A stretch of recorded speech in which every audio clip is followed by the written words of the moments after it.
Good morning. What's going on? How are we doing?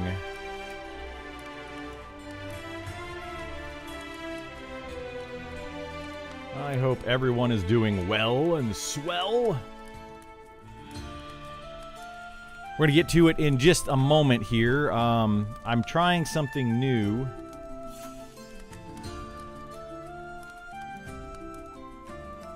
Trying something new here. To see if I can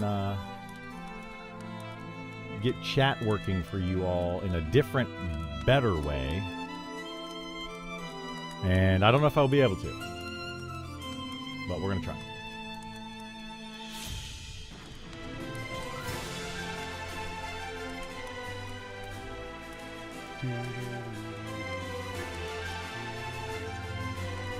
Hey, what's going on, Vor? How you doing, bud? Oh, my goodness gracious. Why is it doing this?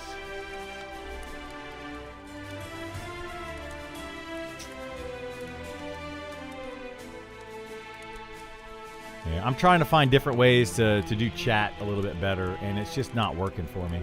It's driving me bonkers. Like, absolutely driving me bonkers.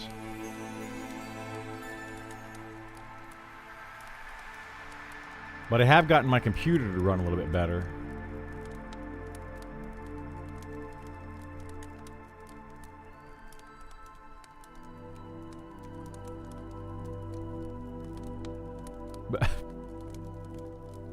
Oh my goodness gracious. Okay.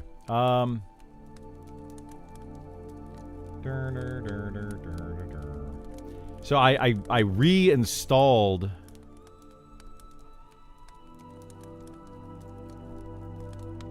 reinstalled all of my OBS so that I could fix some things because it was running like poo. So I reinstalled it all and hopefully can get it all better. I'm gonna run to town. What am I, 37? I'm gonna run to town real quick while I still have Speed of the Wild. Speed of the Wild, wild, wild, wild.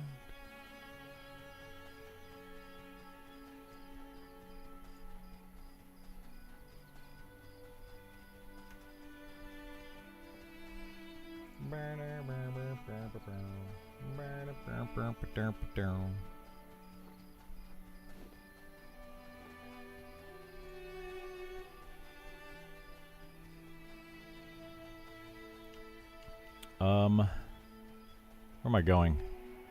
I'm so lost. Wait, I need to go this way, don't I?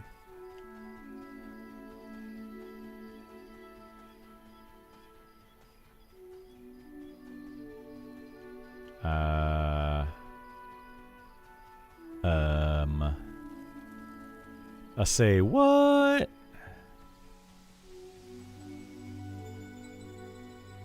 Ah, there we go. That's where I'm going, right there. Found it. We're good. Everything's fine. Perfect, perfect.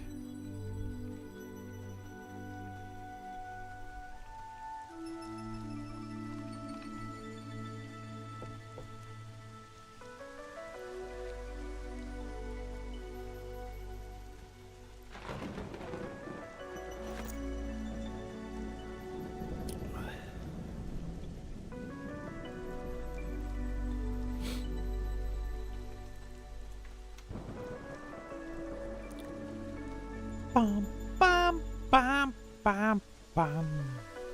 Do do do do do. Do do do do do.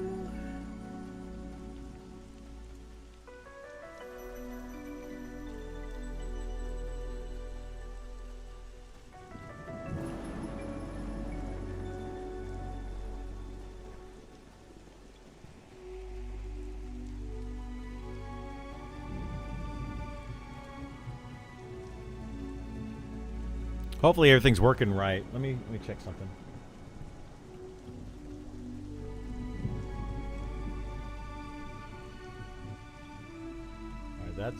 That's correct. Oh, that's correct. You don't see Twitch? Yeah, that's the problem. I had to remove... I'm changing. I'm trying to fix a different way, Bob. Like, I want you guys to be able to see each other, but Restream was only working like half the time. And it was causing me to have a 720p stream instead of a 1080p stream. So it's less quality.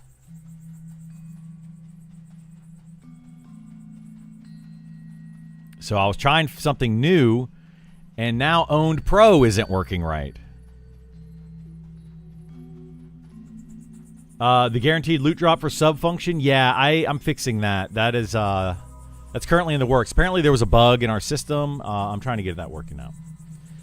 Sounds like you might need the help of the community manager. I might need help of a community manager. Burl is my community manager. And, Burl! Fix it, Burl! No, like, Own Pro is supposed to be able to do that, right? I'm supposed to be able to put an overlay up on my stream. I also looked into some things, by the way, and apparently you're not allowed or supposed to blend chat. You can have an overlay showing chat. So I have like the chat coming up on the screen. But I'm not allowed to blend chat. Supposedly. So I got to figure out a better way to do it. But yeah, right now it's just we're gonna have to make do. IT professionals when everything is working. Why do we pay you? IT professional when everything's broken. Why do we pay you? Yeah, exactly. What's up, Atomic Frog? How you doing?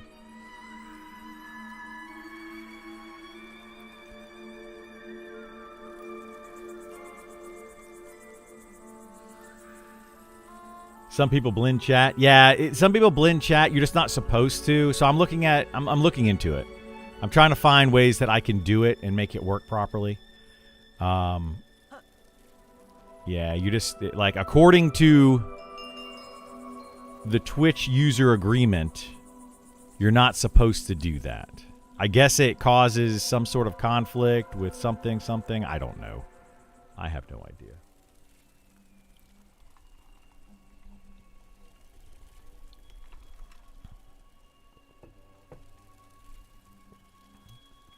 I do have ways to do it though, outside of Restream. Hey, what's up, Burl?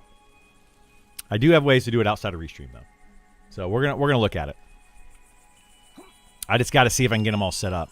Yesterday, I spent a couple hours setting everything back up. I had to I completely uninstalled and reinstalled OBS, which is my streaming software. For those that don't know. It's the software that captures everything and sends it out to you all.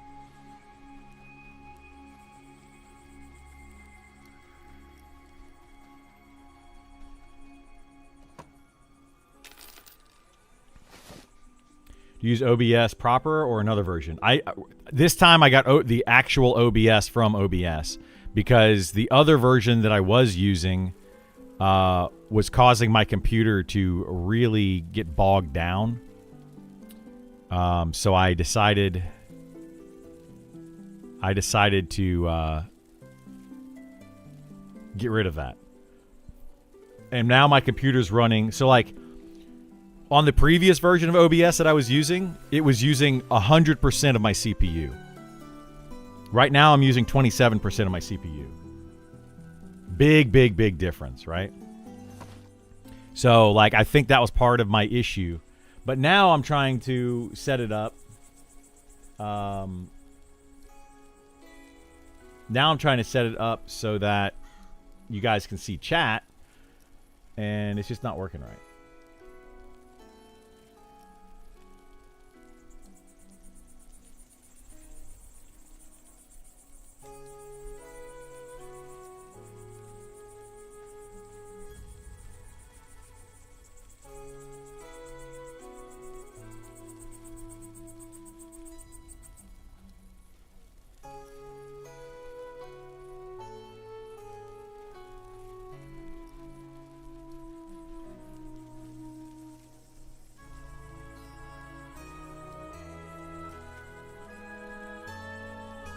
Good morning, Nielsen. How you doing, bud? So yeah, my owned pro thing that I use is not functioning either. Like I have a multi-chat thing. And it's right now it's only connecting to YouTube. It won't connect to Twitch.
Yeah, I feel like an idiot right now. Like I don't know how to set this thing up right. It just doesn't work.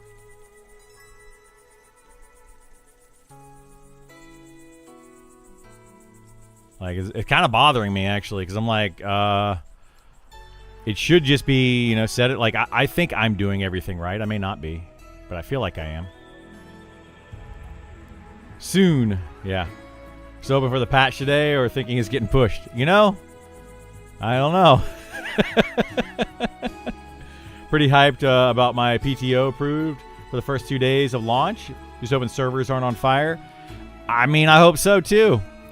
It is currently slated for October 1st. We'll see. We'll see. See what happens.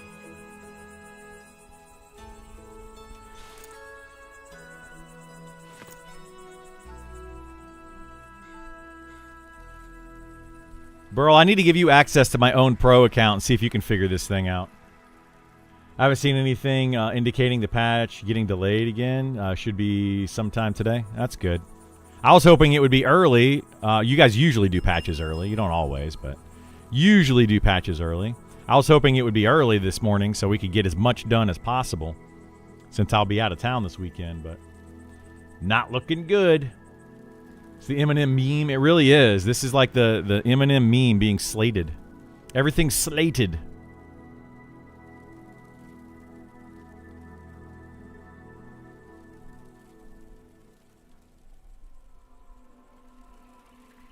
But I legit have like an overlay right now.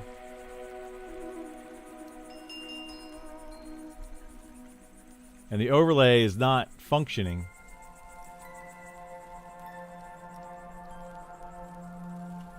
It might be for when I have to leave. It very well could be. That's what the devs are doing. They're like, we want to screw Criddle over, so we're just gonna. We don't like that guy. He's just gonna poop all over the patch anyway. So we're just gonna make sure that he's not able to play it when we send it out.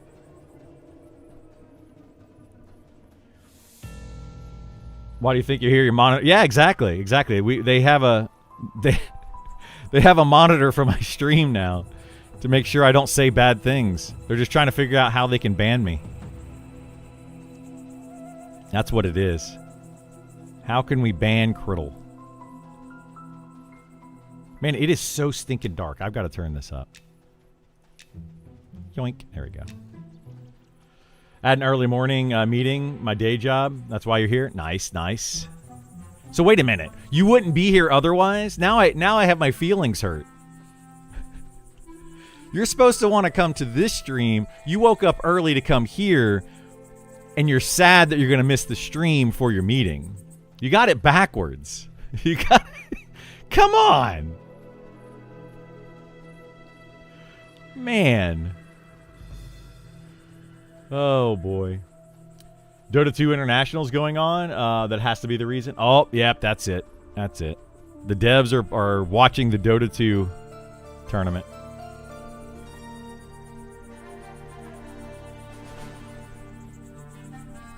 Have they mentioned how many servers they will launch with EA?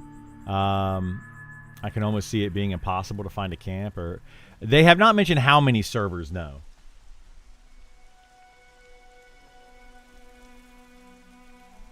I think a lot of that's going to be based on the server survey poll, which everybody needs to go and fill out. If you have not filled out the server survey poll, go to monstersandmemories.com, go to Community Hub, click on Server Interest Poll, and fill this out. This is going to allow the devs to know how many people want to play on which different type of server so that they can tell us how many servers they're going to make and give us a server list. If they don't get people to fill this out, they're not going to have the information they need.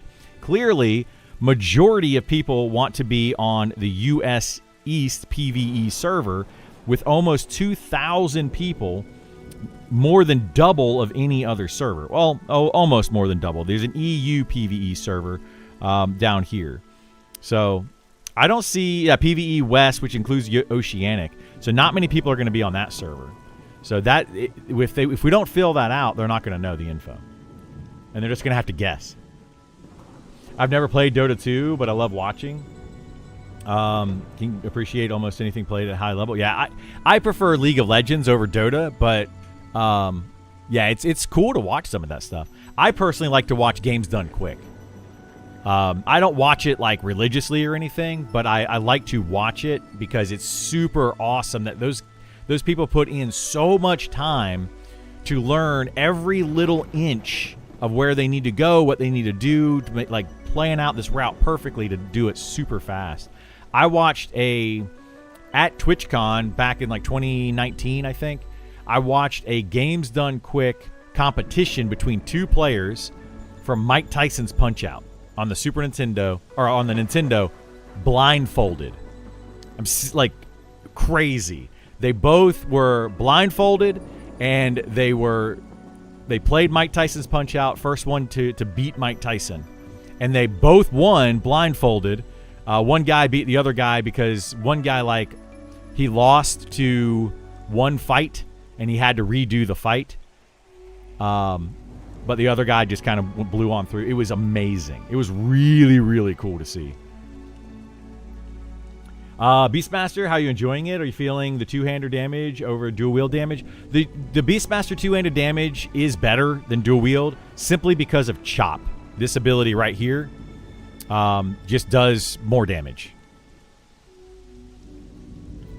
Because it's going to do more damage on a singular hit, and then also it allows for the pet to crit. And the pet actually crits twice, as far as I can tell, when it happens. Well, I think it crits for its next round of attacks. So it might crit more than twice. Oh no, somebody over here? Who's this? It's B-Hob. Who's this? Is that guy soloing? What's going on over here? Well, maybe we won't be able to do this. I don't know. We'll see. But yeah, it's really cool. It's great, however, it's gone downhill. Everything outside the actual people doing the speed runs is 1 out of 10. Well, yeah, I only watch it just for the speed runs. Like, I don't care about the commentators and stuff. That's just whatever.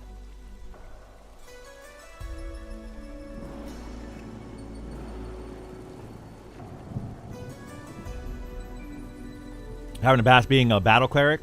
Nice, nice.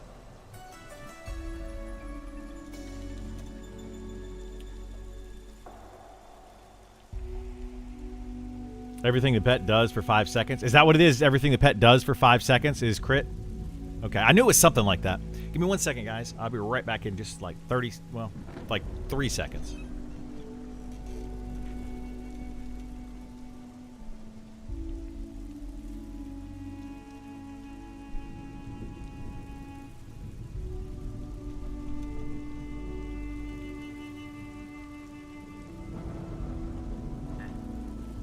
Okay, that might have been 5 seconds. I don't know.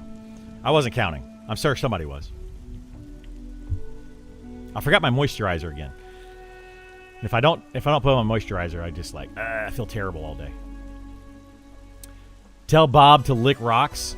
Okay, Bob, you got to lick rocks apparently. Have at it.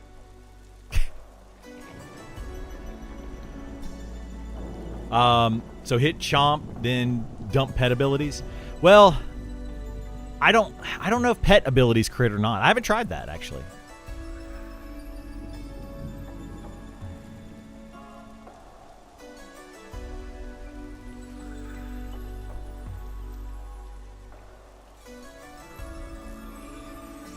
This guy asking us for Speed of the Wild? This guy's like, can you sal me? We don't cast that. I don't know what you want me to do. Speed of the Wild. There we go. I did it.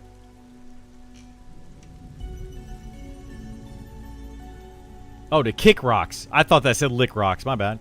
League had me raging. Had to quit playing. Was close to committing domestic terrorism. Don't do that, Josh. Don't commit domestic terrorism, please. Have you noticed the dual wield ability help with tanking tougher mobs? No, I have not. However, I think that the dual wield ability, so like the dual wield ability is Savage Strike? No. Maul, right? It's this one right here. So it decreases the physical damage by 5% for 5 seconds. So that can actually be used in a group setting because it decreases the mob's damage for the actual tank. So I'm sure it does help. My question on that, though, is does this... We need to test this maybe today, Italica, if we play together on our mains. We need to test and see if your Maul will stack with... what is it? Unnerving Shout or whatever it's called, the fighter version of it. If those two stack and they both reduce the mob's damage by 5%. I'm not sure if that works or not. I have not tested it.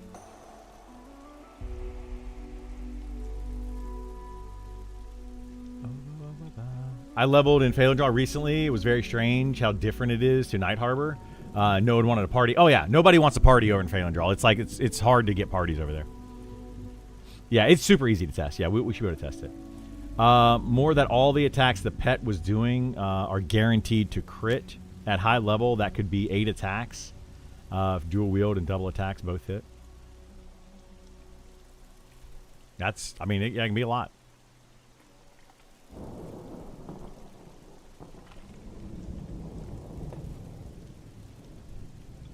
I don't want to, like, call everybody out. We only need 6 more subs. I saw this yesterday when I was redoing my thing. Don't feel the need to sub. But I noticed that I have 114 subs. That's the most I've had in years streaming on Twitch. So I appreciate you all. You guys have been awesome. Been absolutely awesome lately. Part of the problem is Evershade Weld is there's only one tank class that can start there. That is part of the problem, yeah. You can retire now? Yeah, exactly. I can retire now. I can retire off of the couple dollars that I get out of that. I wish. But no, that is absolutely fantastic. Thank you so much. I appreciate it. I appreciate it, Lofty. But yeah, like that's awesome. It's absolutely awesome. Think I'll be working until I kill. I'll be working my entire life, yeah. Millionaire streamer begging for subs. That's me. I'm a millionaire.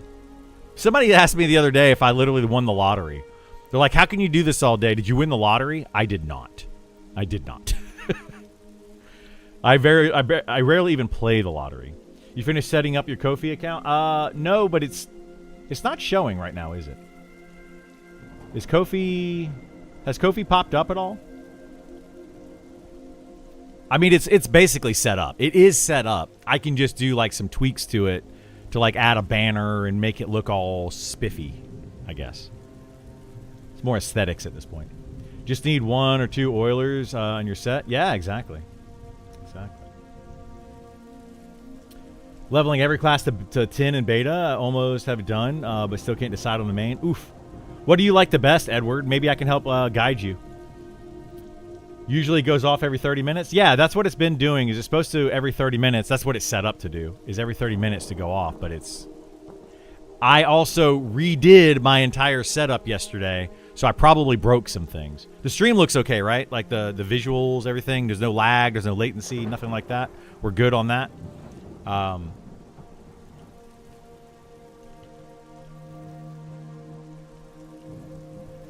Stream looks good? Awesome. Good. Yeah, because I literally redid it all yesterday because I was having so many issues with it.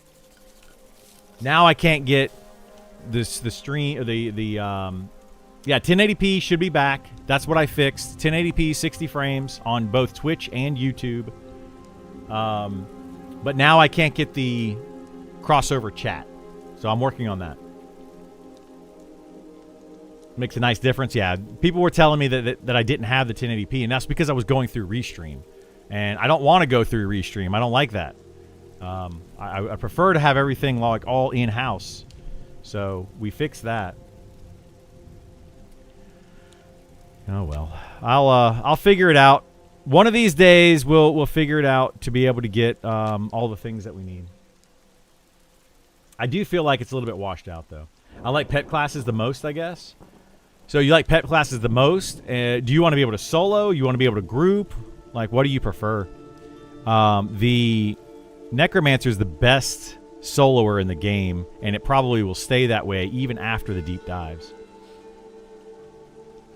You're impressed by the new Cleric? New Cleric's good, but that's going to get fixed. It's a little bit broken at the moment. Where are these mobs at? Bob, you ready for some mobs? You better be, because here they come. Incoming, Bob. Here they come, Bob. I still want to try the Necro, but waiting for the deep city. Yeah. Oh, shoot.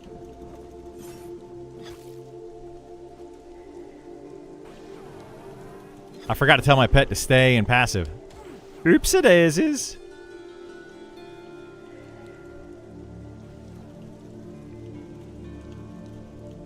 Wait, is my pet now rooted as well? Oh my gosh. Alright, hang on. Let's do it this way. Let's just kill this. I'll fix this after. Oh my gosh, I'm all over the place today, guys. What's happening here?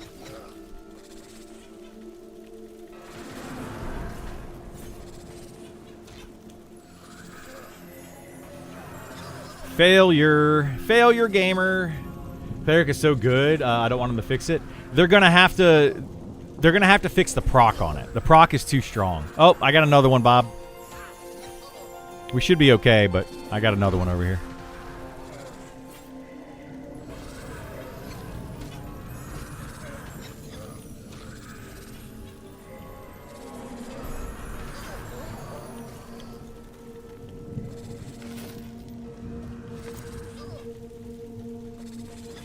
That proc is doing more DPS than my DPS classes. I mean, it's at low level, it does more DPS than anybody. Oh, shoot. I hit the wrong button. There we go. Man, I am failing left and right today. Golly.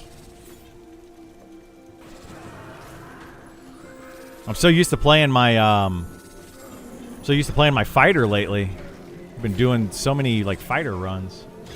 Bob is not amused. Bob is definitely not amused right now. He's like, dude, Gretel, you suck. Stop it. Poor Bob.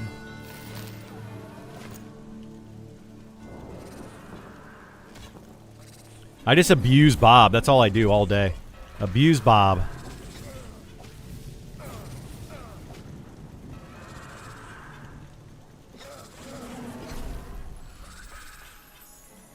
Just noticed that Bob's name is spelled backwards. Hey, there's the Ko-fi thing. So the Ko-fi thing's working. Wait, it's not doing it on YouTube, though. That's weird. I'll see if I can fix that. I swear, trying to link these different, like, things together. All the different, like, streaming things you have to sign up for, they just don't function together sometimes. Do I need a coffee break already? I might. Dude, my brain is scattered today. All right, let me see. Let me go to Ko-fi real quick.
It says, click here to send a test alert.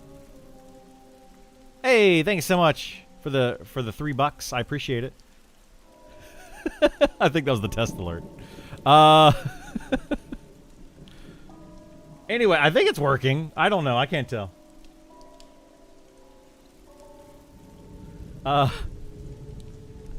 I'm so scatterbrained today, guys. I just wish that my my owned pro would work. I may have to make a new owned pro account because I don't think I can take off my old account.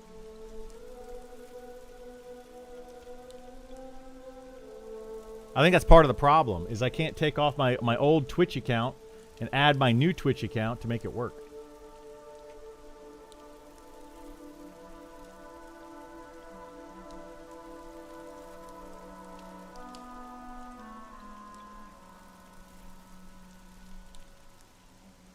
It's patch day. You can't be scattered. I know, right? Like, this isn't good.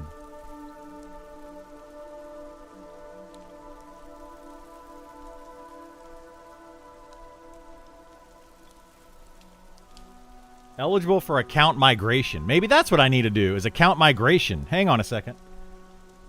6-digit code they sent to my email. Okay, let me do that. Maybe I have 2 accounts and they're not migrated properly. Maybe that's what I need to do.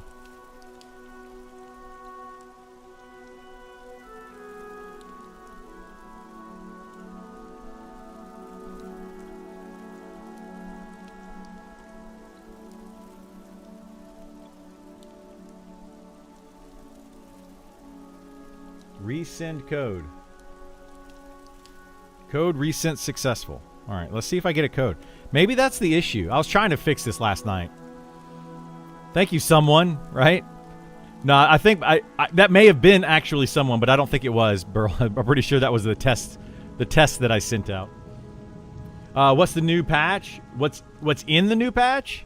A lot of stuff once it actually happens. But right now, we're all holding our breath until a patch actually arrives. So everybody take a big breath, very deep, and let's all hold our breath.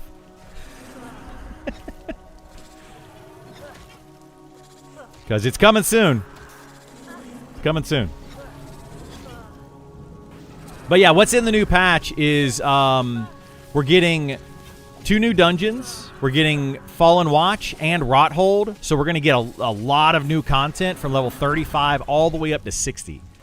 We're also getting in 3 new raids, or 3 raids that are reworked.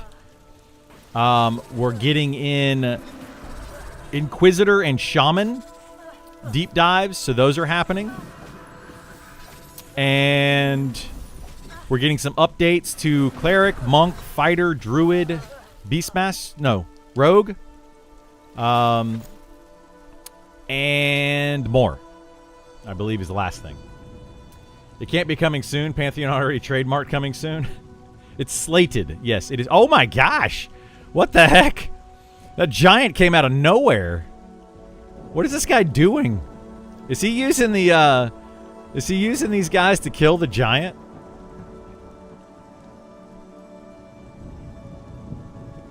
What is happening here? Oh, Captain, my Captain. Why did a giant come all the way over here? That's crazy.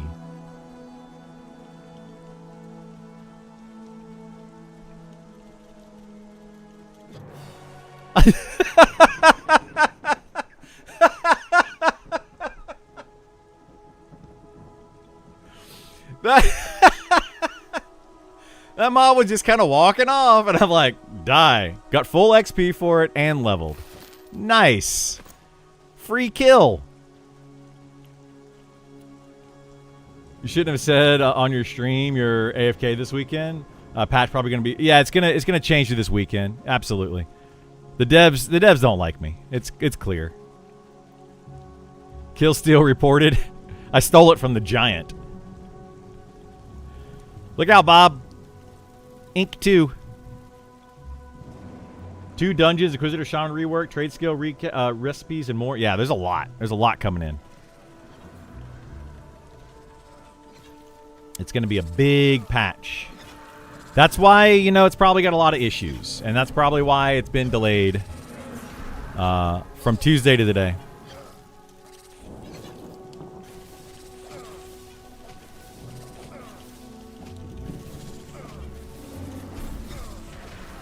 Oh, there's my own pro verification code. I got it.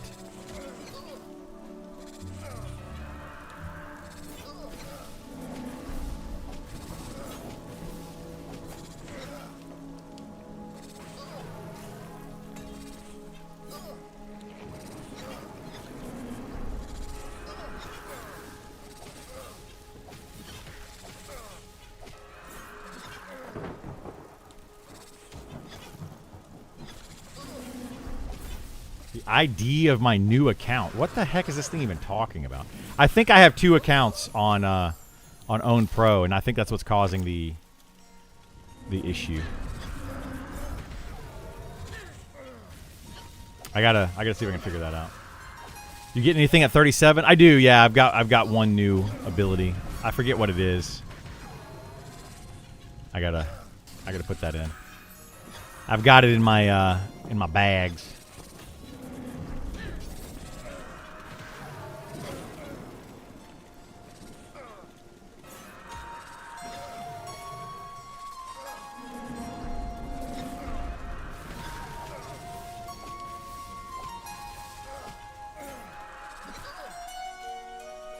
Come on.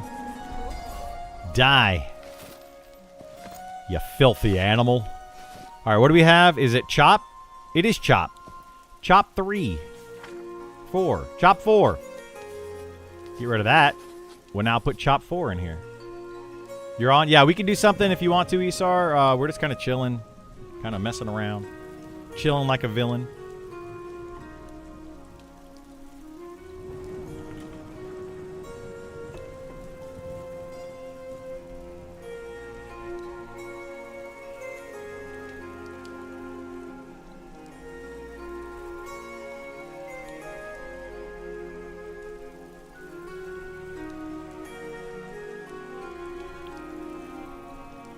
Let's get the belt. You're obsessed now? Oh, jeez. We can go get the belt.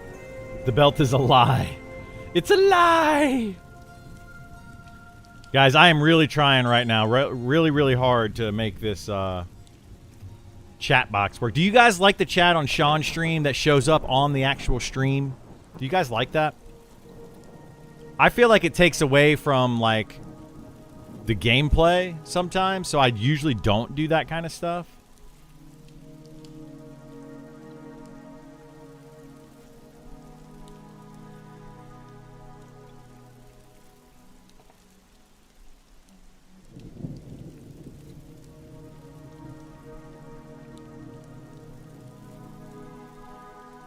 That's 1,000% what it is. I just figured it out. I have to migrate my 2 streams together. So I have to figure out what my account number is.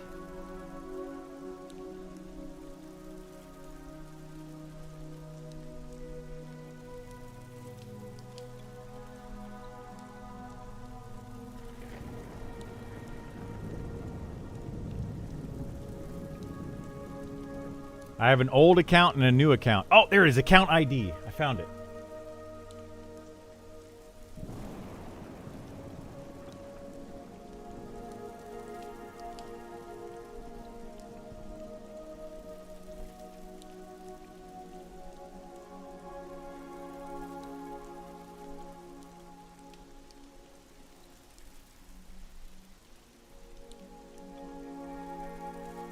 Where'd it go, though? I lost it now.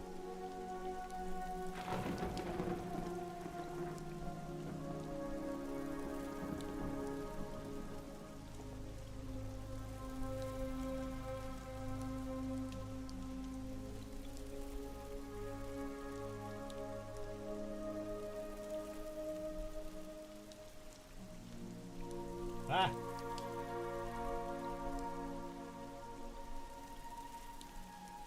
Okay, here we go.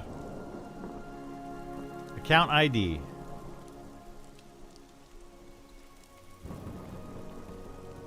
Send request.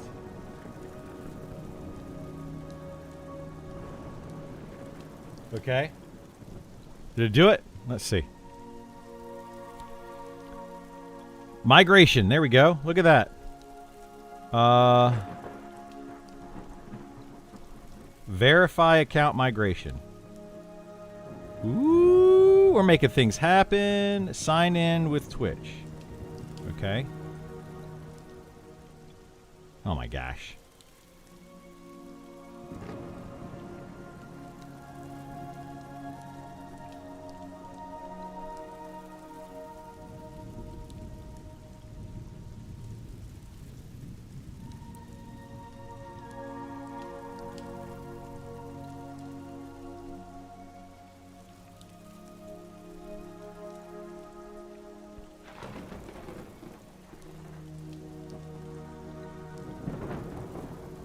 All right, that's good.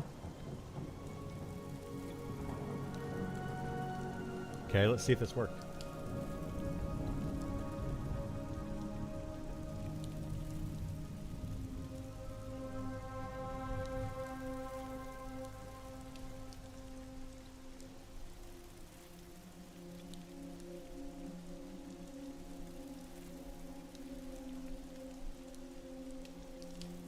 Something went wrong. What?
I really screwed this up.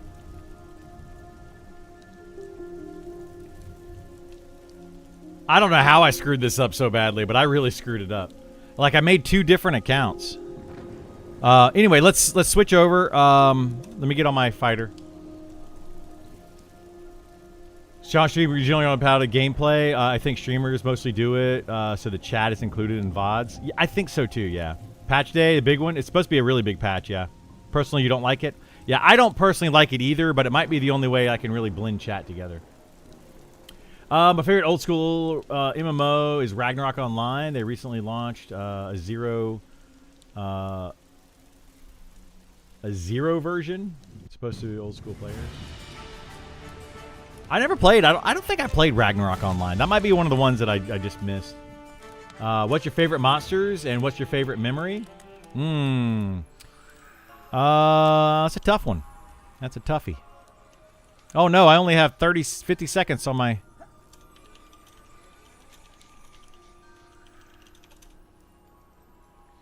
Aren't you guys all super excited to go back to Pantheon? Oh yeah. Yeah, I'm still so sad I was ever excited for that dang game. Me too, yep. I was determined that Pantheon was trashed several years ago. It's never going to get finished, yeah. I don't think so. 2 hours later. Absolutely. Did I just get Sal? Nice. Thank you for Sal. I appreciate it. You guys are all amazing.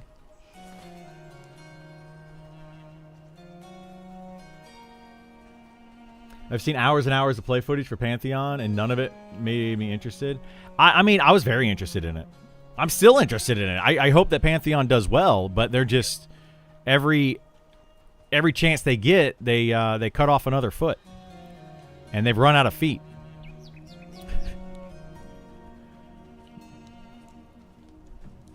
They need to make Beastmaster abilities more interesting. I mean, I don't disagree with that. Yeah.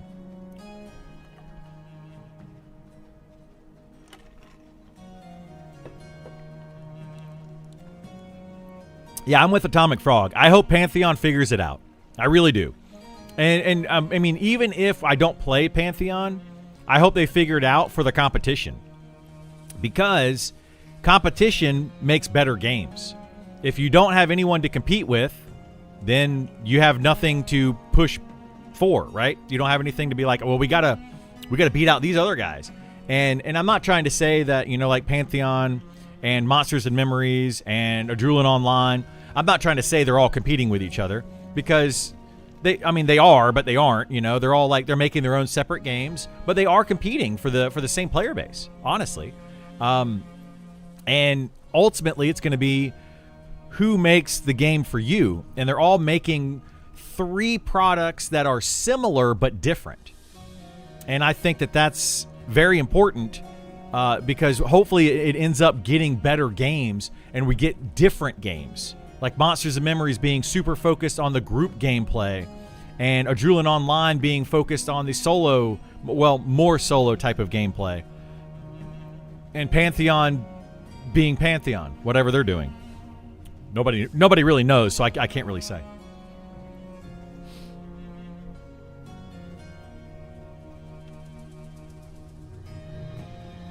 More of a croissant person. Yeah, I like croissants. I like a really nice soft croissant turned into a sandwich. So good. Oh, so good. One of the favorite memories of EQ was first time porting into Plane of Hate and all wiped.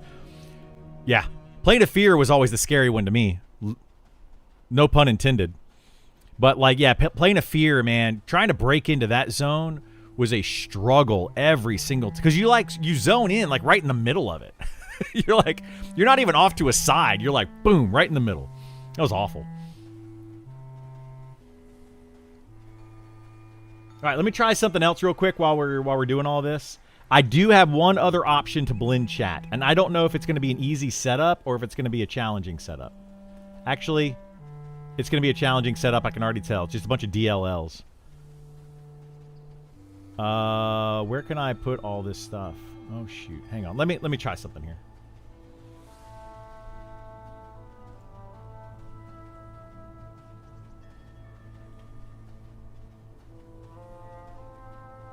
Because we're just running anyway to where we're going to be XPing at. So I've got a moment.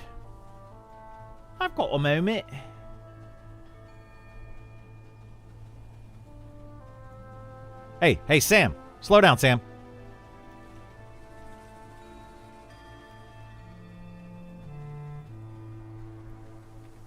See, this guy, he's trying to race me. It's rude. How rude, Sam.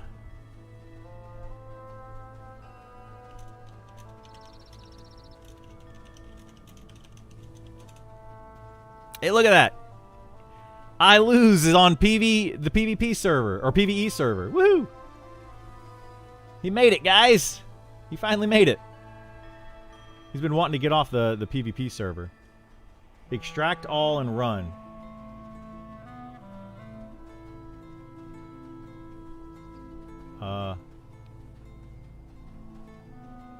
Okay, I guess we can extract it to there.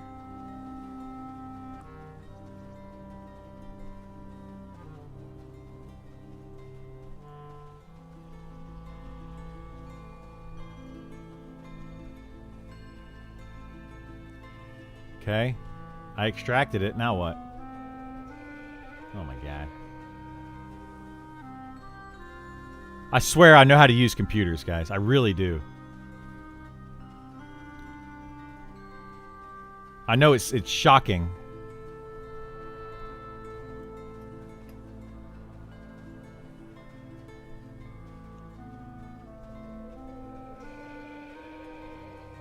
All right, we're running an application. Let's see what happens here. Sorry, your sow isn't that good. Nah, you're good, man. He used a sprint. Beastmasters get like a sprint ability at later levels. Okay, we're gonna try this. Connected. Let's see. How does this work? Chat? There's no chat. How do we connect stuff? Connected. Commands, platform settings.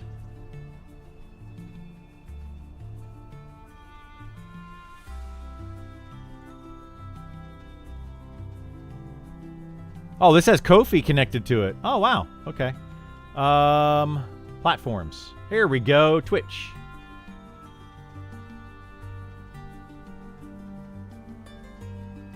Oh, I need to make a bot account? Let's see something here first. Let's try this. I think I may have to fire up the old bot account. I used to have a Criddlebot, which is another Twitch account that I had. Okay, so that's successfully logged in. YouTube. Agree. Broadcaster account. This one. This one.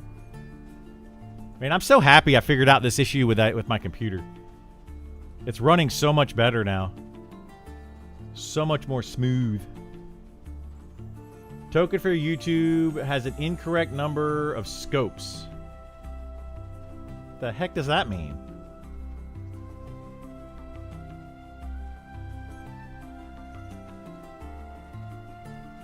That. This. Continue.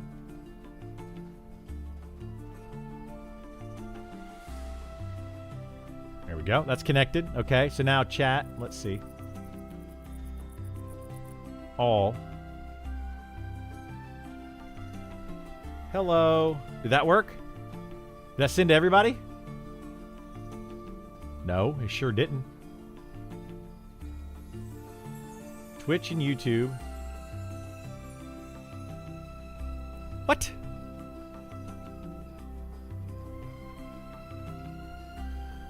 Druid is great once you hit 8. Oh, yeah, for the speed of the wild. Yeah. DPS is good and some of the buffs. A bit more for solo. Yeah, I think that Druid and Shaman are going to be just fine. They're going to be just fine, guys. You don't have to worry about that. As long as they have speed of the wild, they're going to be absolutely sought after. No monitor broadcast. How do I monitor a broadcast for YouTube? Oh, shoot. What the heck? Where's goblins coming from?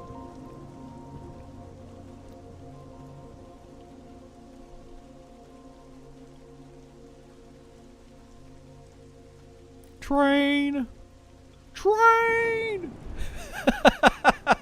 We need to make that a meme. Holy moly. We should make that like the from what was that? Stand By Me, or which movie was that?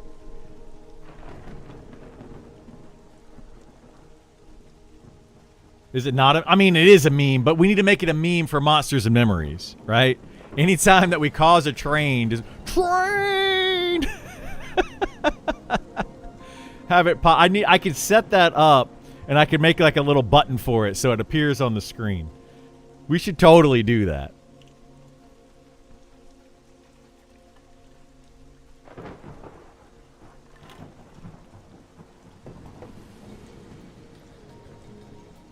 Yeah, we're gonna have to make that happen at some point. All right. Why is it not monitoring? How do I make this monitor?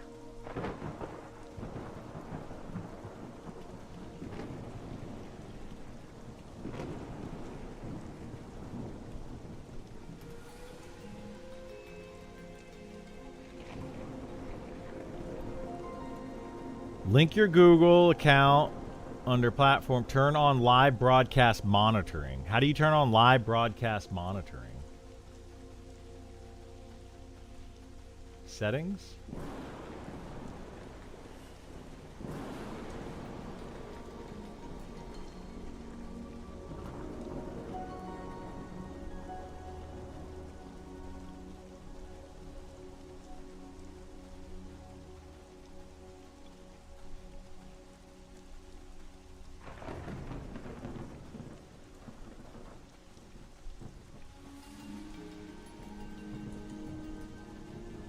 Why do they make this so complicated? Why can't we make this so much easier? Just like blend chat, boom, done.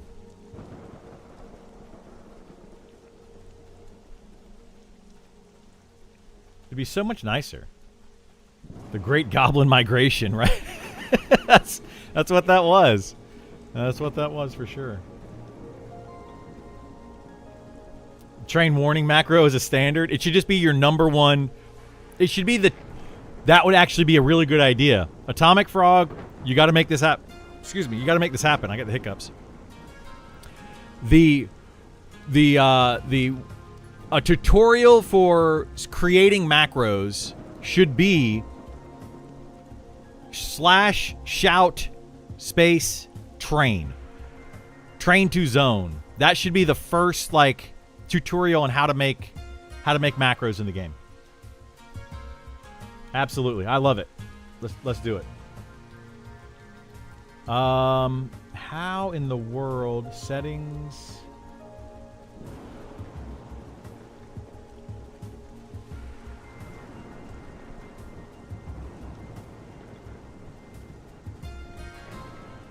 Burl, I need help.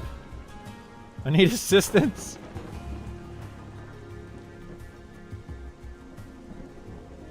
I don't know how to use my application.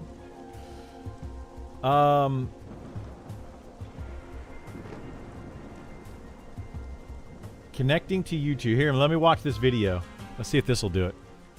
This will teach me anything. StreamerBot explained. Connecting to YouTube. Hang on, is that coming to you guys? There we go. I'm using StreamerBot. Trying to figure out how to make it work. Can you guys hear that now? Nah, you can't hear it now. We're good. YouTube.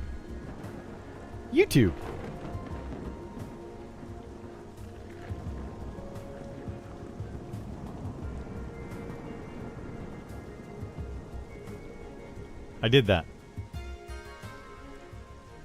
Cool. We're figuring it out. It's happening.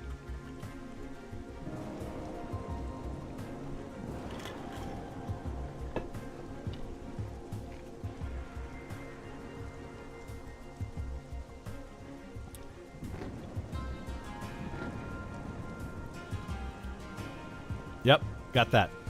We're good.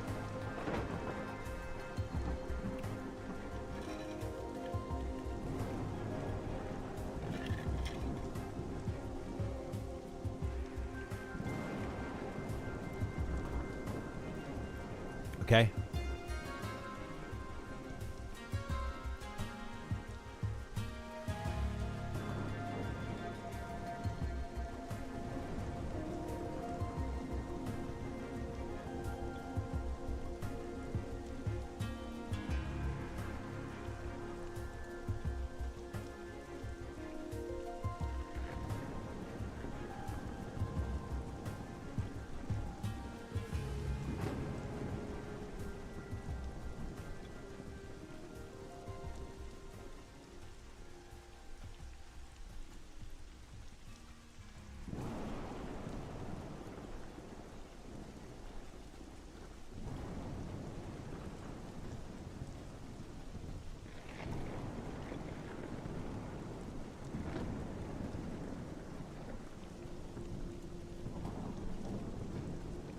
That was very unhelpful.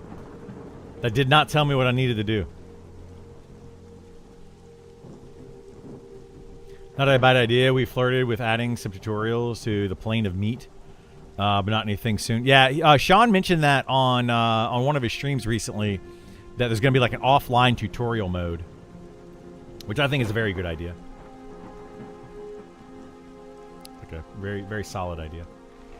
Yeah, I don't know how to make this. I don't know how to make StreamerBot monitor my YouTube account. I don't understand how you're supposed to do that. Auto monitor live broadcast is on. When a live broadcast is detected, automatically start monitoring it. So that's happening. Automatically connect your YouTube broadcaster account when on start. Just do that.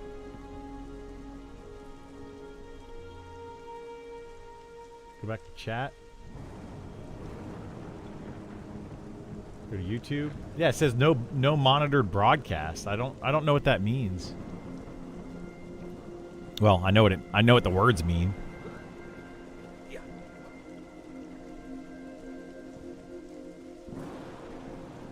I'm so confused.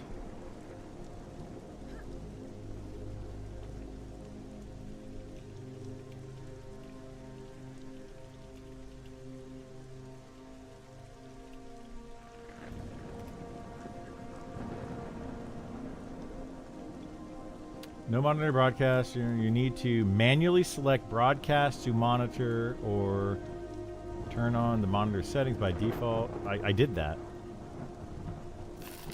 I literally did that.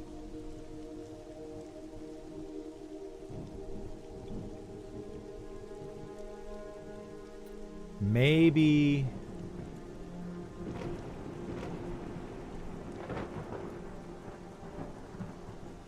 Maybe we close it.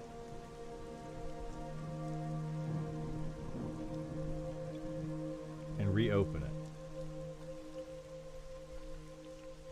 You know? Turn it off and on again. Right? Isn't that how that works? That's how all computers work.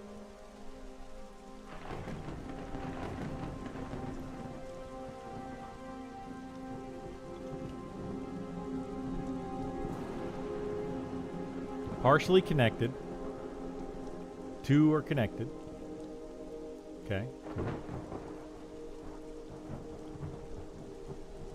No monitor broadcast. I don't understand. Twitch is working just fine. Hey, what's going on, Six? How you doing?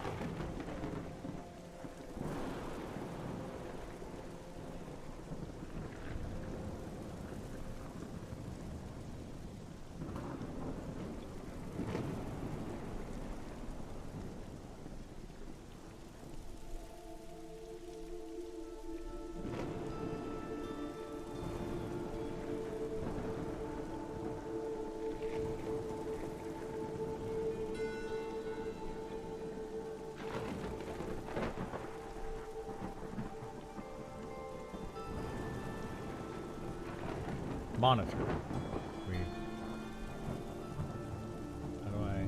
How do I do this?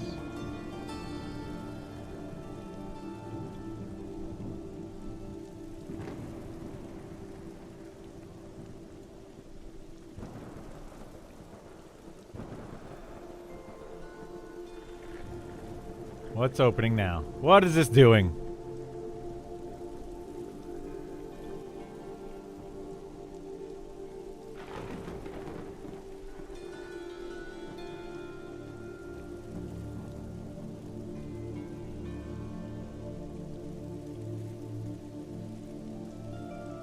Stream finished. What?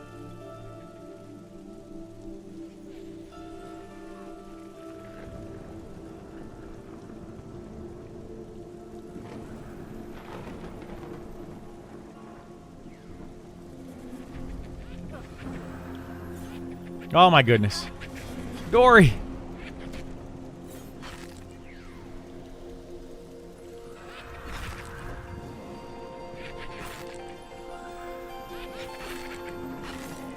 Alright, well I'm trying to figure out how to blend chats here, but it's just not letting me, for some reason, it's not letting me monitor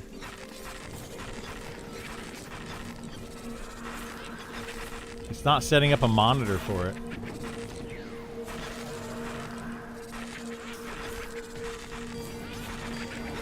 Which is really annoying because it's like it should be monitoring it. I wonder if I have to turn it off, turn the stream off and on again.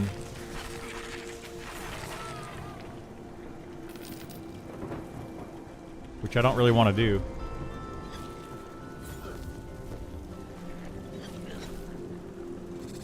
But I may have to.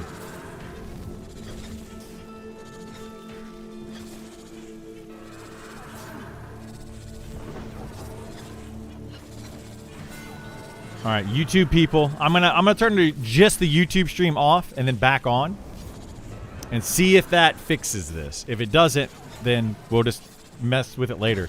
But the YouTube stream's gonna go down temporarily, just for a minute. It'll be right back.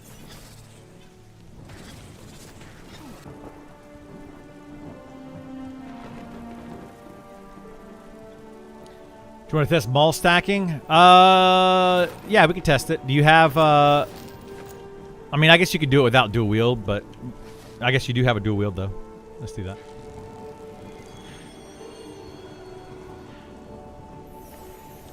Let me get my ability here. All right, that's YouTube should be back up now, hopefully. Let me see. Anybody want to send me a test chat on YouTube? Just make sure that's working properly. We need Unnerving Shout. We'll do that instead of Battle Cry for right now. Test. Okay, that's working. Cool. Let me see if this is working now down here. YouTube chat. YouTube. Yeah, still not saying monitor. It's like it won't monitor the account. No YouTube broadcasts are currently monitored. How do you monitor it?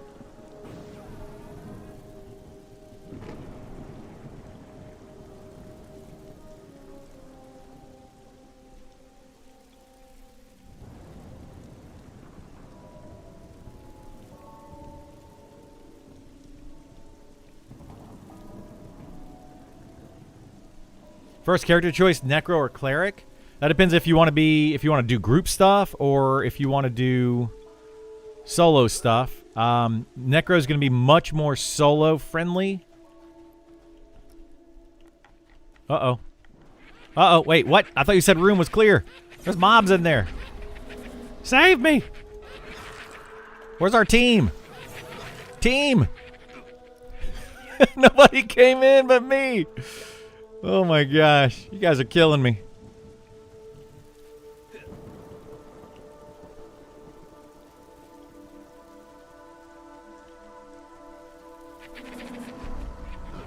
Vor's AFK. Oh, well, Durencia said room is clear, so I ran in.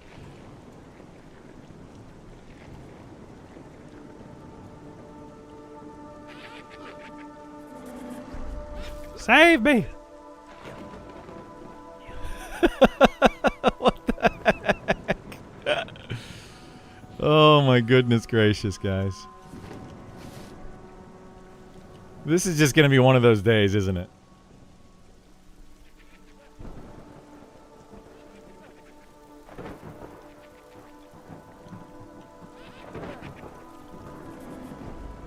I got it on me.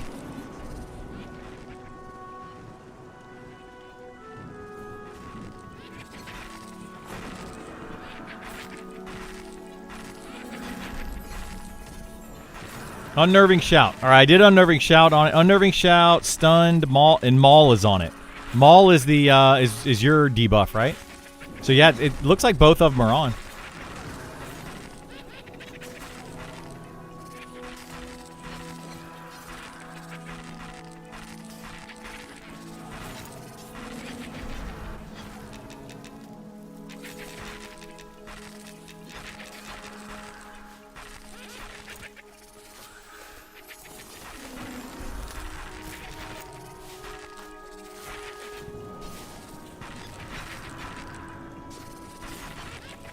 Oh boy, we got an ad.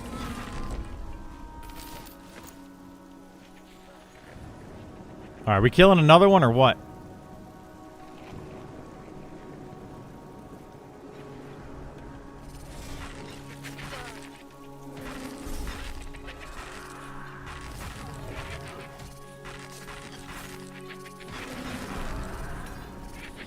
We got this. We got this under control, guys. Totally under control.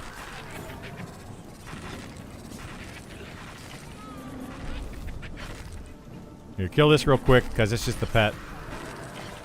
And then, 8 seconds I can heal myself, and then we should be fine to killing this.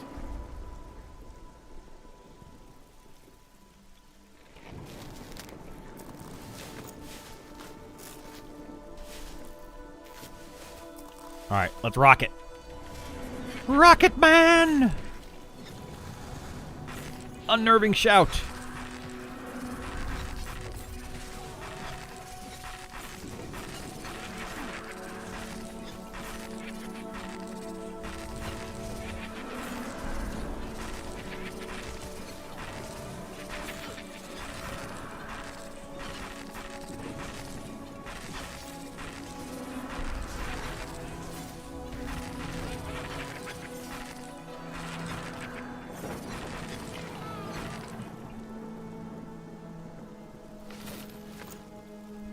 Alright, we did it. We did it. Amazing. Alright, I'll put Battle Cry back on.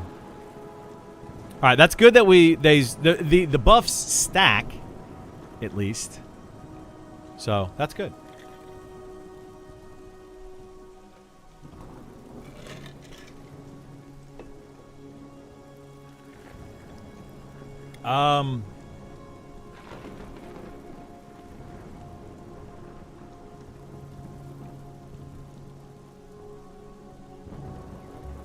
Auto monitor. Yeah, I don't know how to...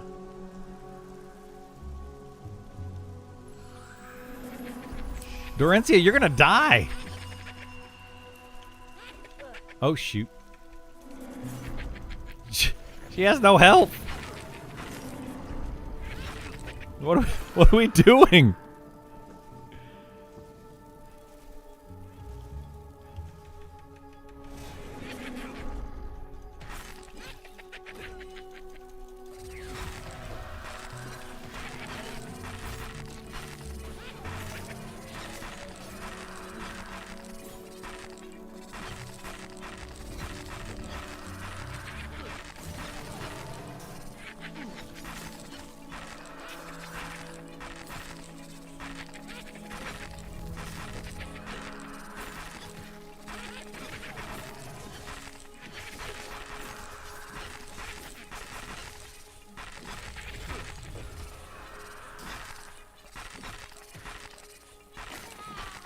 This one was an accident? Okay. Oh my gosh. We're just trying to die over here today. Man, this is bugging me so much.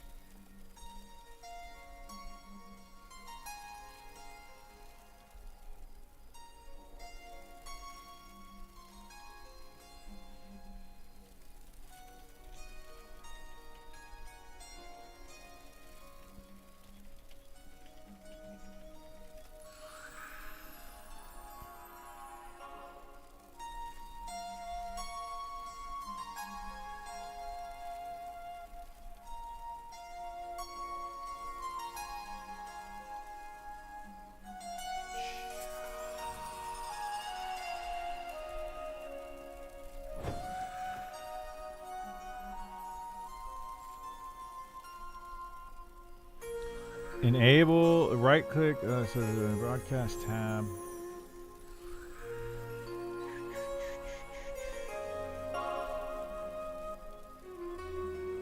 Broadcast tab.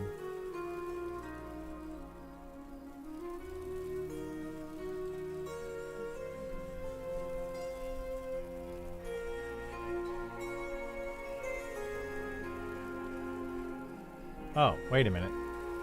Complete, complete, complete. Which one of these is the correct one?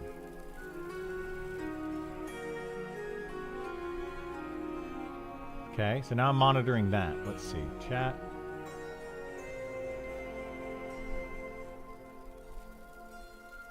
Let's see if this works. Test.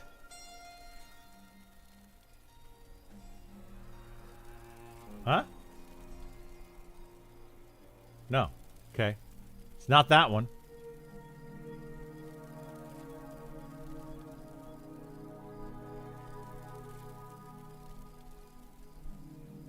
See if this one works. Test.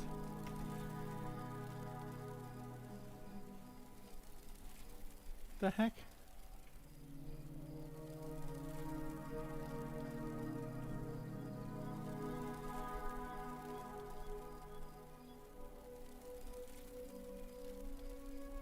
Only 2 of them say ready.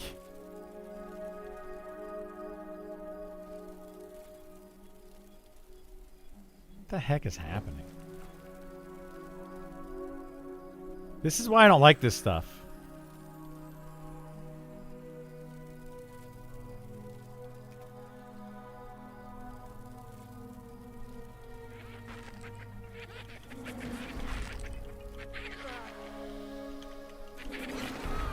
Wait, did you charm that and it was still, the pet was still attacking you? What the heck?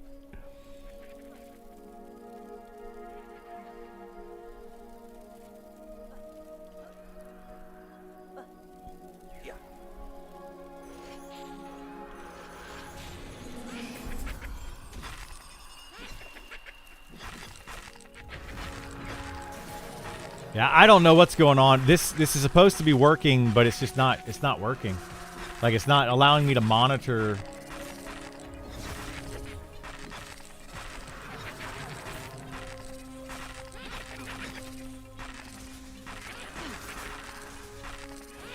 The current stream. Really weird. I don't get it. Ah! I didn't mean to hit that. I wonder if you can't find a tank, but you had a monk or ranger. If Maul from Beastmaster would be a good choice to help the off-tank class perform the main tank role and add slow.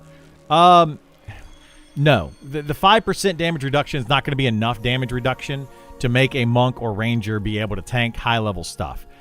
Now, if you have a shaman or an enchanter that can slow the mob, the slow and debuffs on the mob can definitely make it to where those classes can tank okay.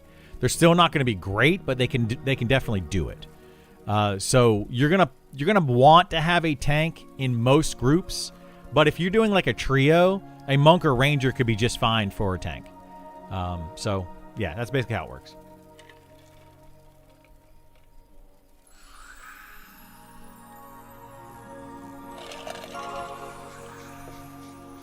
It's odd how many non-tank classes have taunt. Only 2 of them now have taunt. So the monk and the ranger, but the ranger might be losing their taunt. I don't know. Like, we haven't seen the ranger update yet. Maul's 5% reduction for 5 seconds on a 10-second cooldown, physical damage reduction. Yeah, so it's only 2.5%. It's not that great. 2.5% over time, right? So yeah, it needs to be 10 seconds on a 10-second cooldown for 100% uptime of 5%, in my opinion, to make it actually worth using. Otherwise, the DPS is probably better from the other abilities. That's just my take on it. These are the things that need to be balanced, I feel like, with a lot of the classes. The abilities like that just become worthless. And they're just extra abilities in your book that you never use.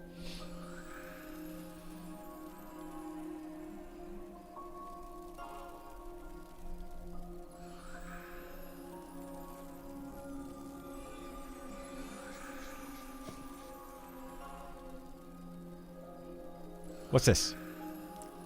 Oh, I can't. Hang on a second, Dorencia.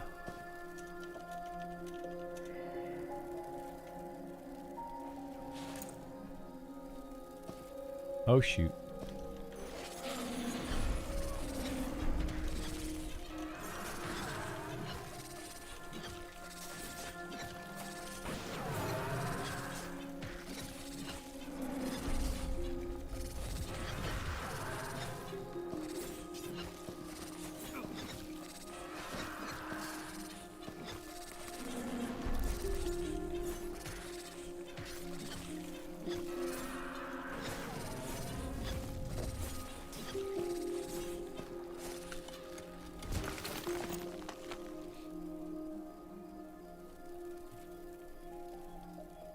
Well, we're getting closer to making this work.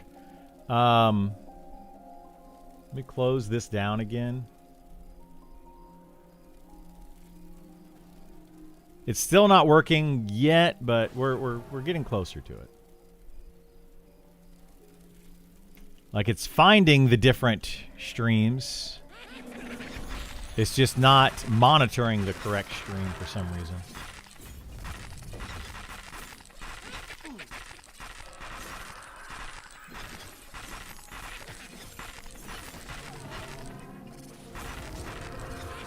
It's really weird.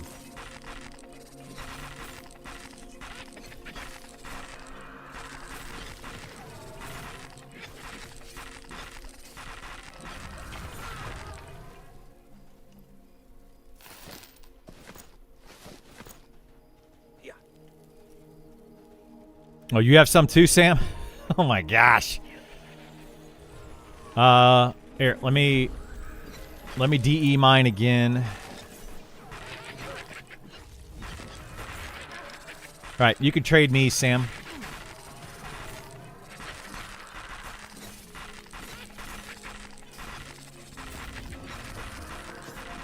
Okay. We've got it, guys. We got it worked out. What's this? Oh my gosh. Okay, those are actually good to disenchant. Those are both tier 6 or tier 5s. Those are good disenchants. I like it. I like it. I like it. I like it. We need more of the vessels. And we're not getting any of the vessels. Bummer. All right. Yeah, I don't know what to do with the chat overlay stuff. Ranger's good. Ask AI. Yeah. I asked AI, and it's not giving me the right answer. It almost never does.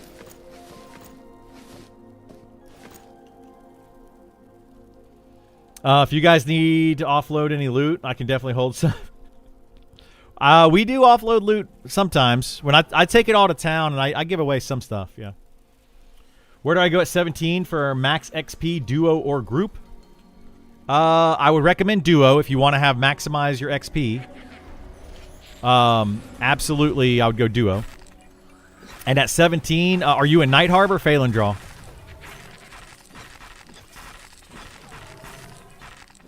Because that's gonna change too. You give us away so much, yeah.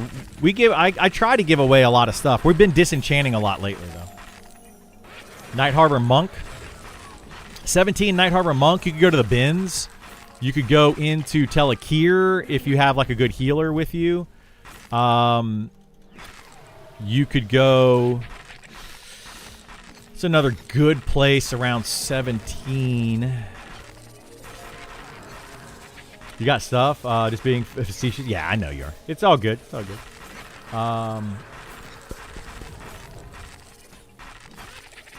Necros can heal using their life. They can, but it's not great. I wouldn't recommend using a Necro to heal.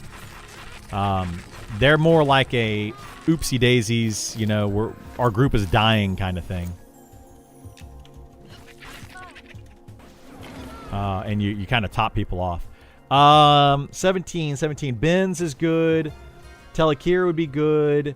There's some highwaymen kind of things. There's some Ashira that are in Sungreet Strands. So some area. I would run around in Sungreet Strands looking for mobs around your level with a duo or group.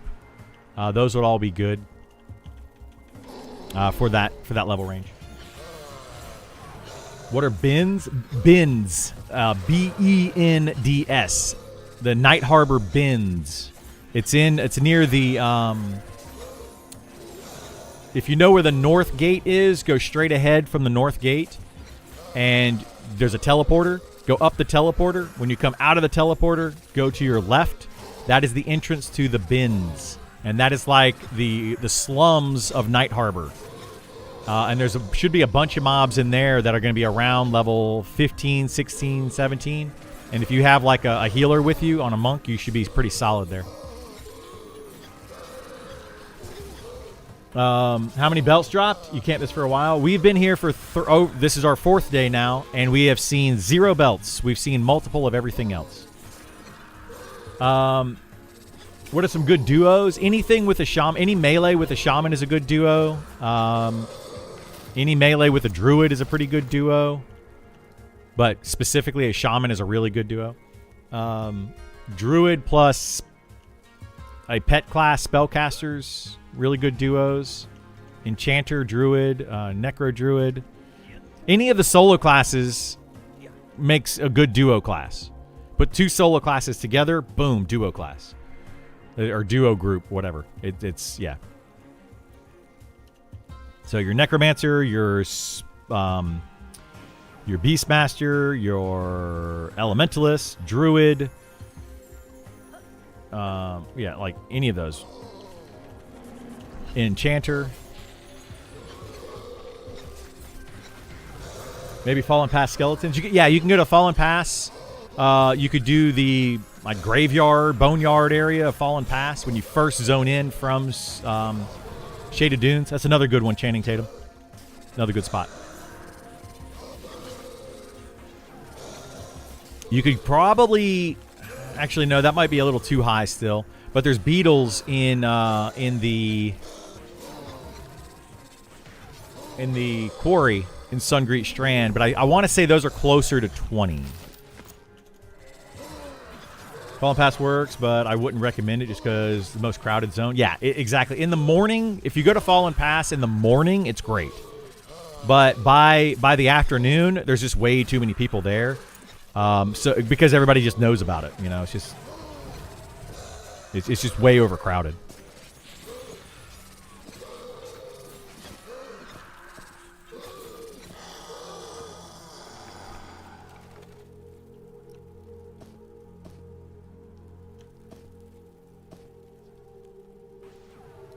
Oh, I got a bag for you, Isar. Do you want it on GIF? Because I don't want to carry it.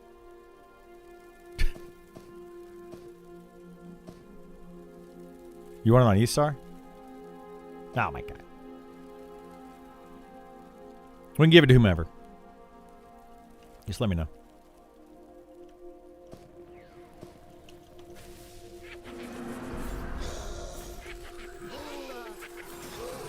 Yeah, I'm trying to make the bigger bags. It's taking forever.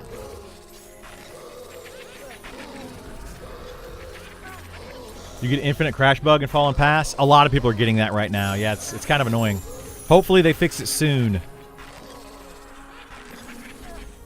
Soon.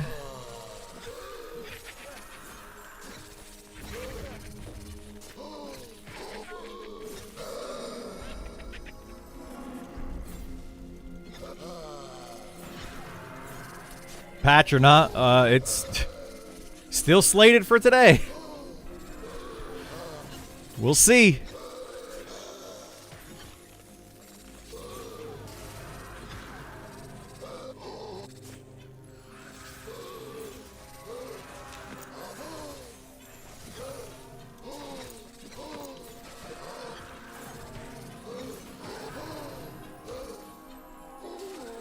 You know what time they usually patch? Usually it's at like 3 a.m. my time. So like it would have already happened.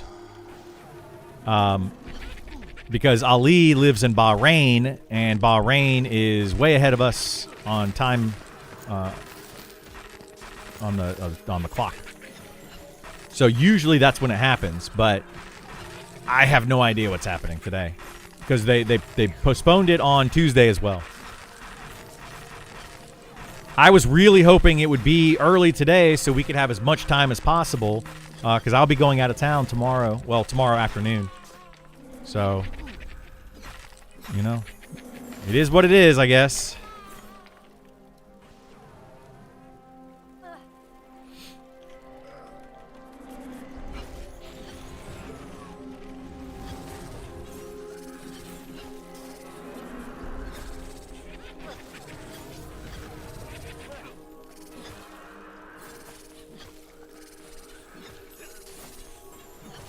If it's today, I can hop on to Explorer, but we'll have to go in the afternoon at some point. Yeah, we're going to... If they do it today, we'll definitely go check out as much as I can. I'll stream as late as I can today, and we'll check it out as much as possible. And then I'll check it out tomorrow morning as well, up until I have to leave tomorrow, which is going to be around 2 or 3 p.m. Eastern tomorrow is when I'm going to be leaving. But it just all depends on how everything works out.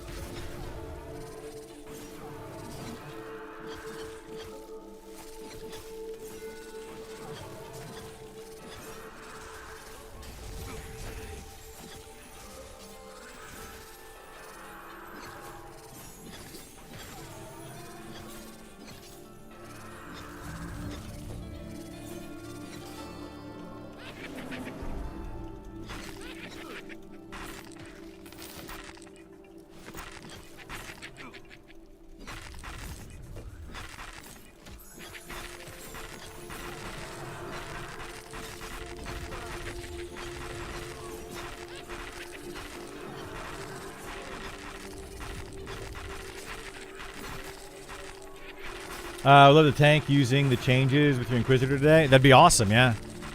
I'd love to see the Inquisitor. They haven't even pushed out the deep dives, which is kind of surprising to me. Like, the patch is supposed to hit today, and we haven't seen patch notes. We haven't seen a deep dive. We haven't seen anything. So, who knows? Every time someone mentions the patch, it gets delayed another 15 minutes. Patch, patch, patch, patch, patch, patch, patch.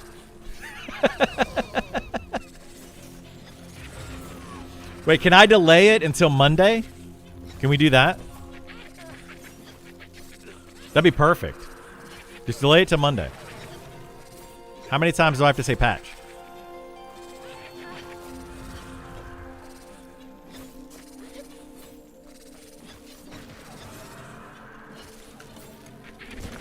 Oh no.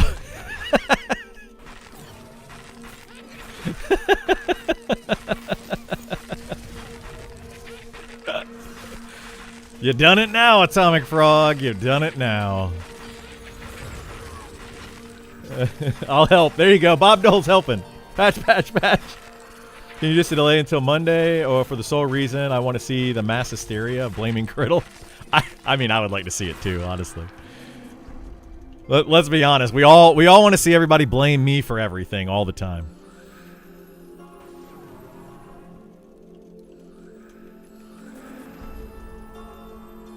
I'm secluded. I can't hit stuff. This seclusion sucks. It's always me. Why am I always the one that's secluded?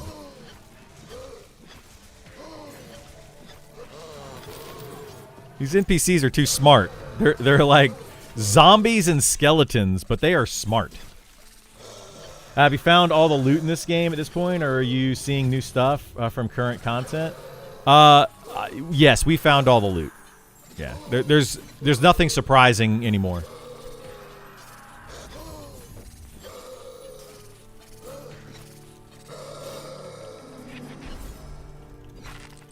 But they are supposed to be adding in new dungeons today, supposedly. And if they do, then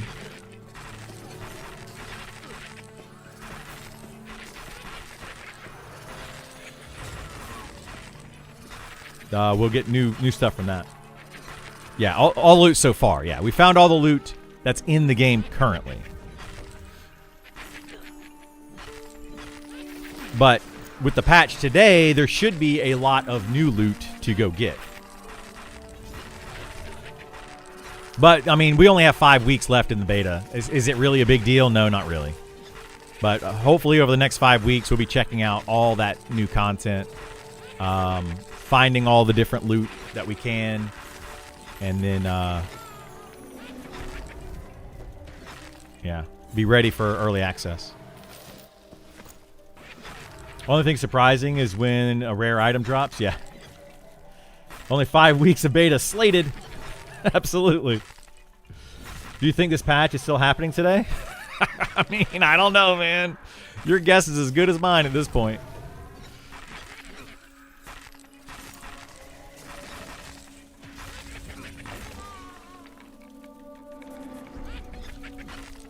I don't think beta will be live all the way. No. It's not going to be live. Yeah, it's October 1st. It's Sean said that it's going to only be live like halfway through September or so. He was saying 1 to 2 weeks before early access, they're going to take the beta servers down. So, yeah, there you go.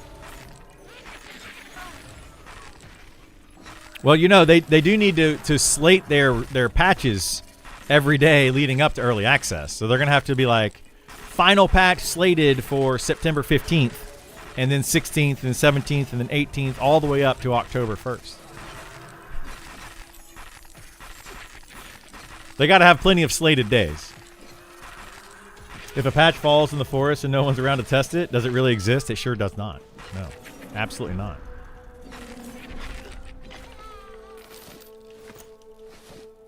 I mean, I pretty much learned that if I'm not here to test it, it doesn't get tested.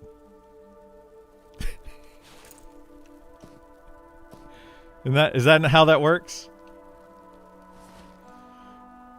So like next week, basically? Basically, yeah. Basically. No, I don't know what's going on. I think they found a few bugs. I'm glad that they're testing it more thoroughly in the close, though. Like in the they seem to be testing it more thoroughly in on the dev build. So that's my thing, right? This is where it's going to be really kind of comical. If they keep delaying it because they're trying to make sure everything works properly, and then we get it and it doesn't work properly, people are going to be like, why did we wait so long? I mean, I'm not trying to pick on anybody here because it's, you know, there's going to be issues. There's going to be bugs, right? It's going to happen. But it's just comical. It's comical. Next named, we'll have the belt. You think so, Bob Dole? I hope so. It'd be nice if the next named has the belt, and then the servers go down, and then we patch. We're all good. Everything's great.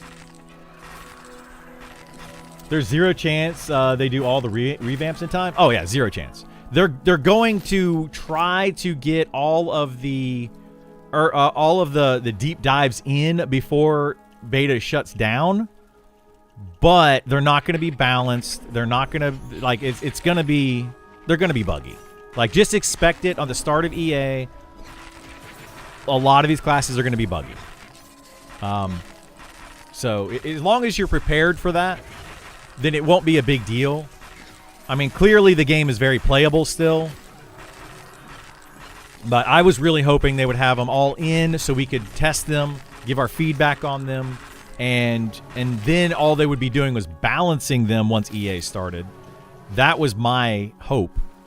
But that is my hope now is that we just are able to see them all before EA starts so that people know going in, here's how the classes are going to work. Because right now, a druid, for example, has a bunch of a ranger has a bunch of druid spells. At the start of EA, it probably won't have any of those druid spells. It's going to have its own spells. So people are going to be like, well, what the heck does the ranger do? How does it play? Like that, it's going to be people are going to be kind of blindsided by it. So we'll have to see how it goes.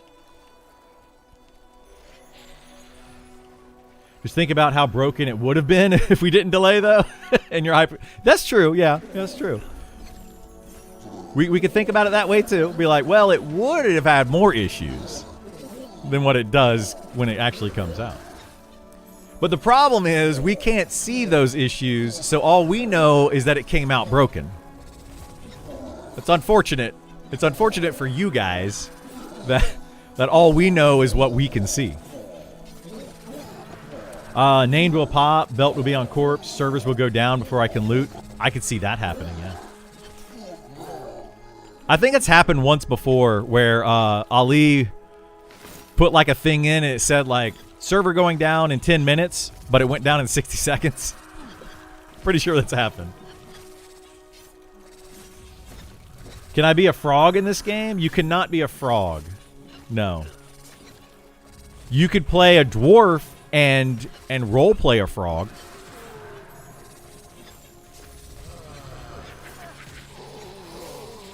I mean, you can be whatever you want. That's what I've heard. You can identify as anything you would like to in this game. I'm good. I want to be a frog. Well, maybe one day. Maybe one day. It's new players I'm most worried about. Starting quests is pain, and some classes have only 4 slots of items. Yeah, it's going to be rough. It's going to be rough for sure, yeah. I'm going to try to make videos on all the different classes prior to early access hitting. All the ones that have deep dives done, I will do those for sure. And then I will try to do the ones that don't have a deep dive and just give people the best idea of what the class is supposed to be according to the devs. You identify as a patch note? Oh my goodness. So you don't exist, Burl. You don't exist. You're like a imaginary being. It's fun to pick on the devs. Now they're working very hard, and I appreciate what they're doing. But it is fun to pick on them sometimes. It's all in good fun, guys.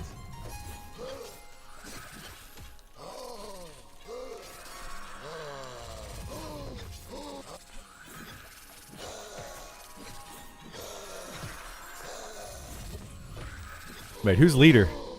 My leader? Nope, not me. I'm not leader. Oh, named. Got it. I'm on it.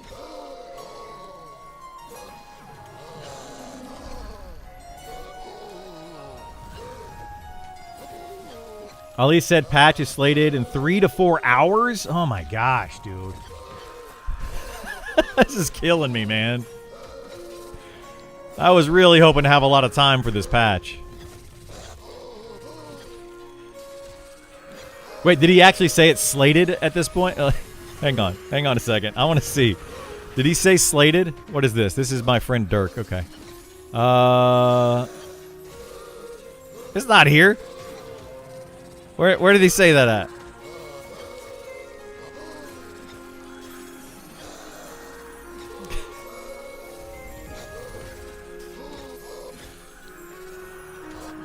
We can't believe anything they say if they use the term slated.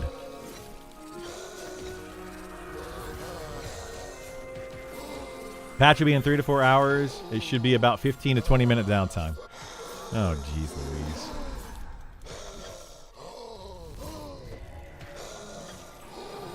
Fake news. You stated yesterday that the shield is useless, so a paladin just staying with two-handed weapon then? Right now, I would say a paladin with two-handed weapon is the best way to play. The shield isn't useless, but it's not worth using, is a different way to say it, but it means something different. The shield, you know, you can block with it. You definitely reduce the amount of damage that you take with the shield, but you're better off doing more damage for the threat, and you kill monsters faster, and it's just all around better. All right, what are these boots? These, we disenchanting these? 3 strength, 3 stamina, 5 agility, and 3 wisdom. I guess we're disenchanting those. I am disenchanted. Clerics are the paladins now? I mean, they kind of are better paladins at the moment, yeah. I mean, being honest. Isar wants them? Give those to Isar? Okay. Are those better than your boots? Really?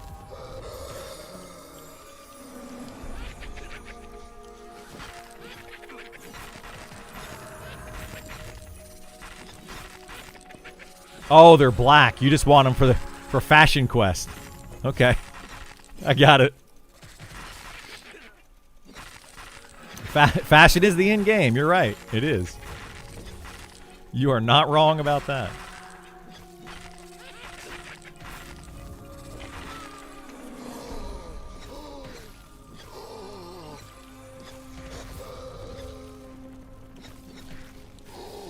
That's one thing about transmog.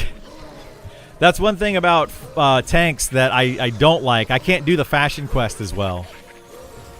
Like, other classes can lose a few stats, lose some armor class here and there, you know, for better fashion. Unfortunately, I just have to use the best gear.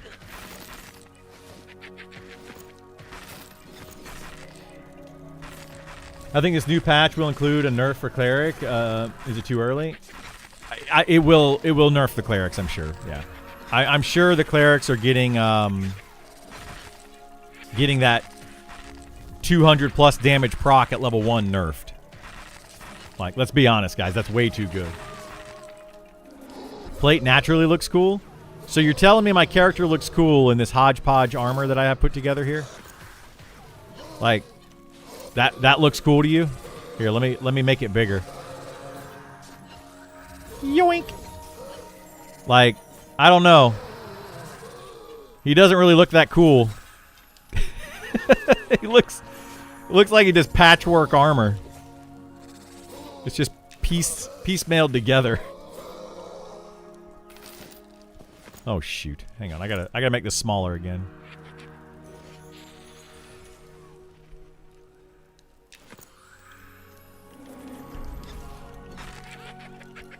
That's the EQ look for sure. Yeah, just putting a bunch of random stuff together. Now, each individual piece looks really cool, but when you put them together, I just look like just somebody's just like a kid, you know, dressing up for his first day of kindergarten.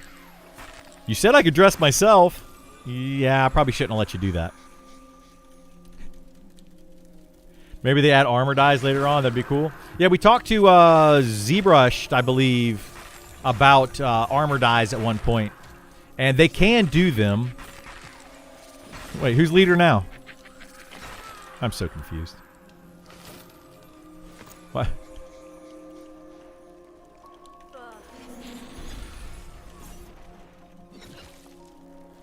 Oh, he's gating GIF out? Okay. The loves kind of throw it off. Yeah, it's... Well, the thing is, you have gloves. I have gloves, a chest piece, and legs that all match this bright yellow. So I could wear that for Fashion Quest, but yeah. Speaking of fashion, I'm looking for silver, gray, or black chest armor for my Inquisitor. Can use trade gold. I have investments.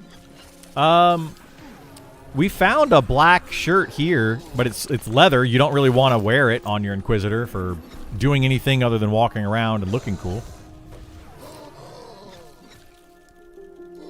Just joined no patch news yet? 3 to 4 hours, or like 2 to 4 hours or something like that. Hopefully still today at some point. It's killing me though, because that means it's not going to happen until like 3 p.m. Which means I'll probably have to stay up. Oh my gosh, I got the hiccups. I'll probably have to stay up super late tonight, and my girlfriend's going to hate me for it. And then I'll have to get up early in the morning. It's going to be a whole thing. Wasn't it Shaman Inquisitor revamps today? Yeah, Shaman Inquisitor is supposed to be deep dives today. We still don't have the deep dives to even look at, or patch notes to even look at. We have none of that. So, bummer, dudes.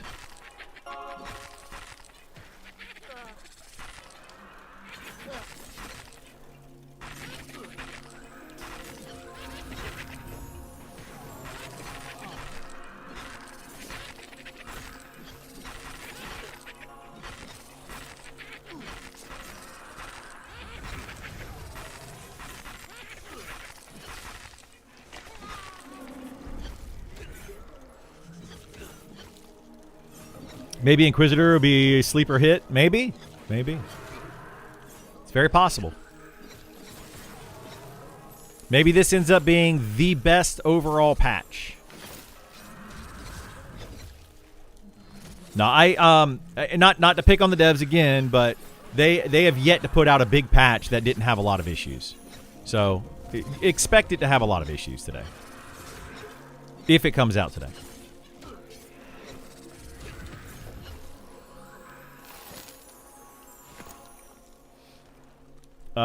What is it that you farm here? This guy, we're trying to get a. Thank you so much, Rebot.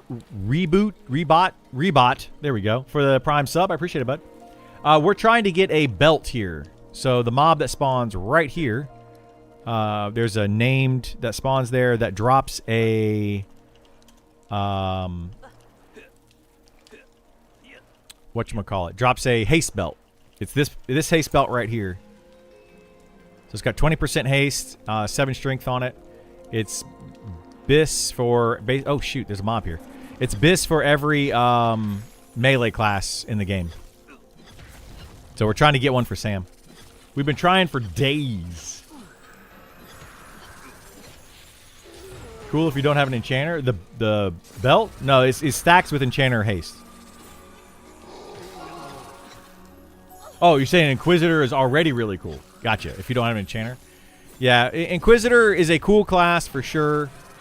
But it basically is it's just a tank, yeah, a tanky enchanter. And unfortunately, everybody's going to prefer to have an enchanter in their party, which kind of negates the Inquisitor. Right? So it just doesn't feel bad, or it doesn't feel good.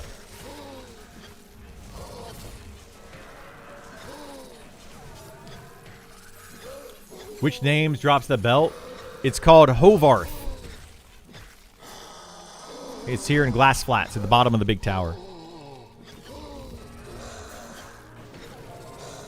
Human race only. They're gonna, yeah, you're gonna be able to be at least deep gnome, I think, for the Inquisitor at the start of early access. Possibly other races, but at least human and deep gnome will be able to be Inquisitors for early access. At the very least.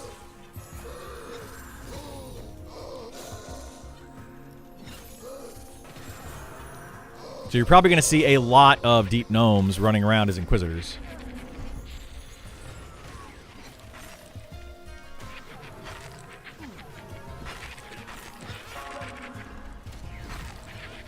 Oh boy. Dory's going on a pulling spree again. Everybody watch out.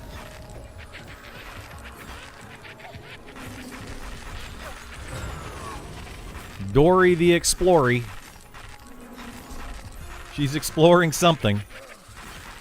Apparently where all the mobs spawn. That's what she's exploring.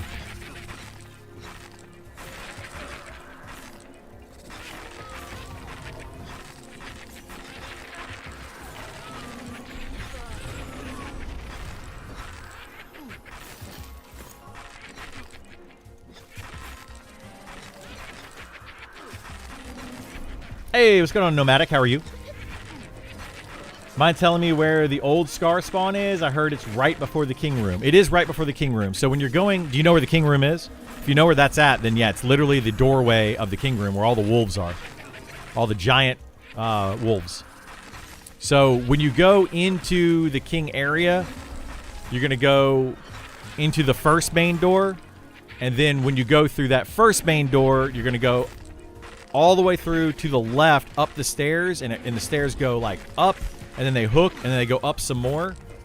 The two mobs at the top of those stairs, the 2 wolves, are placeholders, and then inside that first door are 2 more wolves that are also placeholders for Old Scar.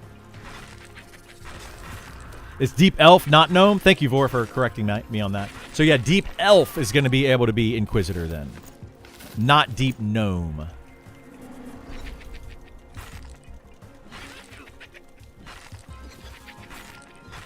What the Deep Gnome gets a tank class? Yeah, apparently I was wrong on that, so I apologize.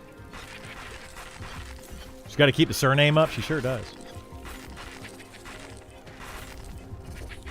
The Deep Gnome sounded kind of wrong. I mean, Ogre Monk sounds kind of wrong. Ogre Elementalist sounds kind of wrong, so they've done that. I wasn't 100% sure. I knew it was one of the deep classes, though. It's annoying to play Ogre for Bis Sword. They're so big, I can't see the mob for timing reactions.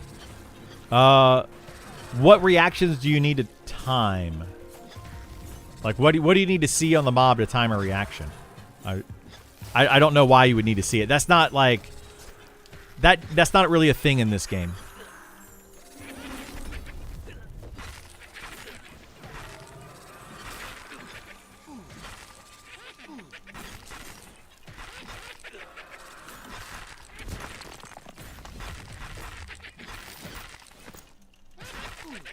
What you want to...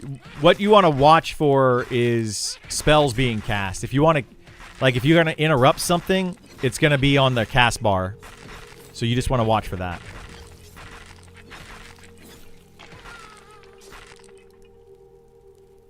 It's hard to argue race design without lore behind it. It is, yeah. It is. Ogre Monk is dumb. Might as well remove restrictions at that point. I mean, I think that every class or every race should be able to be every class. That would be my preference. I totally get the lore thing. You know, that's also fun. You know, having dwarves hate elves or whatever, like Lord of the Rings kind of thing. You know, it's fun for the lore and all that, but I don't know. I like what D&D did with D&D 5th edition. Any race, any class, doesn't matter. You know, any race, any class, any alignment, it doesn't matter. You could be a paladin, and you could be an evil, chaotic evil paladin if you wanted to be. So I love that. I think it opens up more roleplay options that way. And it doesn't force any player to be any specific thing, you know? It also makes it easier for balancing issues. Like when you have one race that has a really good racial for some class or role or whatever, then everybody picks that race for that reason. And it just kind of, I don't know. I like just play whatever race class you want, and it's just to me it's a better fantasy. It's more fun. But they don't want to do that. So, whatever. You probably already heard, Ali. Yes, 3 to 4 hours, and it should take 15, 20 minutes. Yep. Said that 15 minutes ago, yeah. Hopefully it's less time than that. I don't want to wait all day and then have to stream all night. My girlfriend's already going to hate me for having to stream. I'm gonna play as long as I can tonight, so we can do as much as we can. But yeah, it's frustrating. But it's okay. It's still beta, so it's not a big deal. I think it waters down lore. I mean, I get what you're saying. It waters down lore, but it doesn't in a sense, right? If it kind of opens up the lore, in my opinion. Like if you look at it in a different perspective, it opens up the lore to a lot more options. Like think of Lord of the Rings, and you have dwarves and elves don't like each other. But by the end of Lord of the Rings trilogy, you have the dwarves and the elves, well, at least 2 of them, become friends, you know? I don't know. I think it's fun. Like, you can still have the lore that dwarves and elves don't like each other, or that there's only certain classes, but then you open up the thing where, like, oh, elves can only be rangers and woodland creatures and all that kind of stuff. And then all of a sudden you find somebody that's like an elf wizard. They're like, nope, I grew up with humans, but I'm an elf, and I decided to study, you know, magic, and I became an elven wizard or something, like a wood elf wizard. And it's just, you know, normally that doesn't happen. So I don't know. It makes it fun to me. But I get both sides of it. Does free will not exist in lore? I mean, apparently not. Like I feel like when you limit classes, it takes away from the lore, in my opinion. It doesn't allow for people to express themselves. But you know, whatever. I don't care either way, to be honest. Like it doesn't really bother me either way.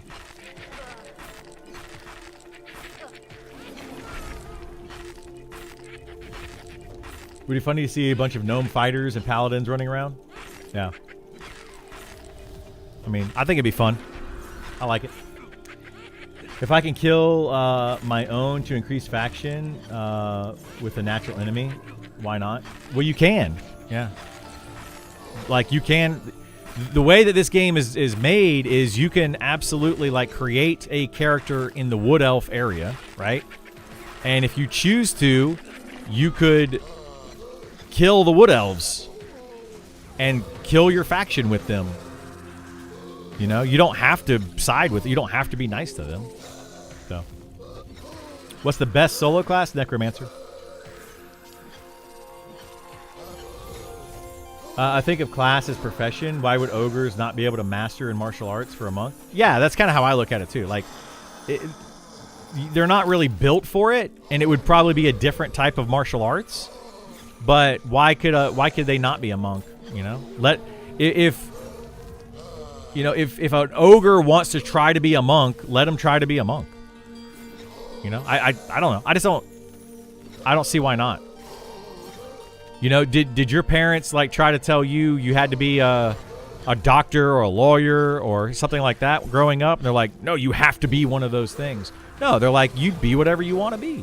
You know, grow up and try different things out and be who you want to be. You know, I don't think society should push us into a specific thing. But it is a fantasy game, so it's, you know, a little different. Gnome Fighter, honestly, never made sense since they are such a fragile physical race, but a rogue did fit them. Yeah, it does, but I mean, you also got to think about there's magic and fantasy to it, you know? A gnome, like, does Yoda make sense as being as powerful as he is because he's small and fragile? You know? But there you go. Mind over matter.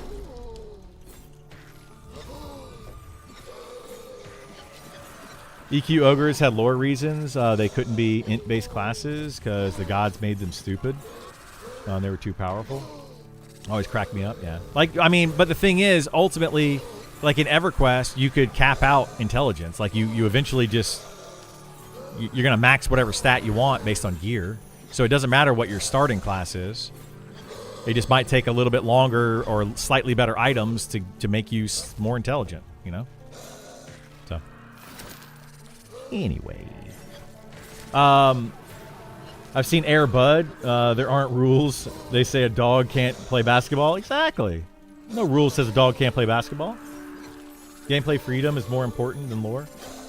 So yeah, and it kind of goes both ways, you know. Like, I feel like in Lord of the Rings, that lore of you know, the way that they do things definitely adds to the story. And it makes it for fun, engaging interactions between different people. But Yoda was physically weak, just fast, and lightsaber was technology. Well, he used the Force. You know, he had very strong ties with the Force, and that's what made him powerful. But physically, his race is weak. So you kind of think about it that way, you know. A monk could have very strong ties to their inner chi, and that's what allows them to be powerful monks. It doesn't matter what their race is. So you can make the lore around that, you know? Like the lore can fit either way. Like it could be that this race and this class can only be, or this race can only be these classes, or you can make the lore, they could be anything, but they're shunned. You know, you make a high elf necromancer, and maybe they're hated by the other high elves, you know, at the start, and they have to work to improve that or something. I don't know. It makes for fun lore.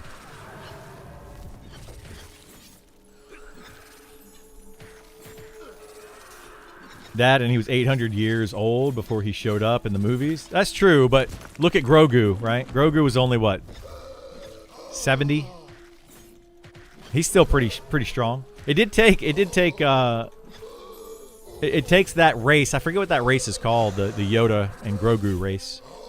It takes them a while to grow up and learn to be one with the Force.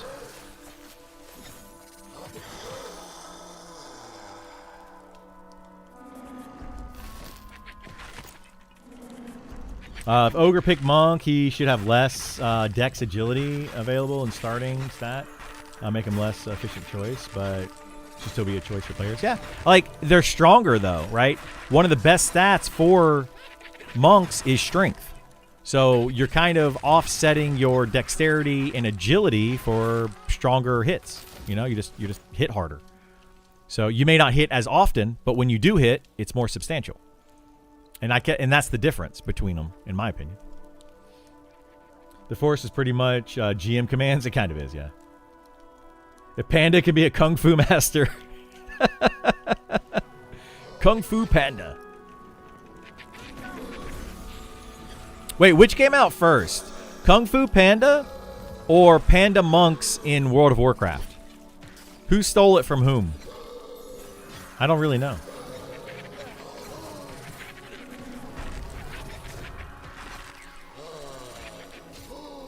Yoda Race has no name.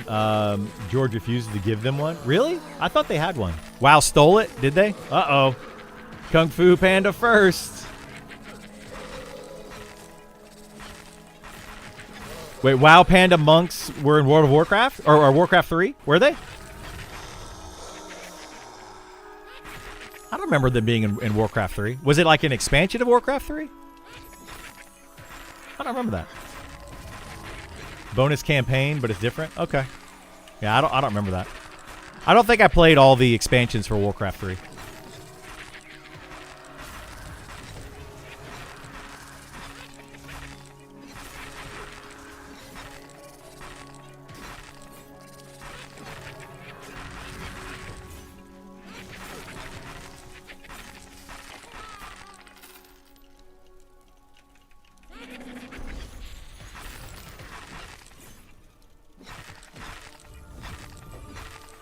Rampaging Spalders. Oh, boy.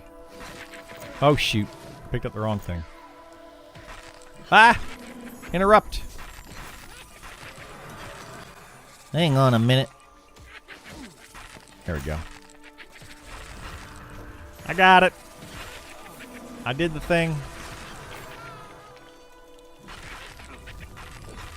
Warcraft 3 expansion pack and extra missions are pretty good. Worth play for sure.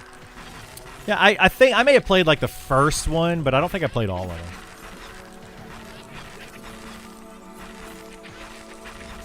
them. Interesting. I'll have to check that out.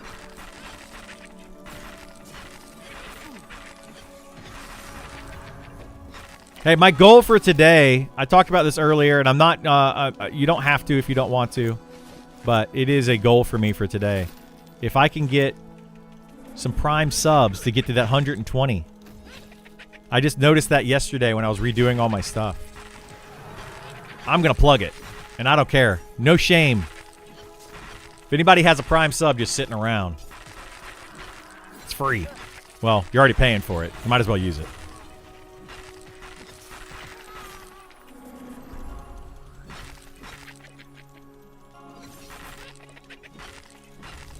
They stole half of Warcraft from Warhammer 40K. Did that? You think so? I mean, you could probably say that, yeah. Like, it's... Warhammer has been around a lot longer, hasn't it? When did Warhammer start? That's been around for a long time. Not from 40K? Yeah, I don't know when Warhammer actually became a thing.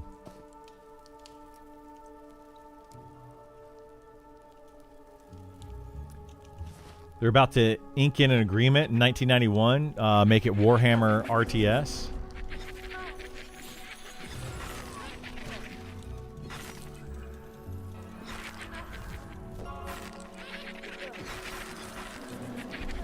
Oh my goodness, you're trying to kill Dory.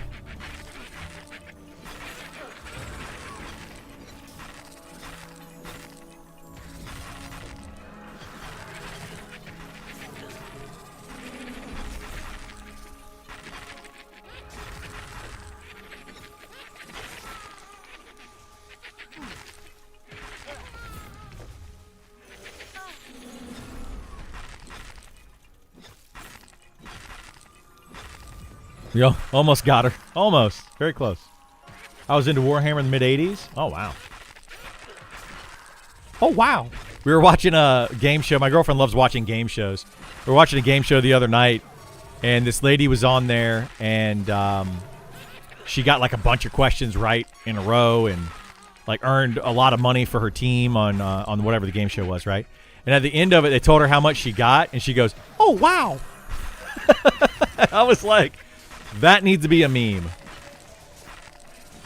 You could probably Google it and find her. Oh, wow. Esar coming in with the sub. Thank you so much, Esar. Appreciate it, bud. You're a rock star.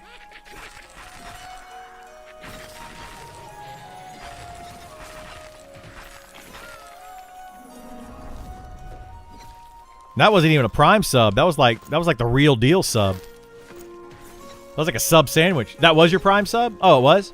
It didn't come up as a Prime. That's weird. Normally, it tells me. Interesting.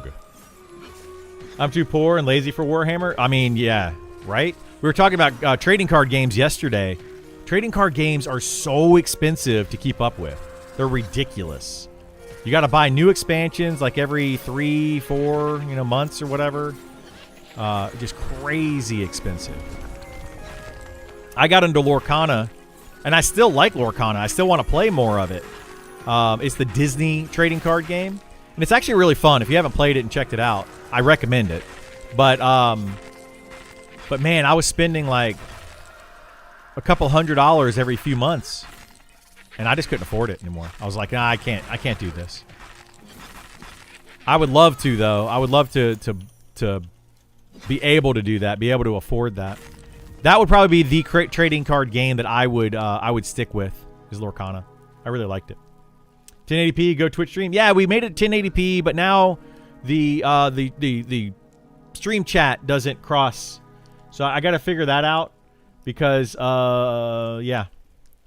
So it's a whole thing. I'm still working on it. We'll get there eventually.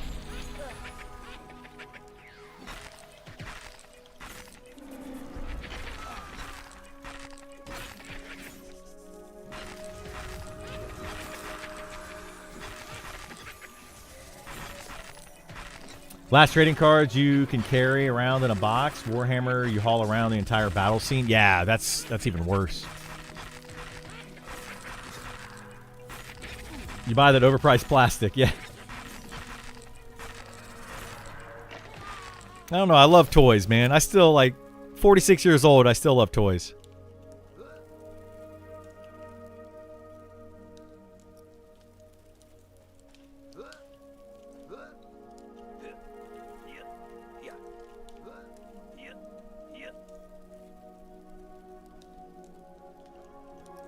Yeah, I went crazy. Do you guys remember the Toys to Life stuff? The Disney Infinity and the other Toys to Life things. I went crazy with the Disney Infinity ones. I love Disney Infinity stuff. It was so much fun. I bought a ton of that. I have almost every character in Disney Infinity. I don't have all of them, but I have almost all of them.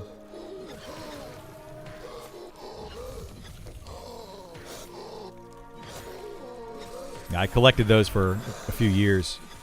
And then they shut it down. I was so mad about it. Like, Toys to Life just wasn't making them enough money somehow.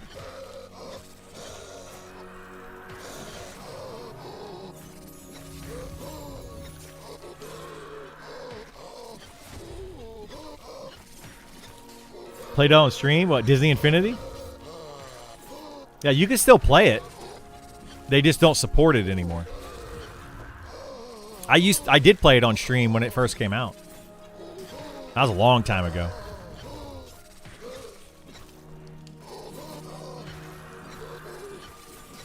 My son loves Disney Infinity. Loves it. Or we used to play it all the time.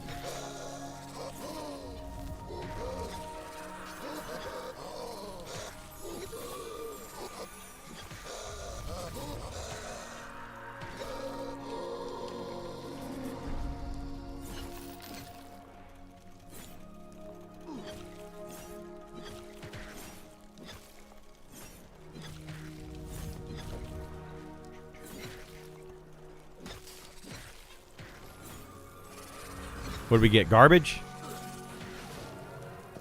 Wait, what is it? The Wyvern Hide Tunic. I don't think anybody wants that. Imagine going hardcore, paint your Warhammer with lead paint. Ooh. They do a thing at Dragon Con every year where they They have like painting booths. And I see people painting all sorts of like Warhammer and D&D figures and stuff. The people that have Warhammer at Dragon Con, oh my gosh, dude. I don't even know how they carry all that stuff in. They literally bring it in like hand trucks and like wheelbarrows, basically. Like giant carts just full of stuff. It's crazy. If I go to Dragon Con this year, I'll try to take some pictures of it and post them on my Discord or something. I'm still debating if I want to go to Dragon Con, though, because I'm going to be gone this weekend. And then Dragon Con is next weekend. I think. Let me double check.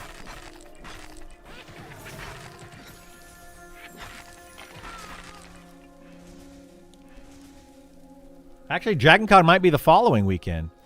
When is Labor Day this year?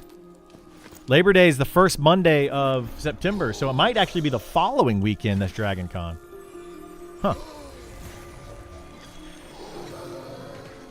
So yeah, I might end up going to Dragon Con this year. We'll see. I'm going to play it by ear.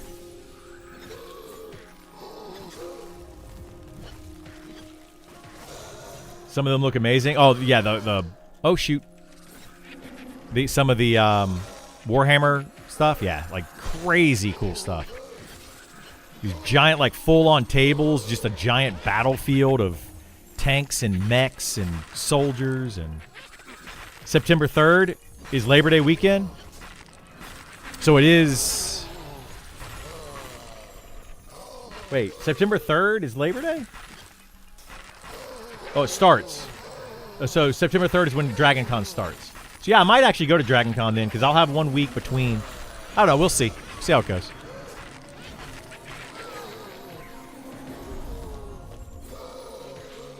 That should be correct, though. Thursday, Friday, Saturday, 3rd through the 7th is Dragon Con? Okay. I might go then, because then I'll be out of town this weekend, and then I will have the next 2 weeks, and then out of town Dragon Con weekend. I might do that. Criddle's not paying attention? He sure is not.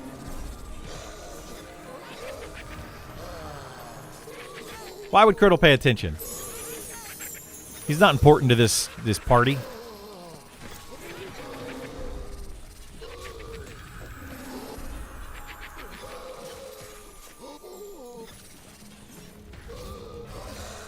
Is the game actually fun, or is it more of an art hobby? Which game? Warhammer? I've heard it's a lot of fun. I have never personally played it, but I heard it's fun. I just feel like with Warhammer, you need to really have a lot of fun and be competitive, you need to have a fairly large army. But if you're just playing it with your friends and you guys decide, like, okay, we're only going to use this many units so that everybody can play fairly, then, yeah, you know, it could still be fun. Girlfriend is trying to convince me to be Porter again this year. She has like 300 Warhammer and Lord of the Rings pieces to sell. Wow.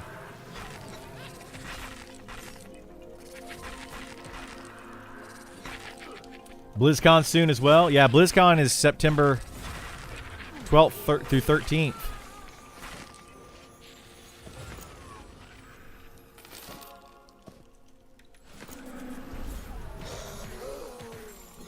Hey, thank you so much for the Prime sub. I appreciate it, bud. Very much appreciated.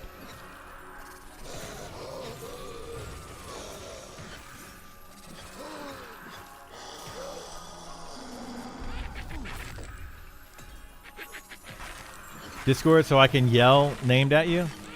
I don't know if I want to do that. I don't want to be yelled at today. Hang on a second. Let me open up Discord. Switch output. No. I don't want to switch my output. Alright, I'm in Discord. Monster memory question. How does loot work in a party? Hang on a second. I've noticed there is no rolling off loot. Is there an honor system where a group decides who gets what? Yeah, basically. So loot is shared in a party. Anybody that kills the mob and gains credit for the kill, so anybody in your party can loot the mob.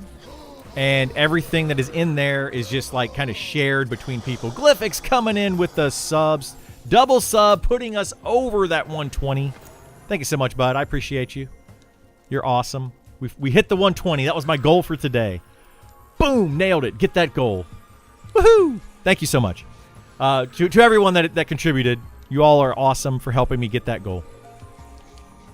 So yeah, loot is basically shared, and if a good item drops, like when you loot, let me see if I can find anything here. I don't see anything to loot. When you loot, there's a button though that says link all, so you can link it all to your party, and everybody knows what the items are that's on the corpse.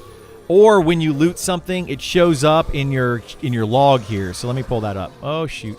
So right here you can see you looted padded leather scraps.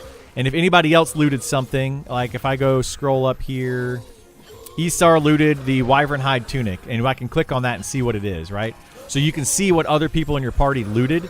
So if you want something, you just speak up and say, hey, I want that. Let's roll on it, whatever. And that's basically how it works. So it is an honor system, and if somebody ninja loots something and leaves, they become known as a ninja looter, and over time, people will stop grouping with them because they're just known ninja looters. And they're terrible people, and you get a bad reputation. You don't want that in this game. Honor system in this group. Whoever clicks the fastest to pick it up. Yeah, basically, whoever clicks the fastest to pick it up. Generally, I am looting here. Also, Locke, thank you so much for that Prime sub. I appreciate you, buddy. I'm generally looting most of the time because I'm trying to get all of the cloth and scraps, but the coin, when you loot, the coin is automatically split between the party, so everybody gets the coin. And then the cloth and leather, I'm taking those and I'm trying to level up my my leatherworking and tailoring, and I'm making bags for everybody in the party. So like we've made like basically all these bags right here that I just popped up. So we got, your larger backpacks. These are basically the largest bags you can get outside of this one right here in the middle, which is my tailoring kit. But these are the largest bags you can actually craft and find in the game. They're literally the largest. So I'm trying to craft everybody a full set of these bags so that we just have as much inventory space as possible. So there you go. That's why I loot stuff. But if it's like a named item, I don't always loot those. I do oftentimes get those, like the Rampaging Spalders here, because they're magic items, and I disenchant them. So because I have the highest disenchanting, it's better for me to disenchant them, and then I craft those into enchanting items to get bonus stats. So you'll get like this right here. I have Enchant Cloak, exceptional agility plus 5 agility, and that's from enchanting. So I break down a magic item that we don't need for the party, or we don't want to sell. I break it down and I turn that into bonus stats on our gear. And I believe everybody in the group has enchants for every slot at this point. They should if they don't. But yeah, that's basically how that works. What are the best professions? Right now, I would say alchemy, then enchanting, and then tailoring, leatherworking for your bags are kind of the best. You can also make, with blacksmithing, you can make these things right here, which are sharpening stones or weight stones, which give you 11 strength on your weapons, which is really nice. At the higher end ones, the high level ones, give you 11 strength. So that's really nice. I can get up to 22 strength on my 2 weapons here. If I have a thrown dagger or something in my ranged or ammo slot, I can also get another 11 strength on those. But I have stats on mine, so like I'm getting 6 stamina from the armor or from the thing there, and I'm getting all these stats from this here, so I don't need to, or I don't want to put the 11 strength on there. You need jewelry, wisdom enchants. I don't know if we have wisdom. I think we can do mana for you on the jewelry or on the earrings, and then health on the rings. Because like my rings, for example, have health. And then earrings I don't even use in enchant because I think it's mana on those is the best thing to do. Neck can be wisdom. I can make you your neck piece be wisdom. If you don't have that. I can make that now, actually. If I have enchanting materials. Yeah, do you need necklace? Or you should have the necklace. Do they work with blunt weapons? Yeah, that's the weight stones. So you have sharpening stones for piercing and slashing, and then weight stones for bludgeoning weapons. So they do the same thing, though. Any speculation on what the new recipes might go with the patch? I don't know, yeah. I would like to see what those new recipes are. A monk hand-to-hand weapons be sharpened? They should be able to with weight stones. They're not sharpened, but I think they can use weight stones. I don't know, though. Never tried. Never see anyone selling weight stones for some reason. Yeah, I don't think they're like widely known and widely used, and people just generally make their own. But they're worth using for sure. I mean, for me, it's 22 extra strength. For Isar, he could at least put, I'm pretty sure anyway. Let me look. Yeah, see, he's using these throwing daggers right here. He could put 11 strength on that if he wanted to. That's another reason why dual wield is better than a two-handed weapon, is because a two-handed weapon, you can only put 11 strength on it. But if you dual wield, that's 22 strength. So, like, dual wield is generally just better. Most of the time. You can put strength on throwing daggers? You sure can.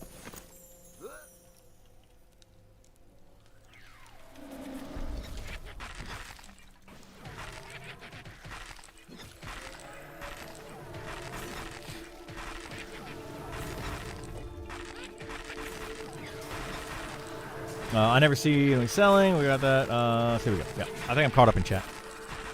I apologize for the not being blended chat today. I'm still trying to figure out how to do that. A better way to do that. We'll get there eventually. Eventually. Text message. Who do I have a text message from? Oh, it's a political text message. Shocked. Color me shocked.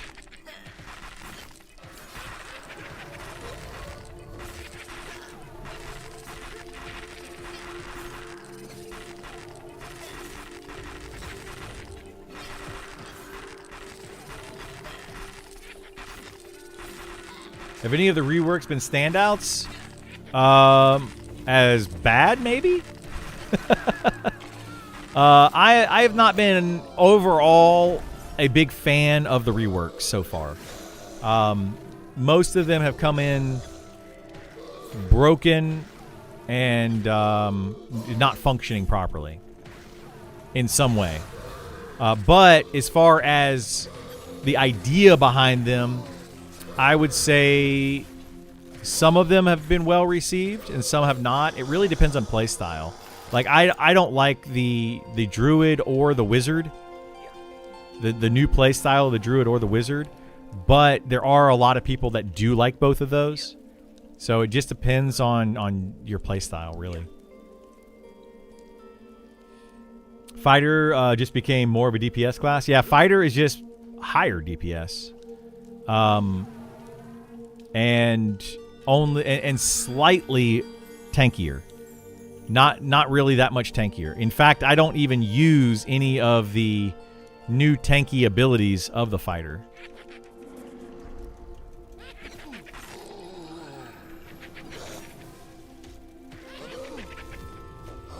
Isn't that what they didn't want to do? Well, yeah, it is, but it is backwards. That's why I was saying, like, all these new classes that came in. I mean, I'm not trying to pick on the devs or anything, but it's just a true statement. They are not balanced at all, and they all need a balancing patch. So at this point, they're trying to get the foundation in on how the class is going to play, and then they need to go back and balance all of them. We're not going to see that before early access hits. It's just not going to happen, unfortunately, which is going to feel really bad at the start of EA. People are going to be complaining left and right. It's going to feel really bad. So hopefully they can get it in as quickly as possible, and get it working out, because it's just bad right now. Like there's no other way to put it. No matter how much I like the devs and how much I want them to succeed and all that kind of stuff, it's just bad. Unfortunately. Cleric 1 to 35 or so is number 1 DPS class. Yes, yeah. They have a crazy high damage proc. It's just a lot of that stuff. What's the thoughts on Monk rework and Clerics? Those are the newest, correct? Monk, Cleric, and Fighter came in, together. And the Monk is good, but most of its new pulling abilities are kind of lackluster. They just don't, how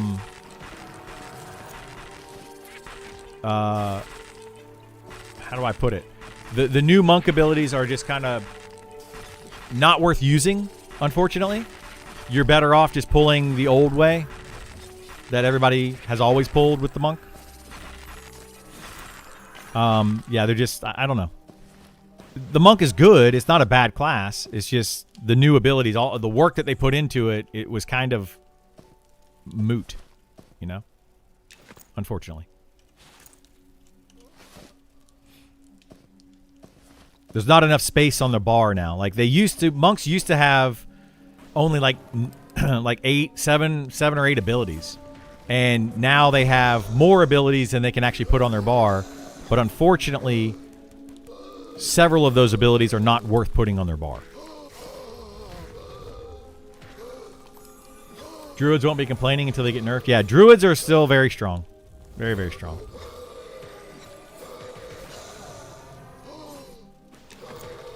So, what does that have to see? Like, a lot of this stuff is really just kind of up in the air. I wouldn't base anything on their current power level. I would base everything on their play style. So any of the new classes that have come in with these reworks, see how they're playing and see what they do, and just see if you like that play style. Like previously, the Beastmaster had a bunch of shaman spells, so it played completely differently than what it does now. Now it's mostly a martial DPS class.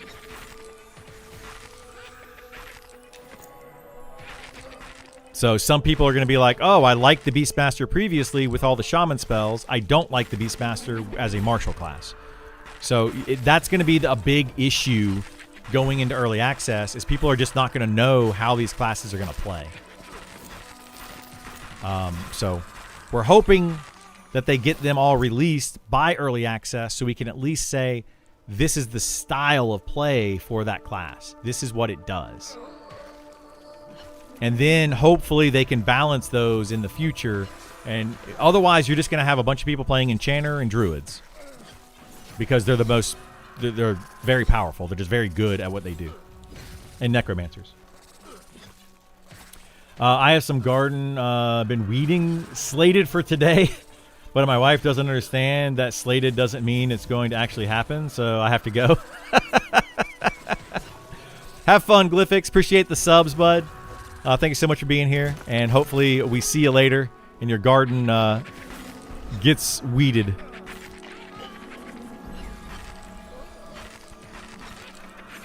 Stay lurking for views. I appreciate it, my friend. I stopped right before the first rework and hadn't jumped back in yet. Yeah, I mean, there's been a lot of work done, right? There's been a lot of things changed. Hang on.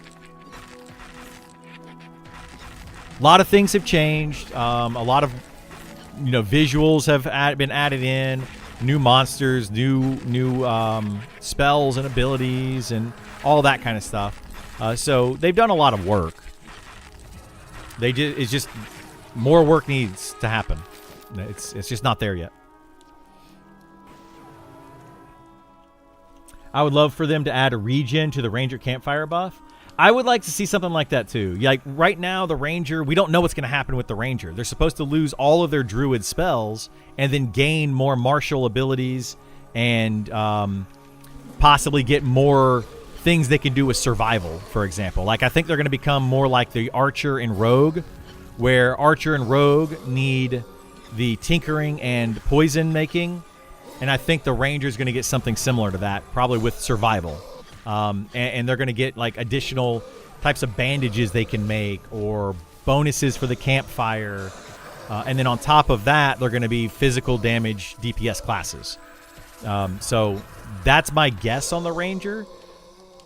But we really don't know until it comes in. So that means that people going into early access are going to be like, well, what's the Ranger going to be? We don't know. They could be very, very good. They could be very, very bad. They could be kind of somewhere in the middle. They could be a martial class that wants to melee all the time. They could be a range class that uses their arrow all the time. They could be jumping in and out of combat. They could be a campfire stoker. Literally any of those things could be accurate for the ranger. We just have no clue, unfortunately. Honestly, two things they talked about that I'm excited about are the campfire buffs from Ranger and the social songs from Bard. I'm super excited about both of those things as well. But it depends on how they do them, right? They could make them both amazing and fun and interesting gameplay mechanics, or they could just be very lackluster. They also said that the Ranger is going to be very good in the outdoor zones. And so I feel like a lot of their buffs may not work indoors. And if their buffs don't work indoors, then nobody's going to want to have a Ranger. It's not going to be balanced well, and people aren't going to want to have a Ranger inside of a dungeon. They're only going to want to have them in outdoor areas, which is going to feel really bad on the Ranger to be limited to outdoor stuff. You know, and that's going to feel extremely bad if it's not balanced properly.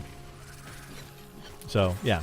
Herb plus survival, most likely. I think it's going to be more forage plus survival. They're going to forage, which is a Druid Ranger-specific skill. They're going to be able to forage things. Maybe actually bards may also get forage, I think. But be able to forage items, special items from certain zones to be able to make certain things. And I think that's where the Ranger is going to end up.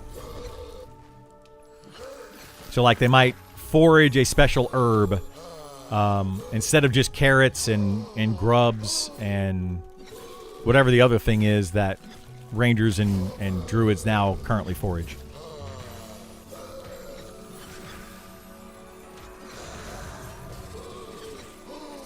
Yeah, and make advanced bandages. I think all that stuff's going to be part of it, yeah. So they're going to be able to reduce downtime. So what I think is going to end up happening is going to be the Ranger's going to be a really good class for like a duo or trio to be able to reduce downtime between pulls, but they're going to end up not being a good class for full groups or dungeon crawls is the way that it reads.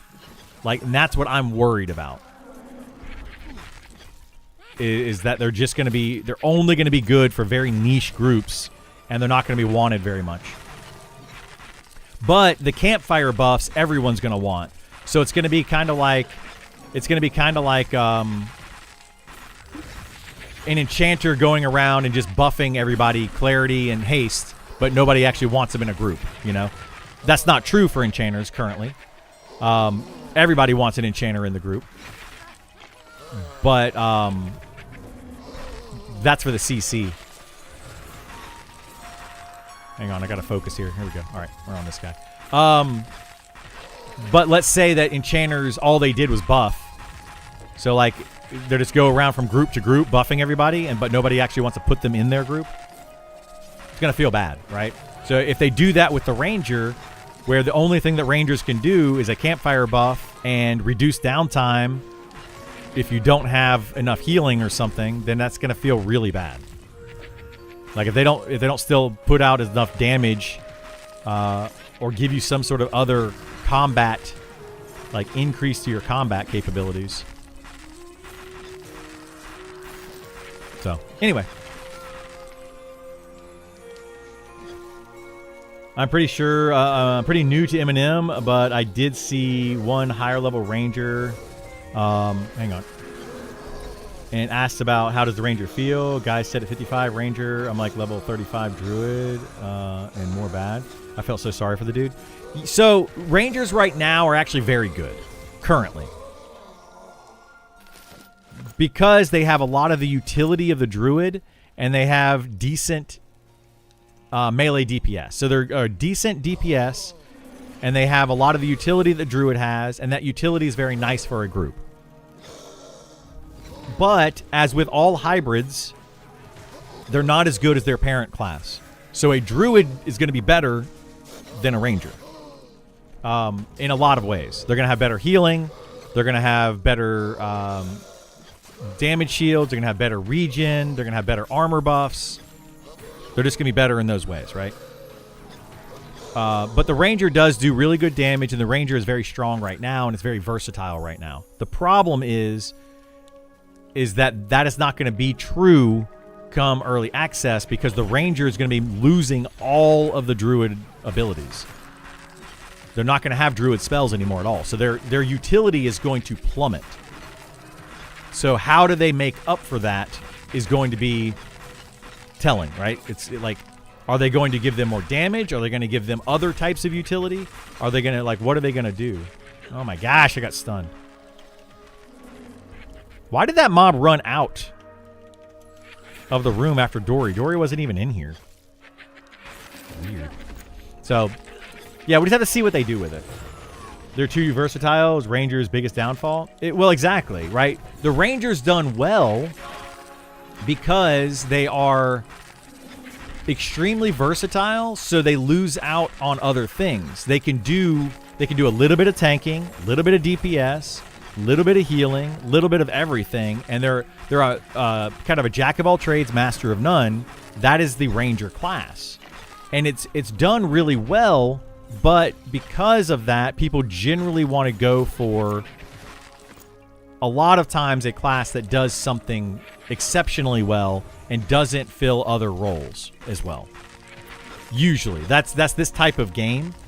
But we also notice that utility is extremely important. That's why enchanters right now are so good, is because they do a lot of damage with charm pets and have an insane amount of utility. So they're like overly powerful. Druid are the same boat. They do too much too well. The Ranger, the pitfall in the Ranger, though, is they do a lot of things, but none of it very well. So, there you go. Traps would make sense for Ranger. Traps would make sense for Ranger, but they put traps on for tinkering on the Archer. So it would feel bad now if they said, well, Archer and Ranger have the same exact abilities, and they both use traps, right? That's just going to feel really bad. But I think they still will have, I think that the Ranger is going to have snare traps.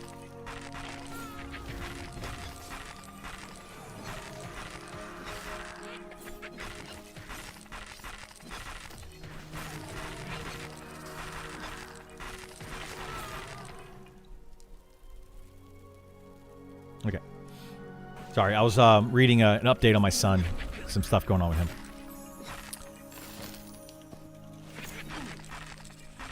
Delete Ranger? I mean, I personally say delete Ranger, yeah.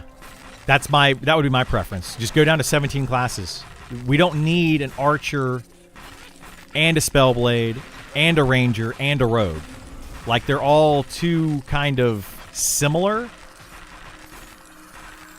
To where it's hard to make them feel different and make them feel powerful and make them feel like welcome into groups. Like, you know what I mean? Like when you make a group, you want a tank, you want a healer, you want a CC, and you want 3 DPS.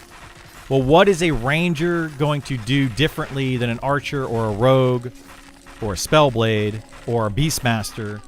Like it's just kind of like they all do kind of the same thing now. They're all just melee DPS classes. What do they bring to the party that's unique and special? And every class should bring something that's unique and special to a party. And then it's going to come down to what is that unique and special thing, and which one is the most powerful. Which one do you want to have in your party? If a Ranger's big thing is that they can stoke a campfire better than everybody else, then people are just going to like pay a Ranger to come and stoke their campfire and then invite other people to their party.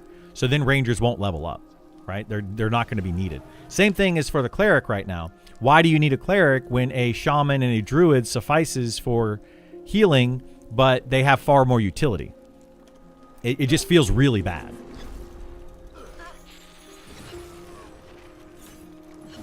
Enchanter is just an overall buffed bot. You pick a support class. Enchanter is just the best class you put in every group, by far. It's just the best class to put in a group. But the Enchanter is so powerful right now, it doesn't need a group. So a lot of times you're like, I need an Enchanter. Well, I don't want to group with you because it's going to slow down my XP. And you're like, okay, so now it's going to be even more difficult. So trying to find an Enchanter that's willing to group is going to be hard on its own.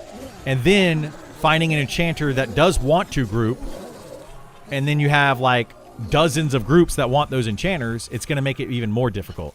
Back in EverQuest, in 1999, early 2000s EverQuest, finding an enchanter was extremely difficult because they're the only class that did that job. And they did it really well. And every single group wanted one. You could get away with having other healers, other tanks, other DPS, but you couldn't really get away with not having an enchanter in your party. And it kind of is the same thing in this game. You need to have an enchanter to do the high level content deep in these dungeons, but at the same time, enchanters don't want to really group because they want to get better XP solo. So the whole thing is just, it's really out of balance.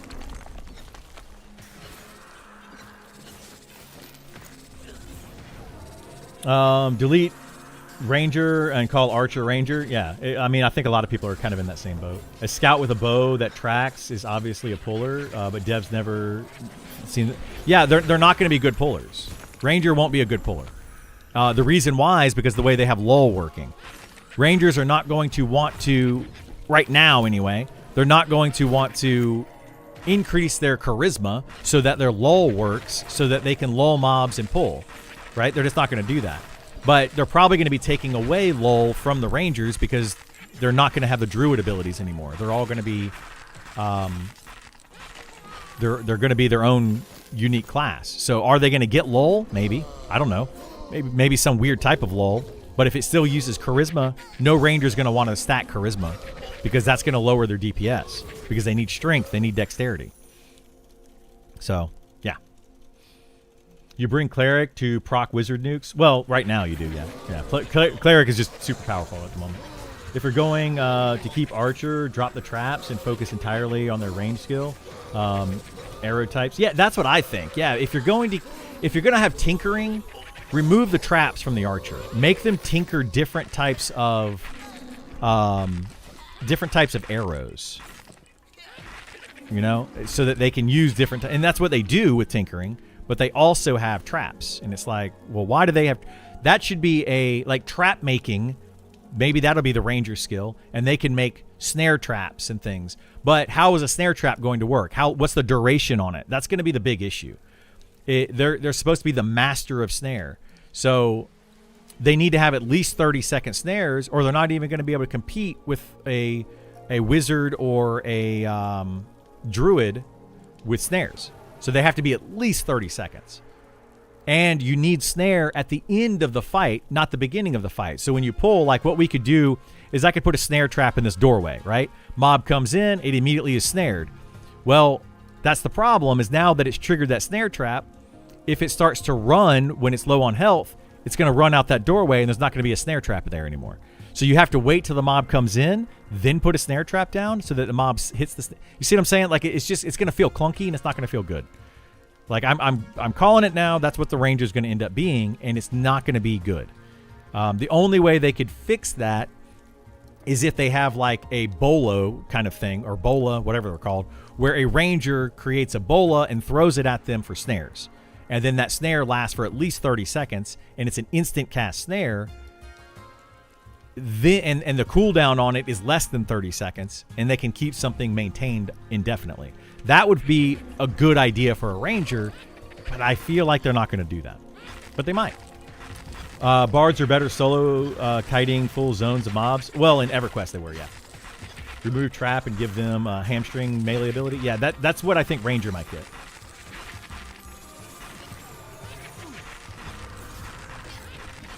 I'm hoping that would be a good ability for a Ranger, is like a hamstring type of ability or a bolo kind of type of ability where they can snare mobs. Yeah. When I pulled an EQ on my Ranger, I would just pull a whole group of mobs, snare them, and then just ran around while the group killed them. Yeah, you could do that too if they have a good AoE snare. Sure. Take snare away from everyone except fighter and make me do it? No, thank you. My snare is absolutely worthless ability. It's not worth putting on my bar. 60-second cooldown for a 6-second snare. You think I'm going to waste an ability slot for that? I know you're joking, but I like some of these abilities. You wonder why the devs put them in the game. Really, like seriously. I wonder why they put them in the game. They are not going to be used. The monk, 60-second, or the 10-minute long 10-minute long recast for 60 seconds of damage shield immunity for the monk is like, why is it even in the game? The static field on the Spellblade, why is it in the game? There's just no reason for some of these abilities. They have zero function. PvP ability, they could be for PvP, but again, that's going to make people upset if they put them in for PvP, because people are already saying that the PvE should be the focus. A lot of people are saying this. The majority of their players are going to be PvE focused players, and anytime they do something specific for PvP, people are like, well, you wasted dev time, right? And I'm not going to say that they wasted dev time, didn't waste dev time, or whatever, but that's what the general consensus is going to be, and it's going to feel bad for the devs. You know, people are going to pick on them about it. They're going to just be like, why are you doing this stuff? You know, it's going to happen. So, anyway, I'm still trying to figure out why Fighter even has a mana bar. They don't. Fighters don't have a mana bar. I have items that have mana on them, so it gives you a mana bar. But if I unequip those items, they don't have mana. Well, I guess they still have the bar, but yeah, the bar goes away. It's just like a blank thing. I'm hoping they have mana drain, give mana to everyone, enchanter, and heavier mana drain. Enchanters already have mana drain, and they can give mana to other players and stuff. Like they can already do that. I mean, they could definitely go into that more. Sure. I don't like the limited ability bar, but I know that's a hot take. I don't mind the limited ability bar, but I don't know. If you're going to have a limited ability bar, make it to where there's actual choices for what's on your bar. You know? Like most classes there's no choice. It's these are the 10 abilities you want on your bar, and that's it. And for a monk, that's how monks are now. After the rework on the monks, it's basically these 10 abilities are the abilities for the monk. If you choose a different ability, you're hurting yourself. You're hurting your group. So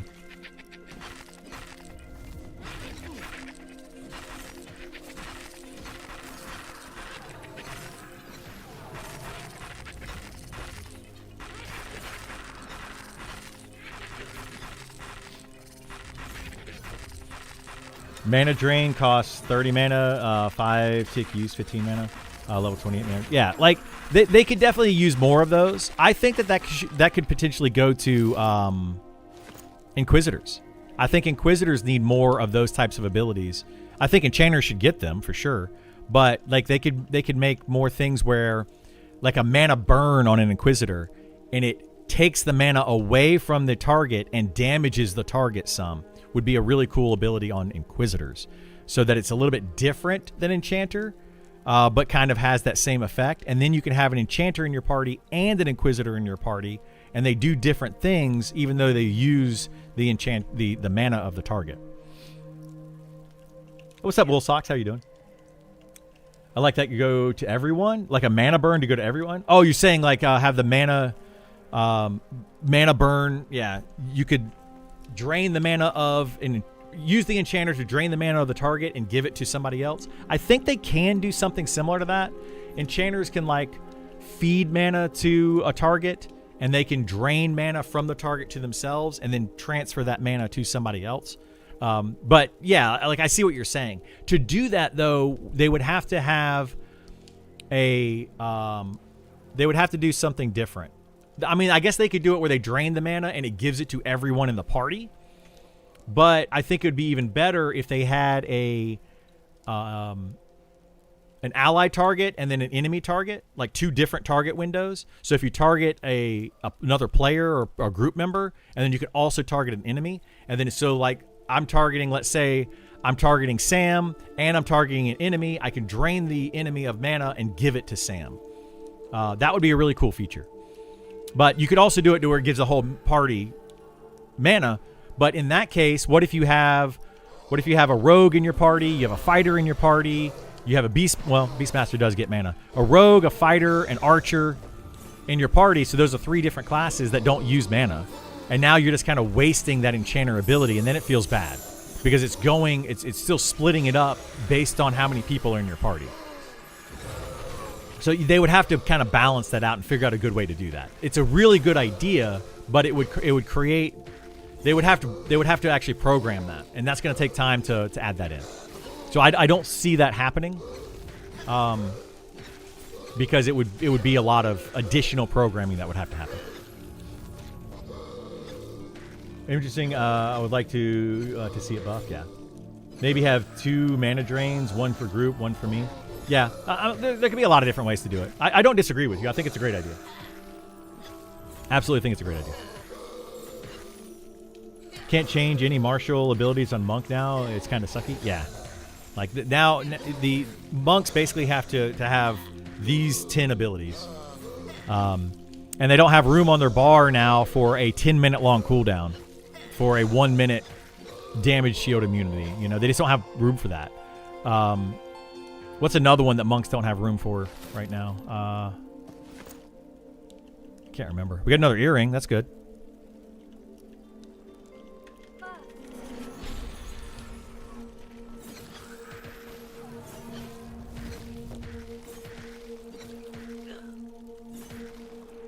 Oh, Dory's back. Uh-oh, here we go. Crazy pulls. It's a crazy train. You know you like it.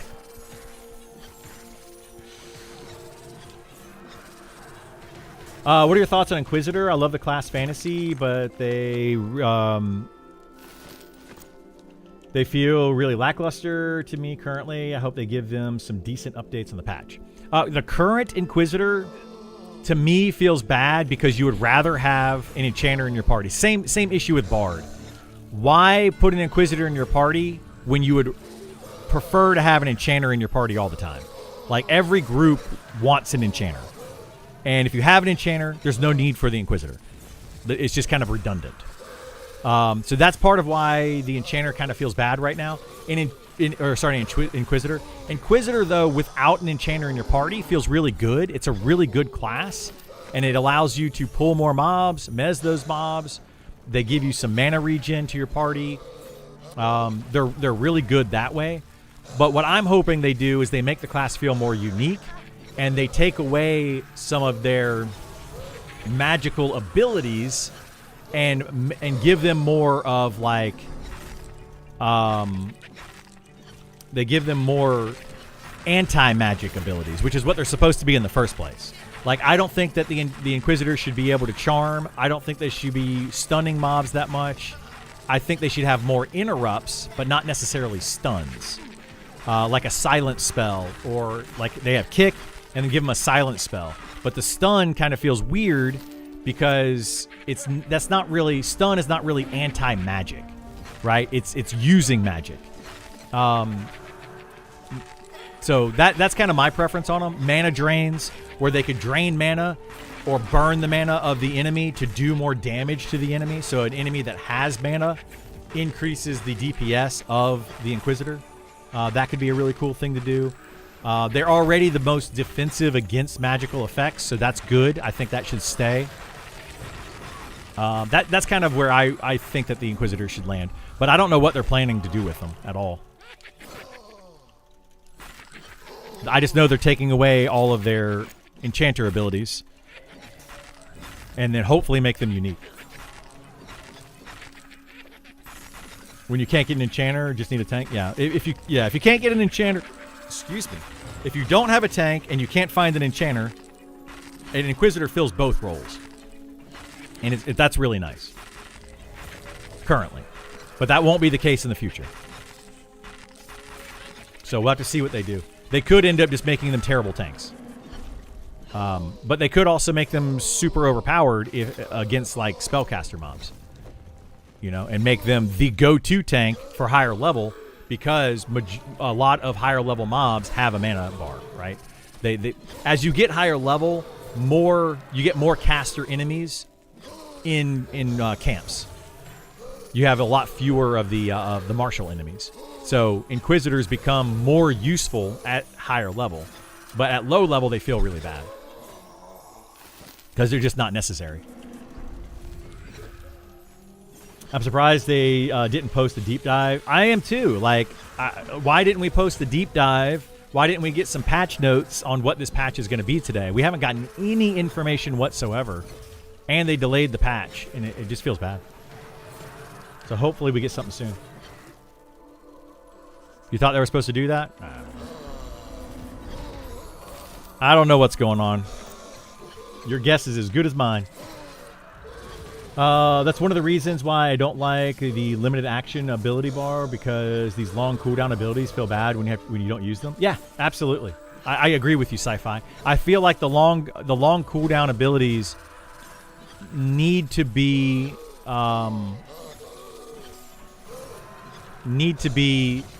like able to be used off of the ability bar. Otherwise, people aren't going to use them, you know? The fighter is one where I will give you a good example of being able to swap abilities out, and they're situational.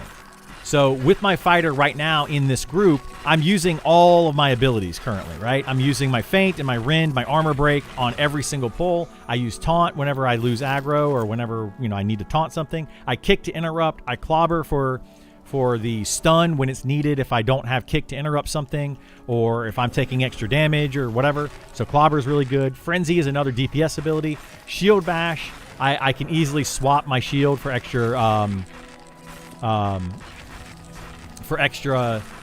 damage and threat. Battle Cry gives me more strength for the entire party. And then Juggernaut I use because it chases mobs down, or it also gives me damage reduction, right? So that's what I'm currently using for my fighter, and those are the reasons why I'm using it.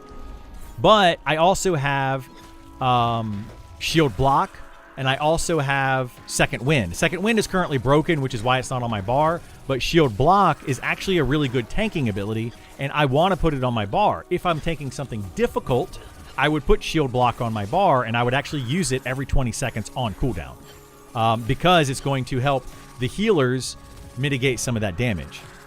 Or it helps me mitigate some of the damage for the healers. So that's the idea of Shield Block and why it would be good. So there are some abilities that the fighter has that are good to swap in depending on what you're doing in your group. But some classes, they just have certain abilities that you don't ever want to swap in. Hamstring is one of the abilities for fighter. There's no way that I would ever swap in Hamstring. I'm not going to do it. I would much rather just invite somebody that can snare or root the mobs in my party, like a druid or a ranger right now, or somebody else that can do that. Hamstring just feels really bad. So that's an issue. Is that every ability should feel wanted on the bar if you're going to have a limited bar space. Otherwise, just make it unlimited bar space, because people are still going to just use the same abilities anyway, right? Like, so anyway, that's kind of how I feel. Just give us buff bar like in Pantheon. I mean, yeah, Pantheon had a cool idea for that. Having the buff bar, you have ability bar, and then you had you had 3 different bars. I forget what the third bar was. Was that like self buffs or something? Auras, something like that.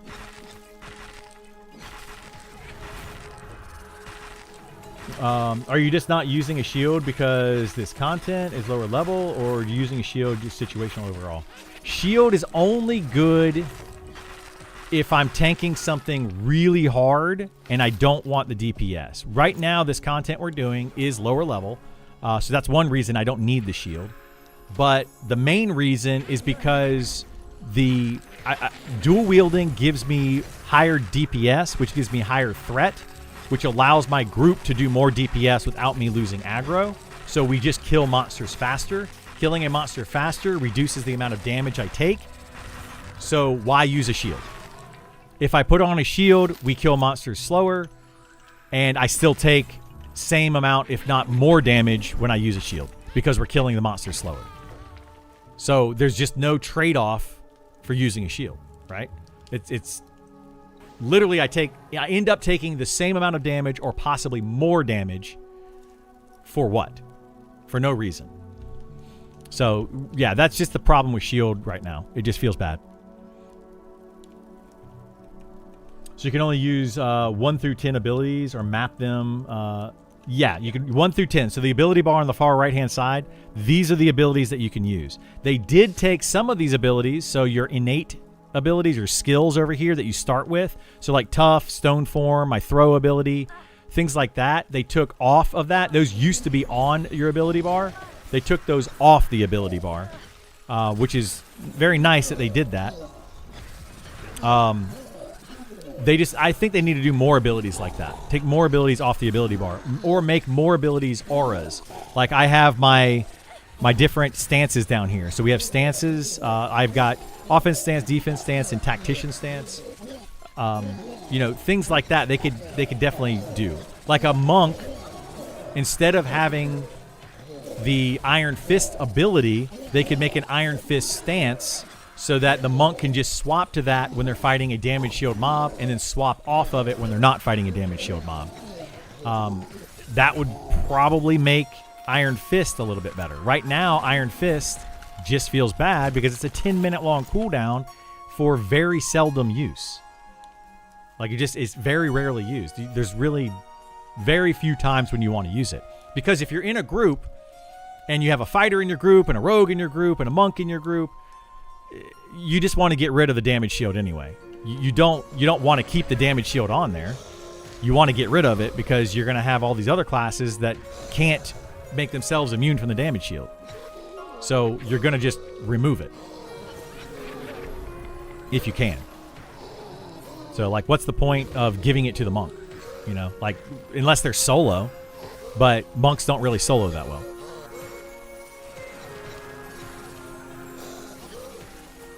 Limited ability bar makes no sense for non-casters. I mean, it does and it doesn't. But yeah, I see where you're coming from with it.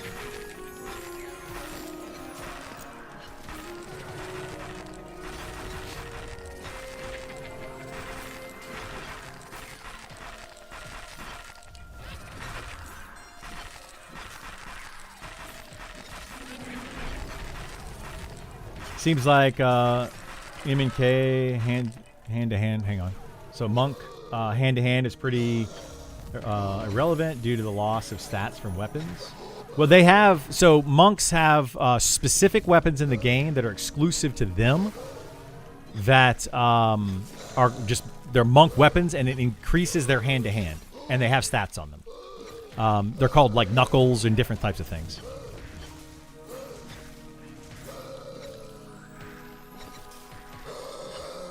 So like a monk might have, a monk with hand-to-hand starting at level 1, their damage delay might be like 10 damage, 30 delay, right? As they get higher level, that delay might come down and that damage might come up. And by level 60, they might be like 15 damage, 20 delay.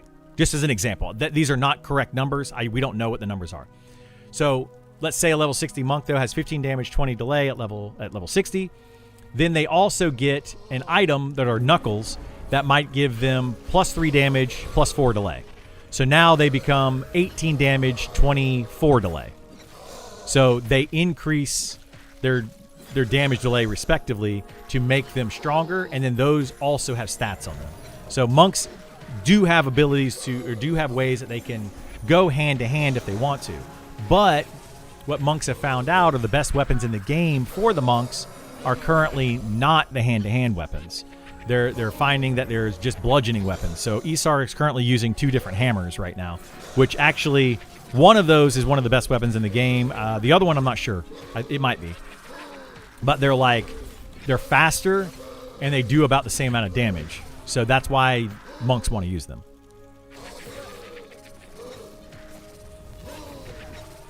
Actually, one of those is really slow. It's actually 35 delay. The other one's 24 delay. One's 24 delay and like 15 damage or something like that. And then the other one is like 35 delay, but it's like 17 damage, 18 damage. So it's, yeah, you're looking for the higher ratio in that sense. Yeah, the ratio is way worse. Exactly what Greg is saying. So the ratio with hand-to-hand is oftentimes worse than the other weapons, like bludgeoning weapons that you can find. But again, it all depends on what weapons you can find. You know, like these bludgeoning weapons that Isar has are both extremely rare. So if he didn't have those extremely rare weapons for best in slot, then the knuckles that he has might be better. So his hand-to-hand might be better if he had other weapons that were not as good of a ratio. So you just kind of have to figure out which one is going to be better ratio. Unfortunately, it's very difficult to find on a monk because we don't know what the monk's damage delay is, and it's very hard to figure that out. It's doable, though. We could figure it out. Very possible.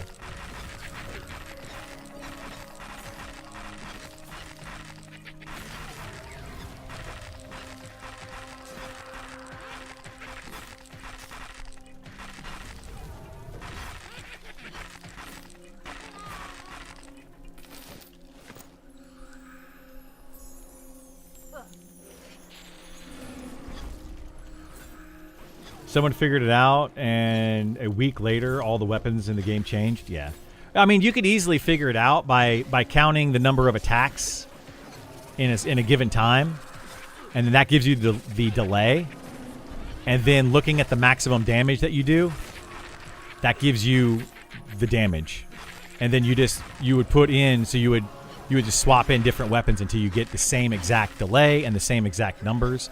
And that's going to tell you what the damage delay is. Like, it's actually really easy to figure out. It just takes time. It just takes like somebody looking, like sitting there staring at their damage and counting out seconds between attacks.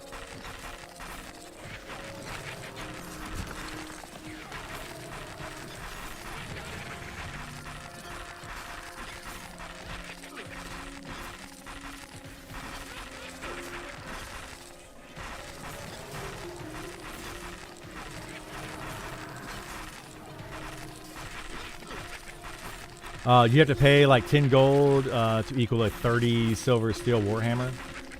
Yeah, that's true. At least at low levels, for sure.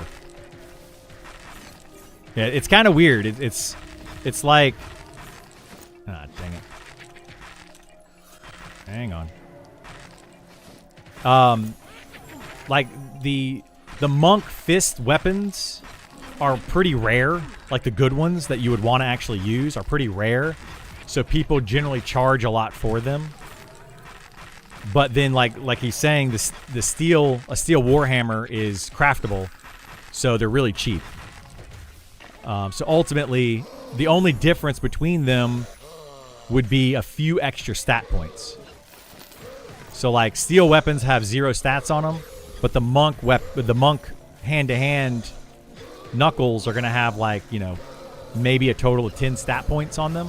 So you're missing out on 10 stat points, but you're saving yourself a ton of money. And those 10 stat points aren't going to increase your DPS by that much.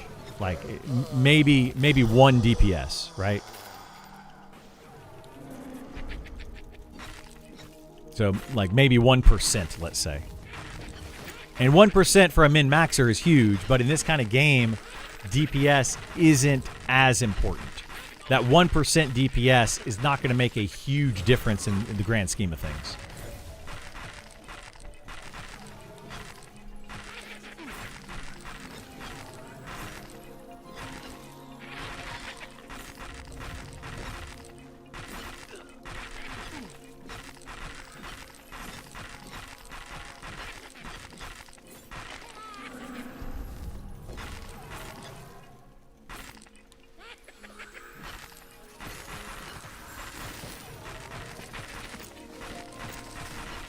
Sorry, I keep getting text messages about my son. He's changing some stuff up with school.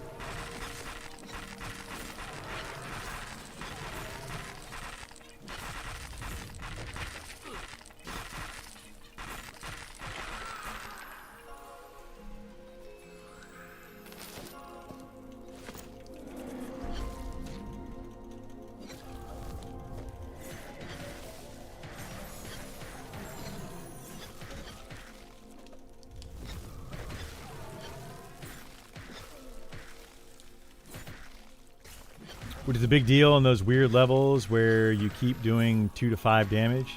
Yeah. Yeah. How much difference does Dex make on hit chance? It doesn't make a big difference unless you're fighting monsters that are higher level than you. Unfortunately, right now, the best XP in the game is killing monsters that are higher level than you. So it kind of makes a little bit of a difference at low level, but it doesn't because it's harder to get stats at low level, and at low level, the stats don't mean as much. But when you become like level 50 plus, you're rarely fighting things that are higher level than you. You're mostly fighting things that are lower level than you. So that's the only time that Dex really makes a big difference. You might, so like fighting a monster at, if you're level 50 and you're fighting a level 49 monster, you're probably going to have, with your normal Dex, not anything special with Dex, you're probably going to have like an 85 to 90% hit rate. If you fight something that's slightly higher level than you, you might have a 75 to 80% hit rate. So you're going to lose, you know, maybe 10% hit rate there. You would have to stack up your Dex considerably to gain that 10% back. That's kind of the best way. These are obviously just fake numbers that I'm making up, but to gain that percentage back, you would need to really stack a lot of Dex, and it's just not really worth it. Usually, you're better off almost all the time stacking up more strength to kill monsters faster that are lower level than you. But when you get into the high level stuff, level 60, and you're doing raids, that's where you're going to need Dex. Be able to hit the raid mobs that are going to be redcon to you. So like that, you know, that few extra percentages, you know, it's not going to make a big deal. But now if you're trying to fight a raid mob or a redcon mob, it might drop your hit rate by 20 or 30%. So you're going to need the Dex.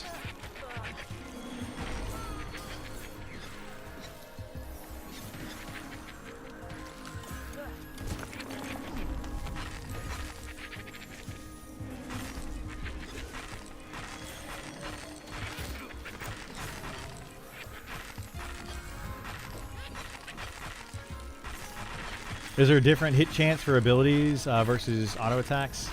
There is for some abilities, yes. It depends on the ability.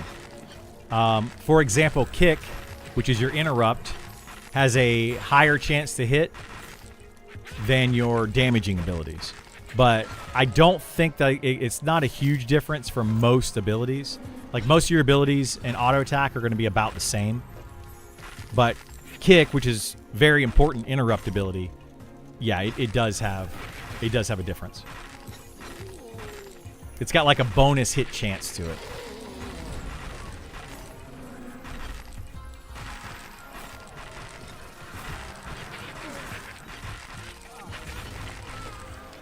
To where, like, I want to say Kick, if leveled up properly, because it uses a skill. So Kick uses your acrobat ability.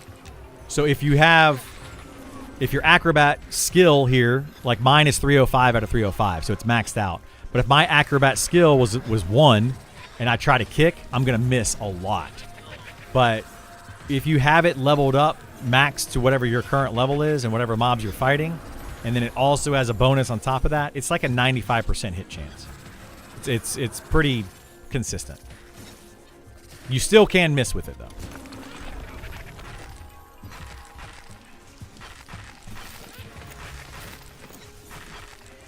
Is the patch already live or not yet? Not yet. It's supposed to be live in maybe 2 hours or so.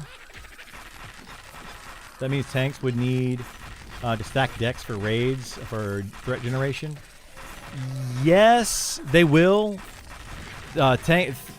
Dexterity will be needed for tanks, yes. But not as much as it will be for DPS. The reason for that is because tanks have abilities like this right here, Rend, that has bonus threat to it. It gives you, at level 60, gives you an additional 300 threat.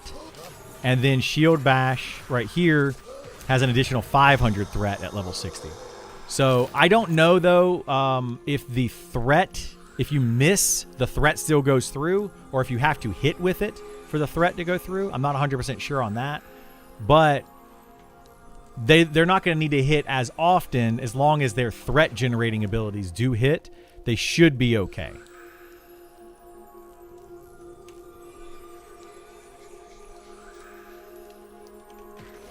Patch goes live after you get your belt. Yeah, we're not going to be here after the patch goes live. We're not going to be doing this. So it'd be nice if you got your belt. So yeah, basically on tanks, you just need enough dex on your tank to hit consistently. But a DPS wants to try to maximize that. Like a good DPS class is going to try to have to get like, let's say that 95% hit chance is the highest you can get.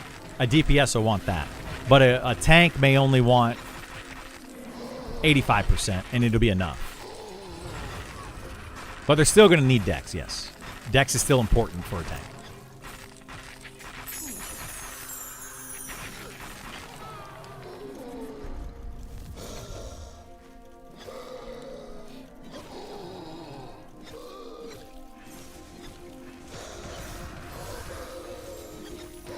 Casters need dex? No, casters do not need dex. Well, casters can use dex.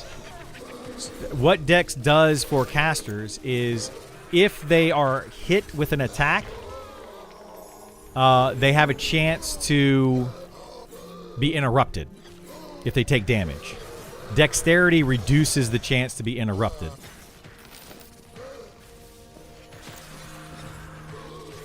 So casters could go for agility or dex to dodge abilities or reduce their chance of getting interrupted. But the idea is that casters should never be hit, right? If they pull threat, that's a problem. They should try to avoid being hit at all costs. So stacking dex on a caster is kind of pointless, because you're going to be taking away from other stats like intelligence for the dex, and then you're just kind of reducing the effectiveness of your class. And you don't want to reduce the effectiveness of your class. You want to just try to not be hit.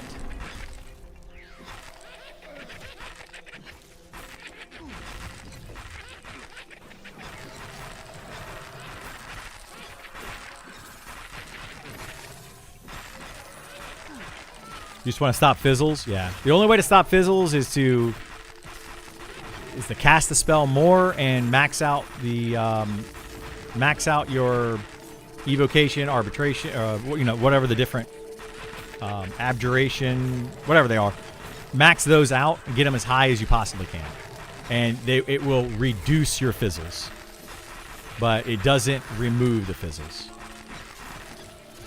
That could be a good thing for Dex, is Dex could potentially, remove or help to eliminate fizzles.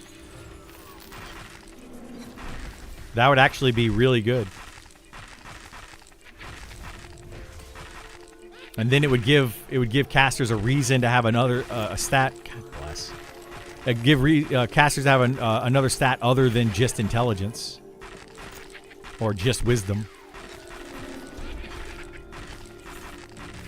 Oh, Max, they'll fizzle way too often. I agree. Like, I think fizzles are too common. Way too common.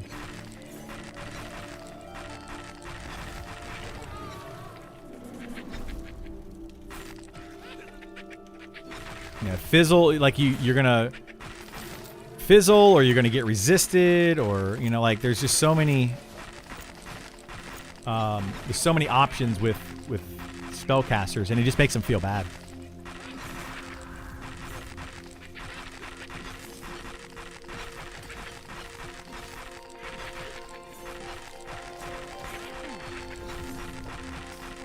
Especially wizards. Like, wizards are by far the worst out of that, because a wizard could fizzle 3 times in a row, finally get the nuke off, so they burned an extra 30% mana, because the way that fizzles work is if a spell costs 100 mana and it fizzles, it uses 10 mana. So you use an additional 30% of your mana to cast that spell, then the spell finally goes off and it's completely resisted. Now you just spent 130% of the mana for that spell, and nothing happened out of it. That feels really bad on wizards.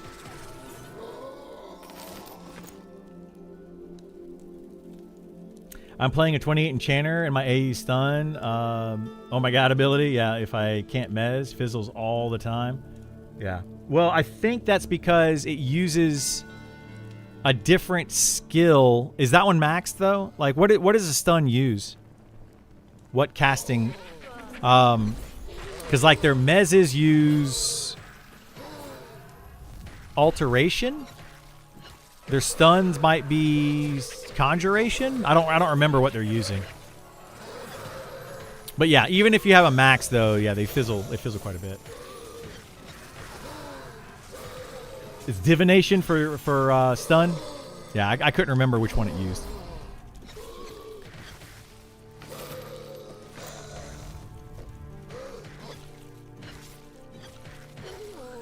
But yeah, just got to make sure you have all of them capped as much as you can.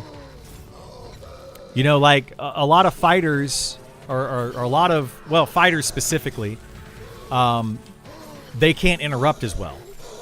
And the reason they can't interrupt as well is because they don't level their acrobat skill. The only skill that we have to level acrobat is kick. And it's on a 10-second cooldown, and people only use it when they have to interrupt. Otherwise, they don't use it. So I recommend spamming that ability all the time, and only not using it when you're fighting a caster. And like when you're fighting a caster, you only use it when you have to interrupt. But if you're fighting like all these other mobs that you're not going to be interrupting, just spam the ability. Just constantly be using it to keep it leveled up.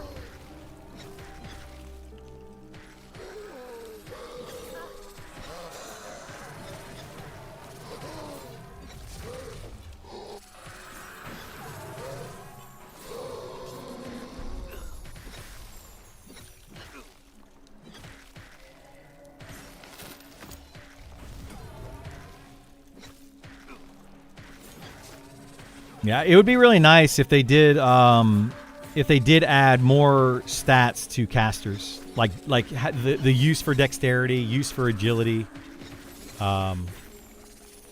Something it'd be nice. Because like for my fighter, for example, I need to get as much strength, as much stamina, as much agility, as much dexterity as I possibly can, and I need to have a bunch of AC. So like, I need a lot of different stats, but a wizard needs int, you know? And it just kind of feels bad balance-wise. Deep Elves added? Not yet, no. They're going to be coming in September.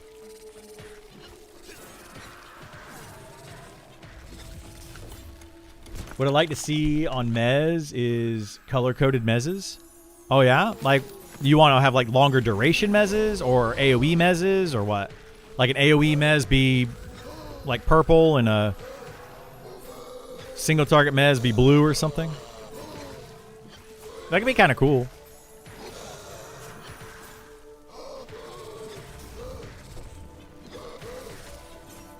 Purple 1 minute Mez, red 130. Yeah, that could be kind of cool if they did something like that. Just so that other players can recognize how long the Mez is for. I think that'd be a nice quality of life change for sure.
EQ had AoE stuns. This game does too. That are really good for groups. Then AoE mez. Yeah, they have all of that. AoE stuns and AoE mez in this game.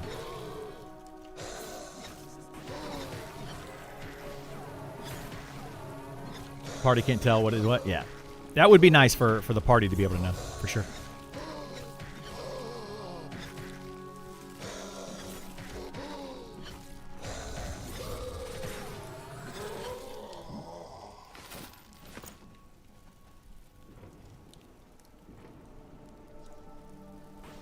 To know about Mez on Inquisitor? I don't think they have AoE Mez. I think they have AoE stun on Inquisitor. But yeah, I don't know on the Mez either, honestly. But Enchanter definitely does.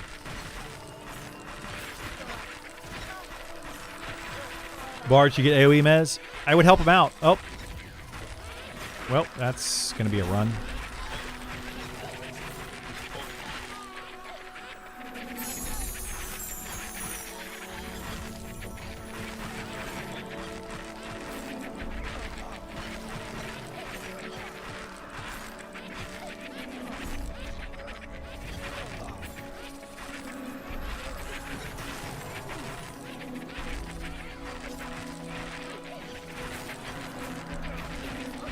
We've got 2 fear guys in here.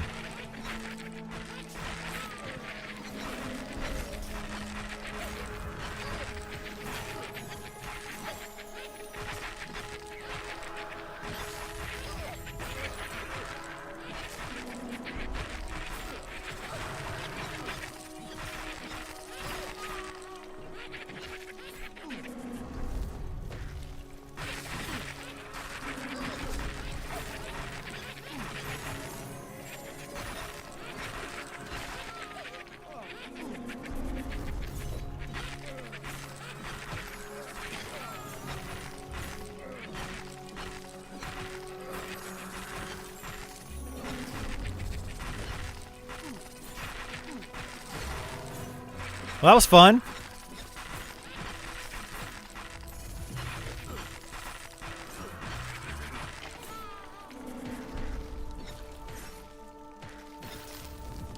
Like the cast time of AE Mez to be quicker, to be honest, considering. What's the cast time on it? Because I mean, you can AoE stun, right? Which is what, 4 seconds? 4-second stun.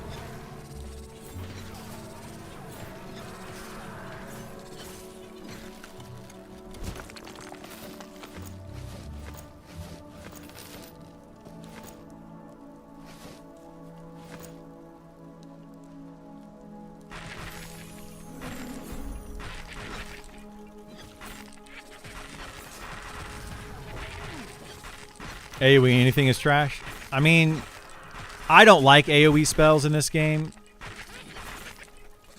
Like the quads, like for quad kiting and stuff, I get that for wizards and druids.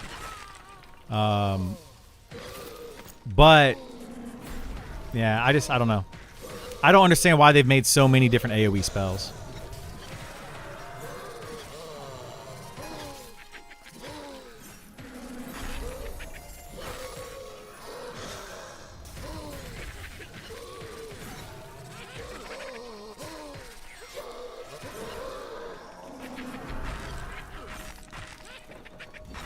It sets a path that can't be turned away from.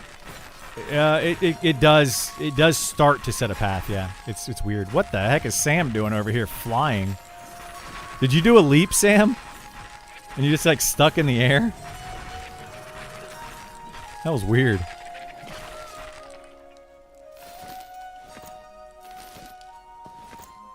You pounced? Yeah. That was really strange.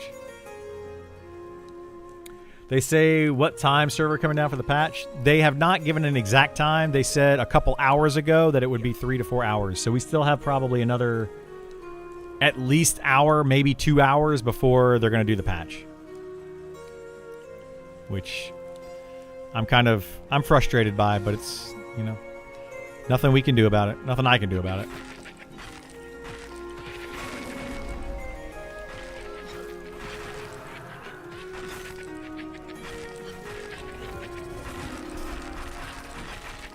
Another 5 to 10 minute downtime. It's going to be, he said 15 to 20 minute downtime for the patch.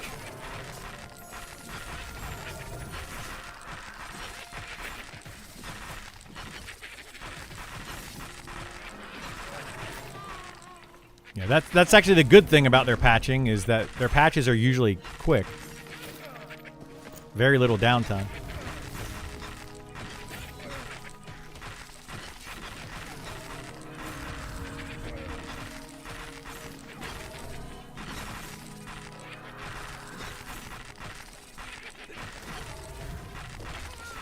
I'm pretty sure they heard me saying that I'll be going out of town, so they decided to delay the patch as much as possible.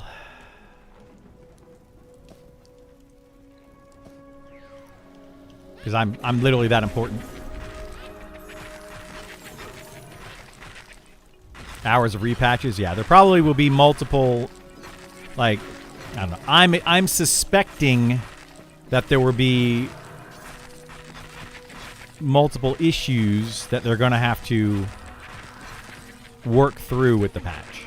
I'm just, just based on previous experience.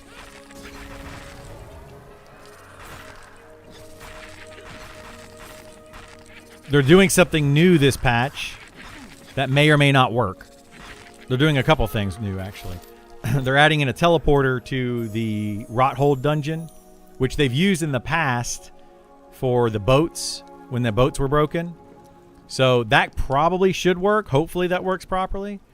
But they're also doing a new thing with Inquisitor and Shaman where they go up to this particular NPC and it's supposed to automatically give you all your spells. I suspect that's going to be broken.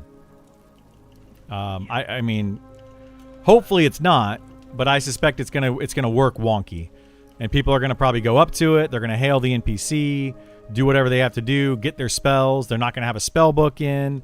Then it's not gonna work a second time, or they're gonna have the wrong spell book equipped, and it's gonna go to the wrong spell. I feel like all that's gonna happen. Make sure when you go to that NPC, you have a spell book, one spell book equipped, and no other spell books on your character. Otherwise, it could bug that whole thing out. So, we'll just have to see. I can't wait for everyone's bank contents to disappear again. Yeah, that'll be fun. Yeah. So, I don't know. I'm looking forward to the patch. I always like the patches, but I am a bit nervous because this one's a big patch. There's a lot being added in this patch. So that means a lot that could potentially be broken. And you never know what something's going to break. Like, not trying to be negative about it. Just be prepared for it is what I'm kind of saying. Like, just know that it's probably going to have some issues. Like, be sure to, like the spell book issue, right? I would highly recommend to be sure that the spell book is correct in your inventory, just to reduce the chance of issues.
Oh, man.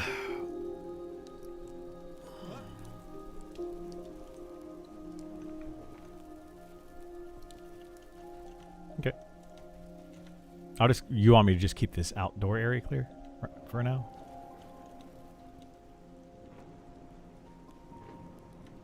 Okay. I don't know. Yeah, I'll just keep this area clear. I'm not going to pull the druid thing or anything.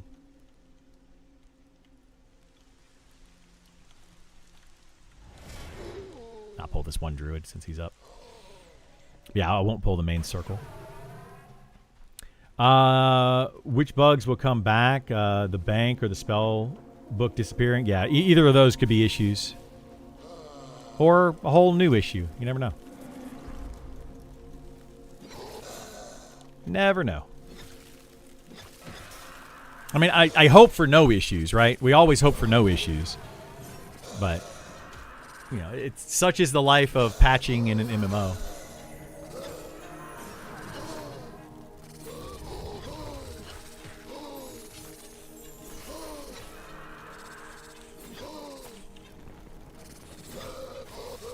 Yeah, they're happy. Exactly, they're happy little accidents.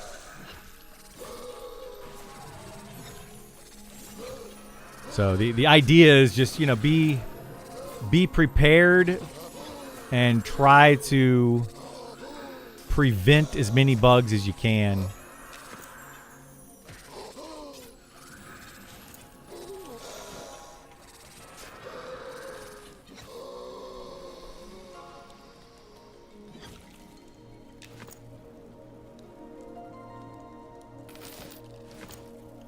What do they call that in driving? Defensive driving. Yeah. This is defensive playing. Play very defensively once the patch hits. Do the raids require larger groups? The raids are supposed to be multi-group content, but they have not given us a number for the raids. We don't know if they're meant to be 2 groups, 3 groups, 10 groups. They're kind of like, you figure it out. But so far, none of the content in the game is locked to a certain number of players. So you could literally bring, if you wanted to, 100, 200, 300 people. You could bring as many people as you want to to an encounter and kill it. However, they are looking at ways that they can kind of lock that or prevent zerging. So they are doing something like that currently.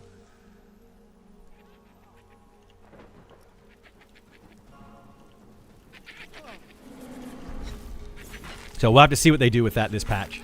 That is one of those things that may or may not work properly, so we'll have to see what happens. I think that the Bone Construct is one where they are trying to lock that encounter to like 1 or 2 groups. They're trying to get that functionality working properly.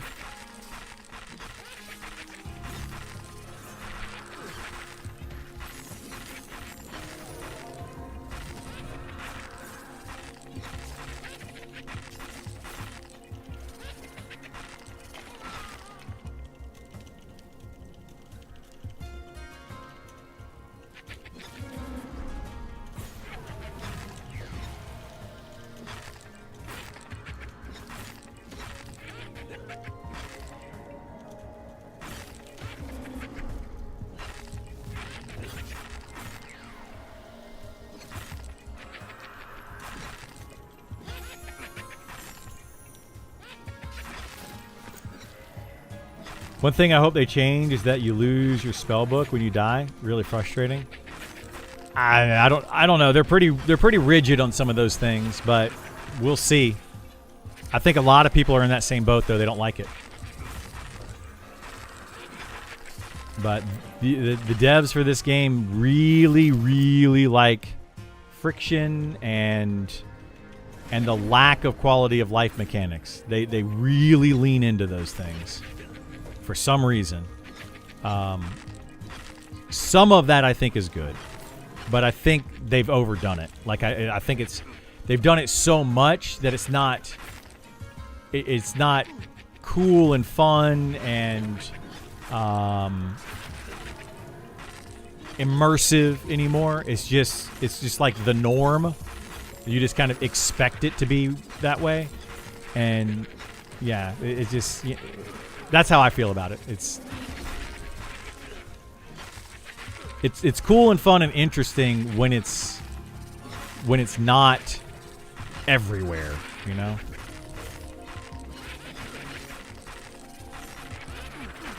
You can't have too much of something, I guess is the way to put that. Buy a second spell book. Yeah, that's how you deal with it. Buy a second spell book. Put the spells you need for corpse recovery in your bank. When you die, put your spells on your hotbar. Put the spell book back in your bank. That's absolutely how you resolve that for now.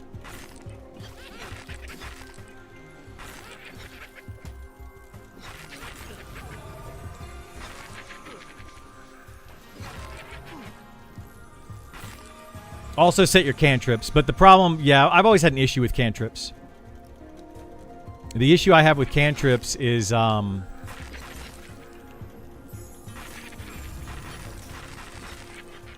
it's kind of silly.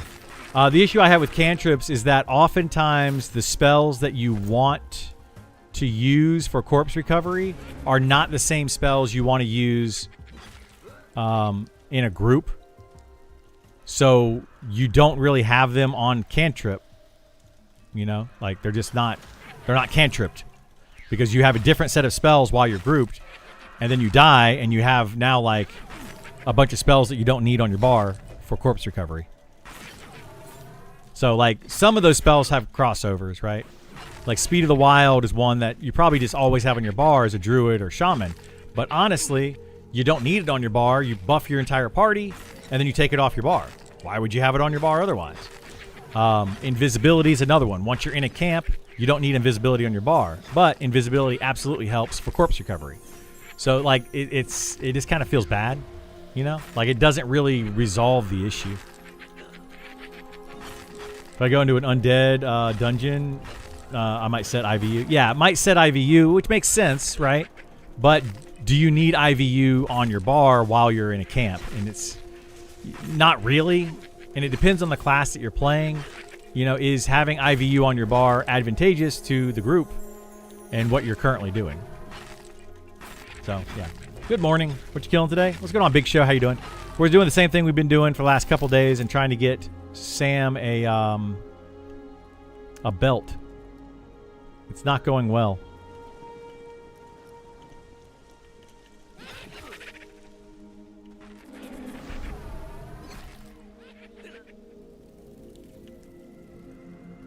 Is the Haste Belt camp? Yeah.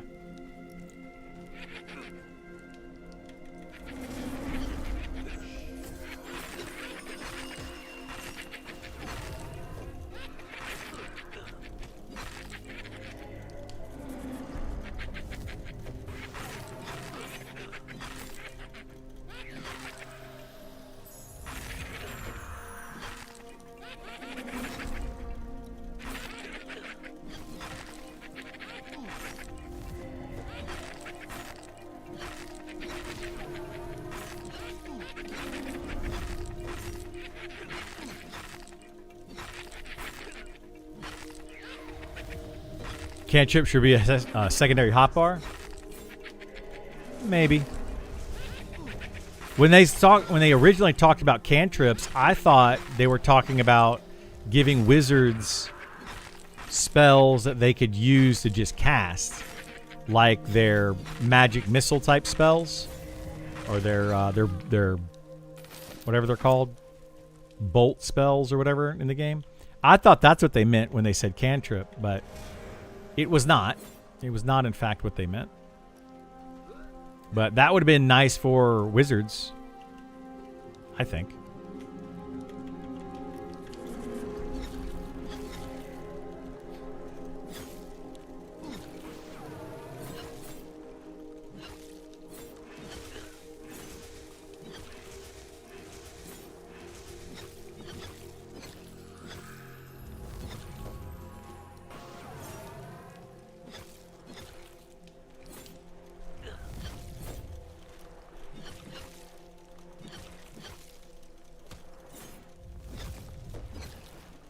Cantrips as an innate level-based spell each caster gets after death always. Yeah. It would be nice if they had something like that. Just, like, I think that wizards need to have... I feel like wizards need to have an ability that's just mana-free that they can always use. Because a wizard running out of mana feels bad.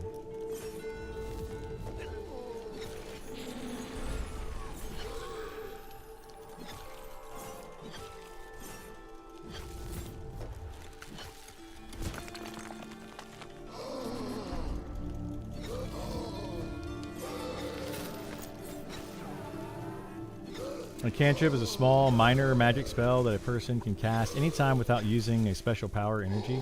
How far away are we from that definition? Extremely far. A cantrip in this game is... Once you learn a spell, you memorize a spell, you put it on your ability bar over here, and then you can cantrip it, meaning that when you die, you don't lose the spell. That's all it does. So you don't have to re-memorize it.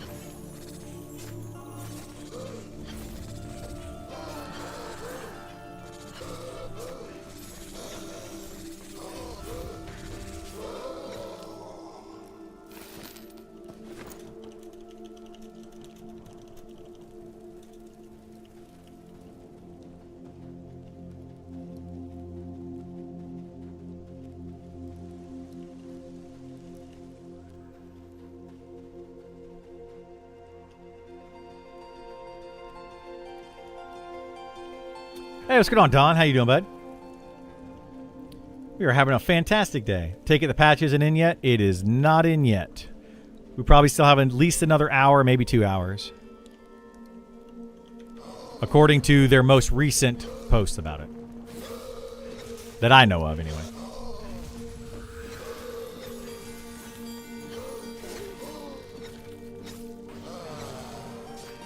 Yes.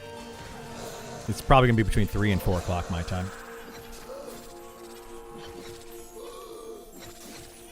At least, yeah. Yeah, we can text you. It's still going to be like a 15 to 20 minute downtime.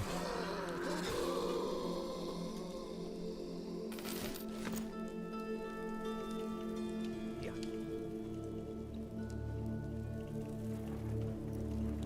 So when you get home from work, we'll see. Patch delayed until critical.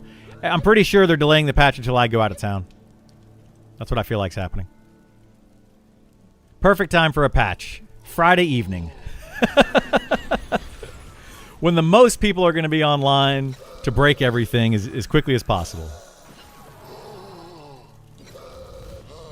Now, I don't know. They obviously hit some sort of snag with their patch. So... You won't be home till after 5? Yeah, it probably won't happen until like 3 or 4 o'clock Eastern is what I heard. Would love to at least have the deep dive info out this morning to read. I was hoping we would have, yeah, the deep dive for the 2 classes, even the patch notes, something, right?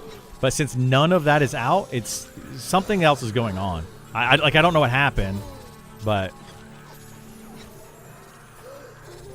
yeah, it's just weird.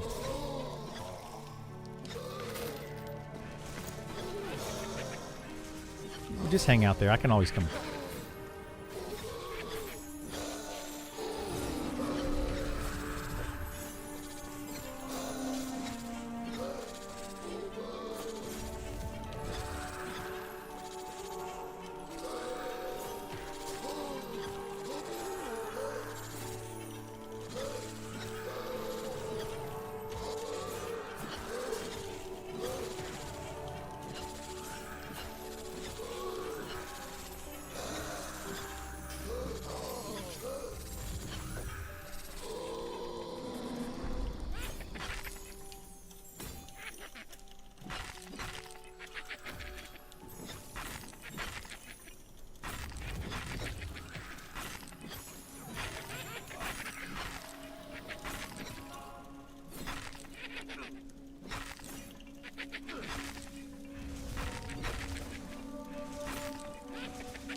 Oops. Dagnabbit. Sorry, I broke the extra one. Let me get on this one now that I broke it.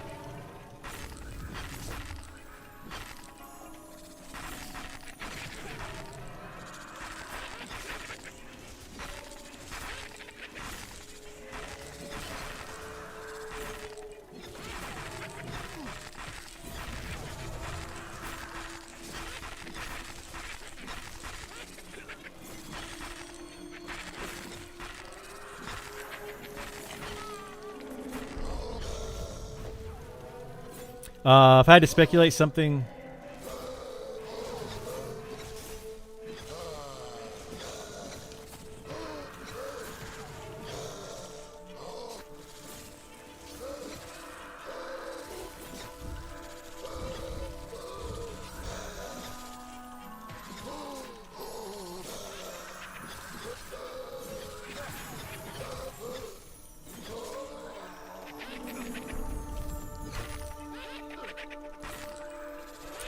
if I had to speculate something that wasn't planned for this patch was super close to completion and they pushed it to fix likely merging that fork patch, either that or something broke. I think something broke, honestly. Like, that's my guess, is something didn't work right and they thought it would be fixed before releasing. That would be my speculation, but yeah, it could be a lot of things.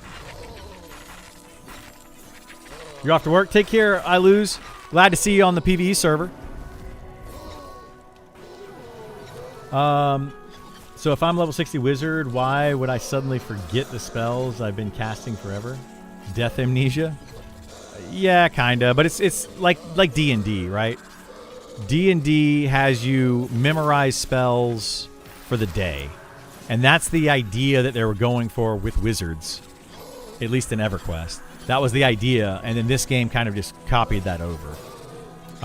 So it's kind of like memorizing the spell for the day.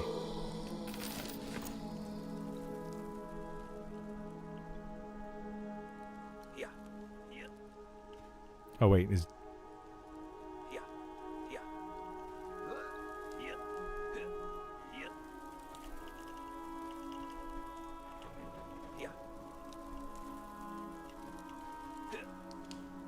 Odd is close to Todd?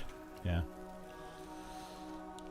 Honestly, have a feeling they're going to change the way Slow's haste work off percentage-based ability.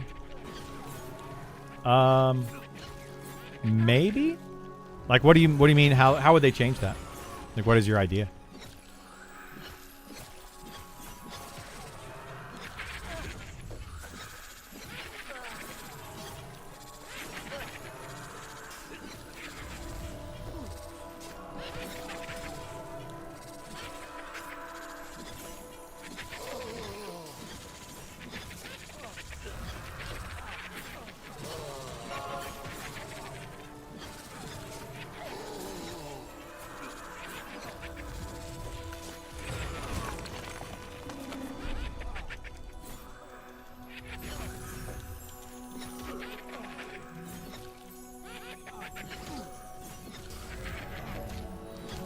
Reason I say that, if you have percentage-based abilities, it makes everything difficult to scale the way you want as you level.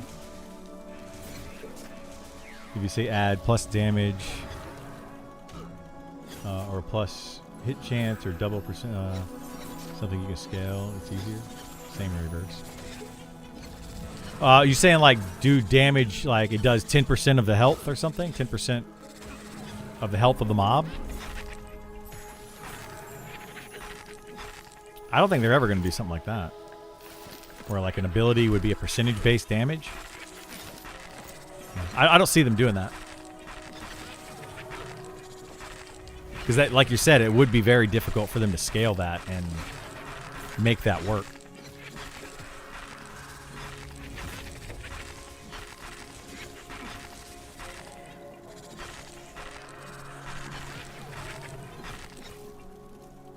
You know, another ability I just thought of, based on what you just said, what about an execute ability for rogues? Mob has, like a trash mob, not a named mob, but a trash mob has under 10% health. a rogue has a chance to execute them and just kill them outright. So that could be like a really high damage ability that rogues have.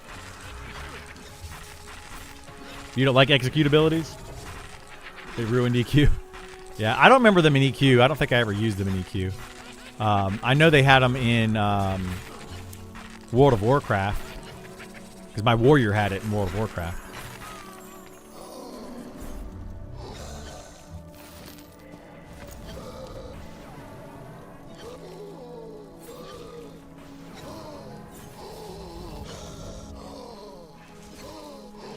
Hang on a second.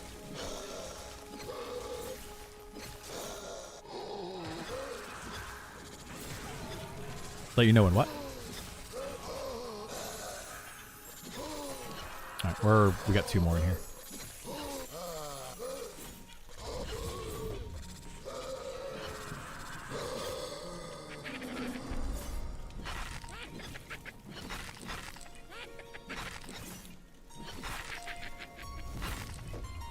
You made a ranger in EQ. That's all you did. Aim for those mobs. Yeah, I can see that. I think it could work though for like a rogue or something. But yeah, I mean, long as things are balanced. This last one's at 10%.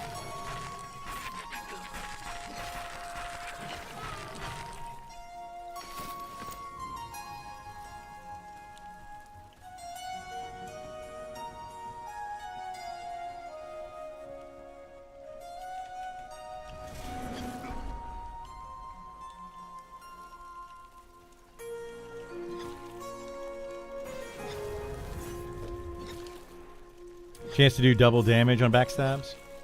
Yeah, something like that could work too. Like when they get below like a certain percentage health, then the rogue could potentially do bonus damage for backstab, stuff like that. I don't know. I think it would be a good idea. It'd be fun for rogues.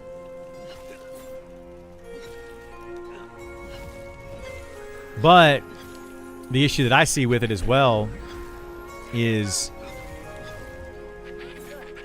the opportunity cost there. Like, do you, if a mob is at 20% and you backstab it and it takes it down to 10%, do you just wait for it to get down to 10% to backstab it and then do double backstab kind of thing? Like, or do you just go ahead and do the backstab when it's available? That's the reason I don't like those kind of abilities, and I don't like playing classes like that, is because I always feel like I'm not going to use it at the right time.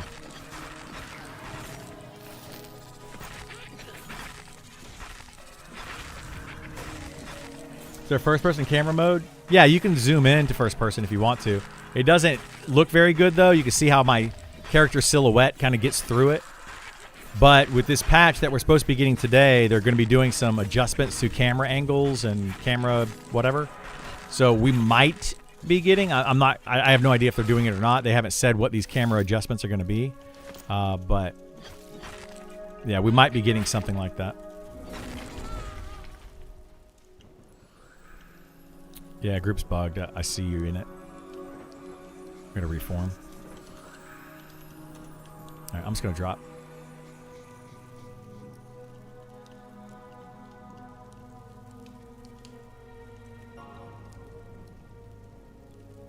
If Rogue does an average of 100 auto attack DPS, what should the average DPS from combat abilities for Rogue? I would say their combat abilities should double their damage. But I don't know. Like it really depends on what they want their DPS to be. But personally, I feel like a martial class should get about half their damage from auto attack and half their damage from skills.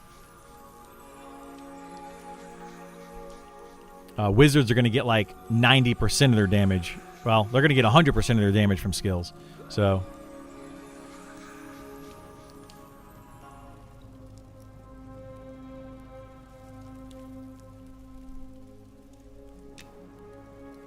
You're going to pull ideas from predecessors, why redefine them just to be clever?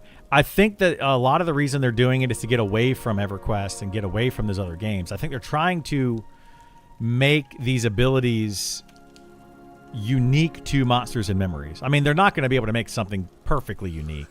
right? It's not going to happen. Somebody somewhere has probably thought of all of this stuff at some point for a game. But I think the idea is they're trying to make them as unique as possible. Why would they do that? Well, there's legal reasons for one. You copy and paste everything from one game, they could potentially come after you. But also so you don't get pigeonholed as that game, which is what happened with this game. Everybody kept saying, this is just EverQuest. It's just EverQuest. Everything is just EverQuest. And it was just constantly comparing this game to EverQuest. And, you know, like, at some point, you want people to be like, this is Monsters and Memories. Is it like EverQuest in some ways? Yes. But it is Monsters and Memories. I kind of like how EQ had only first person at start. Felt a bit more immersive to me. Yeah, it does. I mean, I agree with that. I personally, I loved the first person of EverQuest, but I think over time I prefer the third person perspective. But that's just a matter of preference from one person to the next, you know?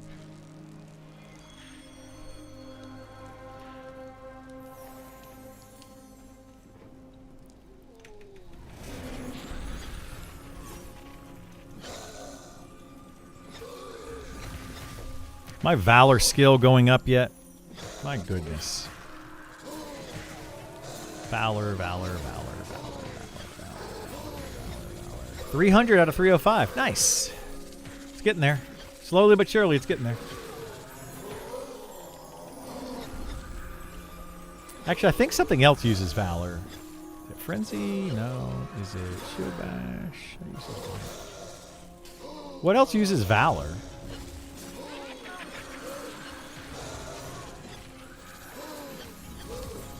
I don't know. Maybe nothing. It's awareness advantage. Third person lets you be lazy. Sometimes, yeah. It's just a matter of preference. I mean, it's not about being lazy, not being lazy. You know, it's just a matter of some people like third person perspective. Some people like first person perspective. Some people like top down perspective. Some people like isometric. Some people like the 2D, you know, like, it's just a matter of preference.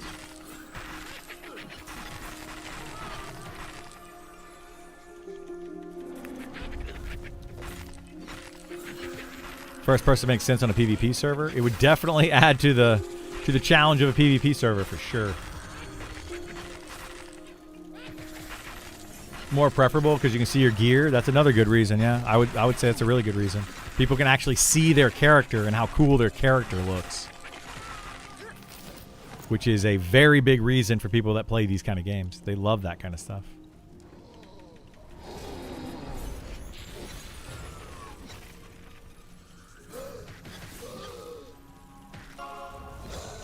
I don't think there is a proper way to play. Like, there's no like one way is innately better than another way. Just automatically, like that's, yeah. More challenging. You could. It's more challenging, sure, because you have to be aware of your surroundings. But,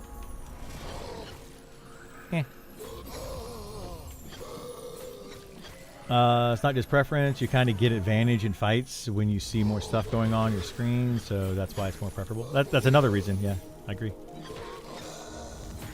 Once you start to pull too far from the design, it becomes the thing no one wanted. That's true as well. Yeah, they gotta. It's a thing they have to skirt, right? They gotta skirt that line of very similar to EverQuest and old school MMOs without copying an old school MMO. That's where they're gonna have their most success. It needs to feel familiar, but be different. Because if it's too close to the exact same thing, why play the new game when you have another game that is literally the same thing that's been around longer and it's already developed? But if it's too far from one of those old school games, then people are going to be like, "Oh, I don't like this. This isn't what I was looking for." So I think I really think it's both. Like they gotta.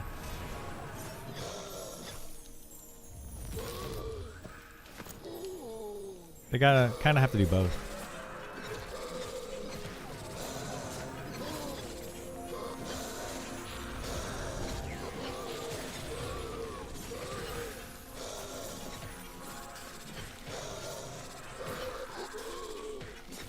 Would it be cool if they had the option to play in first-person only server? Yeah, people have talked about that. Right now the issue with that is too many server options spreads the player base out too much, and then the servers won't feel full. And in this game, since it's supposed to be a very social game, the servers not feeling full is a big detriment to the game. So they want to make sure there's enough people that want to play that way. And if they only have, let's say, 50,000 people that want to play this game, they may only get 1,000 of them that want to play in first person. Like, it's going to be a small group of people, a smaller group. And if you only have 1,000 people on a server, that server is going to feel really bad. Because they're going to play at different times. So that means concurrent players on a server are not going to be 1,000. They're going to be like a couple hundred at most.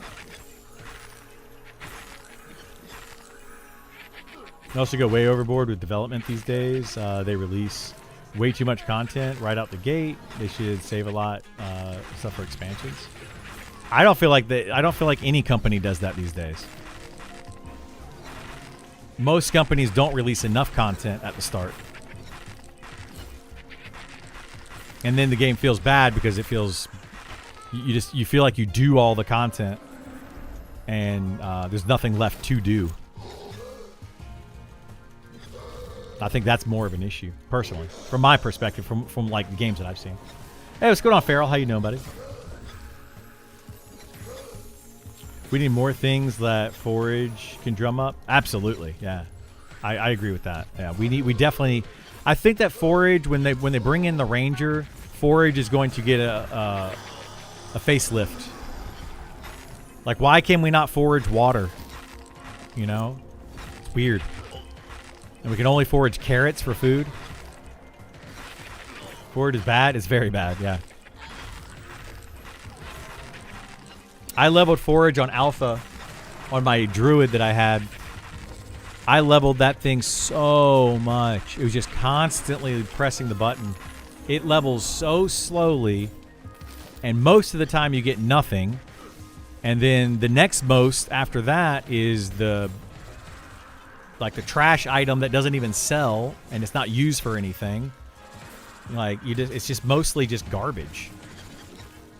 Even until you get a high level. Like, you got to forage a lot and level it up a ton before you even have a good chance of getting something. It feels super bad. They could stretch out less content with rare drops, slower level gating. This game's going to already be really slow leveling. And the drops are already going to be very rare.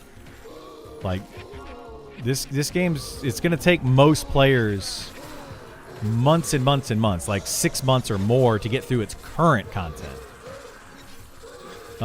So, yeah, if they slow it down too much more, they're not going to have a player base. People won't want it to be that slow. I personally would love to see it that slow. But the average player base doesn't want it to be that slow. Doesn't have levels anymore. It's just 1 out of 1. You can get carrots. Oh, did they change that? You don't even skill it up anymore? Is it every time you use it you get something? That's almost worse.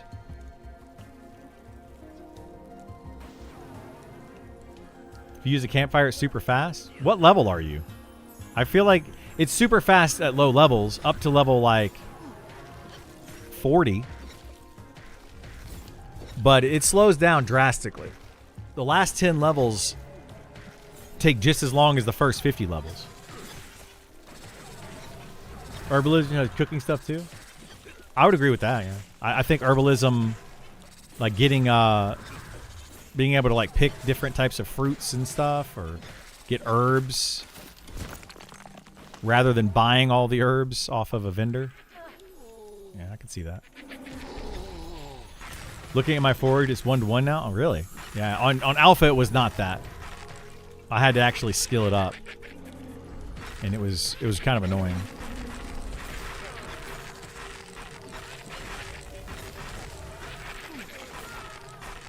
But no, I do agree that the leveling at low level is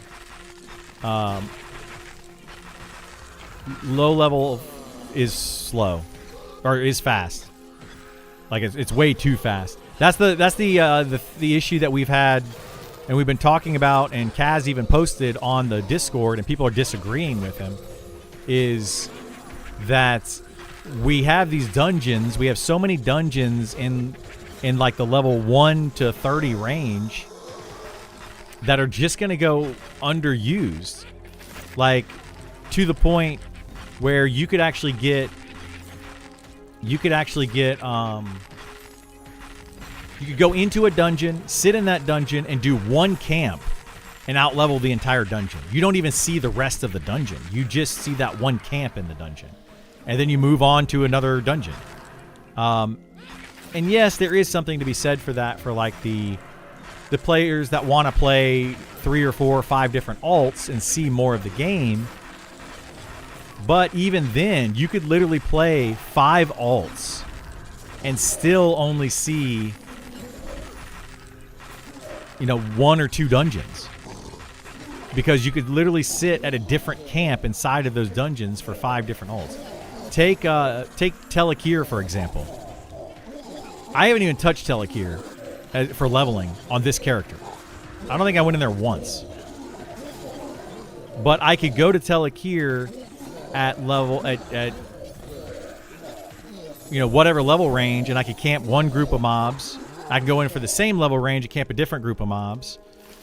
And it's like I'm just going to completely have different mobs that I'm fighting. Like it's just completely different playthrough every single time. And you could have 100 different characters and still not see the same content twice. And nobody's going to make 100 characters in this game.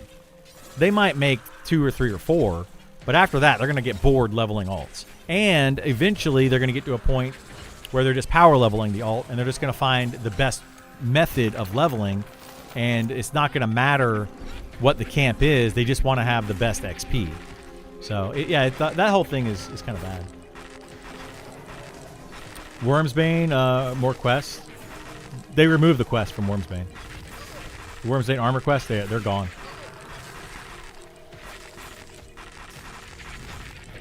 It depends if you group up with alts that funnel level 60 items to that new character. Yeah, exactly. That's another issue, is having alts that are twinked out and the power leveling, all that kind of stuff. People are thinking that they're going to be like, oh, well, I'm going to make this alt, and then now I'm going to make a different alt, and I'm going to play through the game a completely different way. You're not. Like, you say that you will, but you won't. You're going to end up twinking that character out, giving it some money, power leveling it some. Ultimately, you're probably going to end up being like, this XP isn't as good as the other XP that I had on my other character. I'm going to go to that location and level up because it felt better. It's got better items. You're still going to end up going to the same places. And it's just going to be a waste of a lot of development time trying to create a bunch of different places to go for low-level characters from level like 1 to 30. And you're going to have dozens of places you can go, and then ultimately most of those they're going to sit unused. They might be used a little bit at launch for the first month or so, and then after that, nobody's ever going to touch them again for the life of the game, and it's going to feel really bad. Yeah, Sunken Resort's deserted. Telekir is often deserted. Black Tide Bay is often deserted. There's just no players go to them. Like, why would they? There's no reason for it. They just sit there unused. Yeah, I agree with that. Lower levels should absolutely take longer. Absolutely, they should.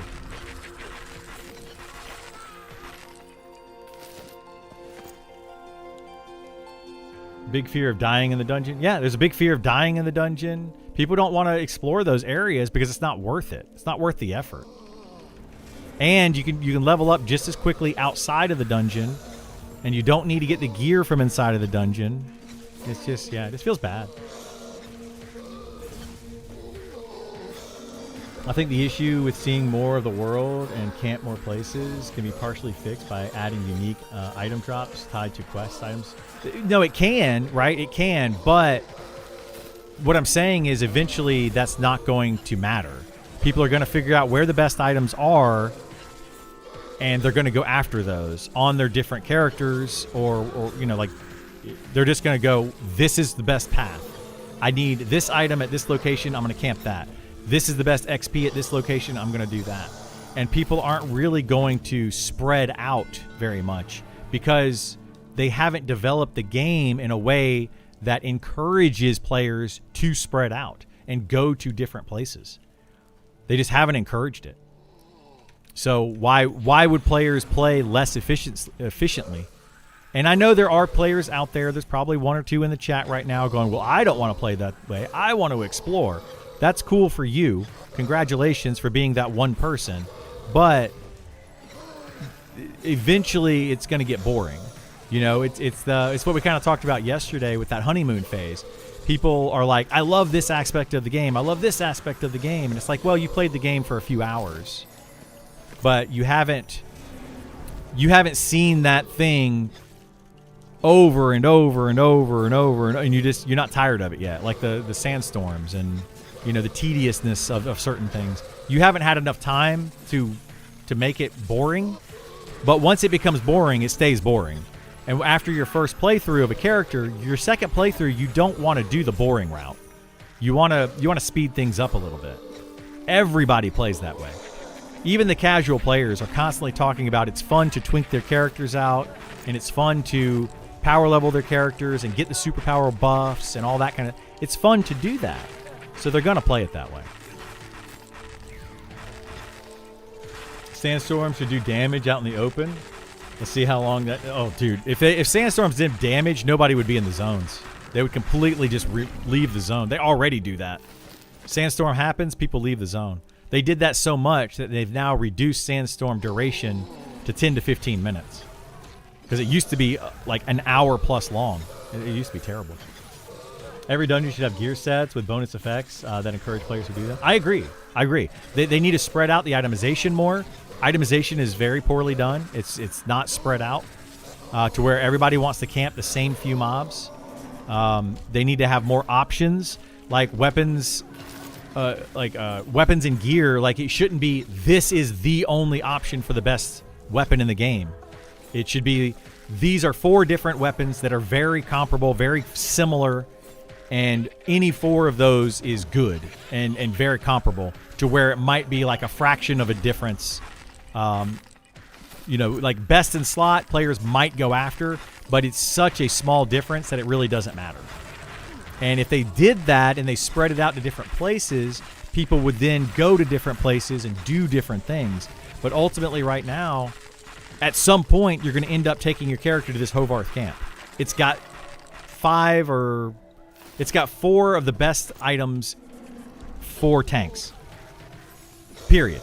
Like, every tank is going to want to come to this camp. And if tanks are the limiting factor to a lot of groups, well, most groups are going to end up in this camp at some point. No matter what, if it's your first playthrough, your second playthrough, your 18th playthrough, doesn't matter. If you want to have a tank in your party, you're going to come to this camp. Because every tank is going to want to be here. So, like, the other dungeons end up being like, okay, well, what's the point? Why would I go to a different location if this is the place to be? So, yeah, it's just going to feel bad. 15 to 20 should take 600 hours? No, that's ridiculous. Yeah, that's ridiculous. Nobody will play the game if that's the case. I do think that they need to slow it down. I think that the first few levels are too fast. But 15 to 20 taking 600 hours? Like, that's nuts. That means that getting from 50 to 60 would probably take like 5,000 hours. Like, you gotta... that's ridiculous. It's ridiculous.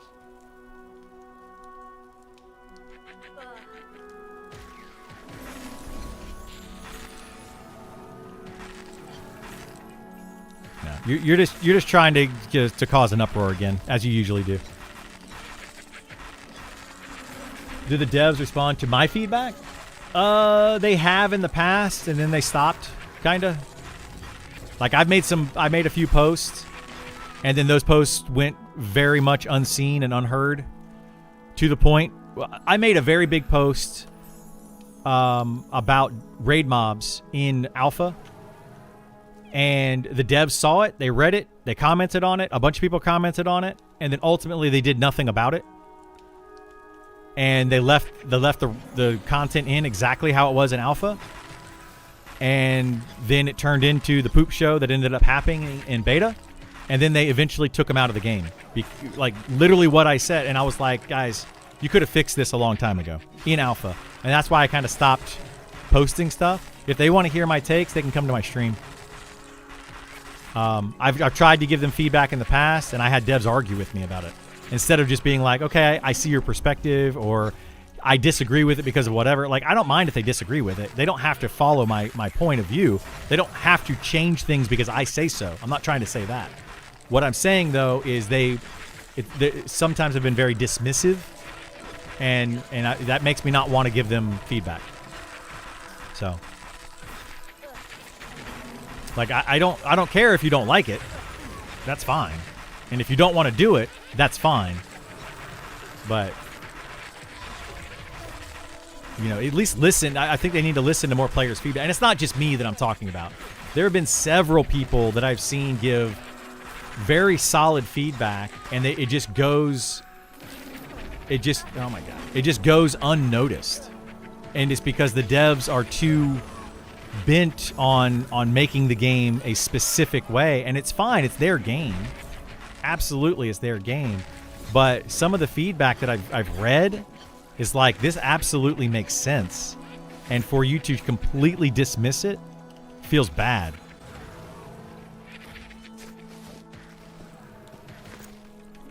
So, yeah. How many hours should it take to get to 60, in my opinion? I mean, several hundred. I would say, you know, 500-600 is fine, which is about what it currently is in a full group. Like, XPing in a full group from 1 to 60 right now isn't too bad. I feel like they should smooth it out a little bit and put some of that weight towards the lower levels. And maybe take a little bit off from the higher levels. But, you know, you got to think the average player is going to play 2-3 hours a day at most. So if they're playing 2 to 3 hours a day and it's 600 hours, it's going to take them a year to get to level 60. A full year of playing this game to get to level 60. That's a long time. Less than a month? No, I just said a full year. You're basing it off of somebody playing 15 plus hours a day. This game should not be catered to players playing the game 15 hours a day. That's a problem. You can't do that. You have to assume people don't have that amount of time. Because they don't. Like, that's not even an assumption. People don't have that amount of time. You can't have a game take thousands of hours and it takes them multiple years to get to max level. People are going to get bored with it. They're going to move on, and they're not going to continue playing it.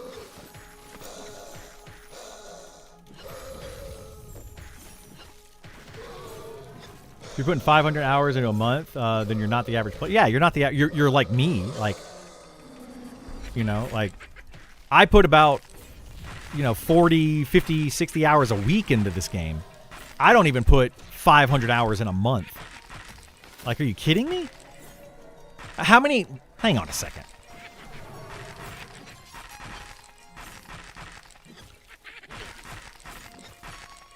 I'm doing some math real quick. Yeah, that would literally be 24 hours a day, 20 days a week. Or 24 hours a day for 20 days, right? You expect people to sit there and level. Let's assume you got 5 hours of sleep a night. So you're only doing, let's say 6 hours of sleep a night, right? That's 18. So that would be 500 divided by 18 hours a day that you put in. That's going to take you 27 days. That's 18-hour days. Like, come on, dude. You're ridiculous if you think people are going to play that much. Even the most hardcore players are not going to play for 27 days straight for 18 hours a day. That's not going to happen.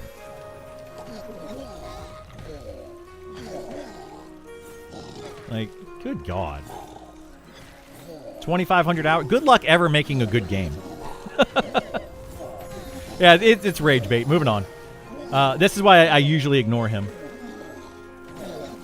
I think they should tier gear, but have consumable stats that all trade skills can do. Yeah, I mean, something like that would be good. 40 hours a week is full-time job. That's 15 weeks at full-time work. Exactly, yeah. Have you messed with any of the food buffs? I haven't yet. I've heard that the food buffs are decent. They're, you know, a few extra stats. But I haven't messed with them, though. The way I'm loving the game, I feel like I can do it, Coach. Tag me in. I mean, you're going to feel like, yeah, let me put in 15 hours a day for the first week, you know, maybe more. But eventually it's going to catch up with you. That's unhealthy. It's extremely unhealthy. Don't do that. I don't recommend anyone do that. Your butt would hurt? Yeah. I think it should be 200 hours to be 60, and that's straight XP grinding. 3 hours per level seems right. I think 200 hours is too short, personally. I did that on my wizard, and it was extremely fast. But, you know, I don't know. Yeah, I think 200 hours is too short. I think 500 or so, give or take, is good. That means that the hardcore players will do it in, you know, several weeks, month. You know, that if they really want to, they'll get there in like a month. And the casual players that only play for a couple hours a day are going to get. It's going to take them 6 months. And I think that, you know, that's reasonable.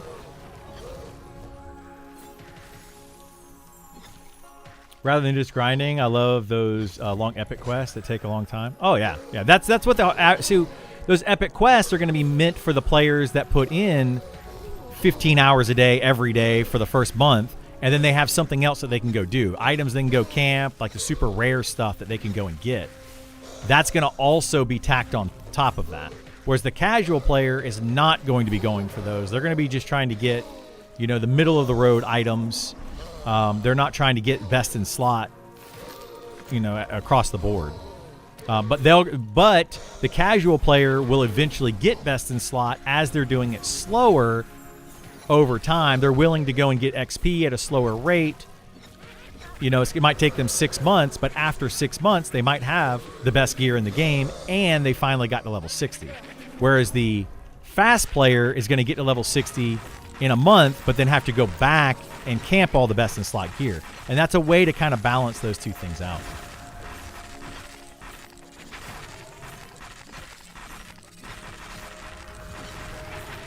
Took me 2 years to get my original Druid epic because it was you in the Navy. Yeah, it took me a while too. Like it took me like 6 months or a year to get my epic, and I played a lot. Need more dungeons as a whole. I think they need more dungeons as well, but they need more dungeons the higher level you get, or they need to increase the rate of XP at the lower levels. Like we have all these fond memories of going to Butcher Block and you know all those, right? Blackburrow, I think Blackburrow was like a big one, right? A lot of people have these fond memories of going there, and it was kind of like a rite of passage. You know, if you got in that level range, you went to Blackburrow and you did it because that was what was available and that was the best place to go. And you were there for a while. But in this game, you may never touch a Blackburrow style dungeon. You may never even go into it and never see it. Like there's not going to be that rite of passage that everyone had to go through. And that's because there's too many options at that low level, and it's too quick to get through those level ranges.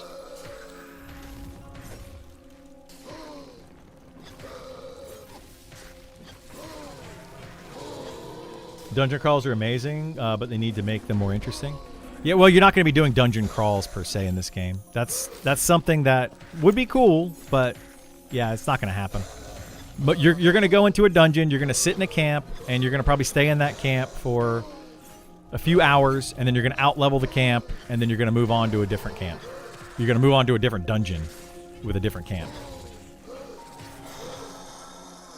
Yeah, right now, people are they're not even going to be able to gear up as they're leveling. They're going to have to, like, go back. Unless they create an expedition as a dungeon crawl. That would be cool if they did that.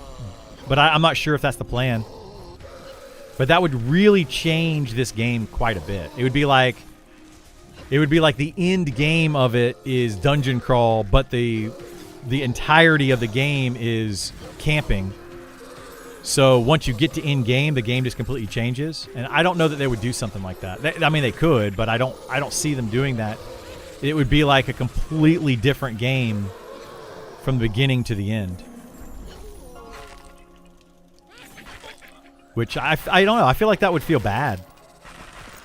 Like you play the game all the way to level 60 because you feel like, it's this type of gameplay. And then all of a sudden you hit level 60 and you go on an expedition and it's completely different gameplay. But I guess that is the case for raids. I mean, raids are a very different gameplay than...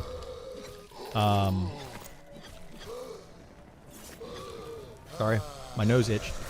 Raids are a very different gameplay than camping, for XP. So, yeah.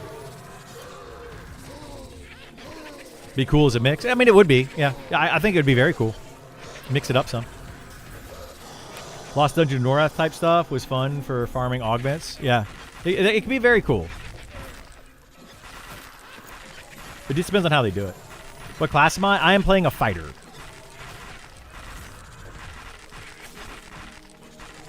Both fair points, yeah. That was WoW's time to 60, not speed leveling the average person. It was like 200 hours. Maybe. I don't remember WoW. Like I don't remember looking at it. I don't remember it taking very long though. I think I went from 1 to 60 in World of Warcraft in a couple weeks at most. And I didn't play it like hardcore, but it didn't take me long. Did the patch go through? Not yet. No updates today other than patch is coming. That's all we know. So, feels bad, man. Feels bad.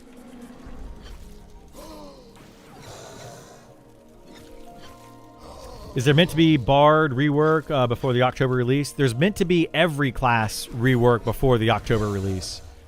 But it's not going to happen. If it does happen, it's not going to be balanced. And things are probably not going to work well.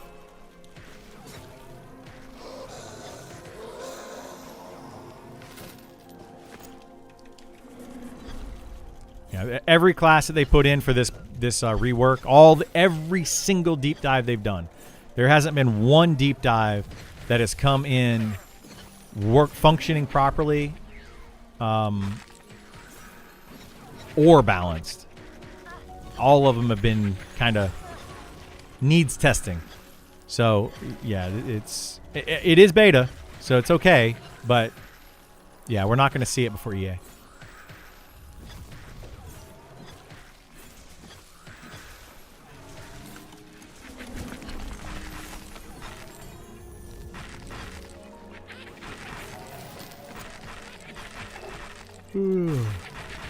BTB is a fantastic dungeon crawl. Blackside Bay is great. It's a great dungeon, but very few people use it. Seems like there's not enough time for y'all to yet. They said EA still scheduled. It's still slated for October 1st. Yes. Really feel the game is not ready for release in October? I don't think so either. They could have had it ready, but they tried to do too much with these deep dives and the class changes. I feel this is my opinion on it, but I feel like they tried to overhaul the classes too much, and they worked on them too slowly to not get it ready for for the actual release of early access in October.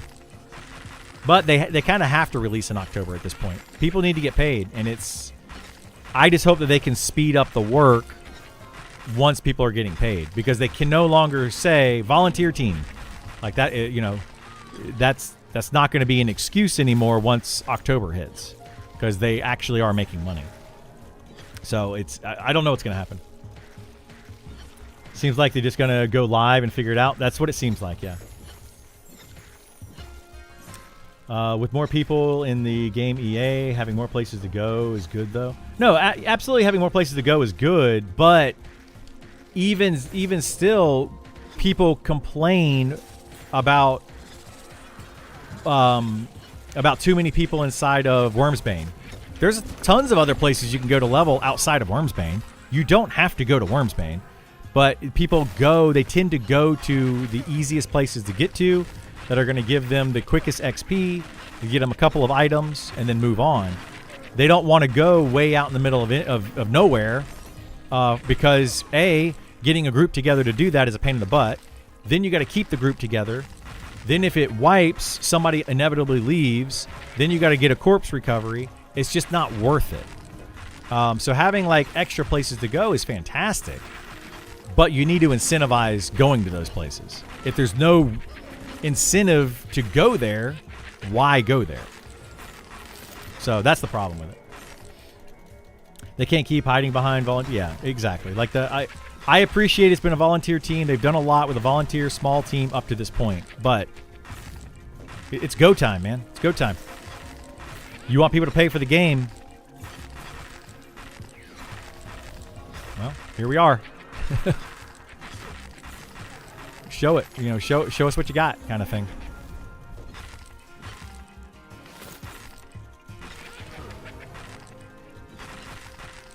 If I volunteer to cut your yard and I do a okay job, you're probably going to be like, they got my yard cut. If you pay me to cut your yard, you expect it to be done well. It's the difference. Somebody's paying for something, they expect more. I feel like they should make it 2 times XP gain for now. At least test more stuff. I mean, part of what they're testing, though, is the XP gain. Right? So they don't really want to slow it down. Or, sorry, they don't really want to speed it up, because they want to see how people XP, throughout. At this point, it's probably okay if they were to speed it up to allow more people to test more stuff. But they already have plenty of testers that are ready to go at all level ranges right now. So it doesn't really... It's not going to really be helpful to them to really speed it up.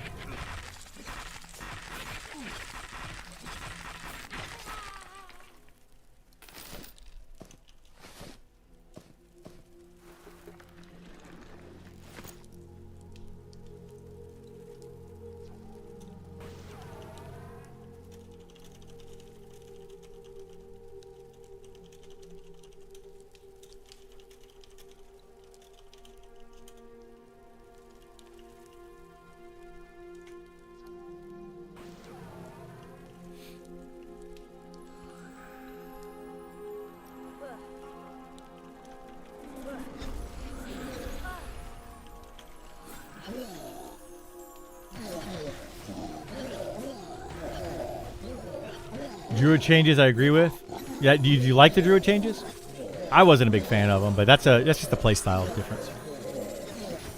Lower level groups, particularly in peak times, you have buttholes and encroach in your camps all the time.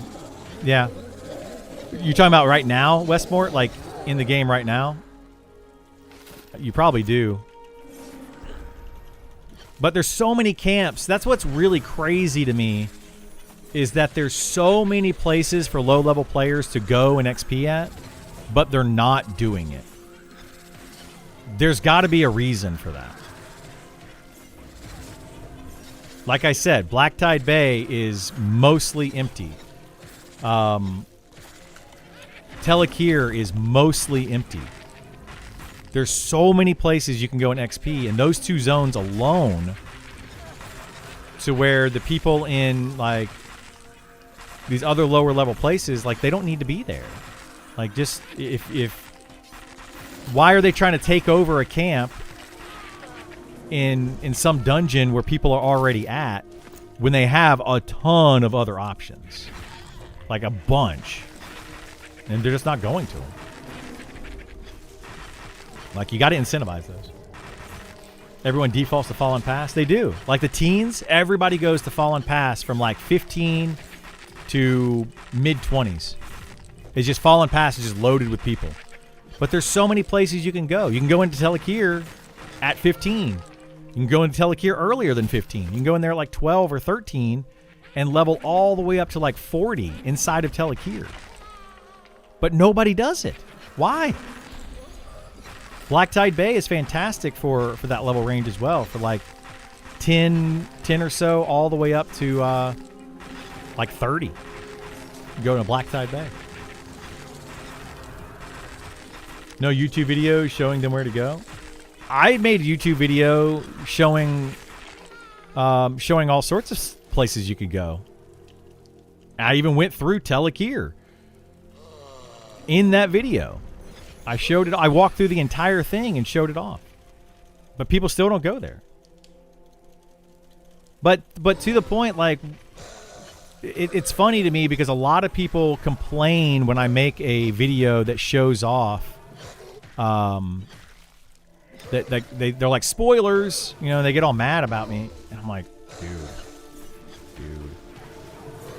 Level 24 and haven't stepped foot in either of those zones. Well, there you go. Those zones are great for those levels. And then people get to like level 35 or 40. They don't go to Sunken Resort. Guess where they go? Fallen Pass. Why? There's already a ton of people in Fallen Pass, guys.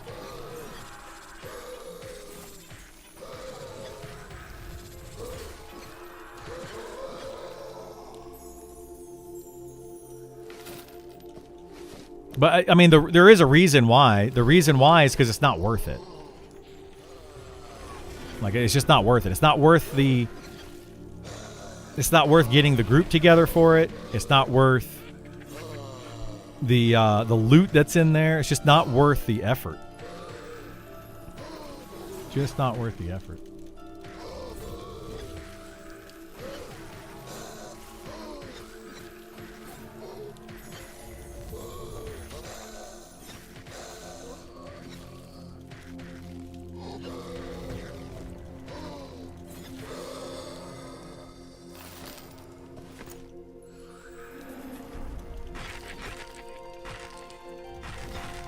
And the biggest issue, I'm going to come all the way back around to it. The biggest issue, XP in a full party is the worst XP in the game.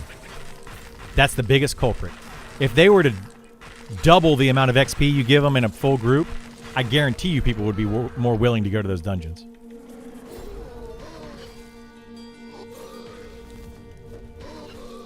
Because they would be more willing to make groups. And they'd be more willing to take a group to a dungeon.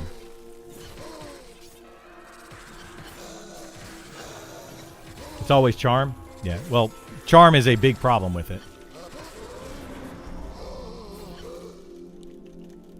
The money drop spread 6 is so bad.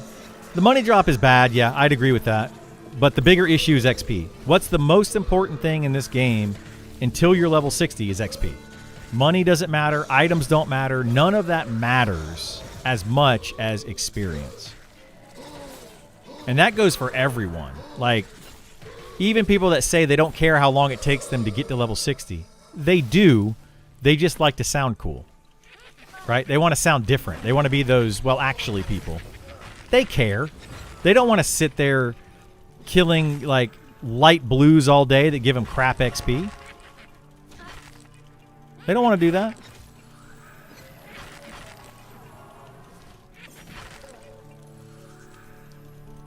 Make a game built around parties, then give no reason to group. Exactly. That's what they've done. It feels bad, man. They're like so much socializing and group emphasis in this game with no reason to socialize or group. Like what? It's just terrible. I'm guessing those bottleneck spots are the easy places to get to. A lot of new players don't know the options. They don't know the options because they're not trying. They're not willing to go out there because it's not worth the effort. They know about them. They're out there. I've shown them off on my stream a bunch, and people still don't go to those. Like, I made a YouTube video about them. People have talked about them on... I mean, not everybody watches my streams and YouTubes, but people have talked about them on Discord and on Reddit. It's not like people don't know about Telekir. They know it's there. They just don't go to it. There's tons of goblins that sit... No one touches in the level 20 range. In Glass Flats. That are just right there out in the open. They don't want to walk through Sungreet Strand to get to Glass Flats to kill the goblins around level, like, early 20s. Like, why? It's too far from town. It's just crazy. I've been asked to group and was like, okay, where's that? You have to be guided. They do, yeah. You need to be guided there, sure, but people should be willing to do that. I've taken people that had no idea where the dungeon was. Actually, this entire group outside of, well, I don't know if Volts went with us, but Dorencia, Sam, and Vor, none of them had ever been to Grimtide. So we took them to Grimtide. More people need to be more social, but they're not social because it's not worth being social. That's the problem. Incentivize it and make it to where grouping is better, and you want to take the effort to bring people to those locations. But if it's not worth the effort, nobody's going to do it. Like if I'm in a group and I can't find anybody to replace a member of that group, and the only way to get a member there is if I have to explain to them how to get there, and I'm not willing to explain it, I would rather just leave that area. That's a problem. The first time you went into Lower Guck, did you know how to get there? I didn't know how to get there. Somebody had to explain it to me. Somebody had to show me how to get through Upper Guck to get to Lower Guck. You know, the first time I went through Soul B, I didn't know how to get there. I didn't know where I was going. I had to learn it. People aren't willing to put in the effort to learn this stuff. And they're not willing to show others where it is. I didn't know where Kazakh Thule was the first time I went there. I didn't know how to get through Blackburrow the first time I went through it. But I learned because it was worth it.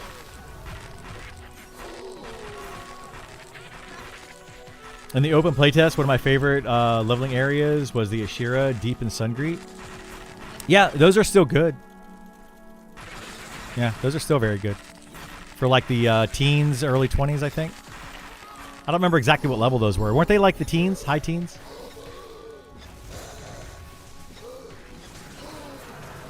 There's almost zero looking for group in OOC. Only groups I've gotten, someone sent me a tell asking if I wanted to. Yeah. And that's because a lot of times it's better to stay solo or stay with your small set group. Solos, duos, trios are just better. I'm telling you, man, they've got to increase the XP in groups or people won't do it. They won't do it.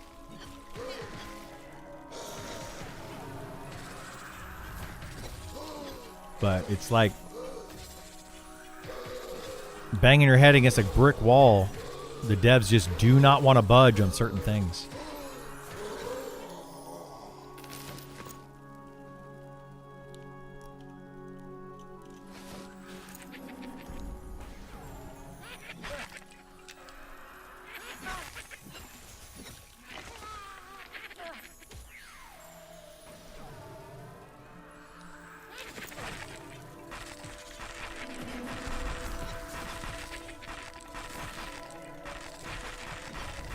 You haven't joined a guild, though?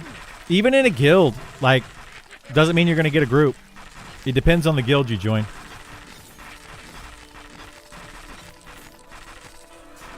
Some guilds, what ends up happening in a guild is people end up finding friends in a guild. So maybe you will join a guild and find a group of people. And then that group of people sticks to themselves and they just keep leveling together. But other people in the guild just kind of get left behind. You have to find a guild that is willing to actually help you out. Which is, again, hard to find because players don't want to go slower in XP. Nobody wants to slow their XP down, right? It feels bad to slow your XP down. So if I join a guild to find more players to join my groups, now my XP gets slower. Why? It's silly. They form cliques is exactly what happens. Yeah, guild cliques happen a lot. I mean, we've kind of formed a guild clique with this people right here, right? Every day we log in. We get Vor, Dorencia, Sam, and Volts, and they join me and Isar. And, we've kind of formed a clique where we're not really helping other people. There was a guy in my guild last night that was looking for a group. He's like, does anybody want to help me get to 59? He's 58 rogue, I think. And I don't think anybody helped him. I wasn't playing. I was logging out at that point, so I wasn't going to help him. But I would if he plays at the same time I do. I don't care who joins my group. Does someone know Monk Stance is best for DPS? Their Fire Stance, I think, is best for DPS. Or whatever it's called. I don't think it's called Fire Stance. But they have like a Fire Stance, Air Stance, and Earth Stance. Sun Stance. I think that's the best one for DPS.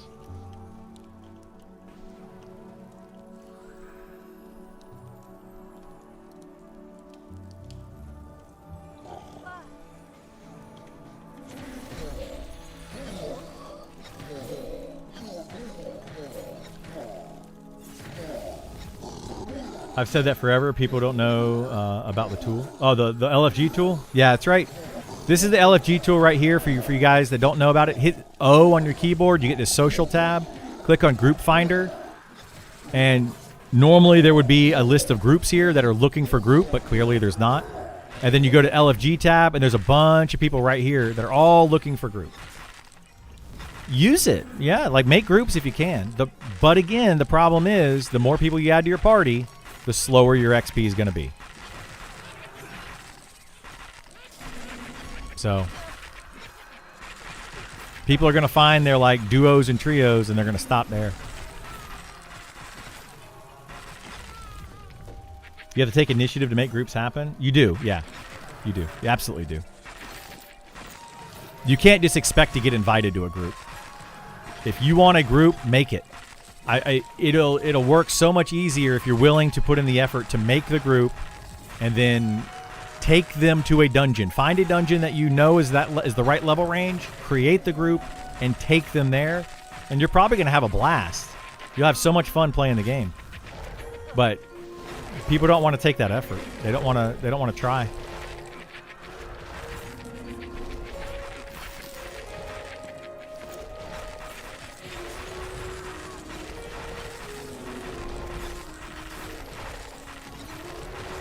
Do you know why the list group function bugs often? I don't know. That's just, I guess, something they're working on. I don't know. I have no clue.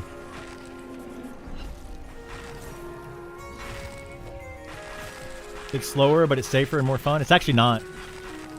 It is more fun. Yeah. Fun is objective, though, right? Or subjective. I might have more fun soloing. You might have more fun in a group. Neither of those are, right nor wrong. That's just your personal opinion. But is it safer? No. It is actually not, in fact, safer. See the rate at which we are currently pulling? We have to have Dory or somebody runs out, brings in a ton of mobs. If Dory ends up dying, we have a bunch of mobs we could easily wipe. This is the rate that you have to pull to even come close to a solo or duo XP rate. Solo or duo can pull extremely casually. Pull a mob, sit down, meditate for a minute, pull another mob, sit down, meditate for a minute, pull another mob. It is so much more laid back and chill and much, much, much safer to solo or duo or trio. So that's a problem with it. It's a huge problem. As you get in the game and you play it, you're going to see these things, and you'll start to believe me. But a lot of people don't believe me right now.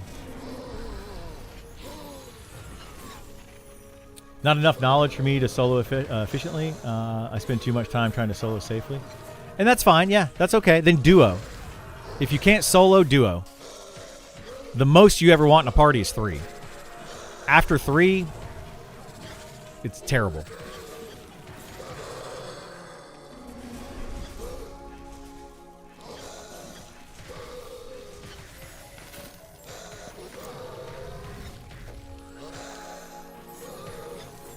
I believe you, Criddle. I believe in you. Thank you, Vor. Appreciate it, buddy. You've heard me say it about 1,000 times, so.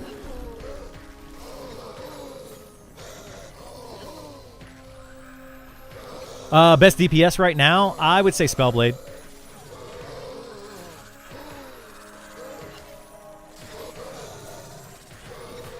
I believe you, but I wonder if they're even looking at full group XP issue. I think they are looking at it. They just haven't done anything about it.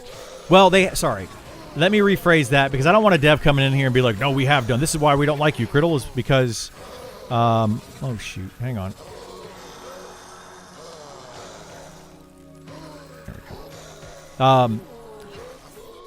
They have done something about the XP rates. But they're doing, in my opinion, the backwards of what they should be doing. What they have done is they have made soloing and duoing more challenging by increasing the difficulty of the monsters that you fight. But to me, that's backwards.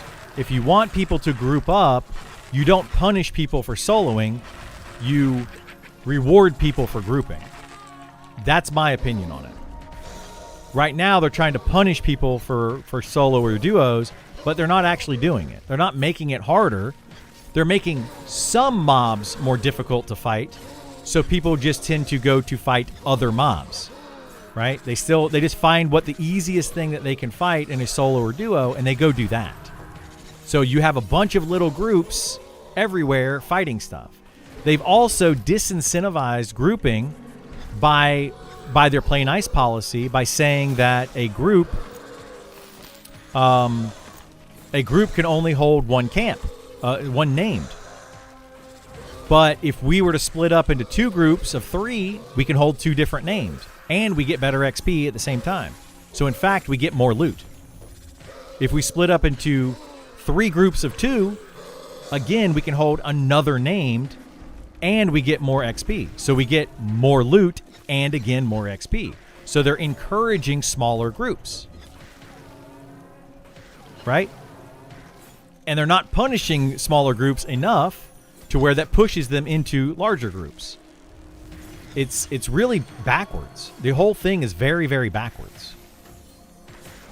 If they want groups to form, they need to actually incentivize grouping.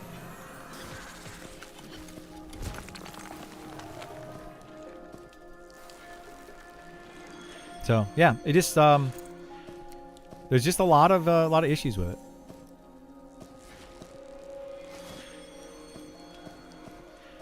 Again, get into the game, try it out. You'll eventually figure it out. When your friend who's soloing is literally out leveling you by 2 times the rate, and you're like, I can't keep up with you, dude. Like, slow down.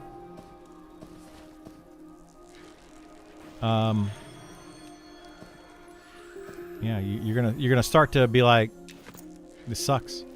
When your friend is like, oh, when my friend's online, I group up with them, but I want to play a solo class, so when I'm online, I can actually solo a little bit. Well, you're gonna end up out leveling your friend, and you're not gonna be able to group up with your friend. Like, it's just, you're gonna out level them by a lot.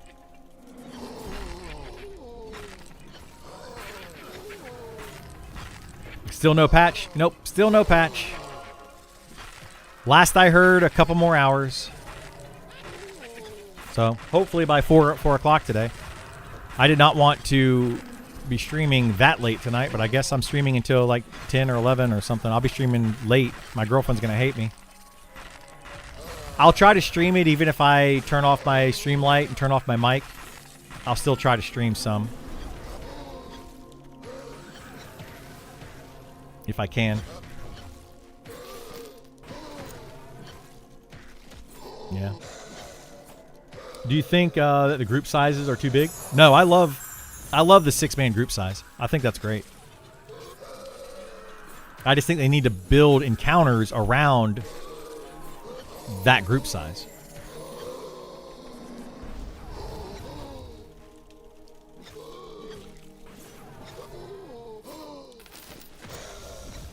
Start an enchanter and have no reason to group. Clear whole camps by yourself. Yeah, you do. One enchanter can hold this camp right here.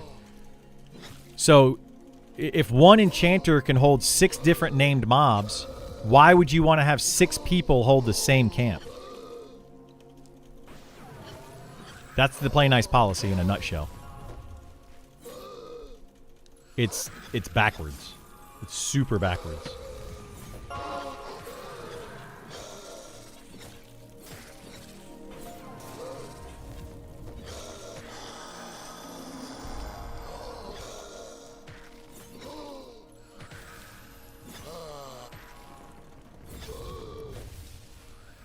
Instead of now, when 5-man group is ignoring a man coming up LFG. Yeah, that's what's happening right now. So they should just add something like company XP, i.e. the more people you have in your party, the more XP overall you gain. This will incentivize. Yeah, well, they have a an XP bonus when you're in a party. The bonus is just too small. That's all it is. Just too small. Way too small. And it used to be smaller. It's 3 times faster than it used to be. Did you know that? Like when we were played on alpha, it was 3 times slower XP in a group of 6 than it is now. And it still, in a group of 6, is like twice as slow as a solo player. Like, what?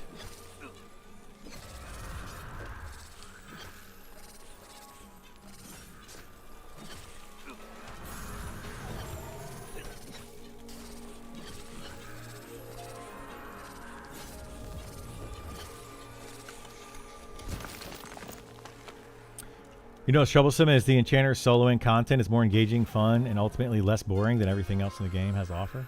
I would agree with that too, yeah. Soloing as an enchanter is probably is very fun. It's very fun. It's very engaging. You have to pay attention.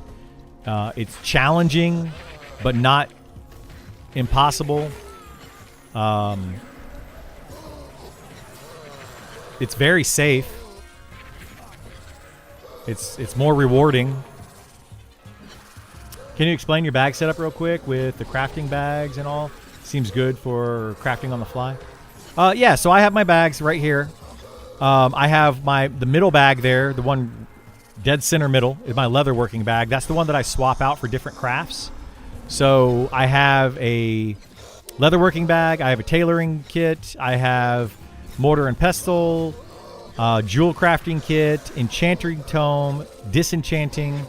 I've got all of those kits on me. So depending on which one I need, I swap out to that middle bag and I do whatever craft I need. And then I put the crafting bag back in my satchel. The reason I do that is because satchels, like the crafted satchels that I have, are much larger. So I have, what are they, 11 slots on my satchel. Or I could have 3 6-slot bags if I wanted them all to be crafting bags. So I get a lot more slots by doing it this way, to hold items to be able to do the crafting.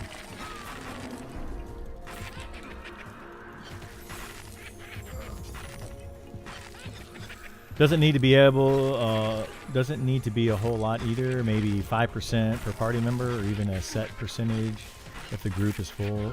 Right now, it is about 5% per party member, and it's not enough. So, like, this isn't exact, but if you're in a group by yourself, you get 100% XP. One person is like 105%. a full 6-person party is like 125% XP currently.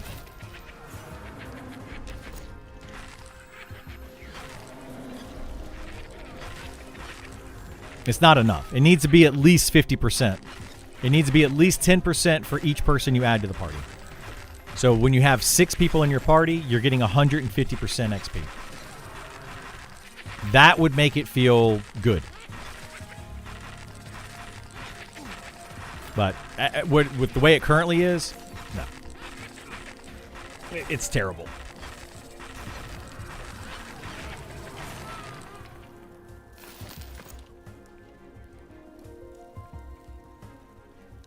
While soloing is possible for some classes, it shouldn't be encouraged. Better XP than if you're group. Well, I think soloing being possible for some classes is nice. You know, it's fine. But if you encourage grouping, if you make it group XP is always better, then it pushes even the solo players into a group as much as possible. Then everybody would prefer to group. So let's say you only have an hour to play, and you might have to AFK at any moment during that hour. Okay, you go in solo, and you get some XP. But you know you're going to be able to be on for the next 2 or 3 hours. You can get into a group, and you're like, I'm not going to have to AFK. I can get into a group for like 2 hours. I'm going to try to get into a group like that. I would prefer to do that if I know that I'm going to have the time. And I think that's the way it should be. So that you always want to be in a group for XP if you have the time and you can get into a group. The solo ability is really nice for those classes. You know, like those players are already going to have an advantage because they can solo while waiting for a group. There's a lot of classes in the game that won't be able to solo while waiting for a group to get the best XP. So you're already at an advantage because you're playing a class that can solo while waiting for the best XP. So let's say you can be online for 3 hours, right? I'm playing a rogue that can't solo.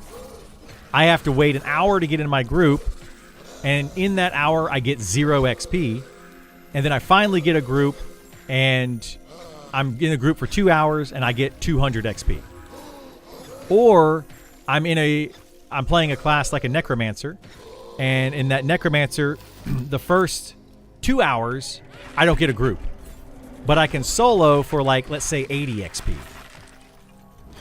So 80 XP an hour instead of the 100 that I would be getting in a group. But in the first 2 hours while I'm LFG, I'm still getting 160 XP. And then I get into a group and I get another 100 XP.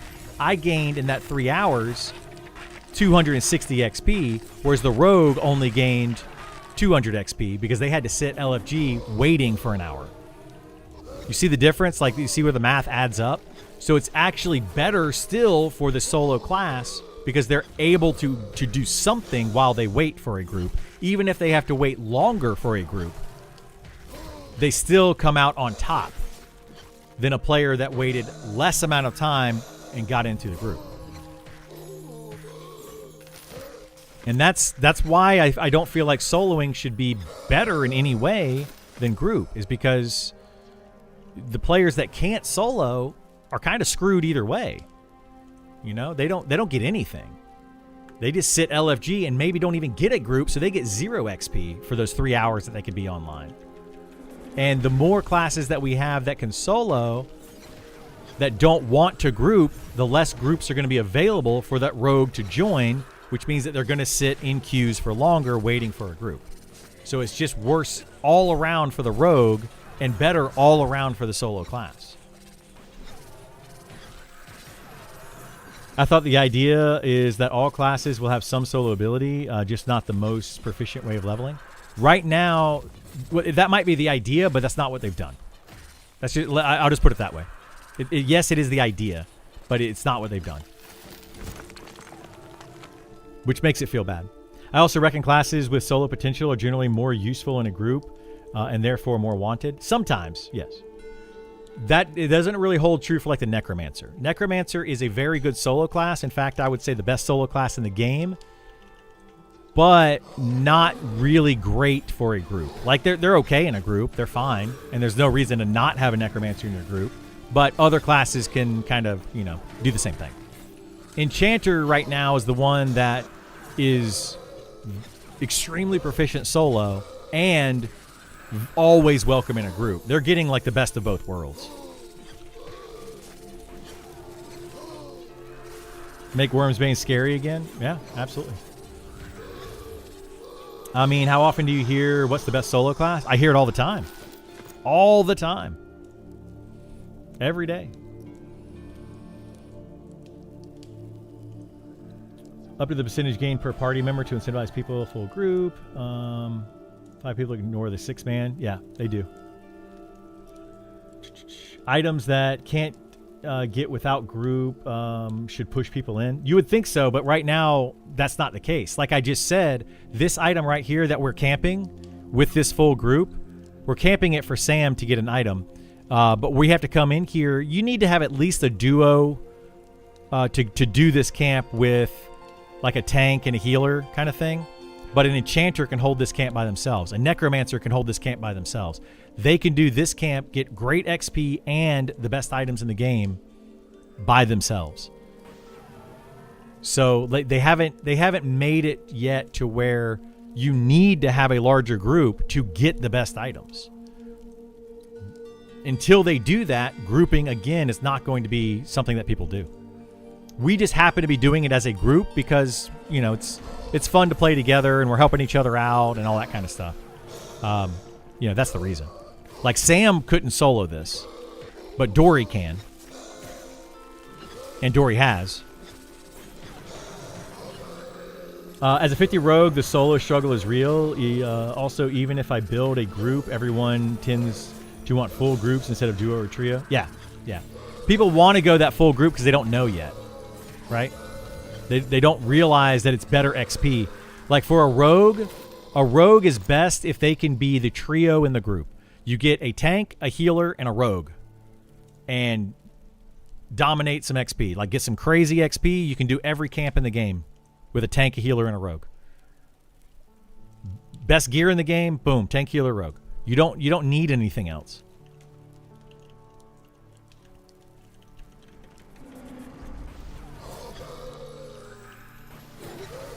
I can solo my rogue if they're green and I can fight them 1v1. Yeah. However, it's easy. Yeah, see, like that's the thing. On your rogue at level 50, you're trying to 1v1 a green mob. Meanwhile, an enchanter, necromancer, a druid, they're fighting 2 mobs at the same time that are higher level than them. Like what? They can fight a level 50 enchanter and a level 50 necromancer can kill 2 mobs at the same time that are level 52 because they can charm up to level 52. They could even fight at that level. They could charm a level 52 mob if they have enough charisma and probably kill level 60 mobs. That's how broken those classes are. And how is that fair to a level 50 rogue who can only kill a green mob? Green mobs, by the way, are at level 50. I think those would be like level 40, maybe level 40 or 38 to be green. They would have to be 10 plus levels lower than them for them to solo it. Meanwhile, a level 50 enchanter or necromancer can solo mobs 2 levels higher than them. That's a huge gap.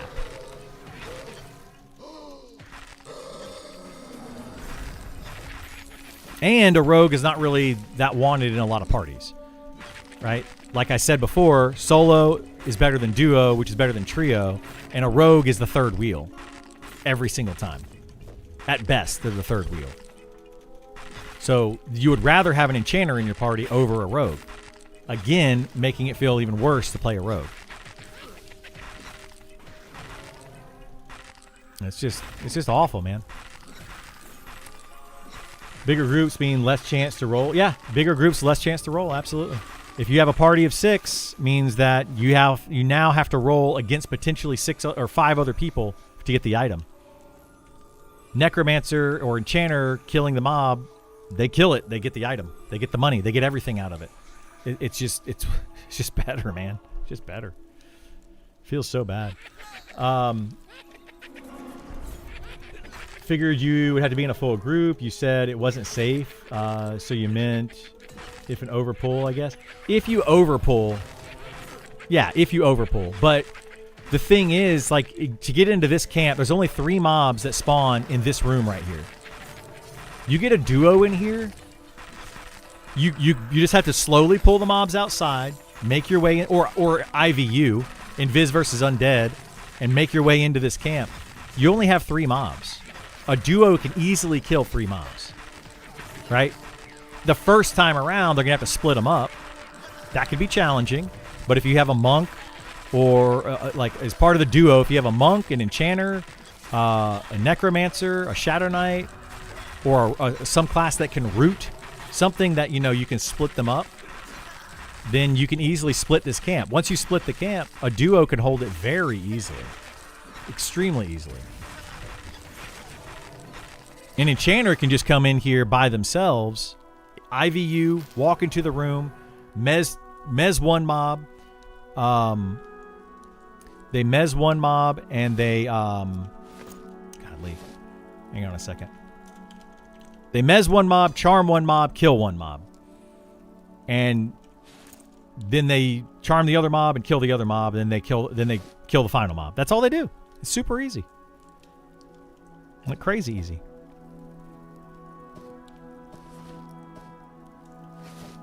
I mean, not everyone can do it, right? But it's not hard to do. And if you find it challenging, just get a duo. Right? Just find a partner. Too stressful? Let's just call it off. Yeah.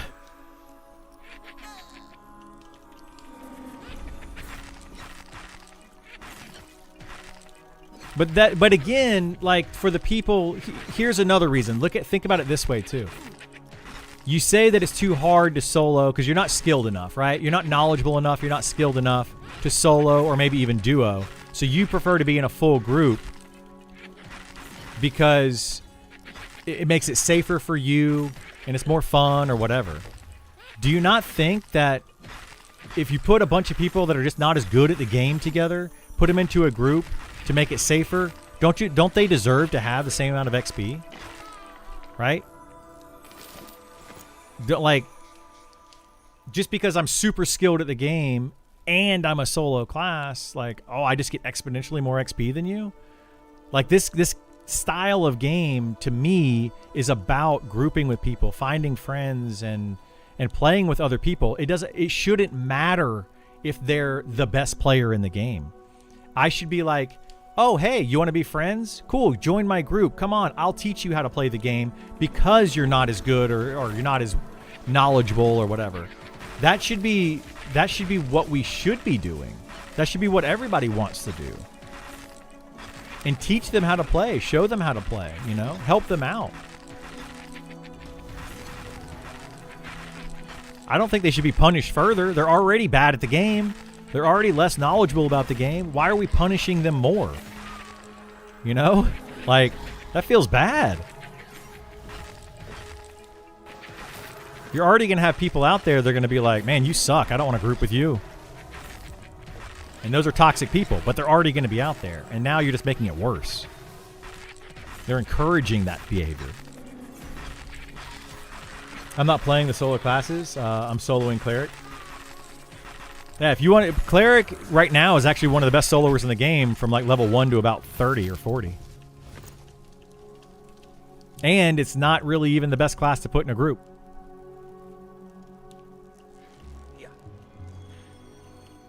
Yeah, Cleric right now is actually... Cleric is good at level 60.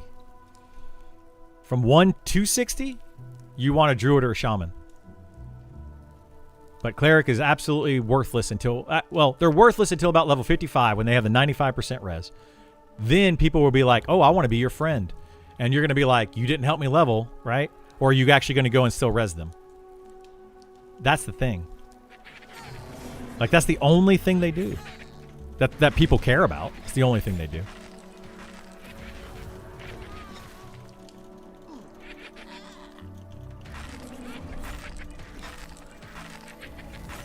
I want to see another person.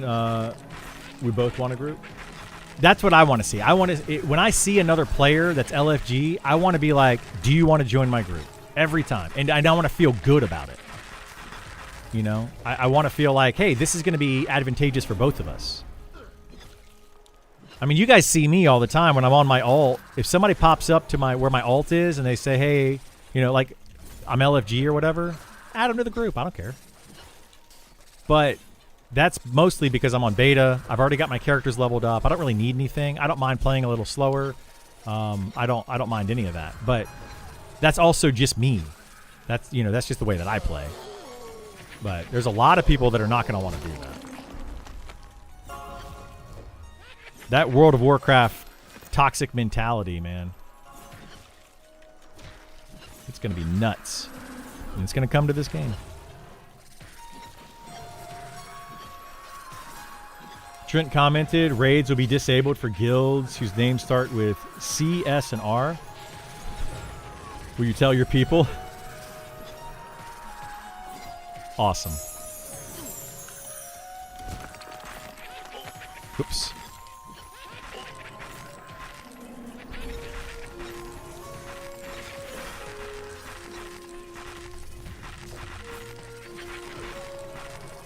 I guess we gotta just create a new guild. Bummer. So I'm looking at this tune, sounding out his name over and over again.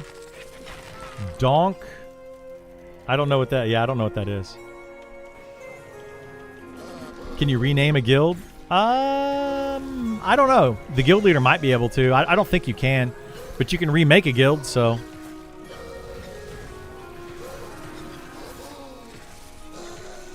Anyway, I'm sure it's obviously it's being silly. Clearly, they're making it. This is going to be such a hassle because we're getting closer to prime time at this point. By the time this thing launches, by the time the patch actually hits, so many more people are going to be online, and the population of the server is going to be so much higher. It's going to be a poop show at those raid bosses. Like, I'm telling you right now, it is going to be train central, people griefing each other, people petitioning left and right.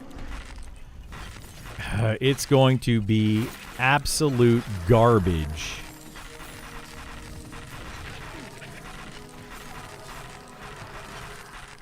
Good testing? No, we already tested that side of it. That side of it did not test well.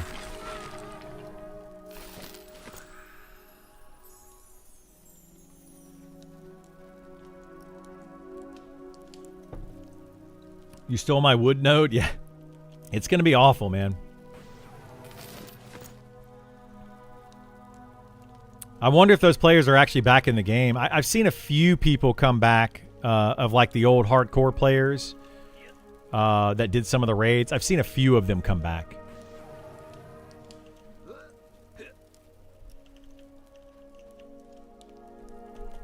But who knows?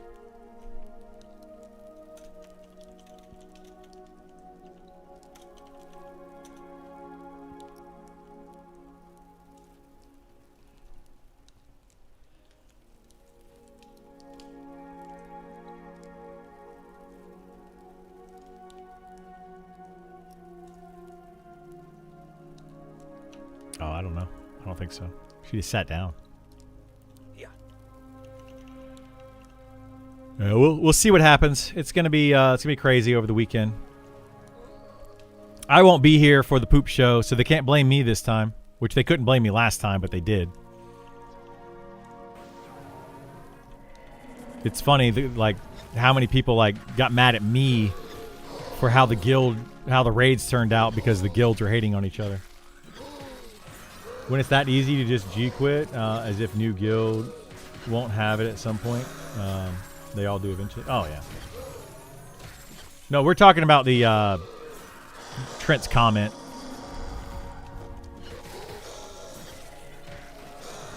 Raids being disabled for those 3 guilds. They're talking about Rampage, Cohesion, and Shade. They're like the 3 raid guilds on the server.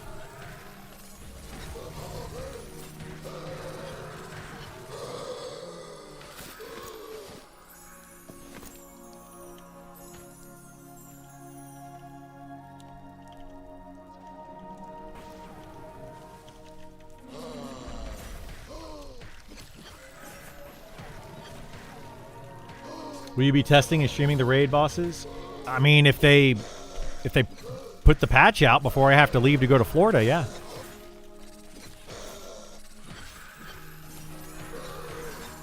But I got to go to Florida this weekend. I'm leaving tomorrow afternoon. I will be gone by this time tomorrow afternoon.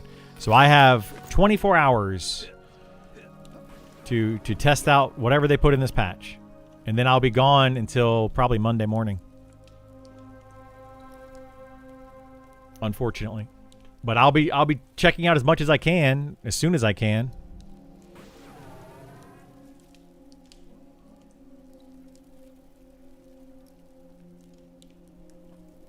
"20, 24 hours to go. Uh-oh.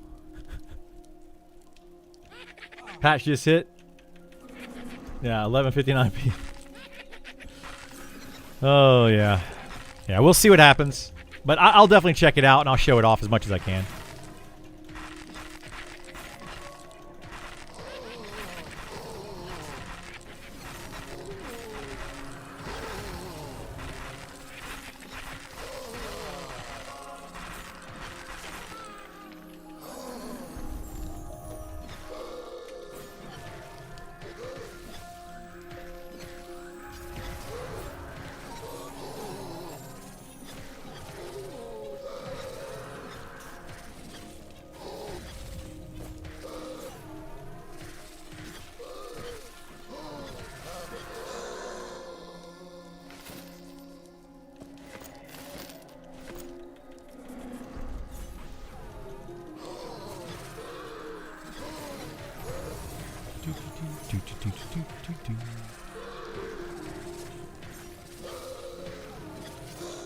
Yeah, I'm super bummed.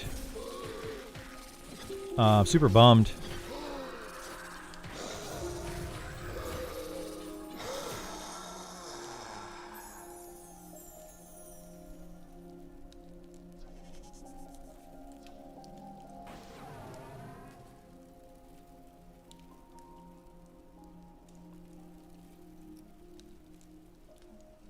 Hang on a second. Oh my gosh.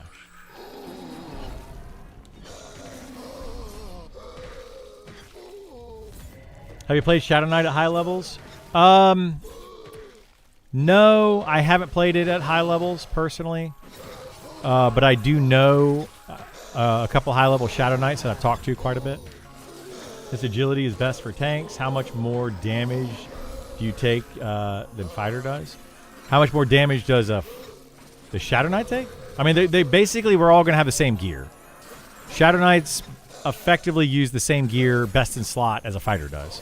So they're going to have about the same amount of agility that I do right now. So as far as dodges, parries, blocks are concerned, those are all going to be about the same.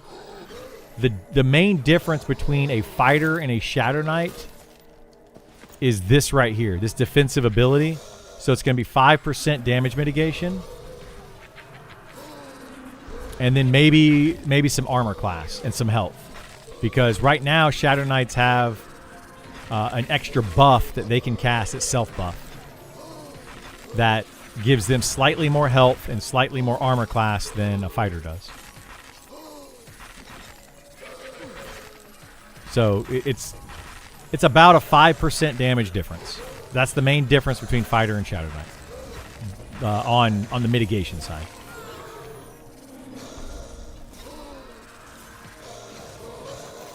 Fighter also does have a defensive buff that they can use.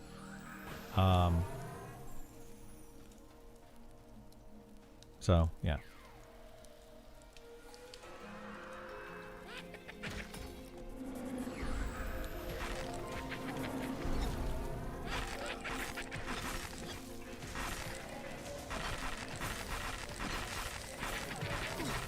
Hang on a second. Sorry, guys.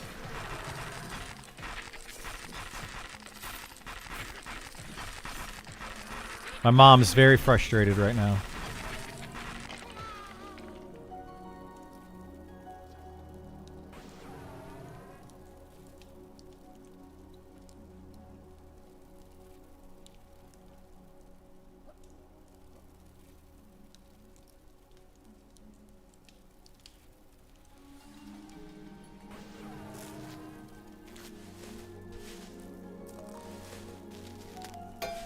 Whoops.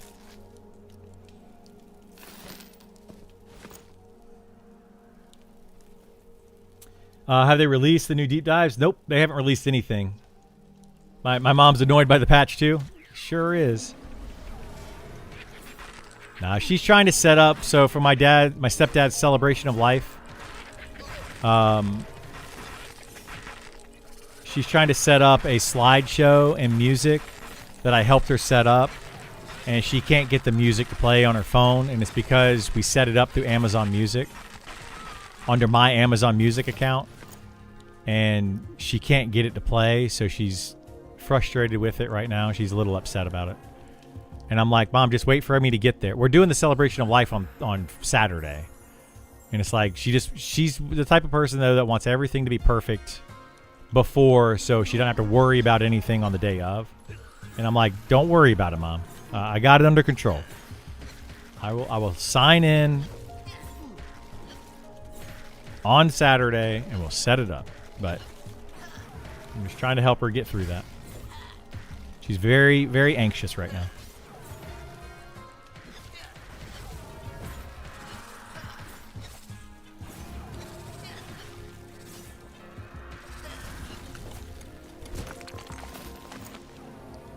Didn't they say Thursday morning? They said Thursday. They didn't say... they never gave a time on Thursday, but they did say that it was slated for Thursday. They said it was slated for Tuesday. Then they pushed it to Thursday. And then they said it was going to be 3 to 4 hours at like 11 a.m. It's been 4 hours now since they said that. But about an hour or two ago, they said it's going to be a couple more hours. So who the heck knows? Fighters should have an innate more AC from... yeah, I think so too. Yeah. I think that fighters... you said the meme word, did I? Uh-oh. Fighters should have like 10% more AC, I think. Like they just get it from all gear equipped, just 10% more AC. I personally feel like that should happen.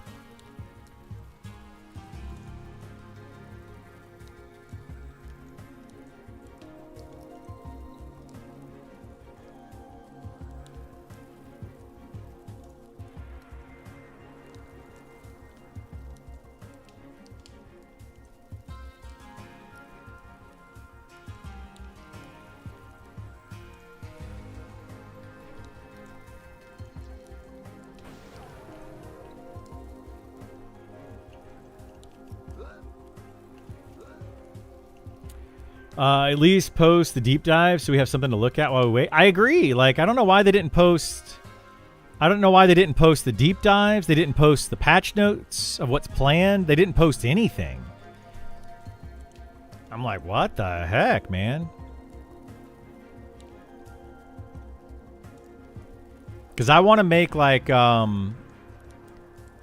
want to make some videos before I go out of town on the deep dives. Going over the patch notes. That'll be 2 deep dives and the patch notes. That's 3 videos I wanted to make before I've got to go out of town tomorrow. And I want to be able to play the actual game and check out the new content. Look at the 2 new dungeons they're putting out. The 3 new raids. Mess around with the shaman. There's so much that I wanted to do, but I can't. It's just a big bummer. But it's okay. I mean, it'll be fine. Ultimately, it doesn't really matter in the long run, but it is kind of frustrating.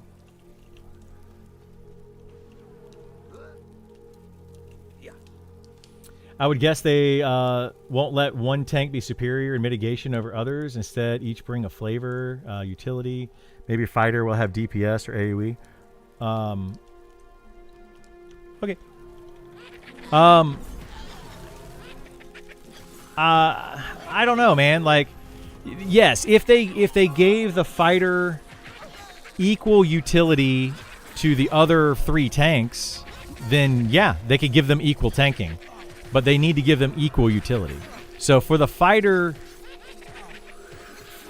to not have better tanking and or better DPS than the other 3 tanks, they would need something equal to Feign Death, stuns, mana drains, healing, buffs, debuffs.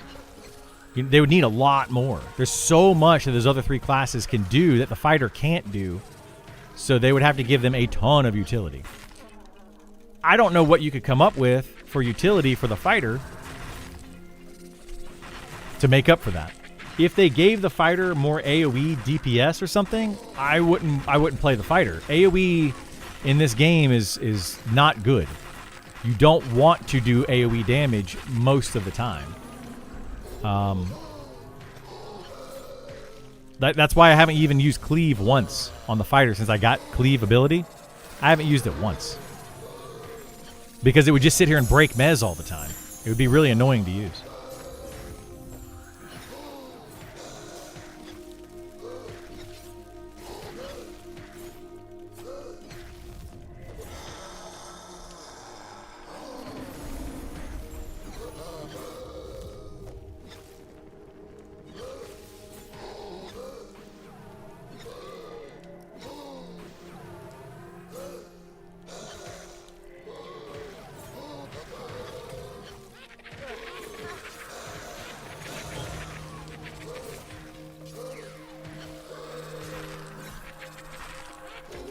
Oh my god.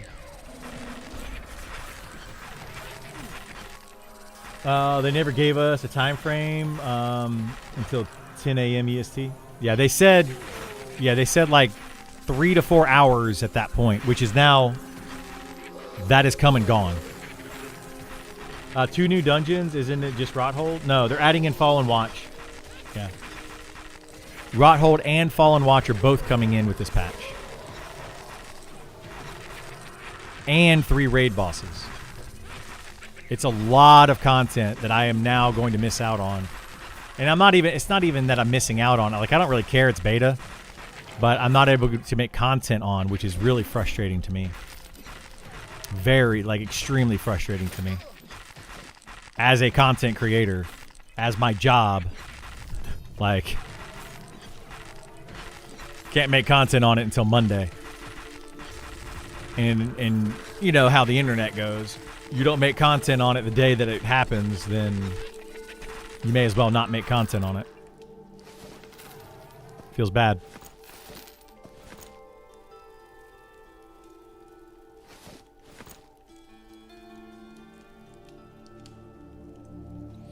But like Criddle said, it does not matter in the long run, but they did say it. Yeah, it doesn't matter though, like ultimately.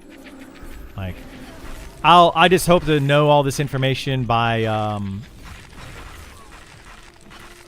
the end of early access. I mean, once early access starts, literally everything that's happening right now is a moot point.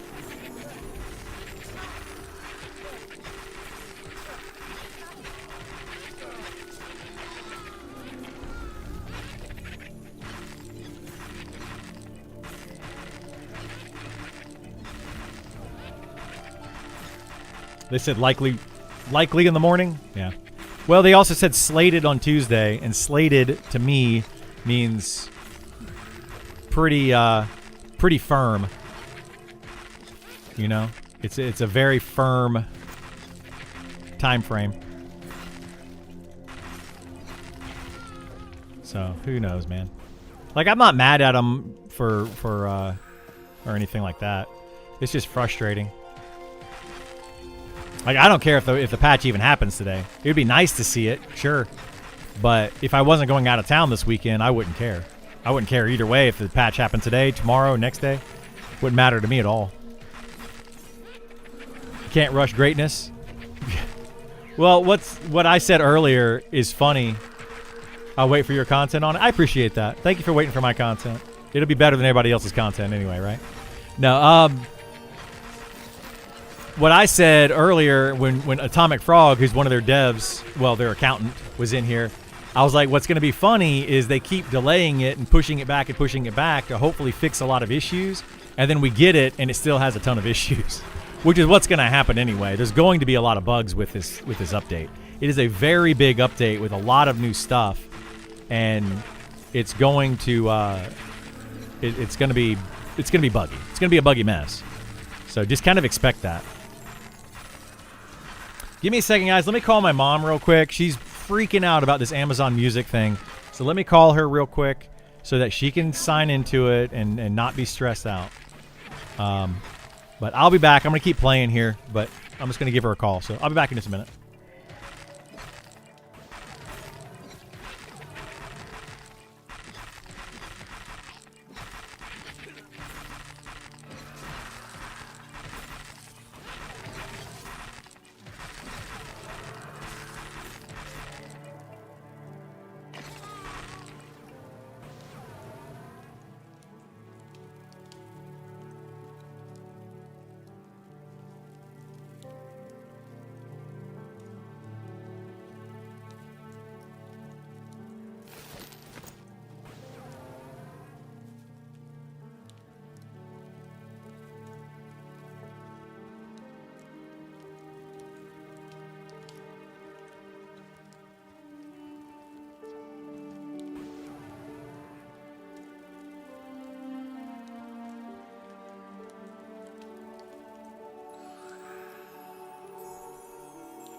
Oh my goodness gracious. Mom's super stressed out. Super stressed out. Which is understandable.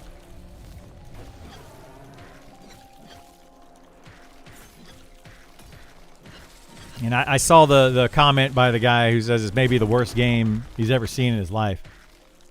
Why are you here then? That's my question. This is the worst game. Like what makes you so special that you have to go to a stream of a game that you think is the worst game that you've seen in your life and say that? Like, you need some validation in your life? It's just sad, man. Sad. Get some help.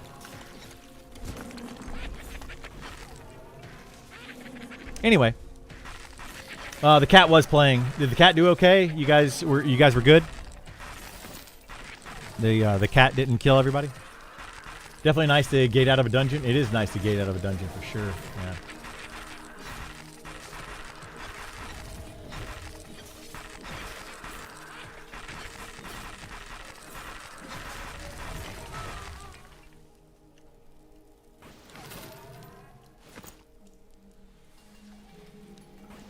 Oh boy, oh boy, oh boy.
He did well. Yeah, nice. What is the thinking behind the spell bar? Just to make it a pain in the butt.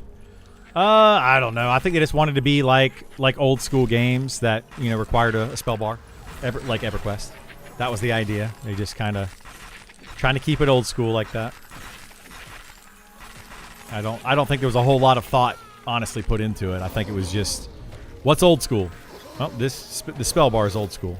Let's do that.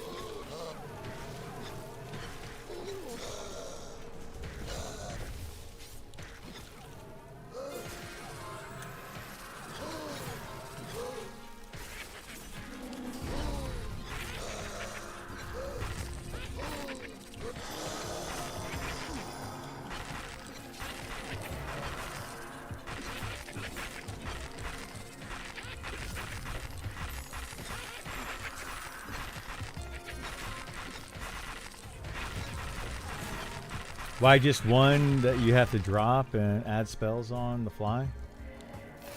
Like why they just have one spell bar over here?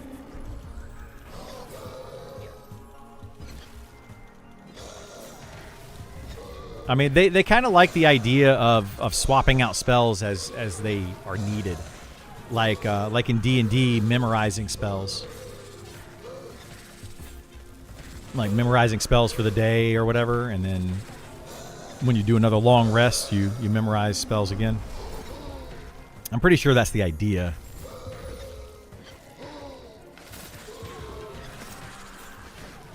Uh-oh. Uh-oh.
They're both big.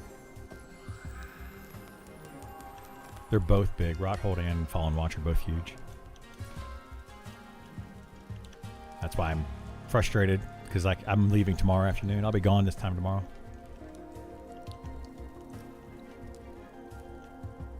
Oh, yeah. Yeah, I was really hoping to play today too.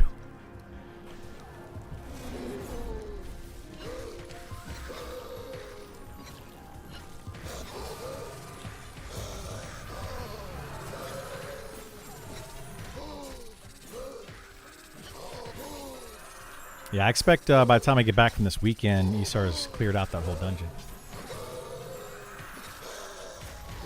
Found all the drops.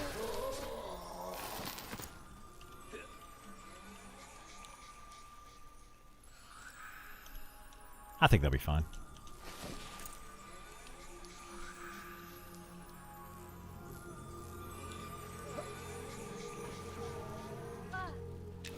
Well, one issue is you might lose the 3 different invis spells you have.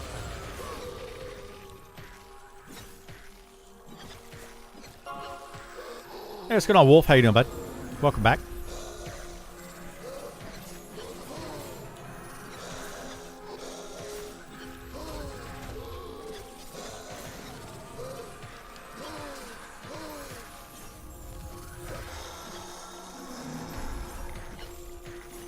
Anxious to pull. Uh-oh.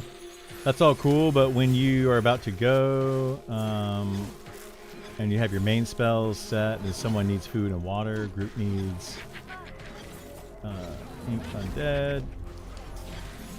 Put all your main spells back on while group is anxious to pull. I mean, yeah, it's one of those things that you just kind of learn to do as far as swapping spells in and out. You just learn, like, where they are in your spell book. I would recommend organizing your spell book so that you know how to get to spells quickly. You can actually create a macro or type out like /book space and then a page number, and your spell book will open to that page number. So if you do that and you know where your different spells are located, you can jump to spells very quickly and swap them around. And that was one of the fun things that people really enjoyed actually in EverQuest, was swapping spells around as they needed them in their parties. So they kind of were going after the same kind of thing. You got the house bunny? Nice, nice. Hopefully you enjoy your house. Houses don't do too much yet, unfortunately. But hopefully soon.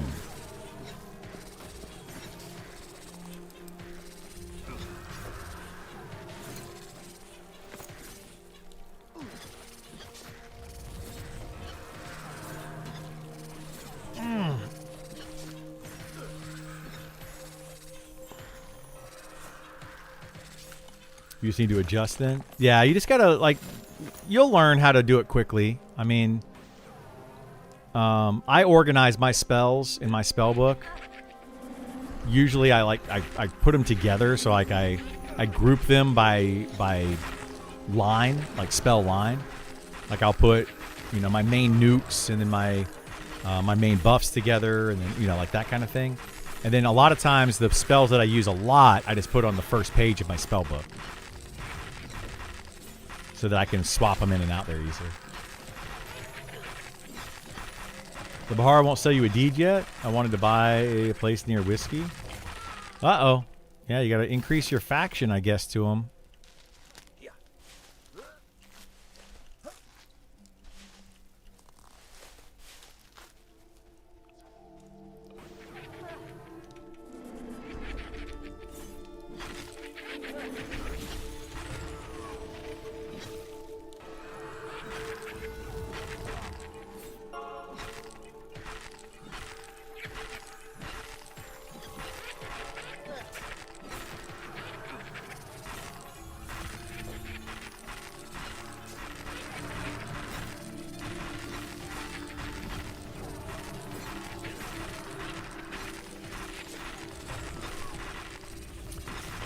Good afternoon, Navarre. How are you?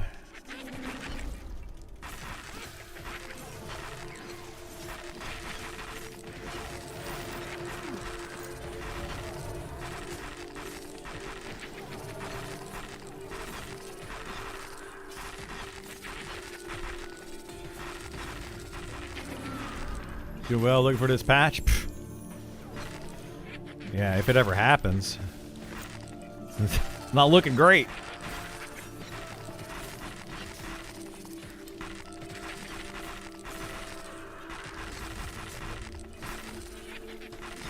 I don't have patience because I'll be out of town all weekend, unfortunately. So So having patience doesn't work unless they push it to Monday.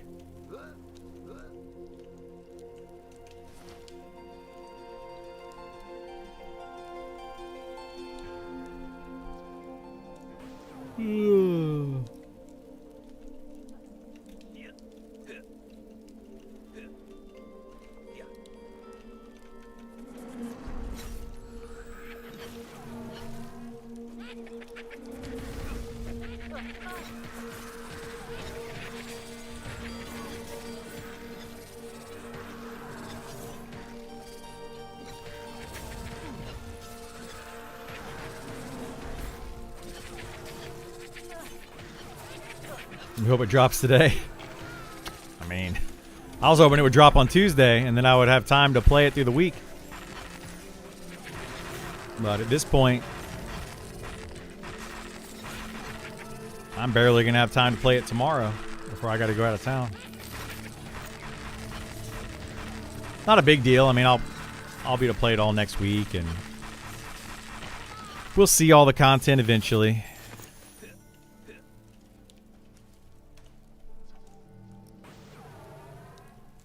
But it's whatever.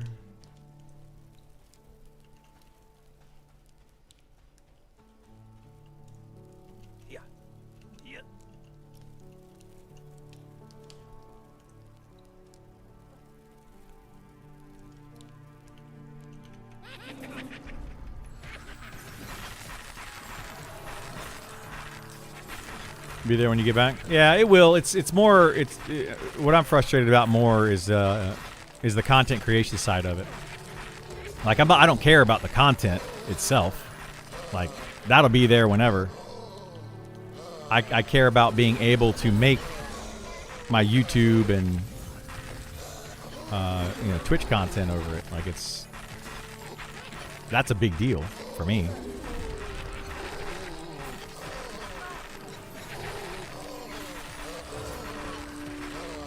That's like somebody that doesn't have PTO missing work. You know? Kind of a big deal.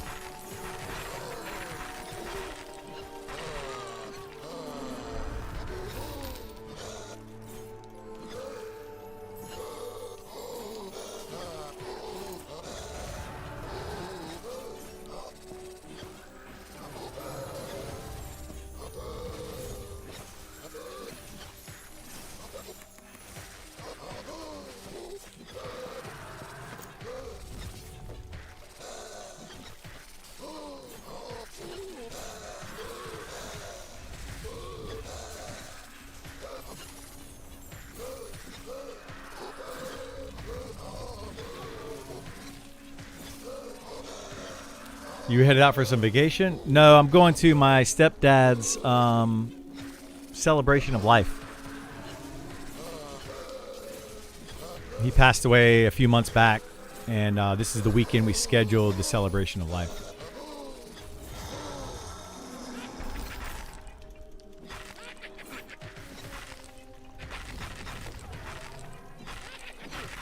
Yeah, slightly more important than making some content in a video game, you know?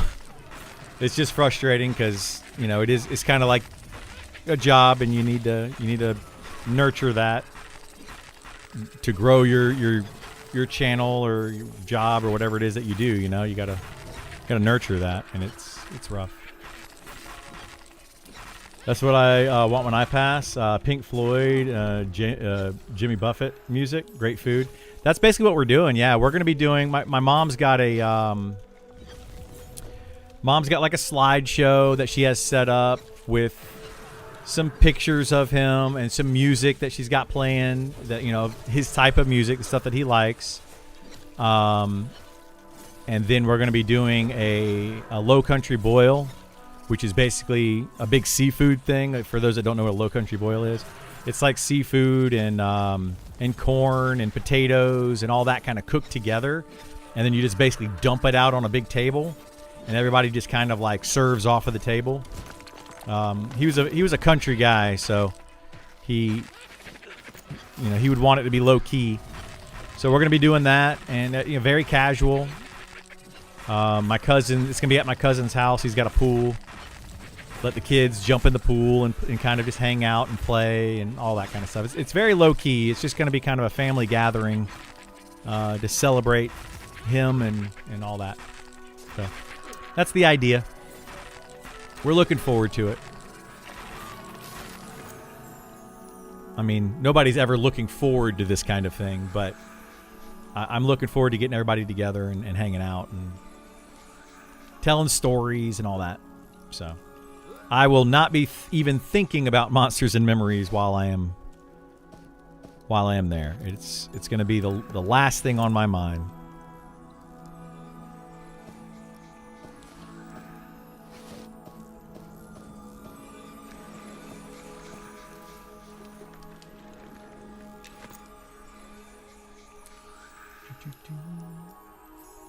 I can be patient and not very forgiving if someone doesn't do what they say they're going to do without saying anything. I agree with you there, Larry. Like, I am that type of person that it's like, if you tell me you're going to be there, you tell me you're going to do something, I kind of expect it, you know? Like, once I expect it and you don't follow through with it, then I'm like, okay, what the heck? You know? That it gets frustrating. I mean, it's not the end of the world, but it's, you know. What do you think about giving fighter group utility through war banners? Place down a war banner lasting a 1 hour long buff or debuffs that group enemies in some way with different banners variation. They kind of have that now. They're not 1 hour long buffs. They're not banners. But like I have, for example, like this buff right here. They do it instead of war banners. They're doing it through war cries. So this one gives you like strength for the entire party for 2 minutes. Then I have another one that is this one down here, Unnerving Shout. For 30 seconds, I reduce the mob in the area their physical damage. So that's kind of the idea that they're doing. You know, you got Distracting Taunt, which is just a 10-minute cooldown taunt, which is worthless. You have Intimidation, which is an AoE flee. Again, worthless. But that's kind of the idea that they want to do, and I think that'd be fine, right? I'd be okay with those kind of things as utility, but they need to be something comparable. If they're going to make all the tanks equal tanks in other ways, in tanking capabilities or DPS capabilities, then they need to make the utility comparable. And I don't feel like, you know, a 15 strength shout is comparable to being able to heal my entire party, Lay on Hands and Ancient Guardian, or Feign Death, or, you know, all that kind of stuff. Like, they're just not comparable. So I'm fine with it as long as they make them comparable buffs or debuffs or whatever. So yeah, celebration of life after someone passes. Wow, that sounds like an amazing thing to do. Actually, yeah, it's pretty common these days. Instead of a funeral, you do a celebration of life, where you just celebrate that person, all the things that they brought to your family or your friends and all that. Like, you kind of remember them. You kind of remember them for, you know, all that. Like, my mom, that's what my mom wants to do. She wants to, she wants everybody to sit around and tell a story, you know, like everybody pick a story with my stepdad, and something that reminds them of him. And she wants everybody to do that. And I'm like, Mom, I'm trying to help her with that. It's a good idea, but it's like nobody's going to be able to we're not going to be able to sit around and listen to every person's story. Even if it's one person or 1 minute per person, which it won't be. They're going to end up being like 5 and 10 minute speeches. But if we listen to each person for 1 minute and we have 100 people there, you know, that's an hour and a half of listening to everybody tell a story. So, yeah. I don't think there's going to be enough time for that, personally. But the idea is to go around and talk to each individual person and hear their different stories and, you know, laugh about the thing. He was a very fun guy. Like, he was just always telling jokes and goofing off, you know. So I'm sure there'll be a lot of people telling jokes on his behalf. So that's kind of what we're going to do. Do the fighter changes feel pretty good overall? I mean, they're okay. Fighter's just stronger than what it was, which was already, people were saying it was too strong of a class. They gave it more DPS. They gave it slightly better tanking capabilities. Other than that, it didn't really change much. It's basically the exact same class. Like, very little changed. Other than a few abilities. So. And now I have to swap between sword and shield and dual wield. If you want to min-max and play the... If you want to play the fighter at the highest level, you're going to be constantly swapping shield in and out. Which I feel like is really annoying gameplay. I don't like that gameplay, personally. I think it sucks. Which is why I don't play a bard. So.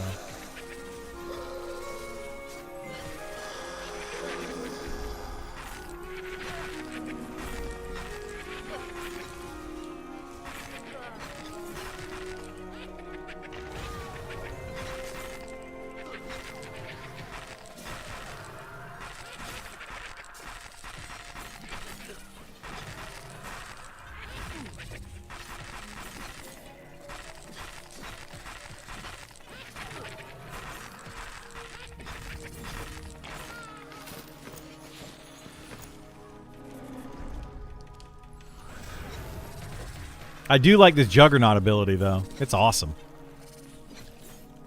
Like, this is probably the best ability that they added. My favorite ability right here. You gain additional threat by 20%. And damage reduction by 10% for 10 seconds at the start of a fight. With a 20-second cooldown. So effectively, if you can keep charging mobs... Like, if there's a way to charge a mob... During combat, you could keep like a 10% and 5% damage reduction. 10% threat and 5% damage reduction, kind of. I really like that ability because I can just back up here.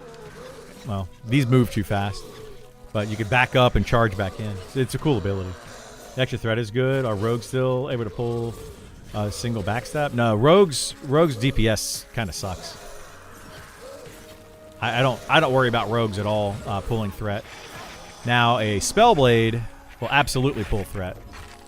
They're going to pull a ton of threat. I had a level 55 Spellblade pulling threat off of me when I was level 60. Well, clearly, level 60. So, like, I've got, level 60 best in slot gear, and I had a level 55 Spellblade constantly pulling threat. So, they're doing way more damage, I think, than any of the other DPS at the moment. They're really strong.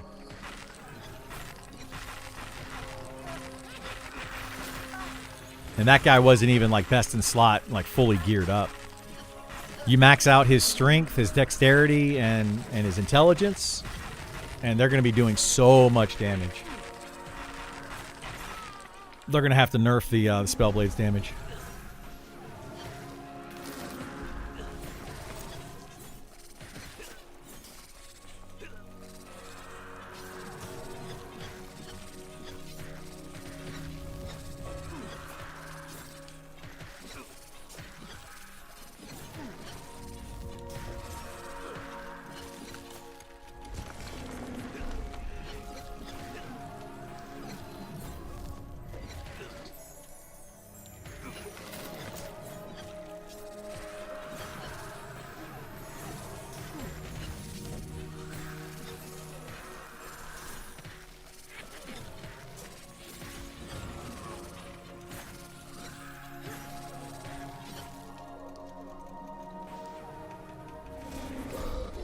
They say twisting is required. I look at the class. Oh, yeah, you're talking about the Bard.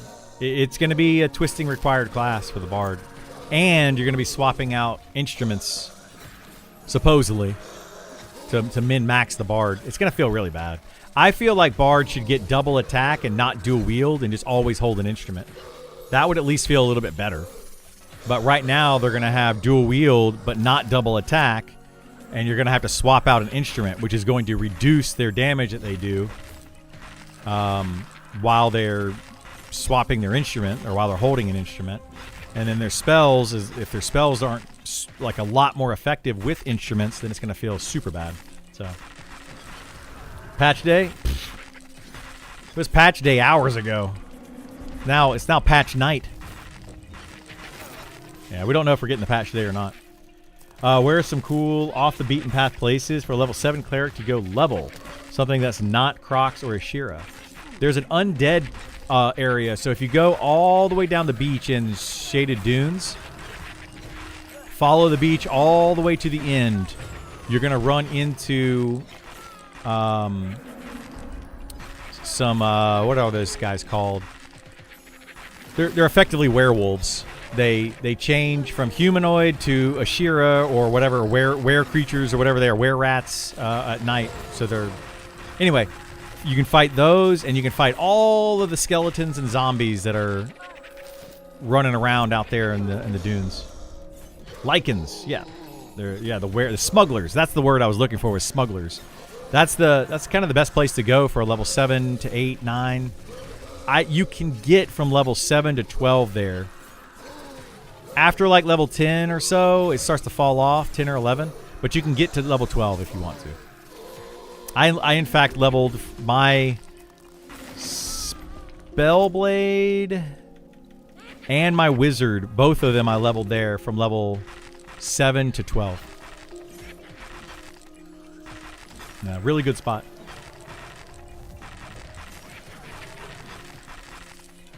April Fools in August, right? Get a class with knockback in your group? No, thank you. I hate knockback. You're talking about for the dash, the Juggernaut thing? Yeah. I absolutely hate knockback. It's, as a tank of 25 years or whatever I've been tanking for games, knockback is the absolute worst ability in the game. I cannot stand when they put it on enemies, and I really can't stand when they give it to players.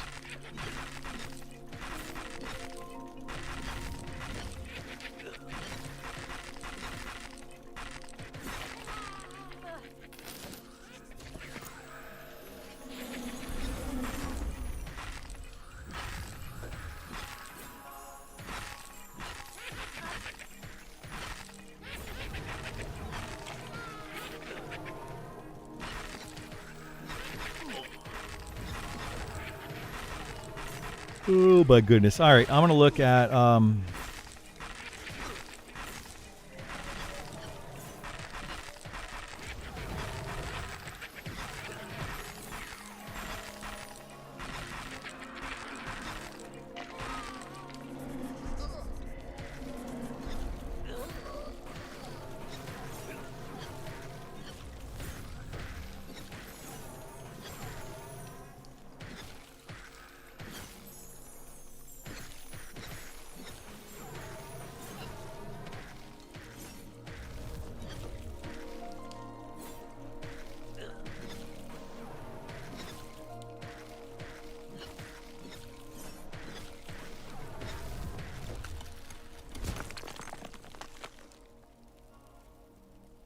sorry, I was looking at the menu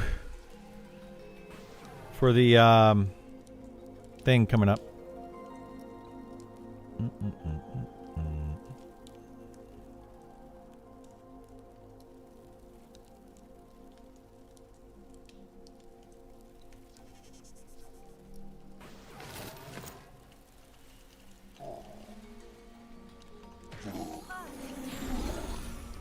I gotta find something for my son to eat on Saturday at the Celebration of Life. It's gonna be rough.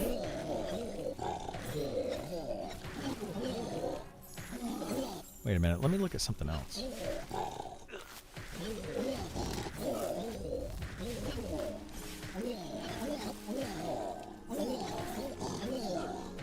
Mac and cheese and chicken tendies. Yeah, my son is very picky. Very, very picky eater. So we'll just have to...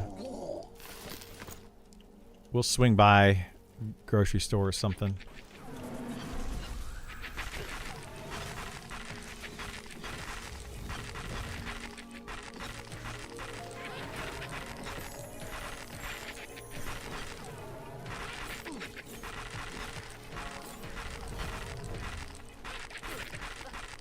They're still saying they're going to push it out today. It's not, but Jesus.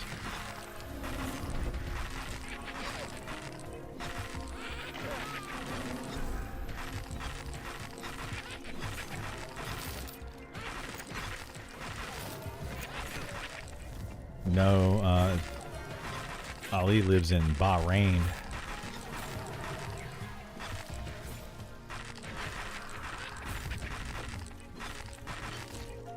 Yeah, I don't know what time it is there right now.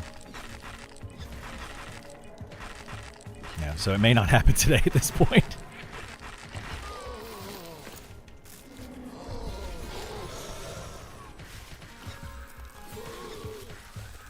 I don't know. Maybe they'll just say, just push it back to Monday. I will be happy.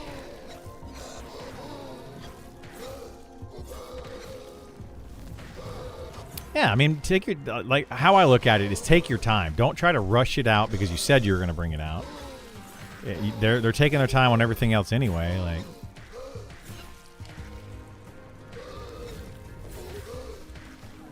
exactly. It's got what I see it happening because there's going to be 3 raids and it's going to be now coming out at prime time. Like, what do you think's going to happen with that? That's going to be a disaster. They better have every GM on board with this one.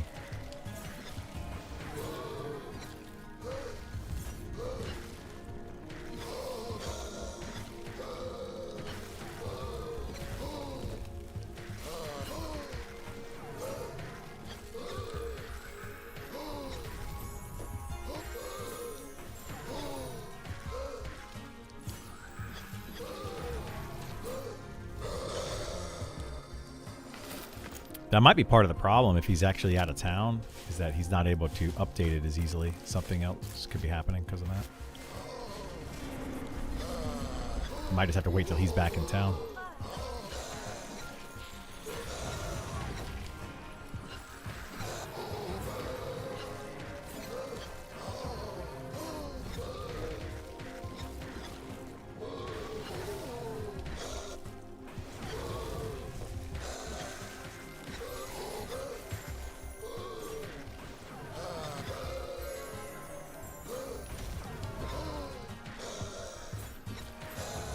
Have a good weekend. Hope your family has a warm get-together.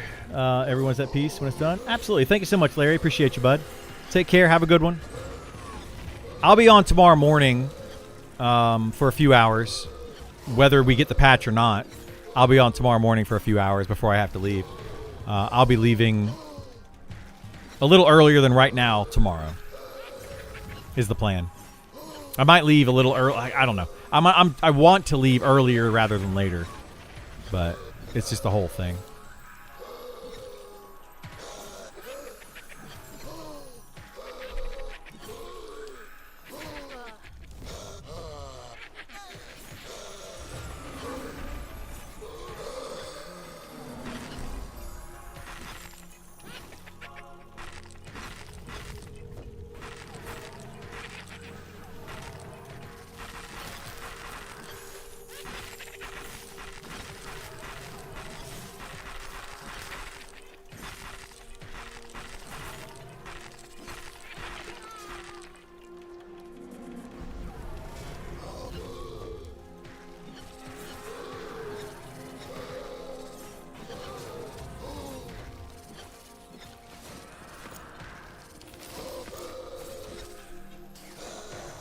What are you celebrating? White shirt and everything fancy? Being alive. That's all I'm celebrating. Alive and well. It was gonna. We were gonna celebrate a patch today, but maybe I should switch to a black shirt, and we can mourn the patch today.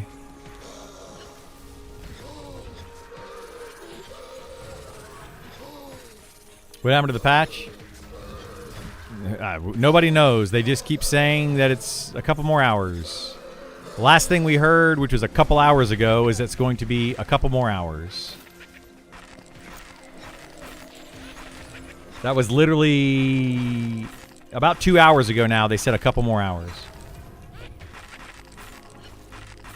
And about 5 or so hours ago, they said 3 to 4 hours. So, but nobody really knows. Experience is like original EQ, even patch. Yeah, exactly. It's just it's very old school, very old school. Even the patches are old school. It's for all those new players that never got a chance to play EverQuest. It's for them to experience what we all experience, you know?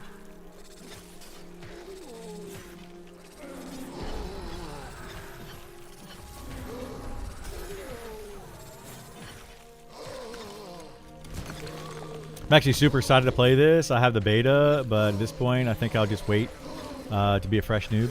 I mean, I'd recommend it. Unless you like really care about figuring things out early and understanding where to go and all that. Unless you actually like are pushing to be on the forefront of everything, no reason.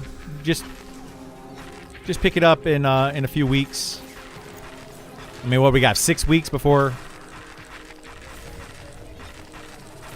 October 1st at this point.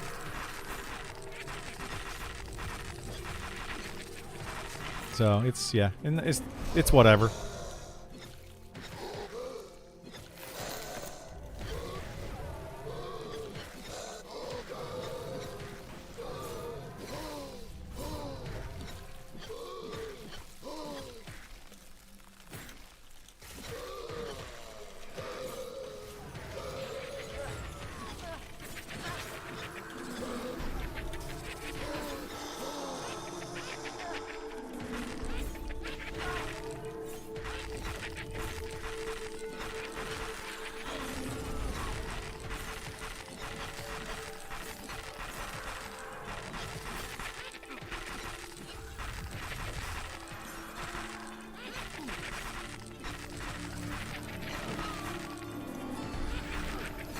Beta helped a lot to decide what to play for EA. Yeah, if that's another thing, like if you don't know what you want to play, then you know beta's good for that.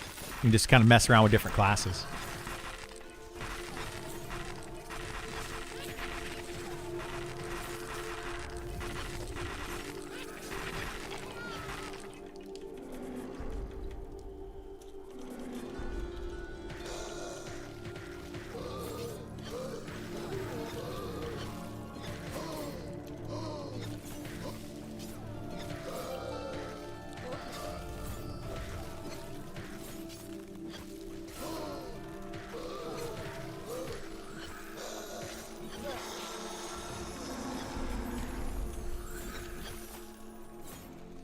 At this point, you're going to be up at midnight waiting for the new patch? Nah, I won't do that. Yeah, if the patch isn't here probably in the next hour, I might just be done and just wait. If the patch hits, the patch hits. If it doesn't, it doesn't. And then I'll just get on at my normal time tomorrow. If it happens, I can always fire the stream back up. You know, and mess around some this evening. But if they push it until like my bedtime, I'm not gonna kill myself. I'll play it tomorrow for a little bit. When does the game fully come out? Yeah, early access is October 1st. Yeah, I'll play it some tomorrow, and then I'll be gone. I'll be leaving tomorrow afternoon, and I'll be gone Friday afternoon through Sunday afternoon, and then I'll get back on here on Monday.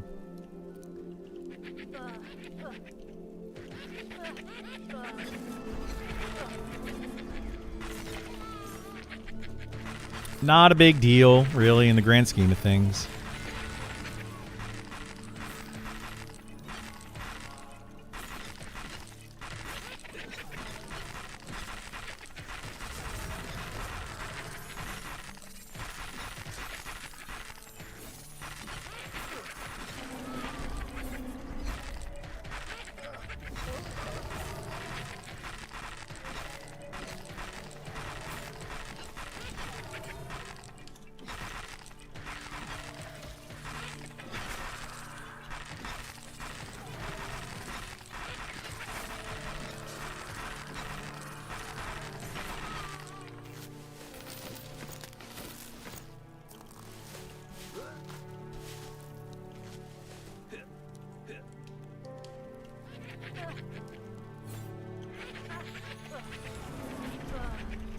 Kaz moved you to Glinting Hollow.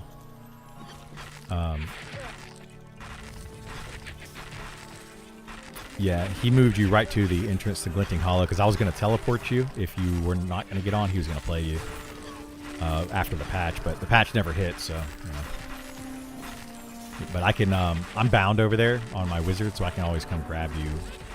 But if you want to move him, go for it.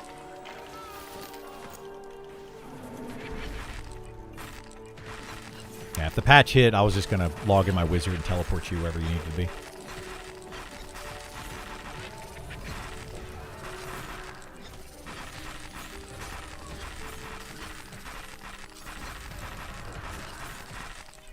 We're going to do a full server wipe? Yes.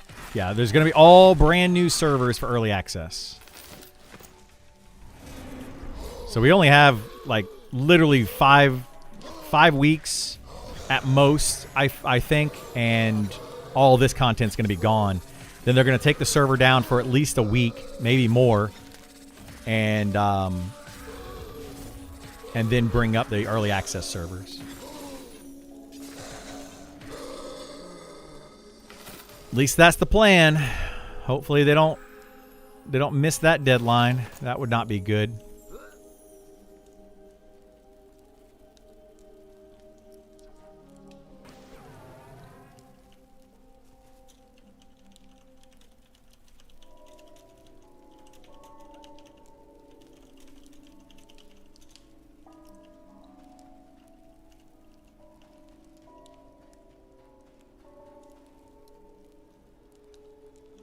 Okay.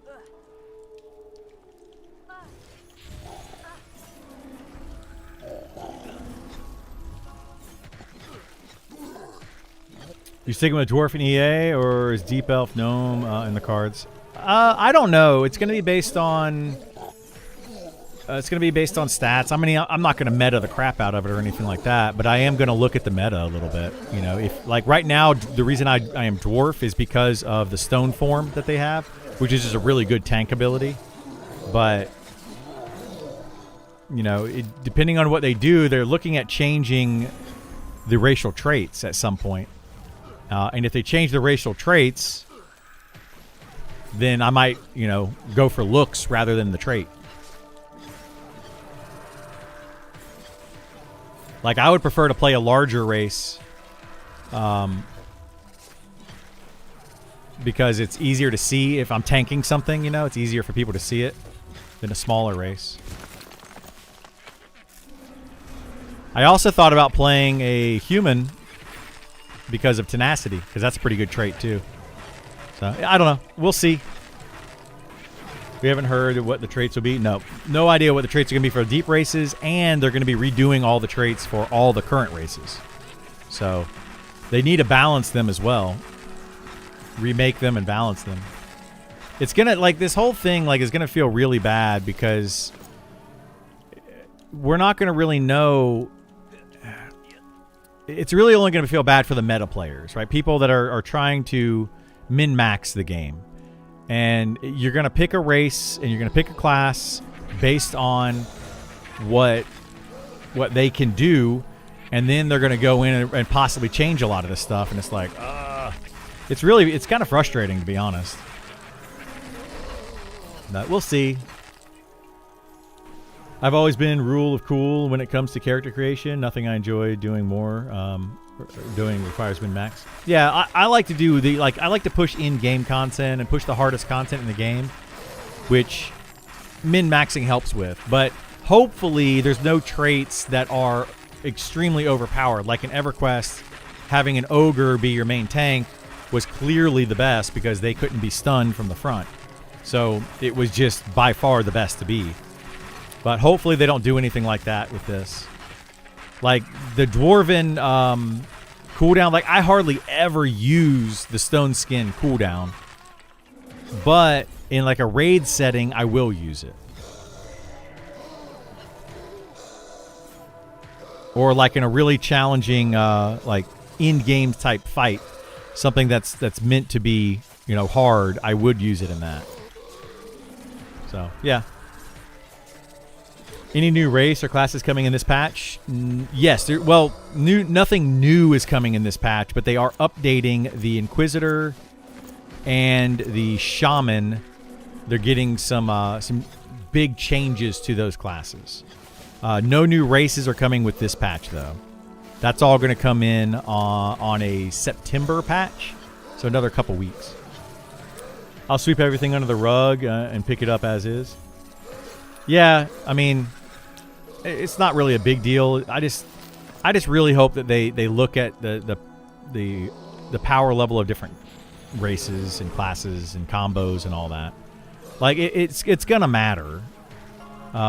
They've said it a few times where they want, like they look at the metrics and they look at how many people are playing, which classes, right? Right now, Druid is the most played class throughout the entire game. And Inquisitor might be the least played. I don't remember what the least played is right now, but Druid is by far the most played class.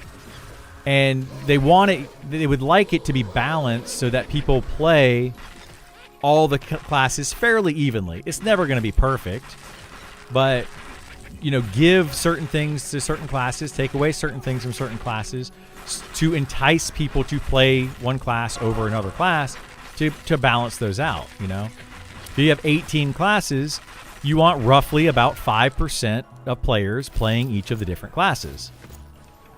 But right now, we have like 30% of players making Druids. That's way too high. So hopefully they balance it properly for that. Hard metas are very shift. Yeah, exactly. And I don't want them to shift one way or the other. Like I don't want it to be like so much of a meta that we get 50% of the players in the game are playing one class, and because that's all that's needed. Or out of the tanks, every tank, like 80% of the tanks are playing a fighter, and you only have 20% playing the other 3 tanks. Like it feels bad. I want there to be a reason to play each of the classes. Is there public data to class populations? Not necessarily public data, but they do publish data often. And they talk about it and show it on streams and stuff.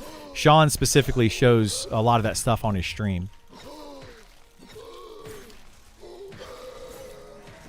I wonder, is it just everyone rolling a Druid alt for the utility, pocket ports, buffs? It's for a lot of things. They're just very versatile. They're wanted in groups. They're very good solo. They can port. They can heal. They can DPS. They have some of the best buffs in the game with Speed of the Wild, Damage Shield. They're good at power leveling. They do a lot of things really, really well.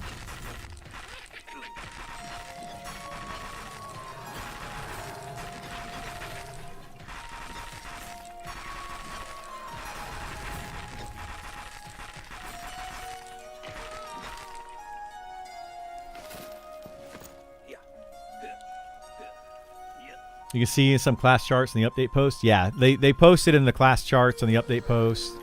But Sean also has shown it on his stream multiple times, the class breakdown. So those would be more recent numbers.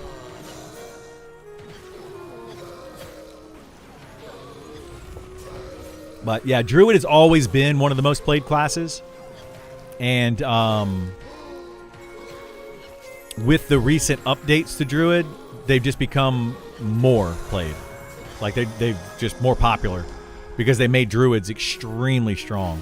Like they were already really good. They made them stronger.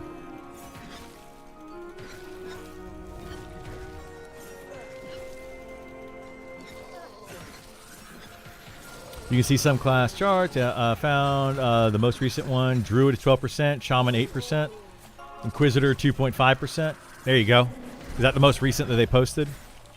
Yeah, I would say that like in game right now, you could check it too. Here, give me a second. Let's see. Who all. And this isn't like, a perfect snapshot. There's 470 people online right now who all Druid. There's 47 are Druid, and who all Inquisitor, there's 0. So there you go.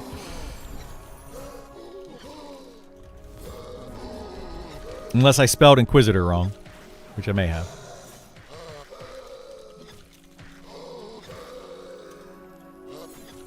Yeah, I guess there's 0 on. Like, I just tried it again.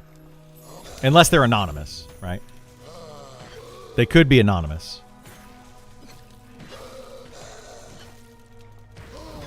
I would think once people get to max level, folks will want healers that can res late game. Loot required. Well, you only need one cleric that can res. You don't need a bunch of them. You just need one. If the druid and shaman are better in every other way, you get one person to level up a cleric, and you're golden. And then you just use shaman and druid for everything. But no, like a level 60 cleric is needed. But a level 1 to 59 cleric is kind of pointless. So that's part of the problem with it.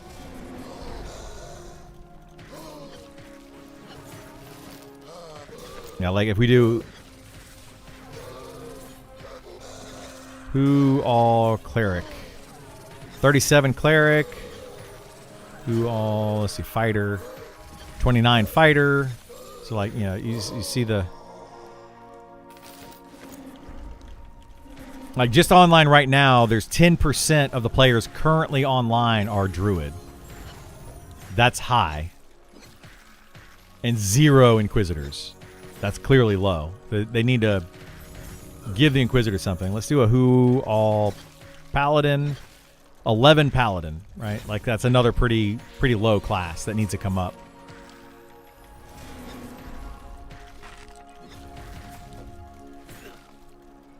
What are your thoughts on Necro? Necro is the best overall solo class in the game.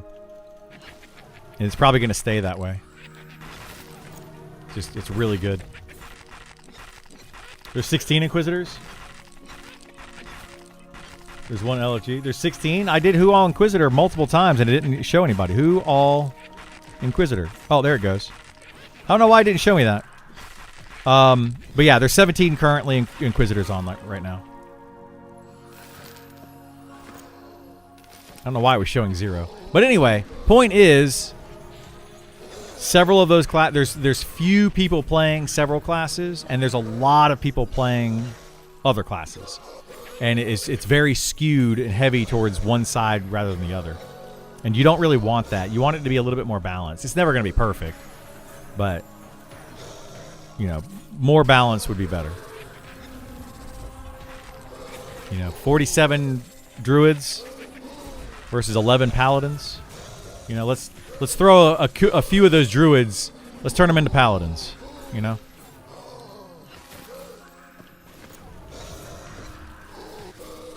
Yeah, I did that. I understand how Who All works. I'm not an idiot. Thank you, though. Clearly, I did it for every other class. It just wasn't working for Inquisitor. I don't know why.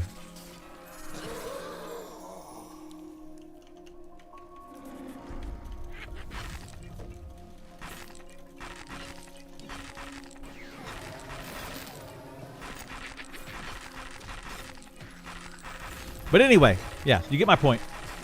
You're rolling Paladin on early access. Hopefully they fix it, because you probably won't enjoy the Paladin very long. Unless they make it a better class. What role are you seeing being the lowest on early access? Right now, Paladin will be down there. Golly. Yeah, Paladin will probably be near the bottom. Paladin and Inquisitor will probably both be near the bottom. I don't know which one will be the lowest. Ranger, you think? It depends. Yeah, right now a Ranger maybe be pretty low, but they're going to be changing the Ranger soon. So we'll have to see what they do with the changes to it, but it could end up being one of the bottom classes. Bard or Rogue, those are also going to be near the bottom. Yeah.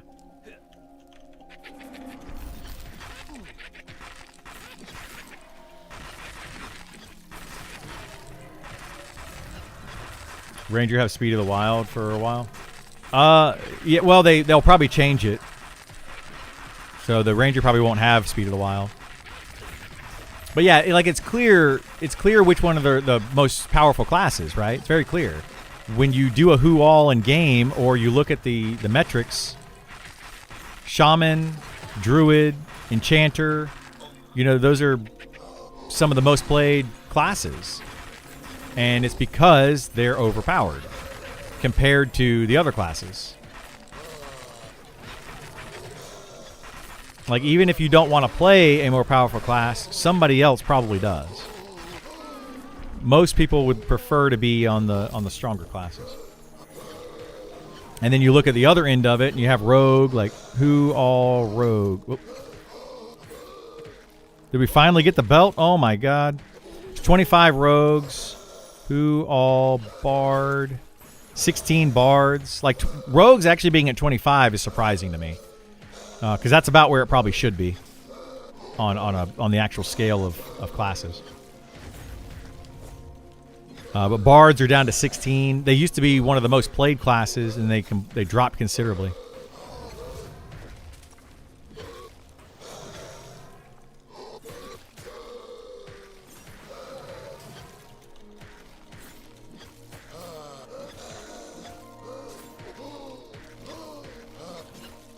I really feel Ranger should still keep Speed of the Wild later at higher level.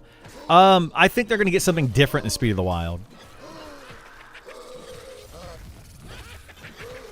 I think they're going to get like a stance or an aura that's going to increase their move speed of the entire party when they're outdoors. That's my guess. I don't know what they're actually going to get. Self-only, maybe to allow them to kite still. Maybe, but I think it's going to be a group thing. It's kind of like D&D where they have their favored terrain, you know, and they move faster through the favored terrain and then all that kind of stuff. I think it's going to be something along those lines. That's my guess.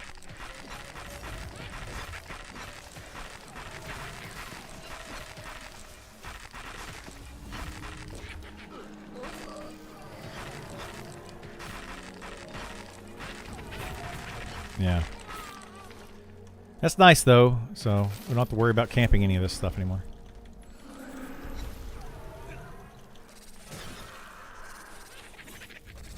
Maybe.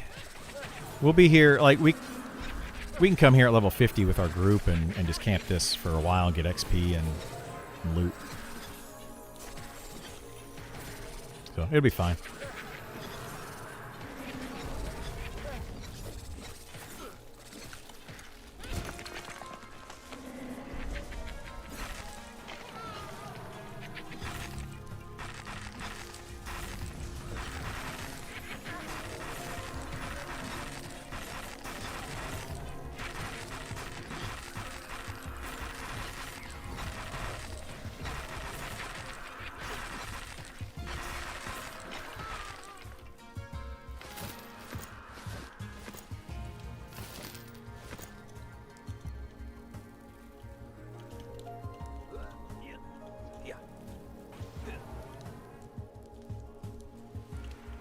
I want to see the changes to the classes in total, but I really like playing Shadow Knight.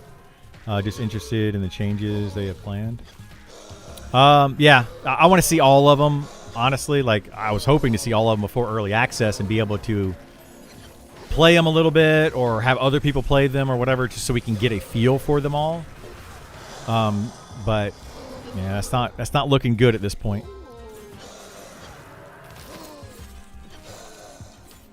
Was the patch today or am I lost? The patch was slated for today, but has not happened yet.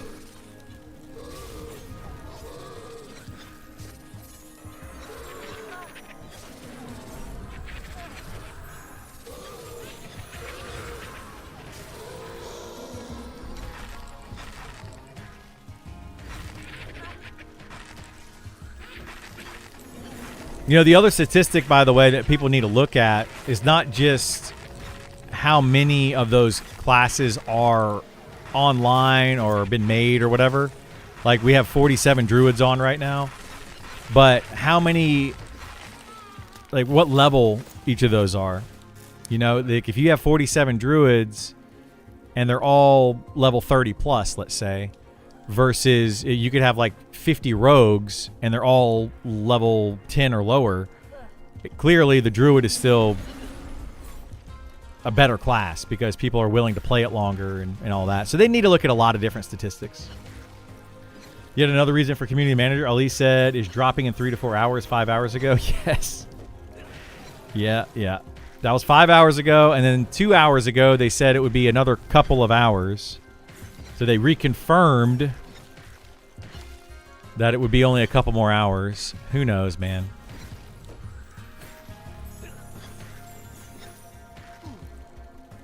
I don't know what's happening. Just gotta keep going with it. They're probably waiting for me to end my stream and leave for the weekend. That's my guess now. That's my speculation.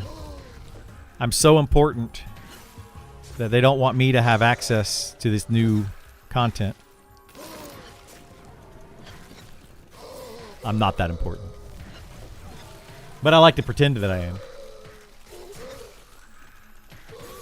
You know, patch. Patch.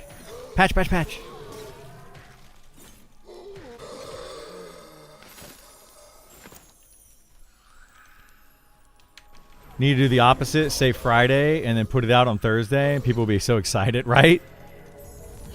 That'd be hilarious. Any patch notes? No patch notes, no deep dives, literally nothing from the devs at all, other than soon or slated. That's all we've gotten from the devs was slated.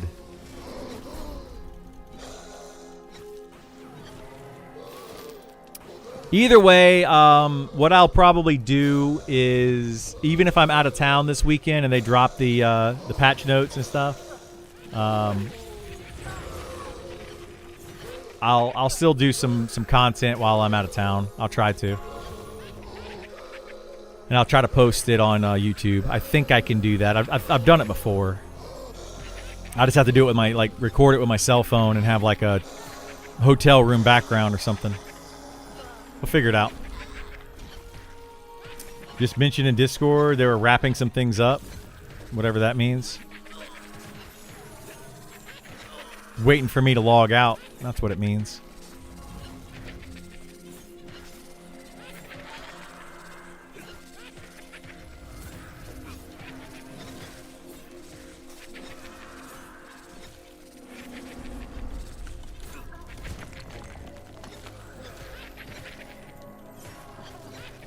The slate and the slate, right? They're getting extra slated.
Yeah, apparently the Discord is like ridiculous.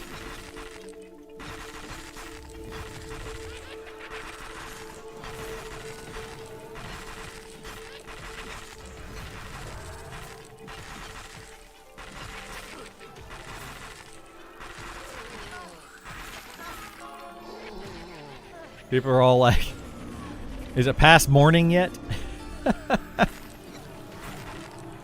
My goodness. What part of this patch are you excited about? That's releasing Saturday? Absolutely going to release on Saturday.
Man, I'm getting tired.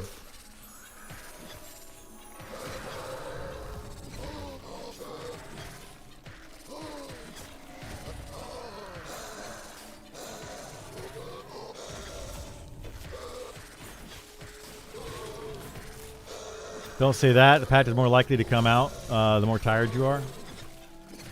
I mean, Whatever. I'm going to miss out on most of it anyway. At least this weekend. So, it's whatever.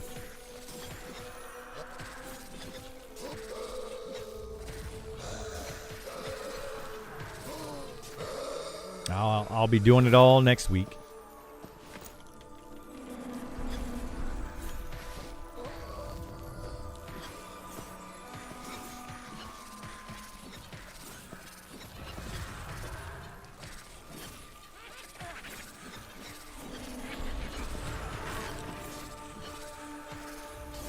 I gave a lamp to one of the broken lamps to Burl. I don't think I have any other ones. Maybe.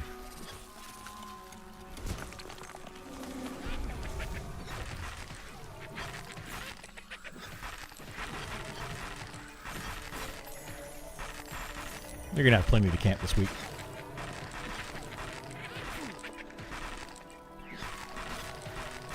Yeah, I figure we're gonna be super busy all next week camping all sorts of stuff.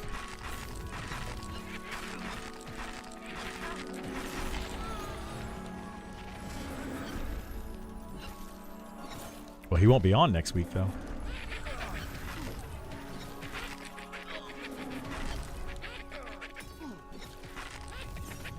And Kaz he missed the window to play the cleric while it was overpowered.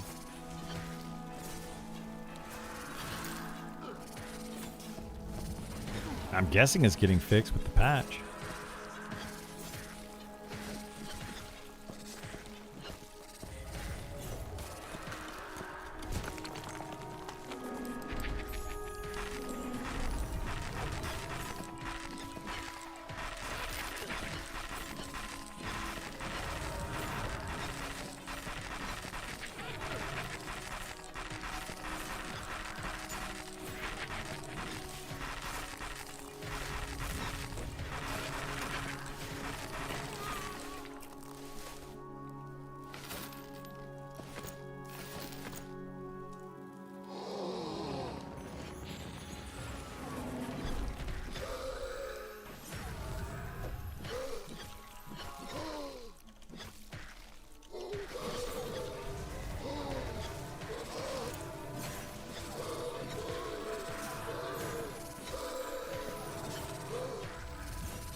I'm exhausted. Say it loudly.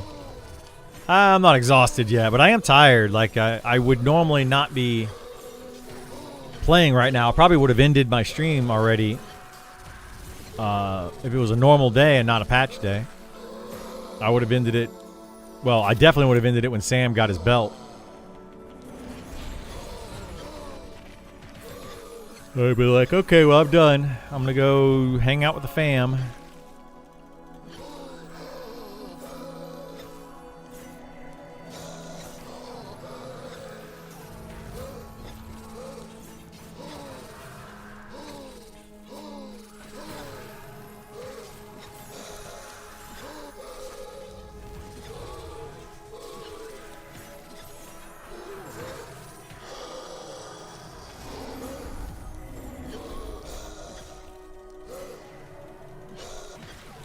Can I show the belt? You missed it? Yeah, it's this belt right here.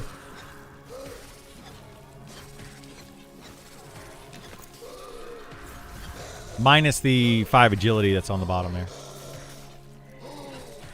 It's the same belt. It's just the best haste belt in the game. On a belt? On head?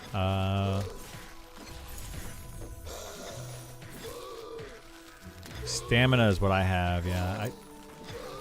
Let me look.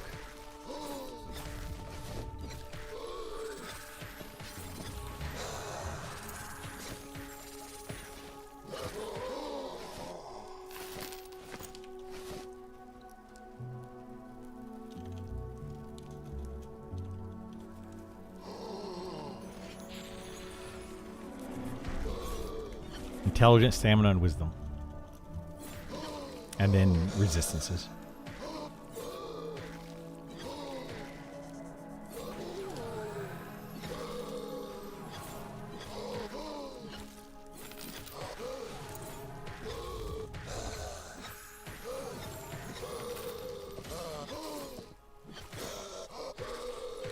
20% haste spell? Yeah. It's definitely, yeah, it's BIS right now. Well, it's BIS until this patch comes in. We might be getting new items that are better. Who knows? Because we're getting a lot more like 50 to 60 content. What classes are the members in your group right now? I'm fighter. We have a druid, shaman, enchanter, beastmaster, and monk.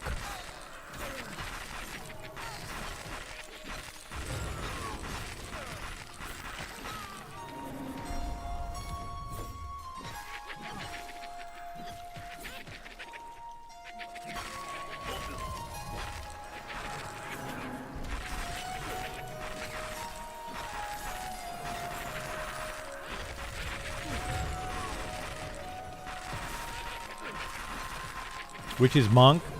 How's Monk right now? Monk is Isar. Monk's decent right now. It's not... Oh my gosh. Yeah, I can't take that right now for. It's decent. It's a pretty good class. Best puller in the game.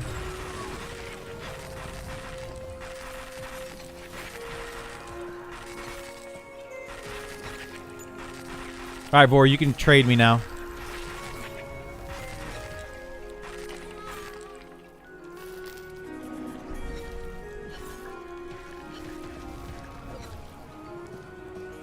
And apparently I can disenchant these and pick up another one. Awesome. Oh, I don't want to disenchant those. I got to enchant my shoulders again. I forgot that I disenchanted my shoulders, which have the... which had an enchant on them. Oh well. It's fine. Forgot. Yeah, you're good. You're good. I have to enchant mine again, though. I don't even know what shoulders can get. Let's find out. Can I make shoulders?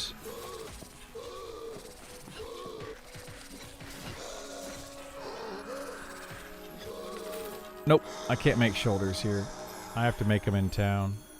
I hope I didn't have a +5 enchant on my shoulders. Strength at least, yeah. It's probably a 4 because it was. Those are kind of hard to make. I'll make them later. It's not a big deal. Is FD responsive instant on a monk? It is, yeah. It's an instant cast ability.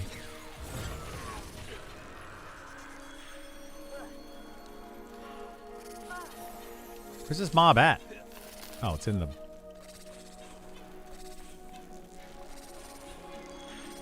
This is why I hate knockback. Alright.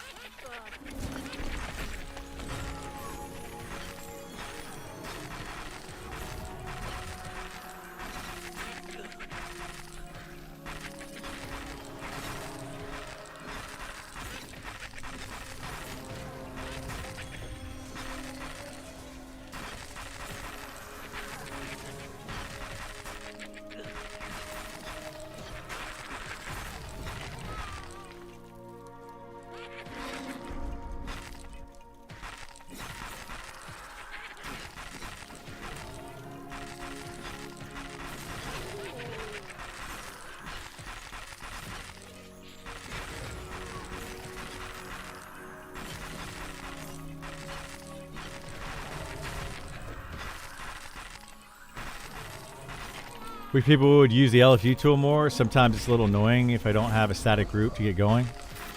Sure is. Yeah, we talked about that a lot earlier today. And how just the XP rates, there's no incentive, etc., etc., etc., to be in a larger group. So very few people want to use the tool because it's just not worth it.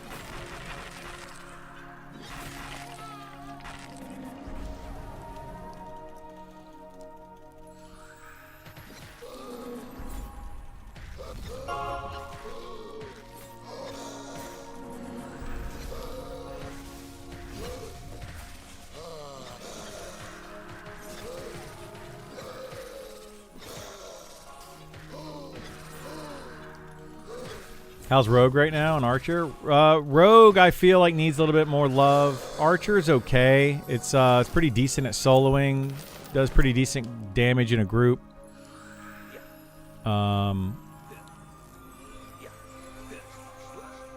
But yeah, Rogue just it feels bad. It can't solo. It kind of requires a group, and it's always the third wheel in a group. And most people just don't want to have that third wheel, honestly. Like, that's just the long and short of it is rogues are not in a good place. Strongest DPS is probably a Spellblade.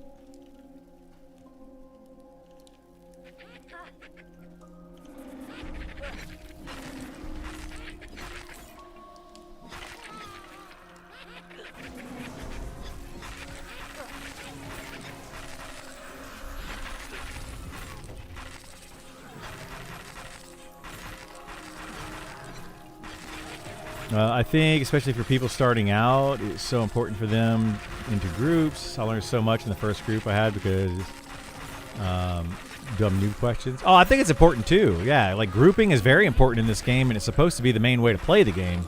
They just don't incentivize it enough, and people, especially as you get higher level, choose to not group because it's not worth it for their time.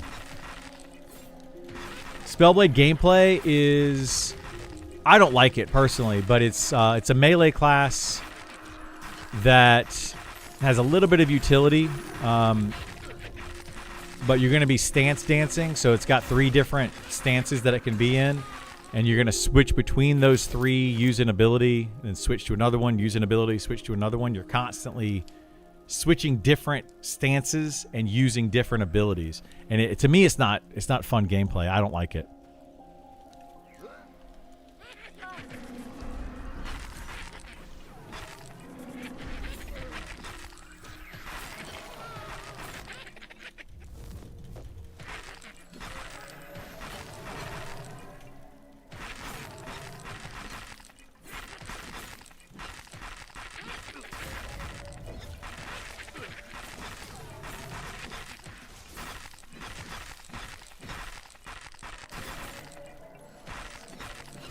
Like EQL with stances. I mean, I guess. I don't know. I haven't played EQL. I refuse to play that game.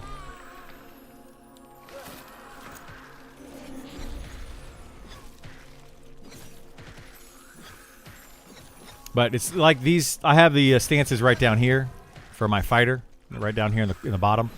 And it would be like, you know, using an ability in offensive stance, switching to defensive stance, using an ability, switching to tactician stance, using an ability, switching back to offensive stance, and using an ability, like just kind of cycling through them.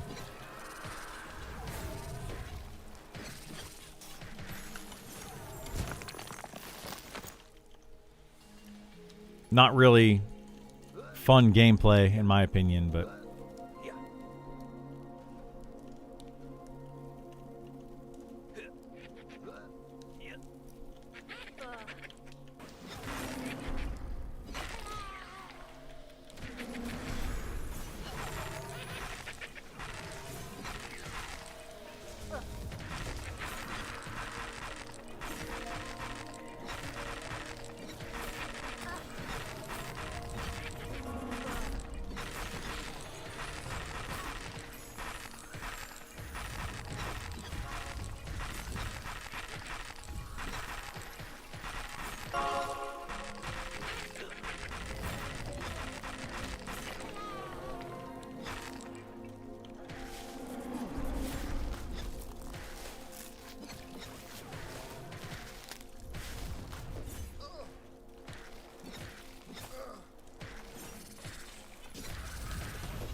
You say Necro is better than Enchanters?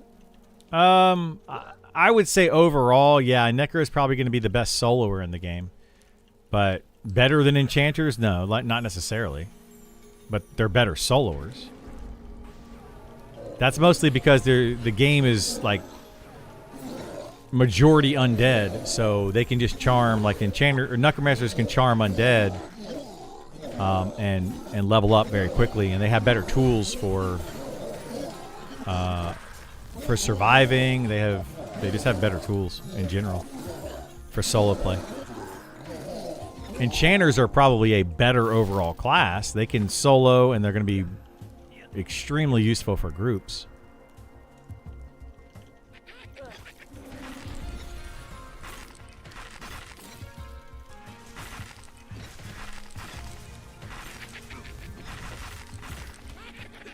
Caffeine time? Yeah, I'm trying to avoid caffeine.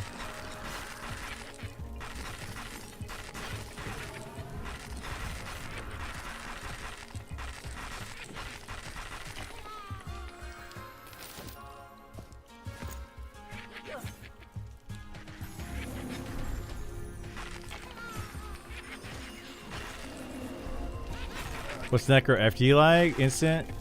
No, it's not instant. It's a cast. It's a spell cast. It's a 1.5 second, I think, cast. If it's better than Enchanter, that's just nutty. I would say overall it's better at soloing than an Enchanter, yeah. As long as you have undead mobs to charm, it's better than an Enchanter. The difference is the Enchanter can charm anything, whereas the Necro can only do undead. But it is a better overall soloer. The Necromancer has like Feign Death. It's got an immunity bubble. It's got life taps, mana drains, or mana regens. I mean, it's just got a ton of tools.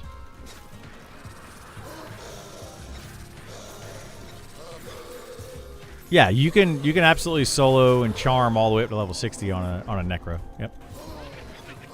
As long as you know where to go and what to do.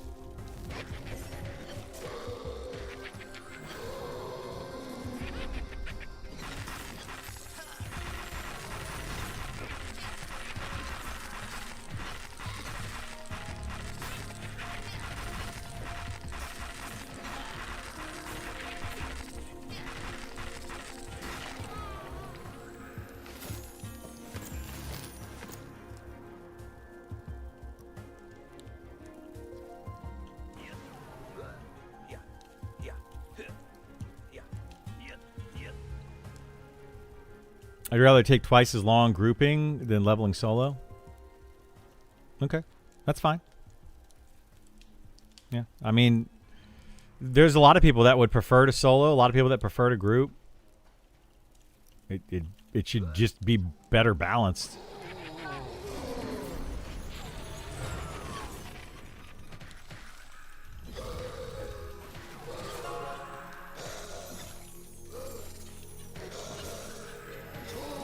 Seems like so much of the game is right between the Elf and Desert Town. The rest of the map might not even get used as far as leveling accessibility.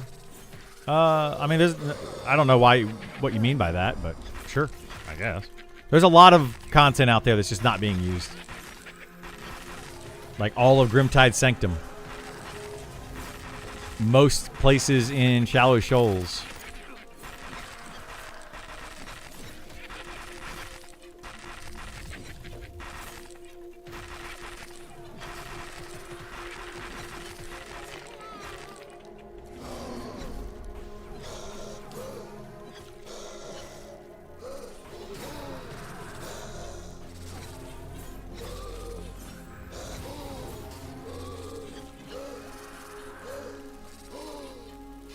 Not used in terms of nobody goes there or empty?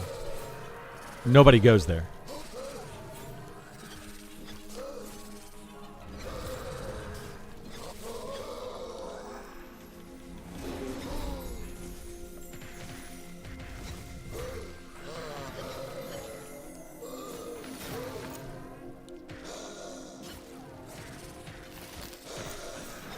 I love the content. Thanks for making it. Yeah, thanks for being here. Appreciate you. People skipping some good loot at the Orc Fortress because it's annoying to get out in the ocean. Yeah, the Orc Fortress is a pretty cool place to level. It's got some decent gear and stuff there, but it's just really annoying to get to. And really annoying to replace party members if one has to leave. Generally speaking, not worth going out there.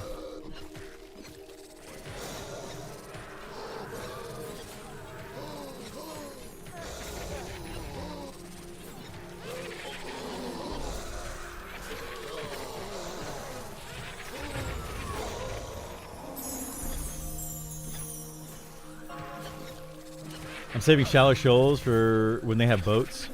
Like actual player, you mean like player controlled boats? That might be a while. Like a long while. Like that might not be until 1.0. So you might want to rethink that one.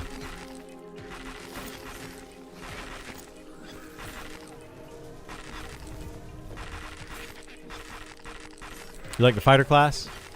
I'm enjoying the fighter class. It's all right. It's not great, but it's not bad. Shallow Shoals is also true to its name. Half the shallow. Yeah, you can usually walk around in there depending on what race you are. If you're a gnome or halfling or goblin, you might struggle. The dwarf is mostly okay. But there are places where the dwarf will even swim.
I started playing it because I saw you playing in some months ago. Finally got my own key, so I can play it now too. Nice. Yeah.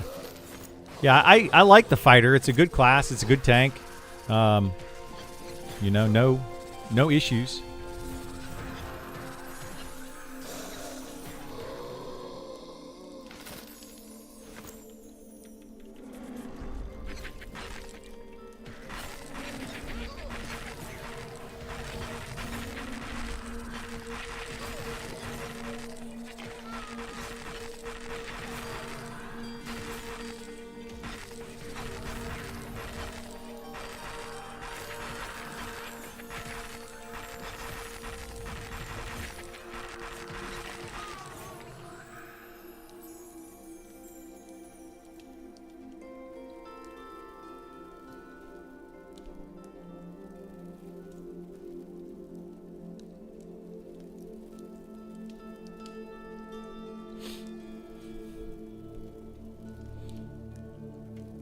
I think we are finally done with this camp.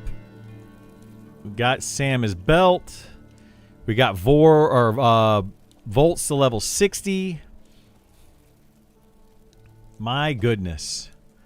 What a day, what a day, what a day.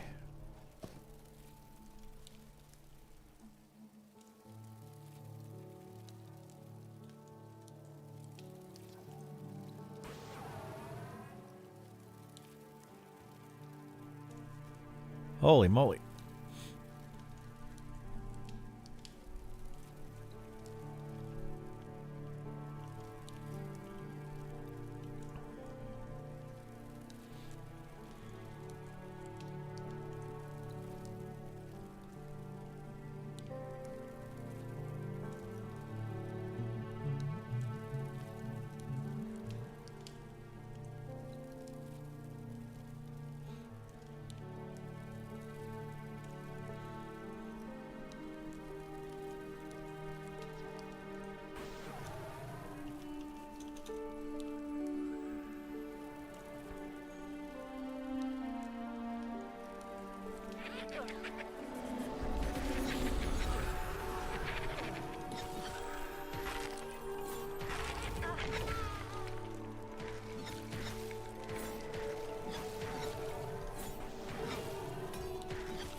Do they delay the patch? No, they just haven't patched yet. They have not officially delayed it, no.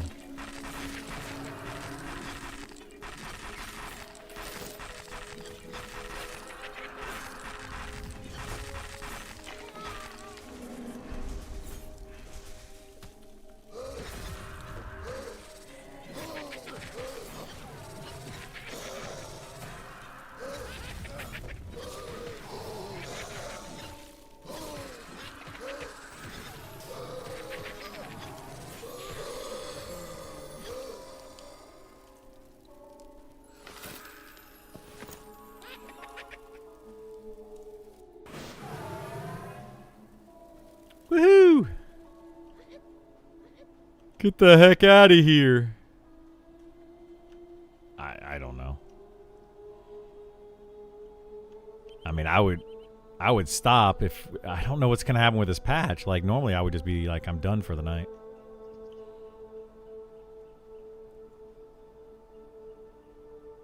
Yeah, as soon as I'm done streaming, they'll probably patch.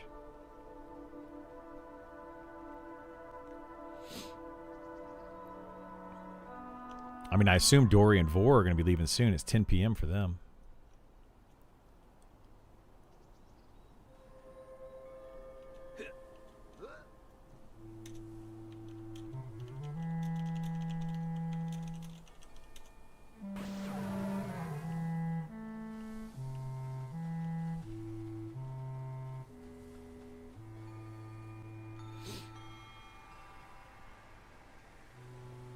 They're waiting for me to log off? Yeah.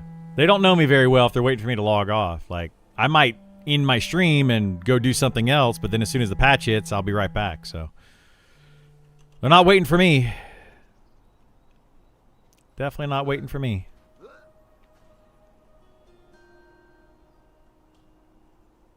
But at this point, yeah, I don't know. I may just be on in the morning, mess around for as long as we can for a few hours in the morning, and then I gotta leave to go out of town.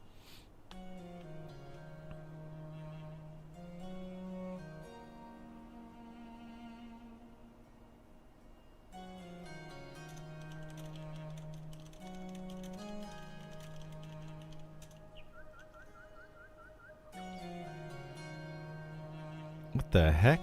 What does that even mean?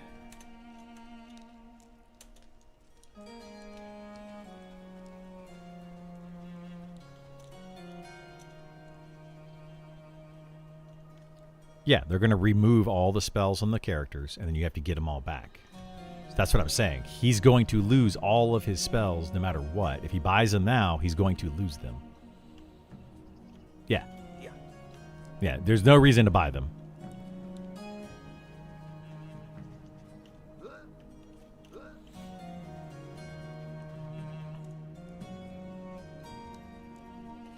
Yep. Uh-oh. The bank broken? Wait a minute. No, this is my alts bank.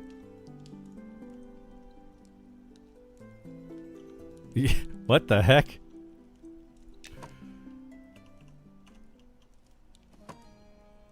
Yeah, it literally just showed up my other character's bank in Night Harbor, but it's from my Phelan draw from my Beastmaster. That was really weird. Alright, do you still need a satchel? Alright, I can make you one of those.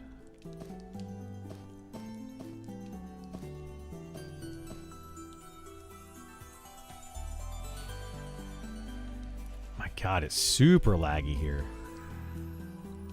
What's the key to open all bags? Shift B will open your bags. There's a new level 30 to 40 dungeon going to be located at. Somewhere in Shaded Dunes is going to be the entrance to it.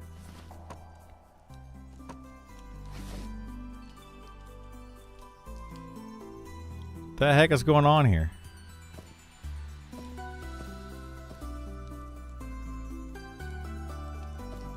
Dude, this lag is ridiculous.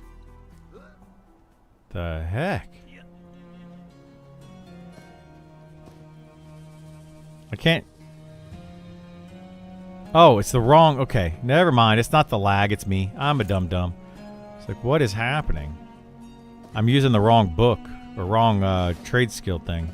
Golly, I was wondering what was going on there.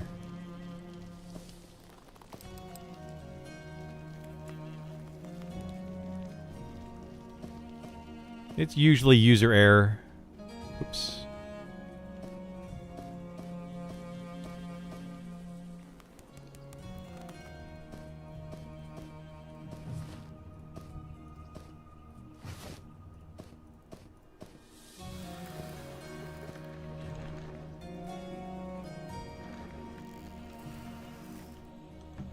Do, do, do, do, do. You want the padded leather linen I have? I have to log on an alt. If you want to give it to me, I'll figure something out with it. I can make I'll make Isar a satchel. Oh shoot, I need to make a shoulder enchant for myself. Might as well do that while I'm over here, since I deleted mine.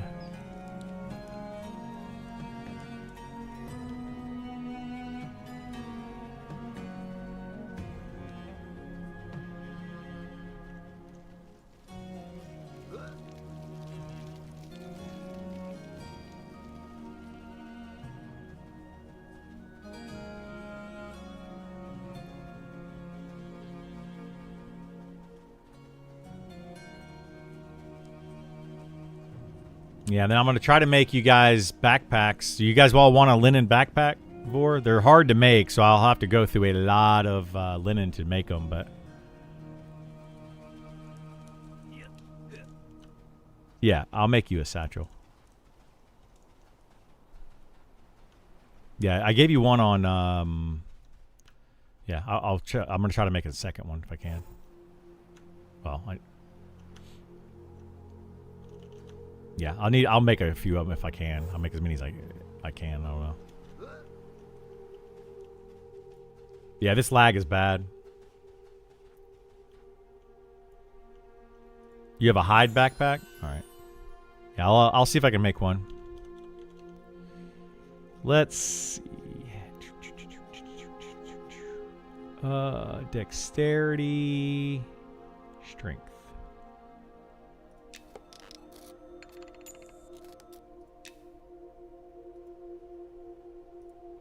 Anybody else missing enchants in the group? Everybody's good on tier 4 enchants, right?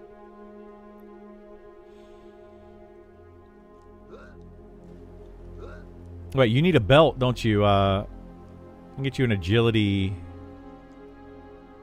for your new belt, Italica.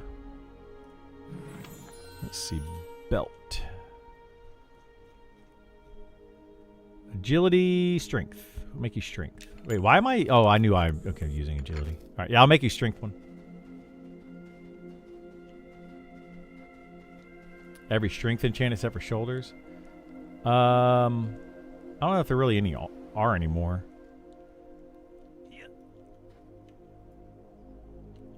Let me see. Earring. Earring is mana and charisma.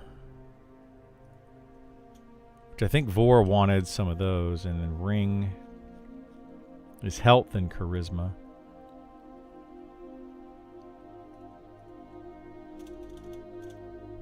I didn't get many of the echoes today.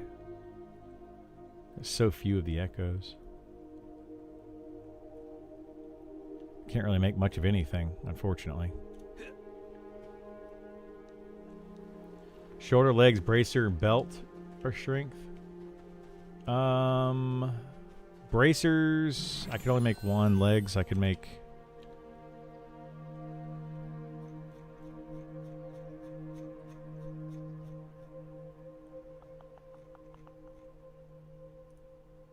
one of those. Bracer.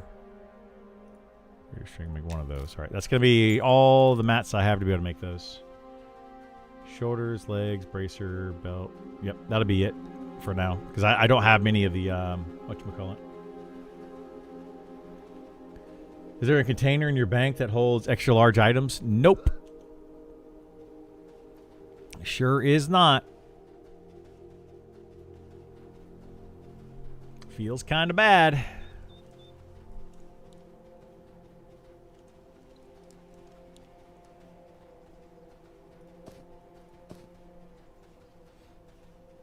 Even a little, hey, things are going badly, gives us more time would be nice. I mean, yeah. They've posted a couple times, but every time they do, it's just like a little bit longer, a little bit longer. I mean, at this point, just delay it, right? Just delay it again. It is what it is. Like, just be like, hey, guys, we're not gonna put it out today. I personally think they should wait till Monday, and not because of me. Like, yes, that would benefit me, but the reason I say they should wait till Monday is because if they try to put it out, let's say they put it out now, it's going to be during prime time. Or they put it out tomorrow, it's going to be prime time all weekend, and they're going to have a lot more people playing it with possible bugs everywhere, and it's just going to be a bigger disaster.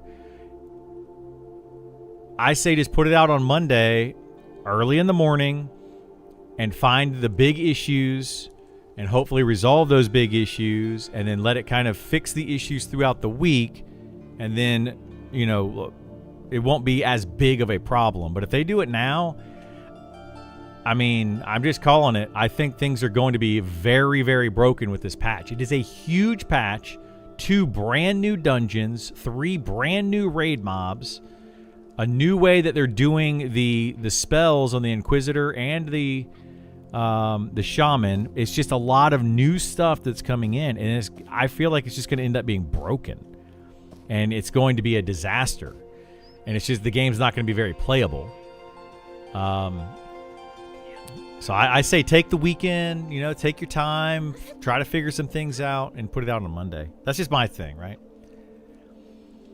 I wouldn't concern yourselves with a patch today. If you have things to do in your life, I suggest you go instead. Please understand that this is a beta, and we won't be releasing a patch that has known issues. I appreciate your patience and understanding. Yeah, like, I'm not going to delay my day for it. If the patch happens, it happens. If it doesn't happen, it doesn't happen. I'm not concerned with it. I was just really hoping it would be on today. Let me go make a satchel. Oh, shoot. What's leftovers? Okay. So, yeah. The best of luck. I love this game so far. Can't wait for the game to get paid. Yeah. Like, I can't wait either. Like, I'm willing to wait for it. I say just delay the patch. I mean, stop trying to be like, hey guys, it's still coming. It's still coming. It's still coming. Just stop. You know, just delay the thing. I don't think it's a big deal.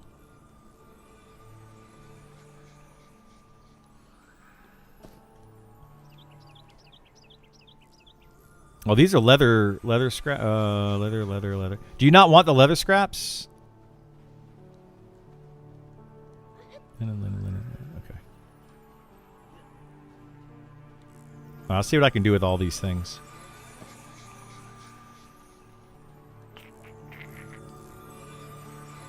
I've got to move stuff around.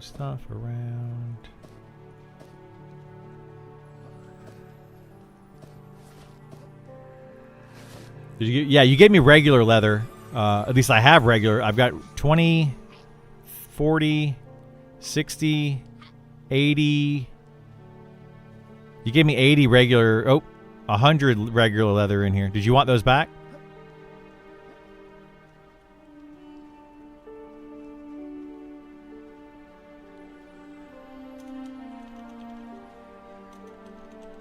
I mean, I can make stuff with them, but it won't be for leveling up or anything.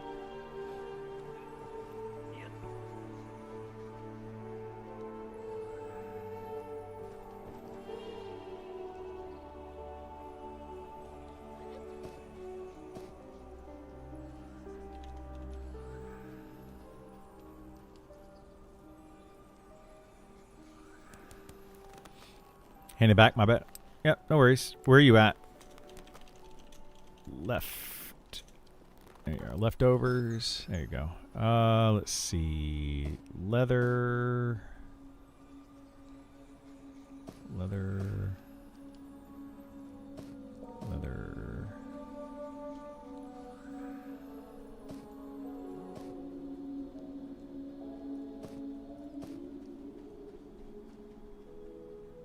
All right, I think that's it. That's all I see.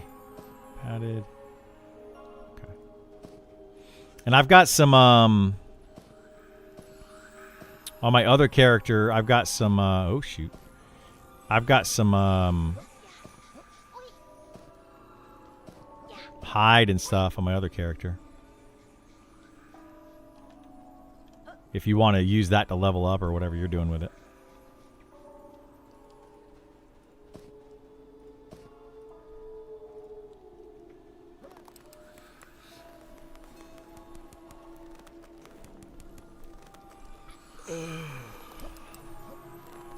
All right, what are they saying? Let me look at the Discord.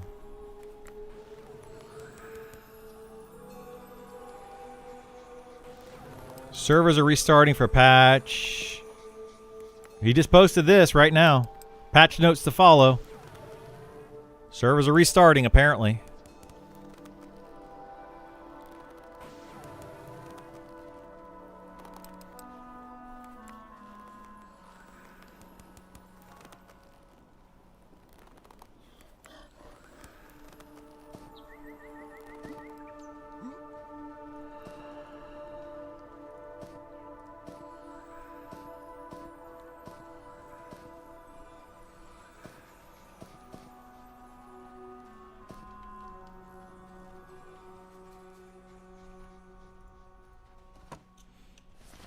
Man, you got a ton of this stuff.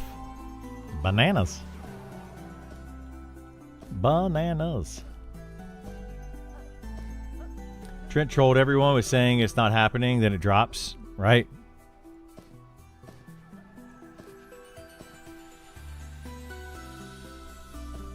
That's part of that left hand not talking to the right hand.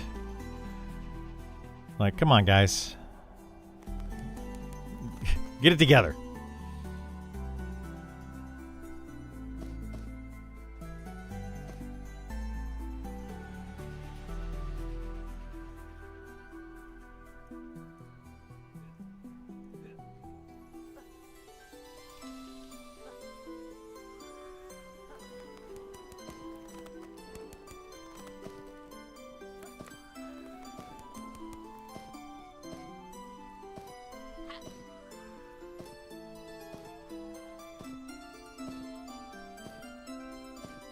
Okay, this will be a lot.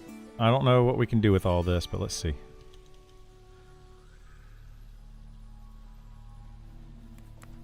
That's all. That's it? Are you sure? That was a ton, man. All right, let me see what I can do with it. I'll see if I can make backpacks. I'll probably have to use some of this to make, I don't know. I'll figure something out. Because I can make the backpacks, but they're really hard to make.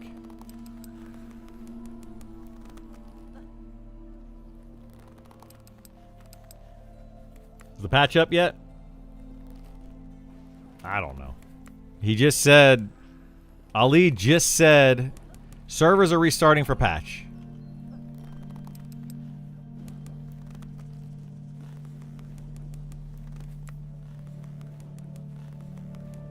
So who the heck knows what's going on, man? I don't know.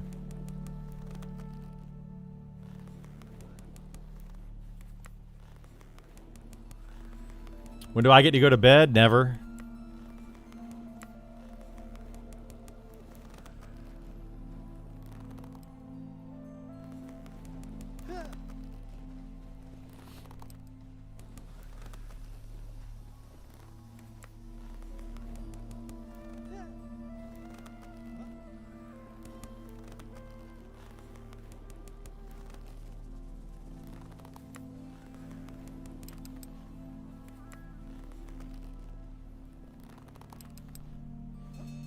You if I suffer so much for this game, they should put you percentage of the subs. I mean, I'd take it.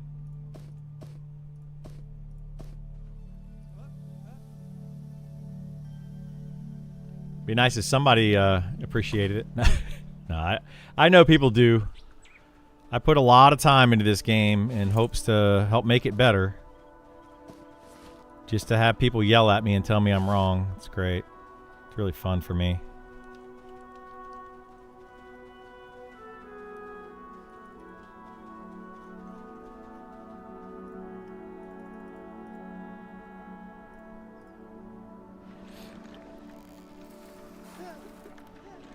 I appreciate that, Ed.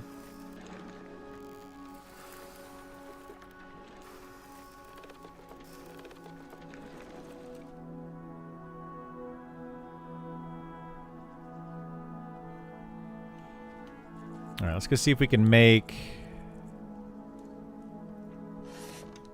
a satchel for Isar.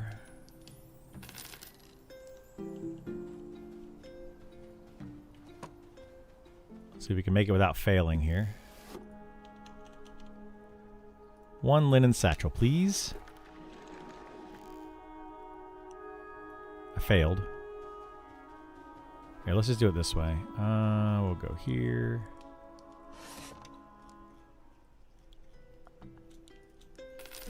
Buy that. Yeah, I need to go on the show Critical Role. I could be critical.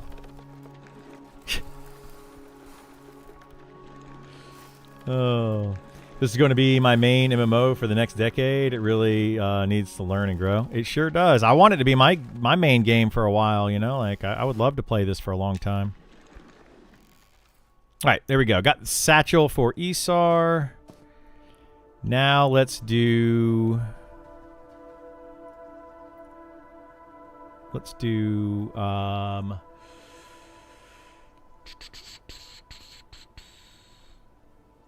padding. That's what I need. Padding. Let's make all those.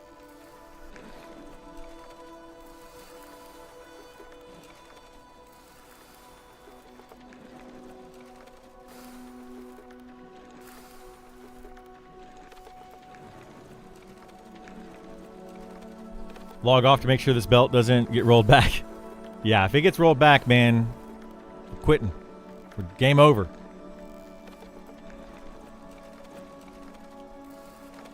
I mean, I just like how he said servers restarting for patch.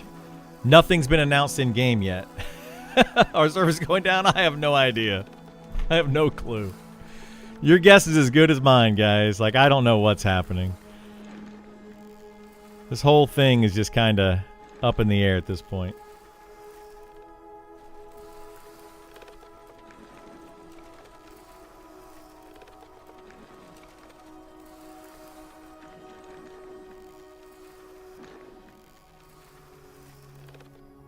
People in the... I mean, they've said that's going down, but I haven't seen anything announced in game. Unless I missed it.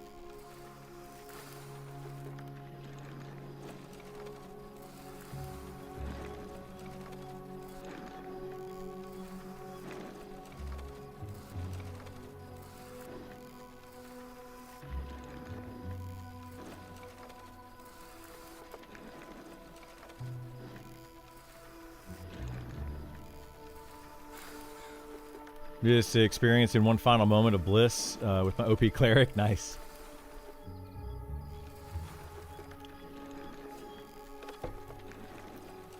Yeah, I think Wipe Connoisseur, I think the volunteer team is very, very well known at this point.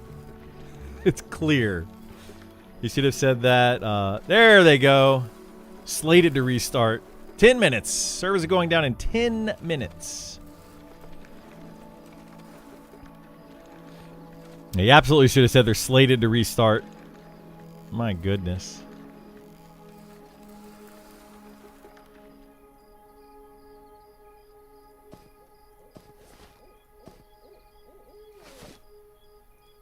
All right, let's see what we can make here. We can make 19 of these. So let's craft all.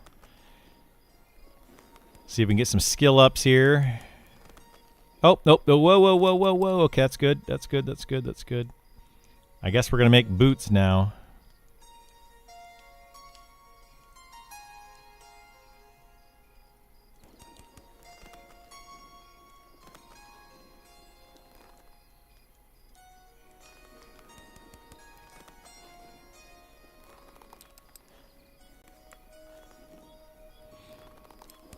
Come on, give me some skill ups. I did not get very many skill ups. Alright. Where's my...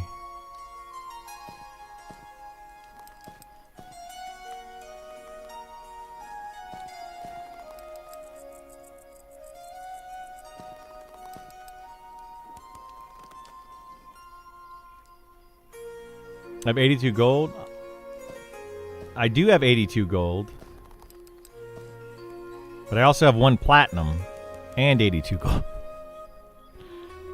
No, I mean, it's really not that much money, to be honest with you. I mean, I just play the game a lot.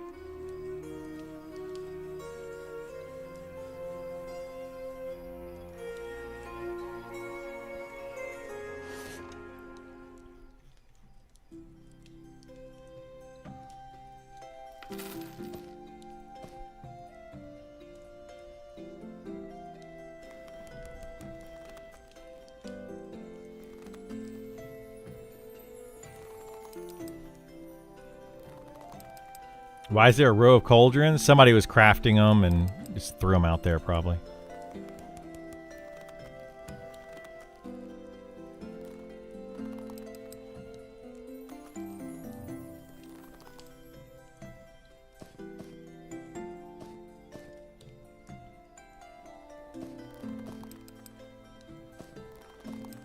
It's a way you can level up blacksmithing, I believe.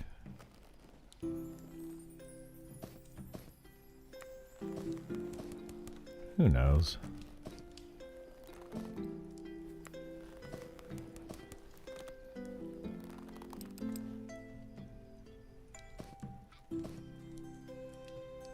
They owe you nothing, Kaz.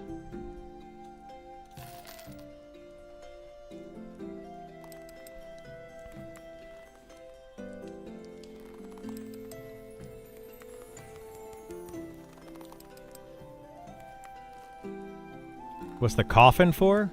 Oh, this right here? This is disenchanting cube.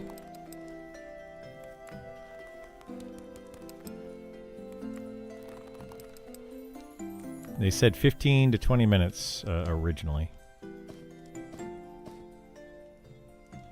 Correct. But that's what they said originally. Who knows what it's going to be now?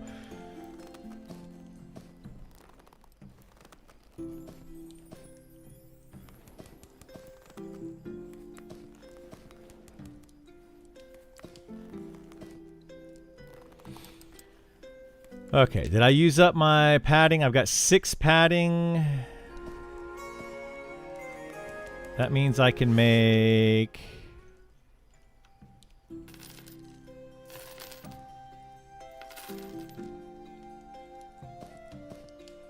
Wait, what am I missing here?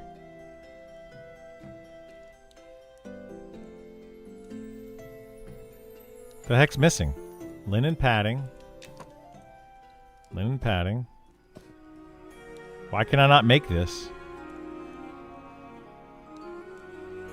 Oh, that's rough thread. Whoops. Why I bought rough thread.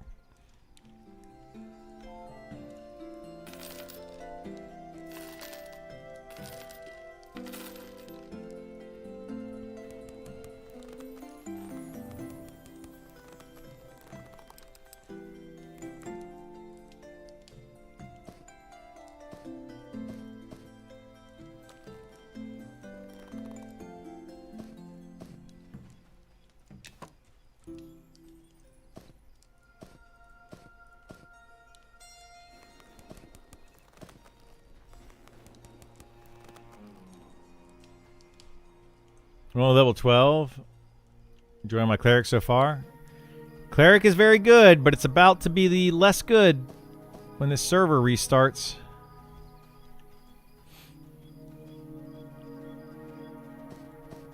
Enjoy it while you can.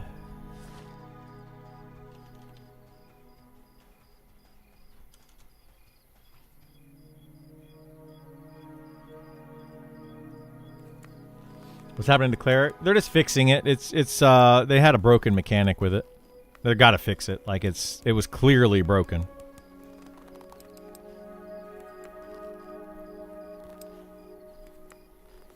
Alright, let me go see if I can make some backpacks. Back. The Righteous Strike? Yeah, the Righteous Strike thing is clearly too strong. They'll buff the mana regen, maybe. Maybe. Yeah, they did not scale that very well. Oh my gosh, this is still red? My gosh, dude.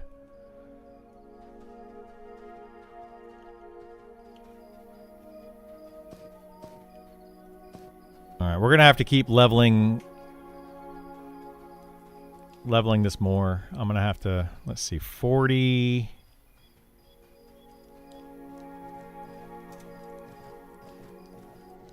So what am I making? Boots or caps? Boots are 1 canvas, 2 padding. So 40, that means I need, to get 40 the padding, I need 80, 88, 20, 40, 60, 80, 8.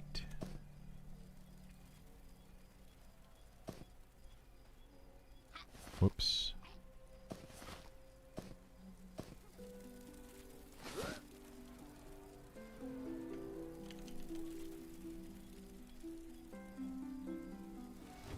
Wait, 44. Oh, I'm going to have to double that.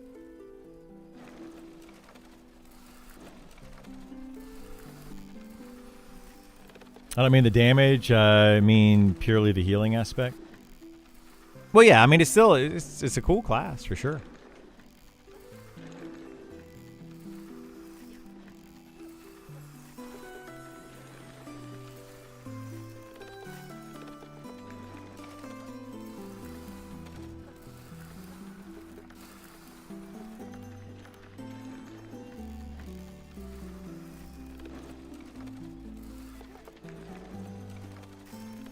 The Righteous Strike is crazy. Yeah, it's crazy broken. You're not wrong. Very, very strong.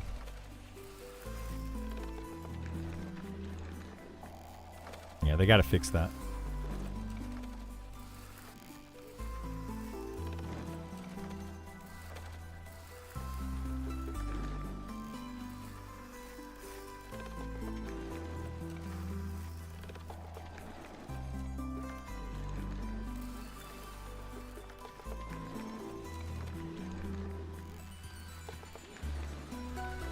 You have patch notes? Not yet. Still waiting on the patch notes.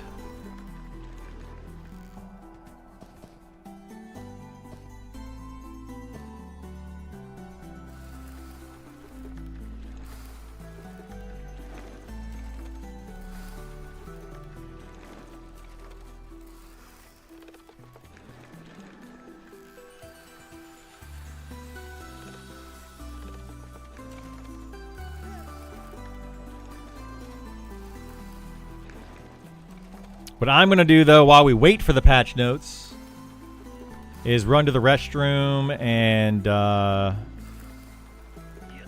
might grab a little bite to eat and all that stuff while we wait.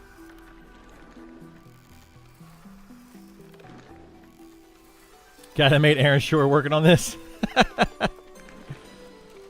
Oh, my goodness. Several of the developers in the Project Quorum Discord and the Aaron Shore Discord, Bungie Media, made the Aaron Shore single-player EQ-like game. Yeah. 1 hour downtime. They said 15 to 20-minute downtime originally. Your guess is as good as mine.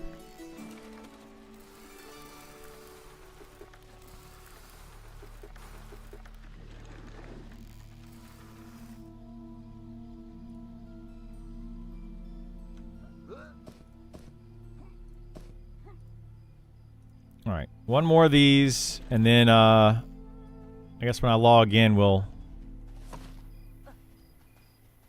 finish crafting these things up.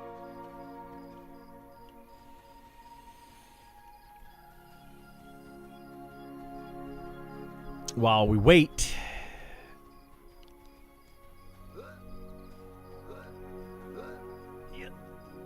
And it's going to be a mad rush to do stuff, so we'll have to figure that out. That'll be fun. I'm sure there's people probably already camped out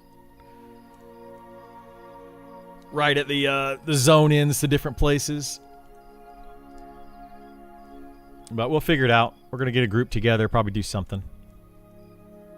We'll mess around with it for a few hours tonight, and then tomorrow morning for a little bit before I have to leave. Assuming everything works, right? Assuming everything works. So enjoy this screen right here for a few minutes. I'll be right back. I'm going to grab a little thing to munch on. I'm going to run an ad real quick while I walk away. But we'll be back. We'll be going over all this, and I'll check for the deep dives as well while the servers are down. Maybe they posted the deep dives. I don't know. Anyway, be right back, guys.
Okay.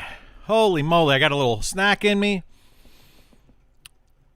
This is a lot. Oh my God. What the heck? Update. All right, while it's downloading the update,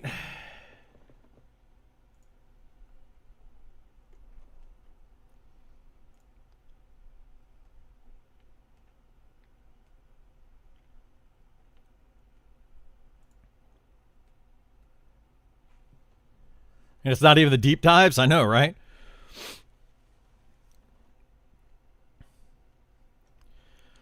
Okay, so let's take a look at the patch notes for 0.28.00. Let's read through this, and then we'll hang out in the game and play some. So definitely come in, check that out, and yeah. Major notes: class revamp Shaman, class revamp Inquisitor. A new NPC named Master Gedrick has been provided at the Shaman and Inquisitor guild halls that will replace your spells in your first active spellbook only. They will do this once. Make sure that you have the correct spellbook equipped.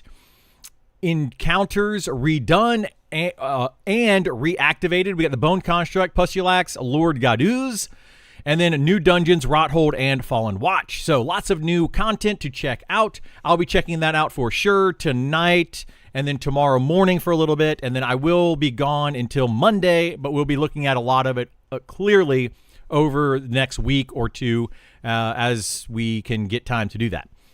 Features: NPCs can now be wired up to say something or do an action when using an ability. Additional leashing types relevant for encounters. More options to wire an NPC to remove itself from the world after a delay. More options for the fine-grain weather control, such as Always Sandstorm and Always Sandstorm while Gaduz is in combat. This is basically because Gaduz is a dragon that only spawns during sandstorms in Glass Flat. So that's a whole thing there. So that's probably why they have this and what they're doing with that. Weather can now be manipulated by quests. Interesting. Very, very interesting. We can now spawn an NPC and immediately make it aggro a specific target. Now AoE type for hitting in a cone behind the NPC. Hippopotamus NPC win. Okay, interesting. Hopefully that doesn't mean that they're going to be pooping on us. Because don't hippopotamus do that with their little... Anyway, that's kind of gross. New type of trap that does true AoE damage for use in encounters. New type of trap that does an alternative ability if it has no targets in range. New damage effect that spreads damage across all valid AoE targets. I'm assuming this is all going to be part of that, the new raid encounters. Quests now support flagging the character, allowing advanced interactions such as quest can only be completed once, quest requires another quest to be completed, and custom interactions based on if you have completed a quest. New type of NPC that only exist as decoration. They cannot be interacted with. Interesting. Allow an ability to outright kill its target without attributing the damage to its caster for use in very specific situations, such as an NPC oozes that blow up when low in health. I feel like this is exactly what I was asking for with the like the deep monsters and getting some ooze, and they get low on health and they can explode. So that's going to be really cool to see. Minor illusion, tree form, etc. now hides nameplate, and you will not be tab targetable. Camera control, own pets are dithered. Hair dithered. Okay. Camera offset for sit, stand, mounted. Okay, interesting.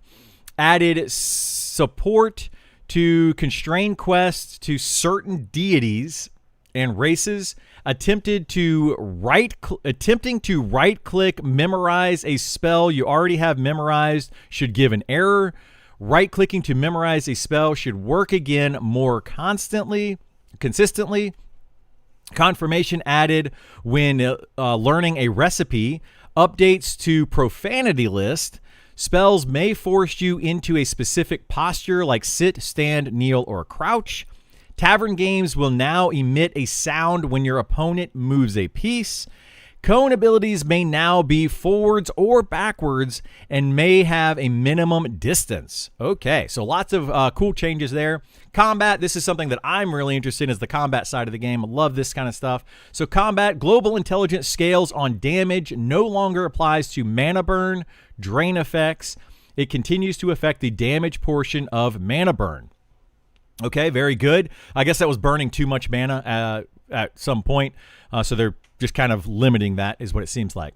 Fixes. Fix aura giving incorrect lower stats after zoning or logging in with them active. Prevent errors when logging in or zoning with an invisible pet that you cannot see. Zoning no longer resets your incoming and outgoing healing modifier buffs. Fixed ambitious point blank AoE abilities hitting self. This is now specifically defined by the ability. NPC traps now remember who their owner is when deciding if they can harm a target. Fractional drop chances for items coming from sources other than NPC corpses are no longer rounded down. Fix for charm NPCs, sometimes causing threat from invalid targets, such as a guard that is helping you. Better handle for zoning to avoid placing a player below the world. Oh my goodness, that is a huge one. Thank you so much. Hopefully that fixes the zones crashing in Fallen Pass over and over. Drops from NPCs that are defined by faction are now properly working. Dropping items in a subspace should show them correctly. Placing furniture in a subspace room should show them correctly. Group buffs from NPCs and other non-player sources now work correctly. Casts are invalid due to the movement. Won't start casting. Previously would interrupt. So casts that are invalid due to movement won't start casting. So if you are moving and you try to start casting, it won't just interrupt it. It'll just not allow you to do it, I guess. Some memory leak plugged. Nice. Awesome. Love seeing that. Paper doll colors were washed out. So I guess they're no longer washed out since they were washed out. I don't know. We'll have to check on that one. Only one mount can be active in a zone. Hopefully that means one mount per player can be active in a zone. Hang when zoning with a mount. Equipping items would dismount you, preventing very long falls when sliding in some locations. Snagging on terrain after teleporting or zoning. May not cast while mounting. Fixed the cast bar appearing even though a cast failed due to failed line of sight. Fixed some NPC shape-shifting not working. Fixed effects that reduced movement speed, such as stealth, from being treated as a route, preventing you from casting some abilities. Fixed sense heading breaking invisibility. That's good. Thank you. I don't know why that ever broke invisibility. That was just a really weird bug, I guess. Fixed pets sometimes equipping a two-handed weapon in one hand. This is one that a lot of people were talking about, being able to equip a two-handed weapon in their skeleton, for example, and then giving it a shield as well, or not a shield, giving it a torch as well, and they were able to use a two-handed weapon while holding a torch. Fixed double client entry in party bug, allowing double XP. Ooh, wow. I did not know that was a thing, and I'm glad that they fixed that. Fix belt slots not respecting unique equip constraints. Fix the wording of coin flip emote when targeting others. Various fixes to falling through the world. Always love seeing those because those are getting kind of ridiculous. Various fixes for your client failing to fully leave the world if you disconnect without camping. Widgets can now properly AoE. NPCs can properly now buff a player group. This one is kind of weird to me. I feel like NPCs shouldn't be able to buff players because it kind of takes away that interaction between other players. But, you know, some people kind of want that. So we'll have to see how that one plays out. Fixes to entities ending up in the wrong subspace. Pets that teleport with you while on... Wait, what? Pets that teleport with you while on They will no longer try to beeline to their old position. I think it's pets that while on stay. Okay, I see what they're saying. While they are on stay, they will no longer try to beeline to their old position. So, like, if they were on stay and you teleport, they try to run to that other thing. I think this is going to just reset them to follow automatically if you teleport them. Fix the spell book losing its spells. NPCs that don't allow teleports should no longer block your attempts to blink to them. Fix for crafting recipe getting unselected after skill up. Fix some formatting for item description panels. And fix for lights flickering sometimes when their color bugs out. No more disco, sorry. Holy moly. Okay, so a lot of fixes there. Let's see. Housing. We have new furniture. Dragon Head Trophy. Kill Gadoos, get Dragon Head Trophy, place it in house. That's what I'm guessing is going on there. New housing implemented in Night Harbor. Fix to housing bugs. Please report any remaining bugs. Houses to furniture ending up in the wrong place. Character art. Mini claw and fist weapons should fit hands better now. I've got a claw weapon that we'll take a look at that when I log in. Updated Havling skeleton and polished up several attachment bone placement on player models. PvP bug fixes. Don't really care about PvP, but we're going to read through them for those that do. Fixed a bug where a player logging into PvP volumes, such as the arenas, would not be properly flagged or see themselves as flagged for PvP. And then PvP gameplay, you no longer accrue PvP aggro status when attacking a target who is currently in PvP aggro status. Taunt in PvP has gained the following effects. Fighters forces direction change towards yourself and applies a short duration snare. Wow. That's actually really strong for PvP, I feel like. Fighters, Inquisitors, Paladins, and Shadow Knights forces target swap to yourself. Inquisitors, Paladins, Shadow Knights, Rangers, and Monks applies a debuff to your target and yourself. Debuff on self, increased damage taken by 10% for the duration, and debuff on target decreases damage output by 15% for the duration.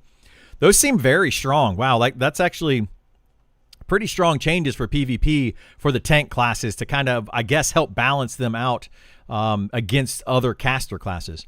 Trade skills. Bank crates can now be crafted via carpentry. That is huge. Having to do backpacks was kind of a pain in the butt, but we're going to have to now level up some carpentry and see if we can do that.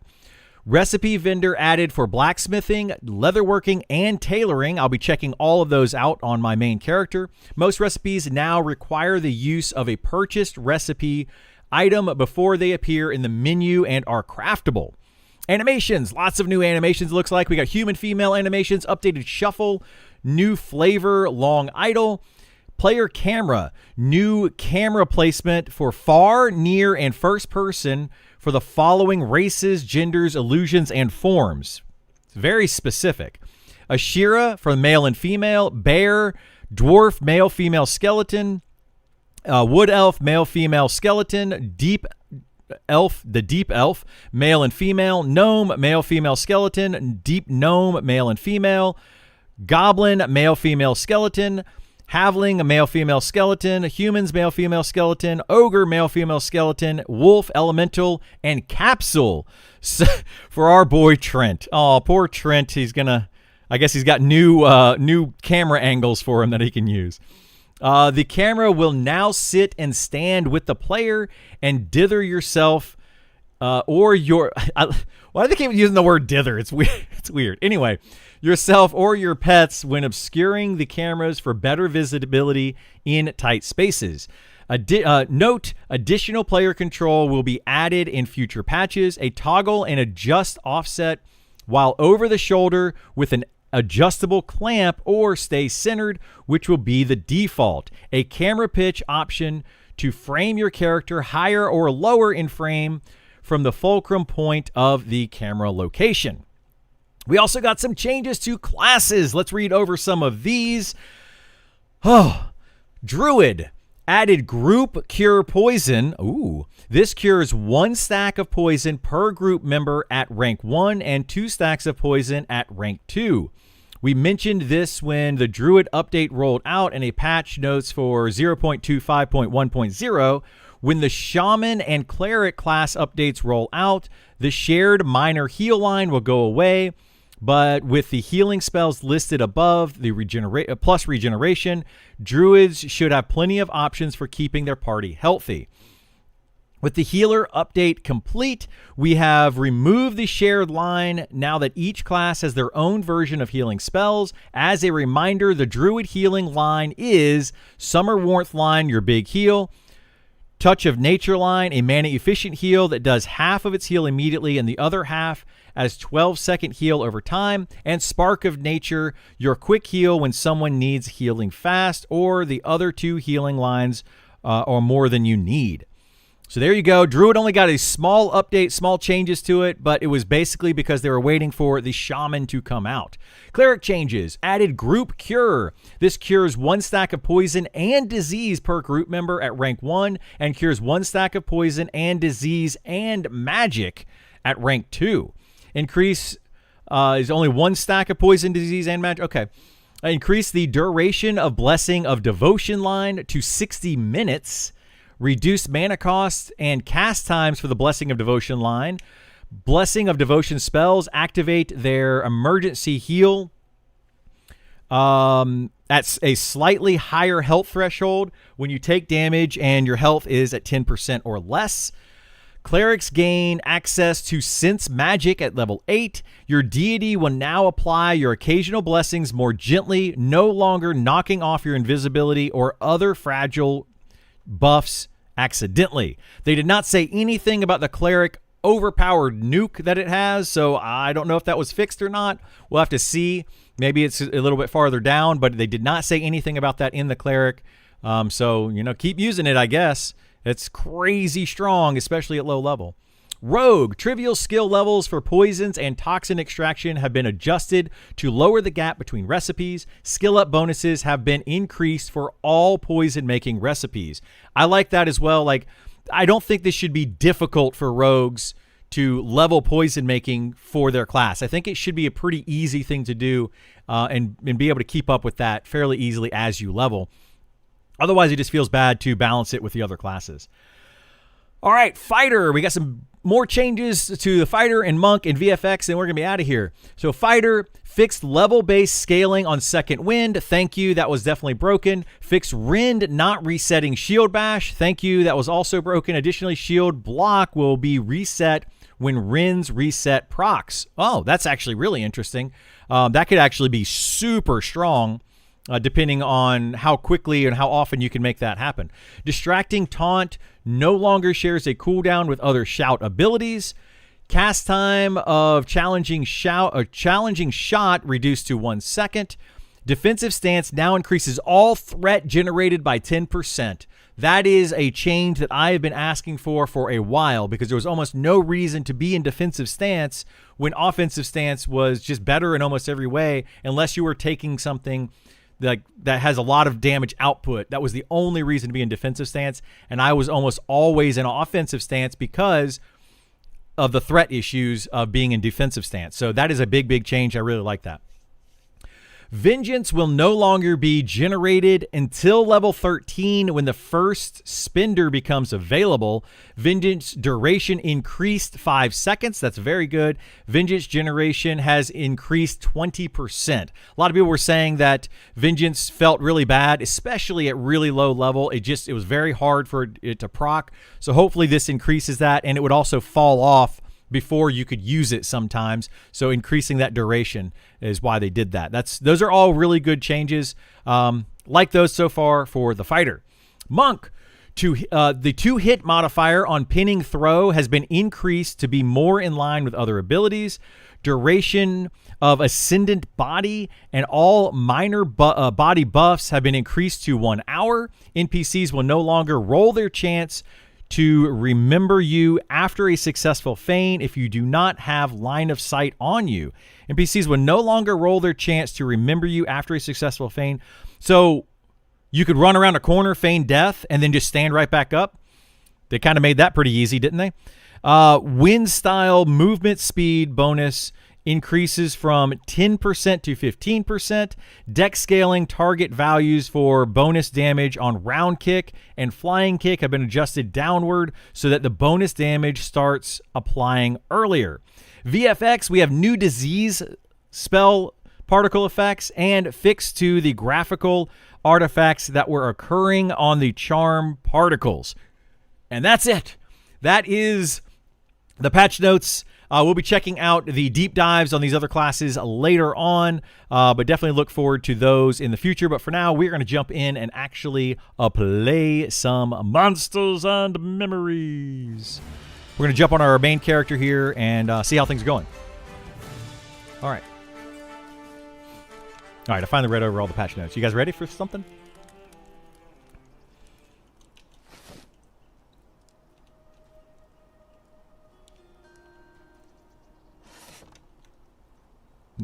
I don't have anything.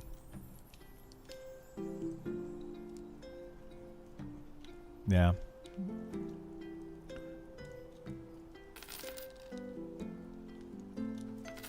Wow.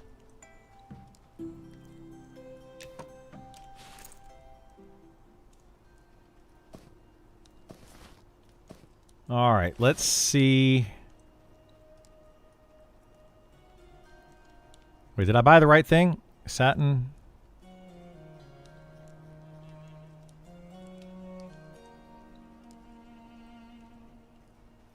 Oh, I might have to buy the recipes, I guess. Oh, that's a Taylor. Oh, there's this guy. Okay, so Taylor.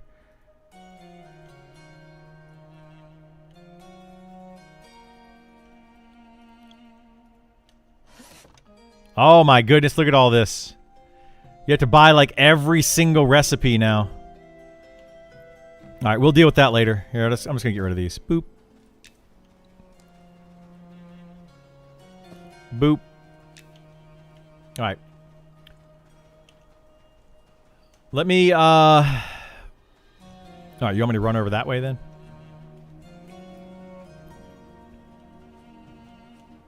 Oh, we got new art. We got new Speed of the Wild art.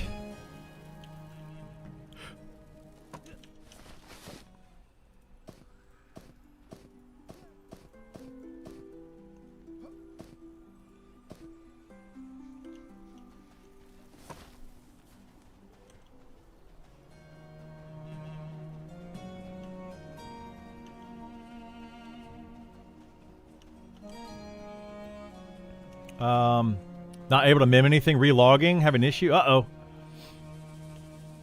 Shaman get an evac? Yeah?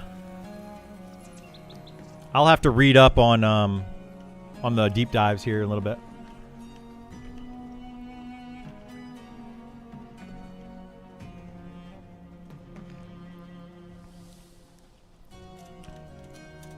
Yeah, I'll come get you.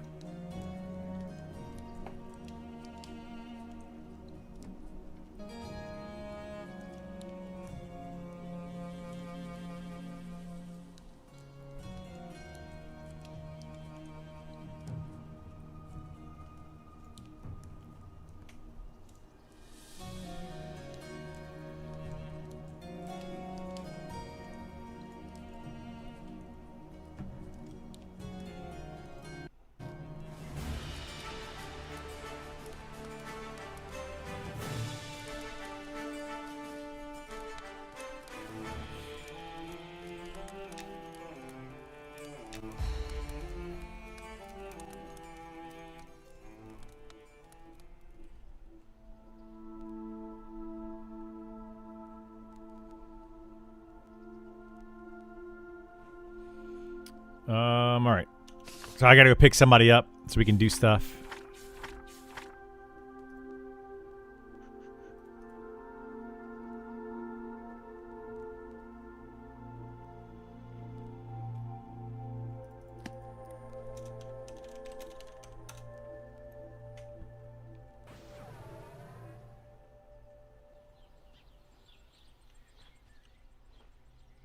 Where you at? Oh, there you are.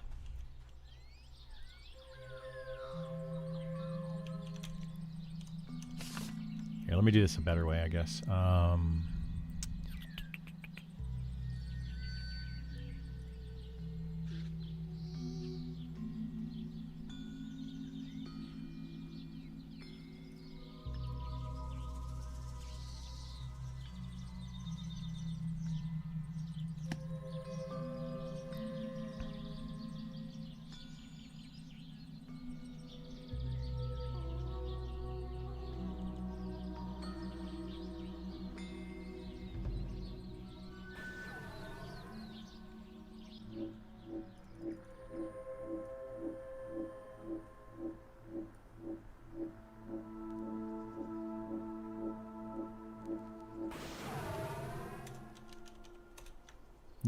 want to go to Fallen Pass, right?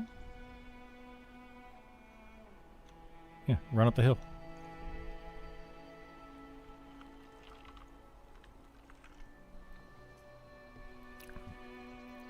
Oh, the deep dive's posted somewhere? I don't know. We can look. We'll be checking them out later if not. But if we go to World, Classes, Archer, Deep Dive, we can just change this to... Nope, not yet. Yeah, pop-up tooltips are new.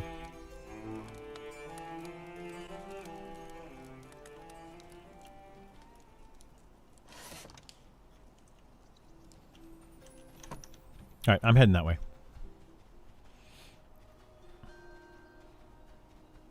Did I talk to the spell NPC yet? I haven't talked to anybody. I think Isar did, though, on GIF.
Grab.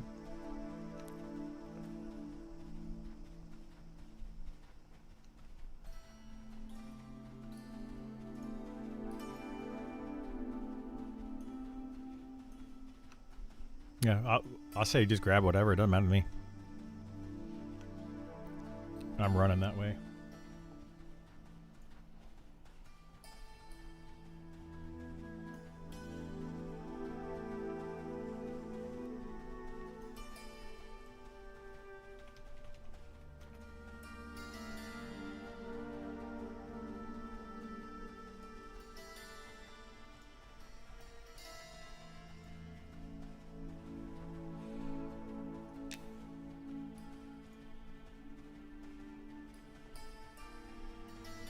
You want to know how big the crates are? Yeah, we'll mess with those maybe later on. I'm going to try to go do some other stuff first.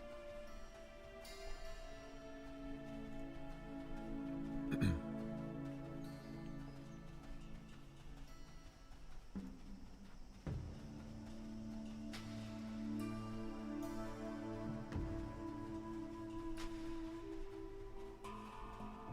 don't know how long they're going to be on, though. I mean, it's like 11 o'clock for them.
That's about all I'm going to do tonight, too.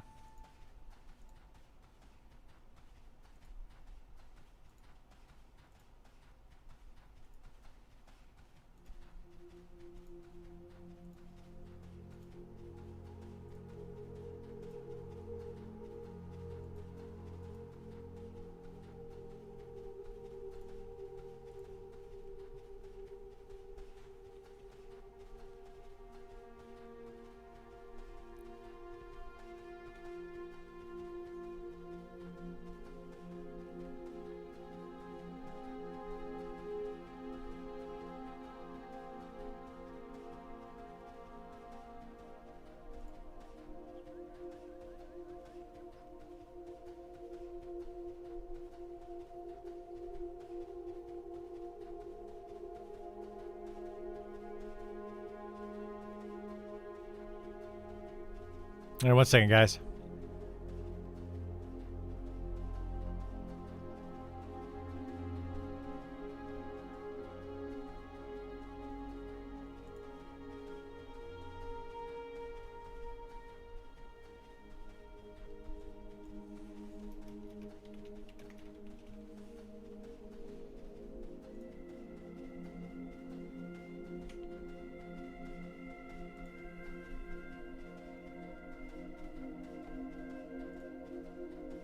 With my new setup, my recording didn't work very well, so I've got to do it a different way to get the recording. So yeah. Fallen Watch first. Yeah, we're going to go into Fallen Watch, check it out. See what's going on.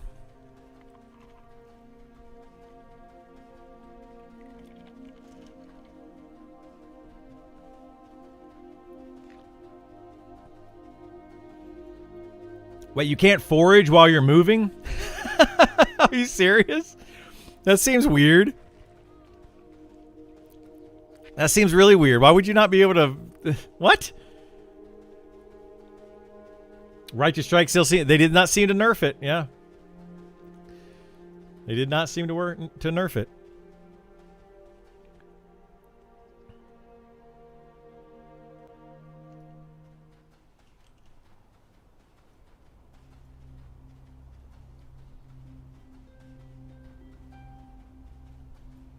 You do forage while moving in real life? No, you stop and pick stuff? I mean, maybe. It's immersion. It's that immersion, guys.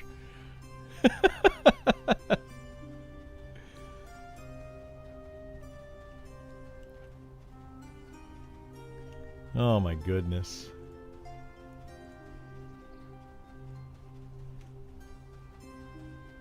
Da, da, da, da, da.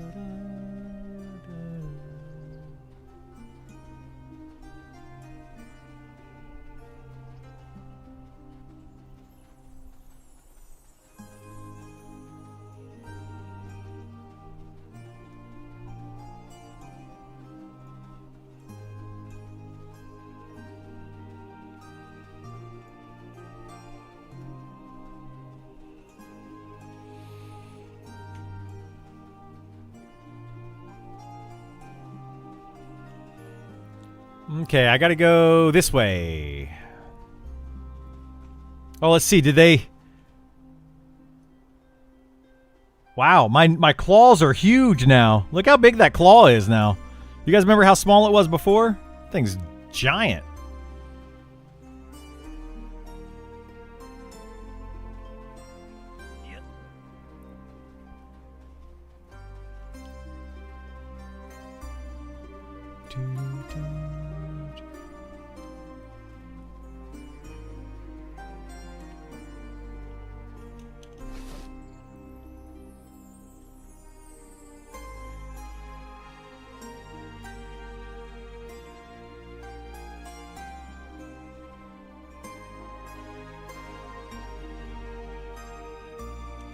I guess somebody should, yeah.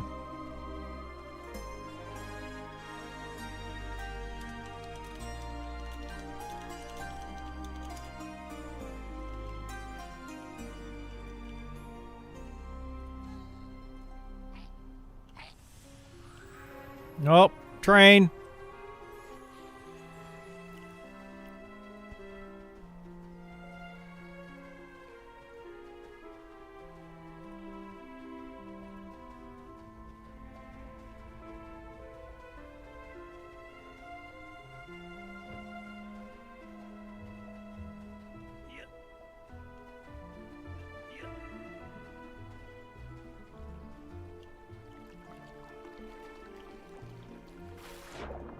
Oh boy.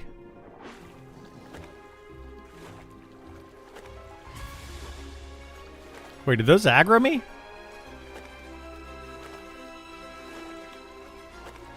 He did aggro me. Row. Run, Forrest.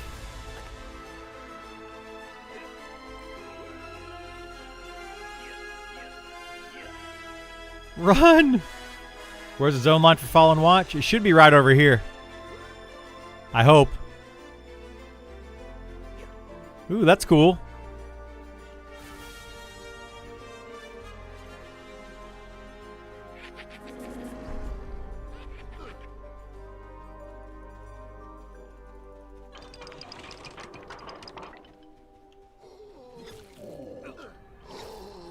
Oh my god, I got a big train.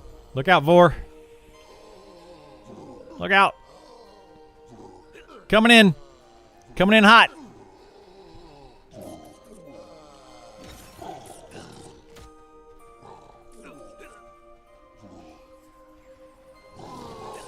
Oh, well, I died. I'm right at the zone line. Just res me when you get there, please. No, don't go outside right now. No.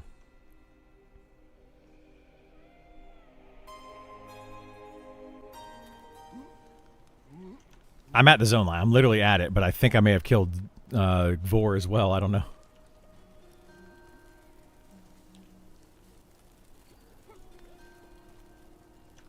I mean, cast IVU and you should be able to zone out fine.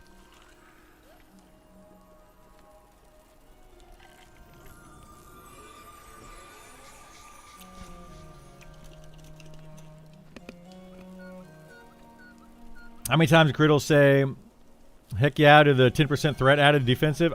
Once, but yes. I'm very happy about that.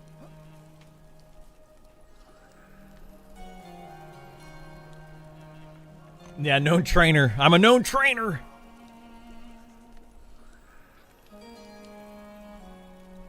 That was a lot of like, I don't know why it took so much damage there. Like, it was very quick.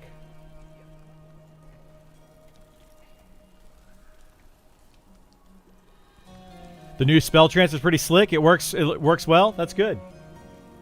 I'm glad it's working.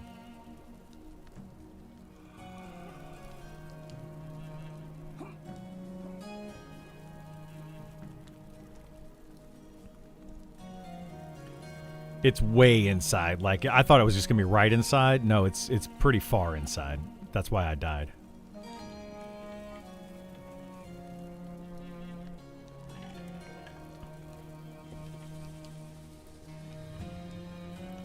I'm pretty sure mobs warped to me when I was running up there.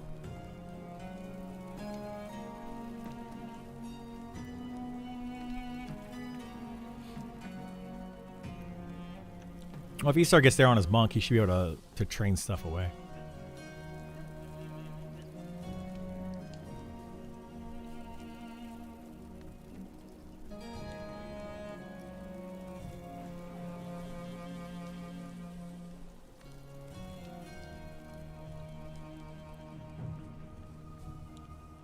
Do you see any new dungeon entrances running along there? Dungeon entrances? Oh, in Shaded Dunes? No, I don't know where the one in Shaded Dunes is at.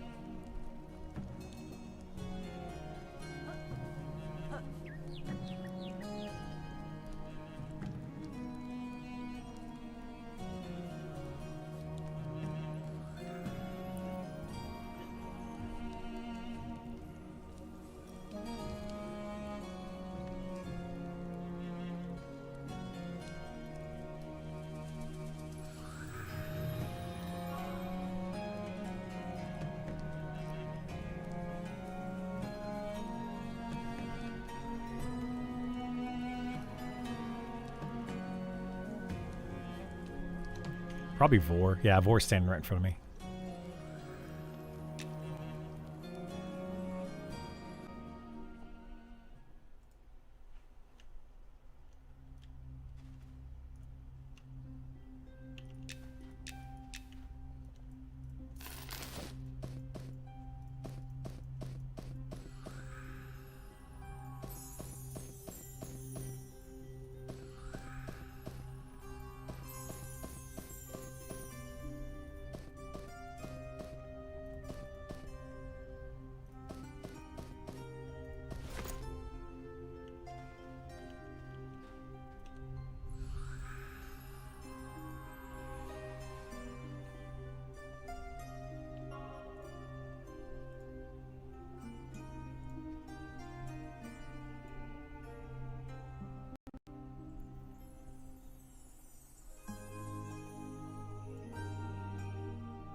They're probably trying to go too quickly. You know how they are. They're just going to, like, rush everything.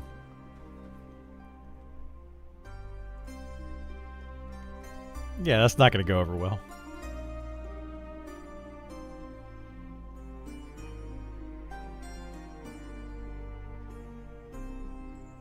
Sorry, guys. I'm trying to upload that video for YouTube. Get that out for the patch notes.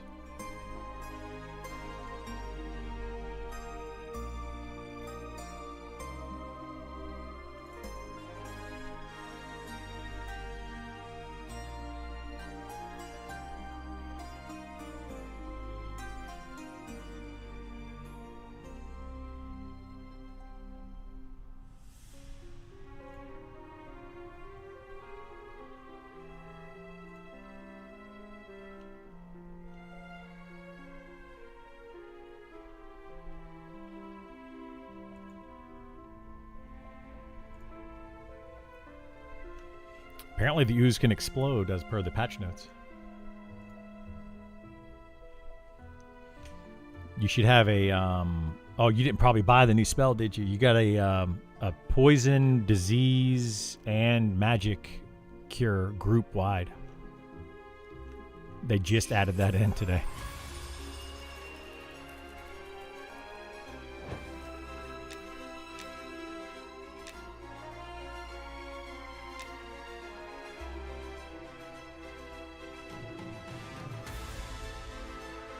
What's wrong with this floor right here? You guys see this? I didn't bring a lantern, so hopefully somebody in the group brought their lantern.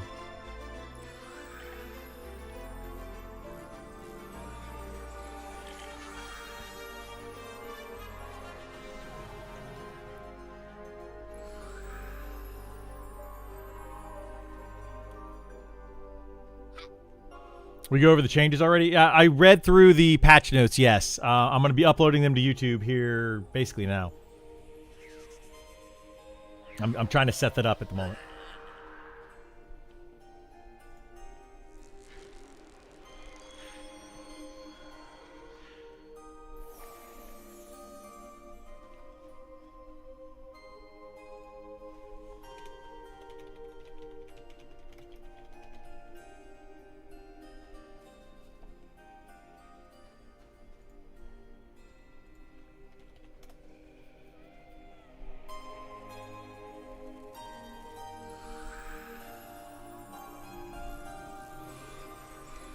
Yeah, we'll just go wherever. Oh my god, there's a huge group of people outside.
All right.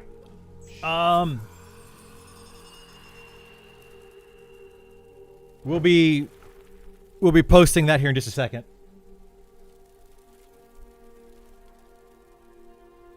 Actually, I can post it now.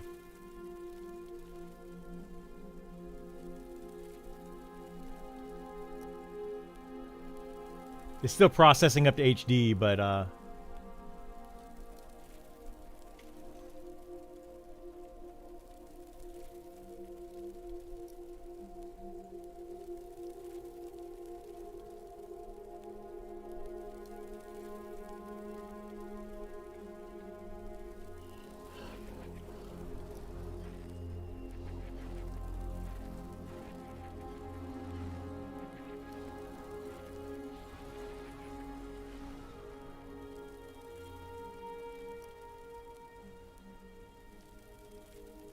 Yeah, he's sending me messages too. Saying it's kind of nuts.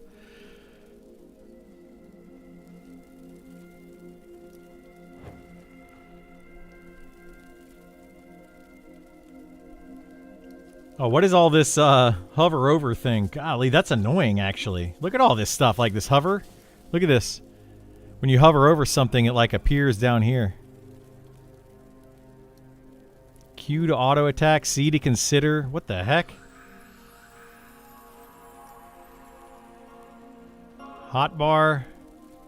Is this just like a I'm gonna stick it right there. We'll mess with it. We'll mess with it. You want me to zone in? We ready to do stuff?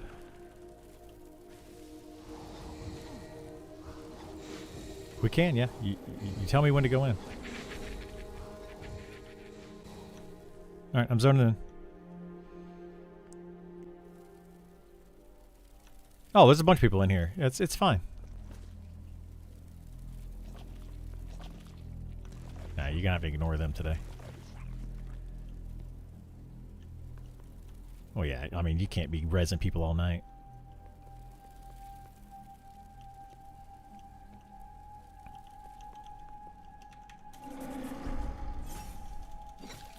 Yeah, I'm gonna help Conquest here. They're killing stuff.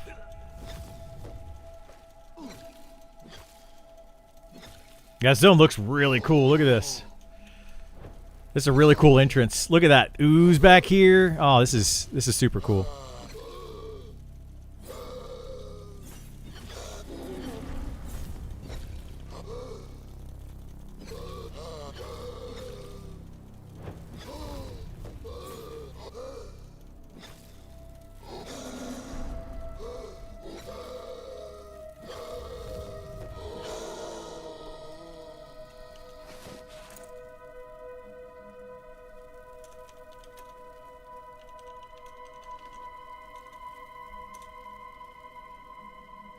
Is what? Oh, I don't know, man. Probably poison with these ooze.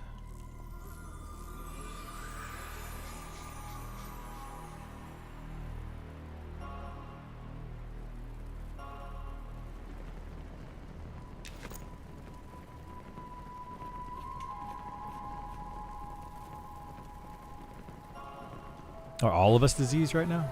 I have mental anguish. Intelligence is decreased for 1 hour. It's a disease. Yeah.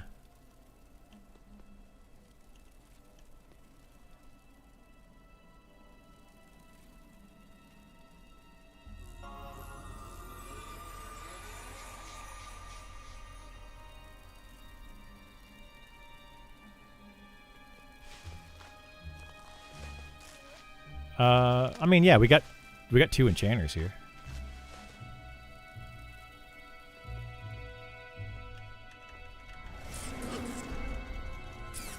Just one at a time.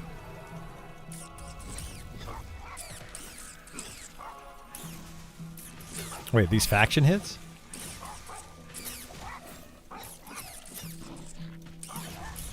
Wait for the ooze was totally worth it?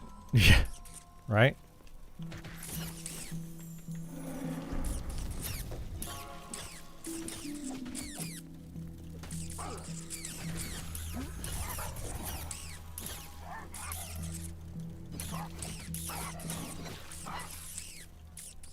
Derelict's wearing some cool stuff. You guys see that? I don't know if I like that sword. That's a very WoW looking sword. That sword looks dumb. Like, it's World of Warcraft sword, man. Like, I don't want that kind of crap in this game.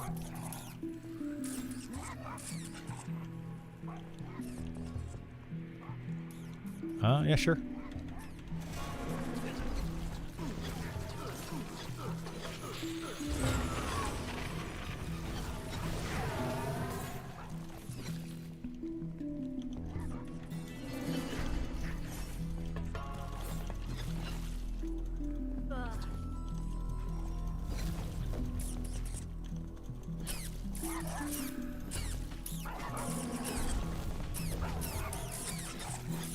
Where's he at? Because we went in the main entrance. It's the only way in, right?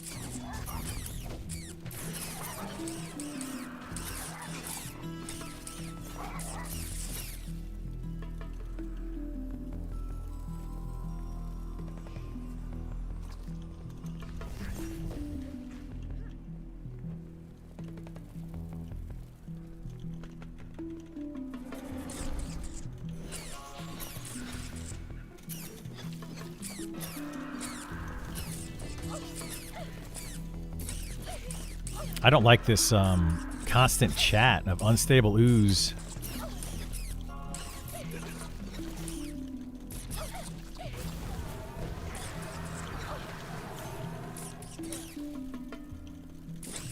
I'm guessing that unstable ooze is going to explode.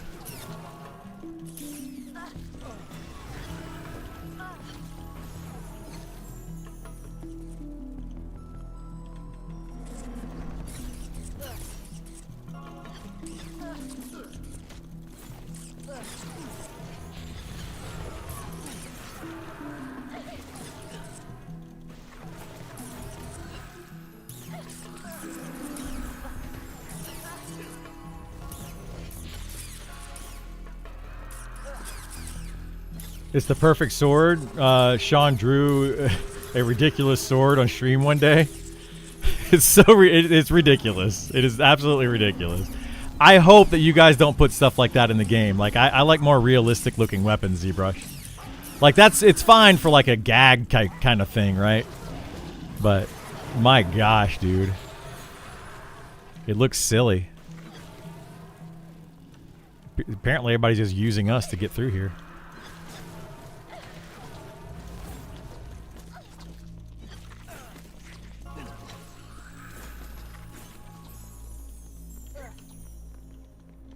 This is really laggy. All right, I'll switch over.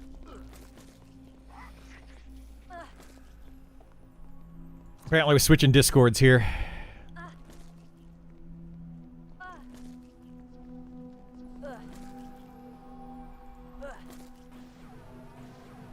Hang on 1 second, guys. Sorry.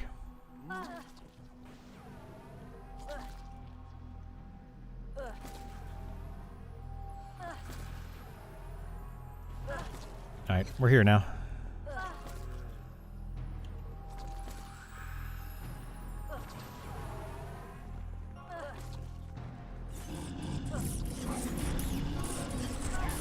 That's a bunch.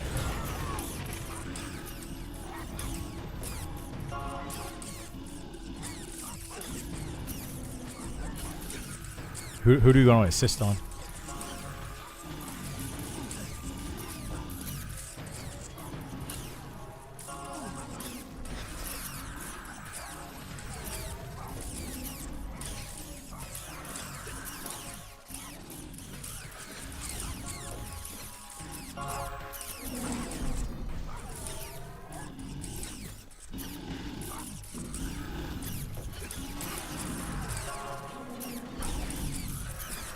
We won't, don't worry, it was just a gag. Okay, good. Thank you. Thank you, ZBrush.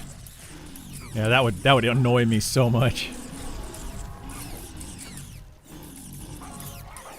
Is it me or is mana a bigger issue for Shaman now? I don't know. We'll have to ask one of the Shaman. I don't know if we have one right now that we're grouped with.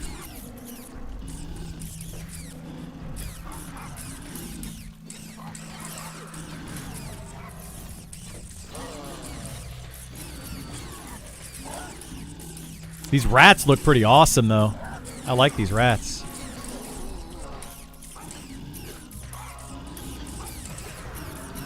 Yeah, this zone looks cool. Look at this, guys. Like, check this out. Oh my god, it's laggy, though. But look at that.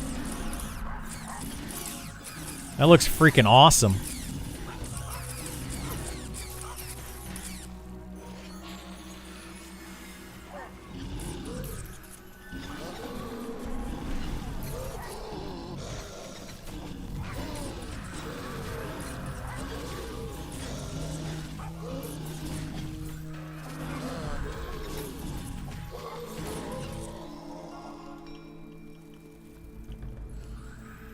Oh, we're going left? Is that what you said?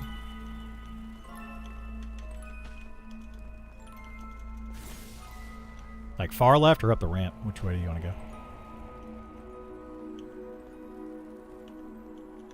Okay. Not that I see. Is it Ink 4? Make sure people are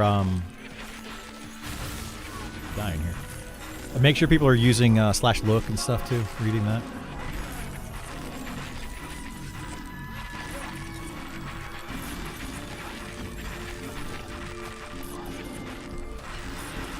I'm probably not going to be reading a whole lot of chat right now, guys.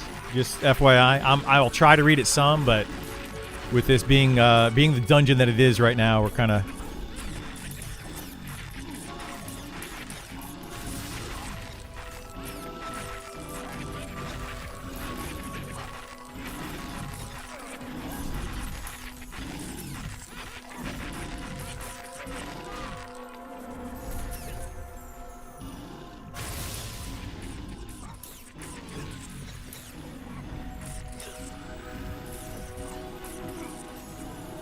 Yeah, you guys come down the ramp.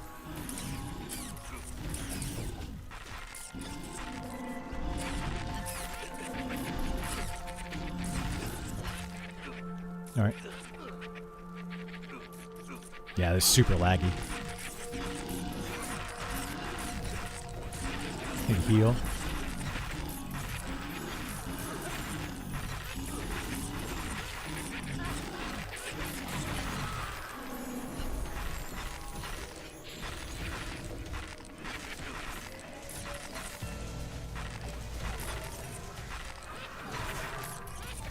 How big is the world now, similar to Classic EQ? No, not yet. It's about 20% of Classic EQ.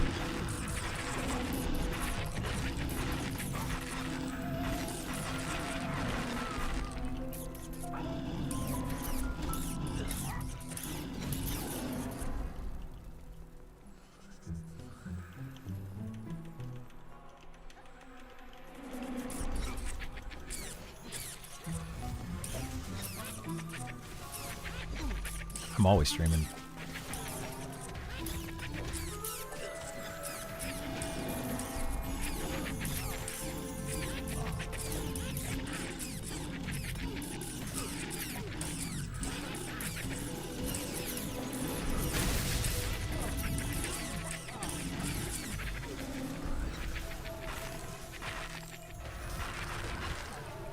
Those unstable ooze should only take like one hit to kill. And they shouldn't. I don't think they explode if you pop them real fast.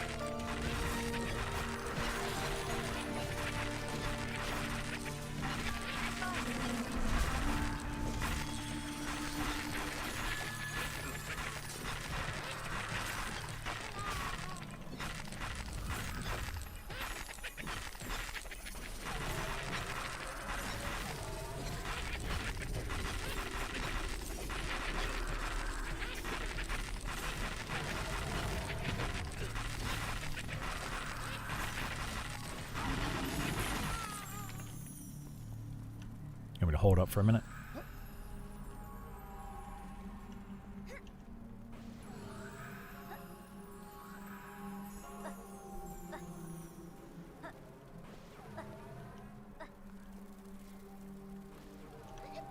Yeah.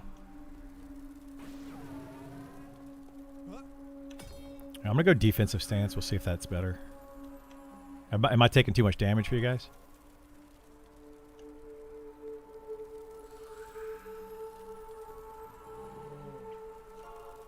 Okay. Yeah, they added the threat generation, so it might be better this way.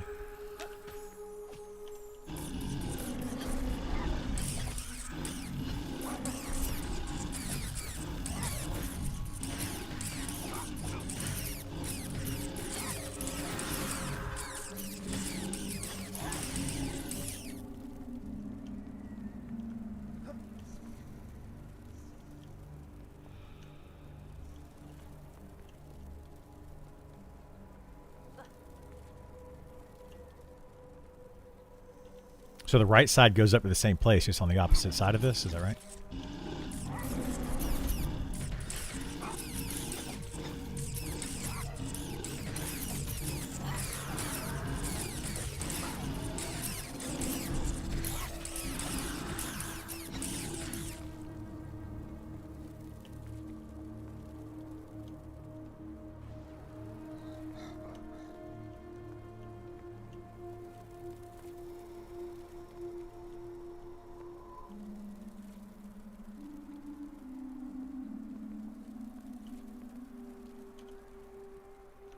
I doubt it. I don't think that's ever dropped on our server, did it?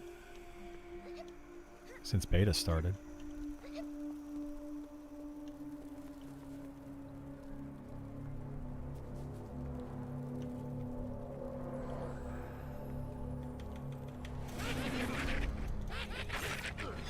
3.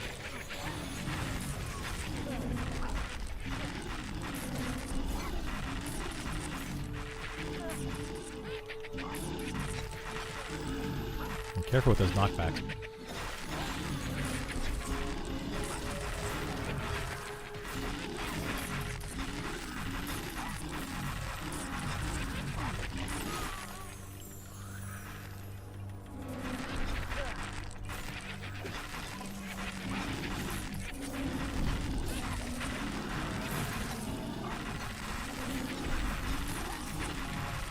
Yeah, devs, just FYI, it's extremely laggy in here. Extremely laggy. I don't know if that's something that you guys are aware of or not, but it's pretty bad. How many in the zone?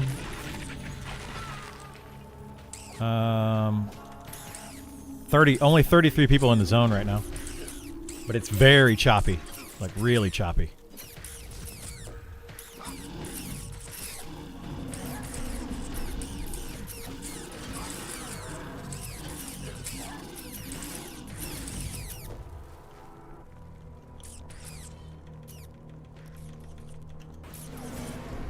Ink.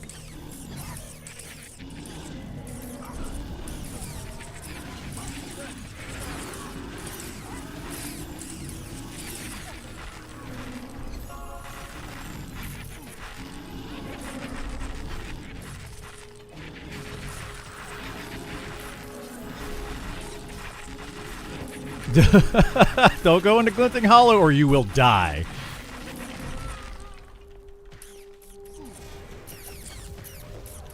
Vor can track. Hey, Vor, can you check tracking every now and then?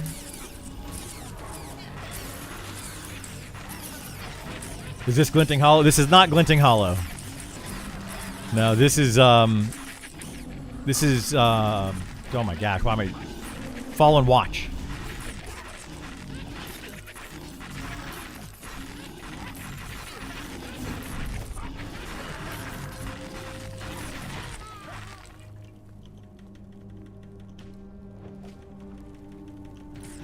Big pull.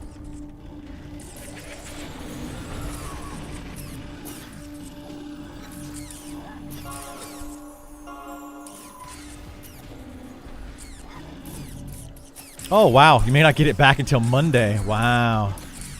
That's a pretty bad bug.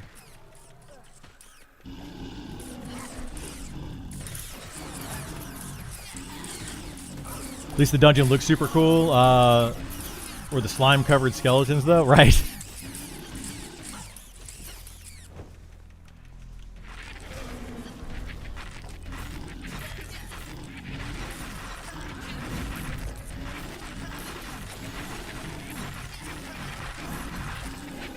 Yeah, we added Durancy and Vor recently. They're pretty solid people. I'm grouping with them a lot lately.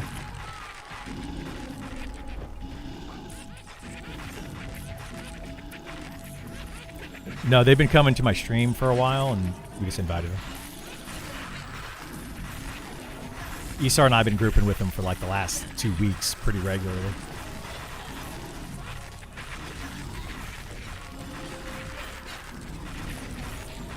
EU players, so they'll be on during the day too. I haven't talked to him in a while. Last I saw, like, Thrasso, I think, popped in at one point not too long ago. Maybe one of the other ones. I don't remember.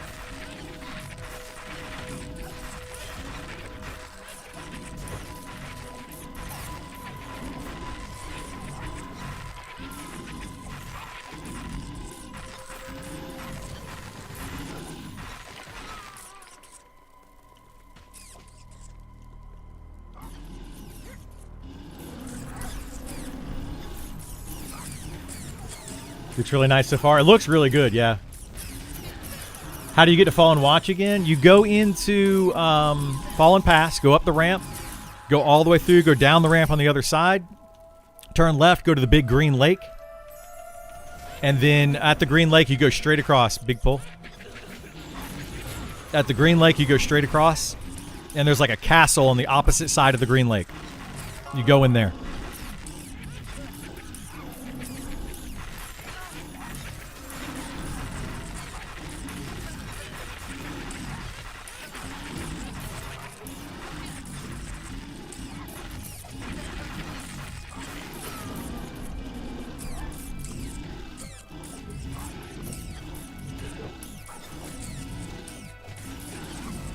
Bunch of ads coming in.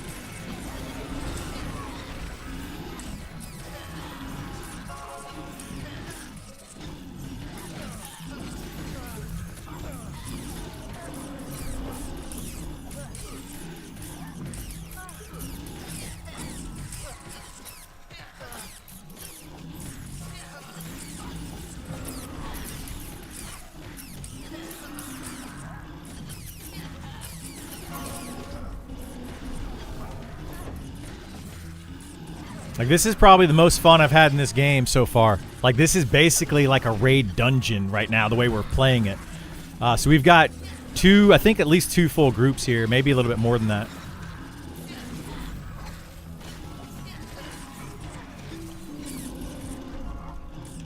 We can move, well, let me see. I don't think we can move up. Yeah, we can. You can move up to me. Just be careful.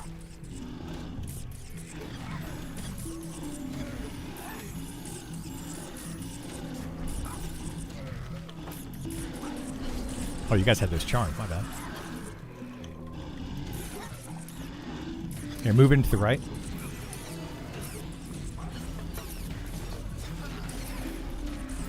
We have ghost horses back here. What are these, Con? These are dark blue, I believe, to most people. Or to the level 60s, dark blue. Yeah, first tier, we get to name it, right?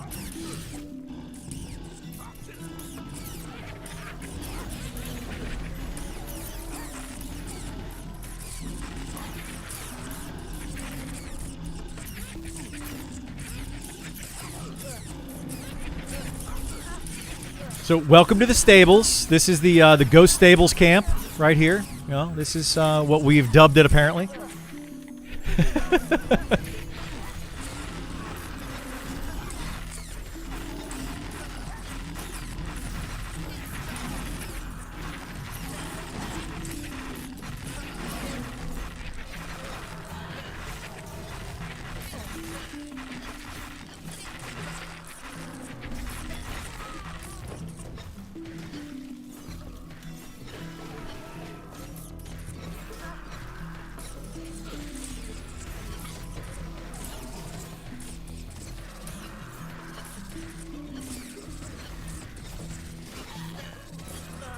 How's your mana conquest? Okay. That's why I see if you need to keep pulling. Durancy is low.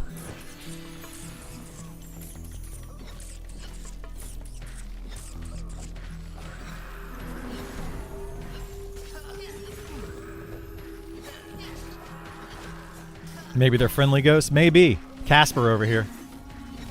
You bought the house? Congrats!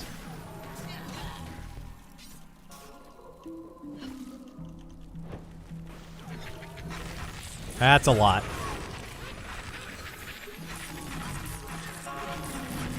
Yeah, I'm going to pull him back a little bit. Okay, Kaz is going down.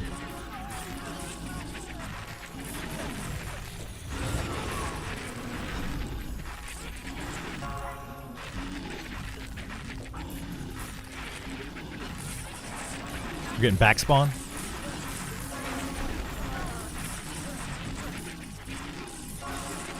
We probably need to run. Yeah, just run. Probably can send Isars, your best bet.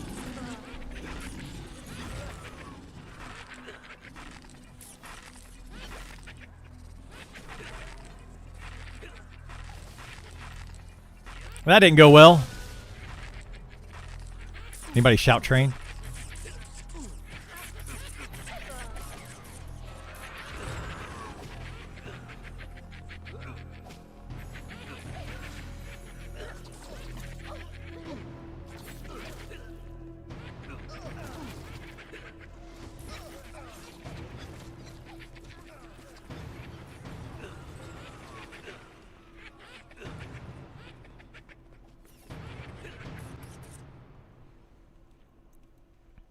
I made it. I made it with 120 health. Boom! We did it, boys.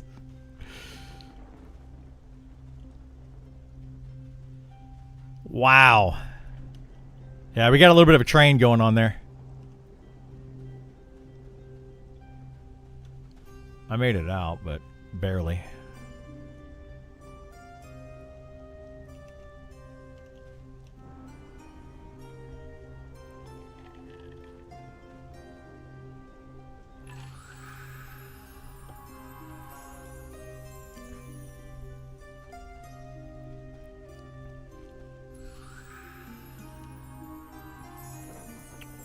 We've got at least me and Vor, so we've got a healer and a tank, at the very least.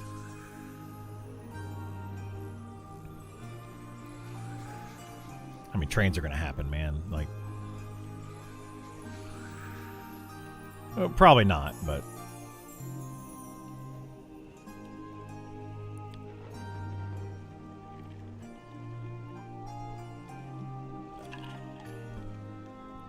I'm wondering if somebody healed him. And then he aggroed those. Yeah, Keesley's a healer, right?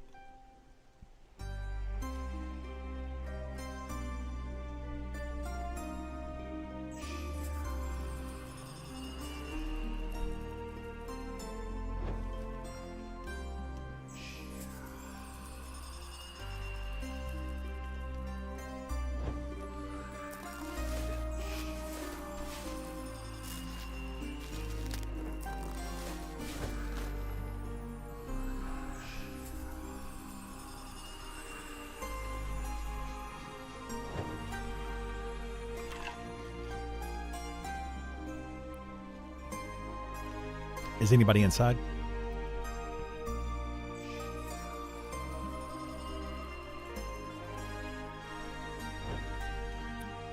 Probably not.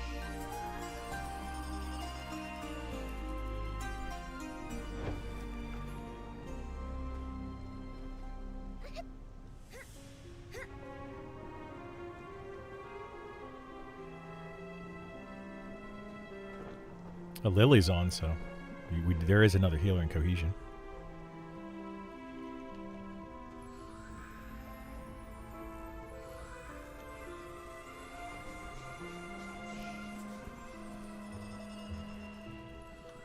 Yeah, let's go back. I'll go back in and see if we can start clearing some.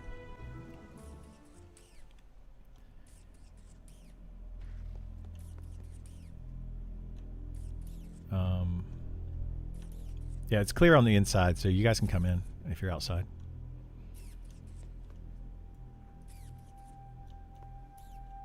Where is your corpse at, Kaz? Did Isar, were you able to get it?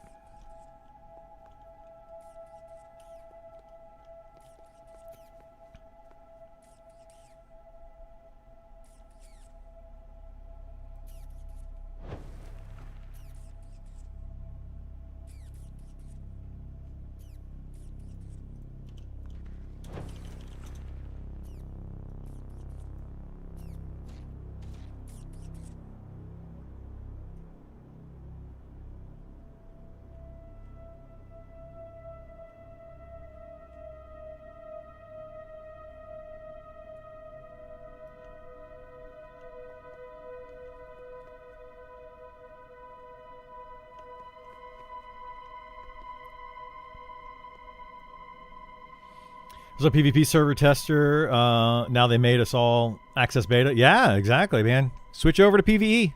Welcome. Welcome to the family.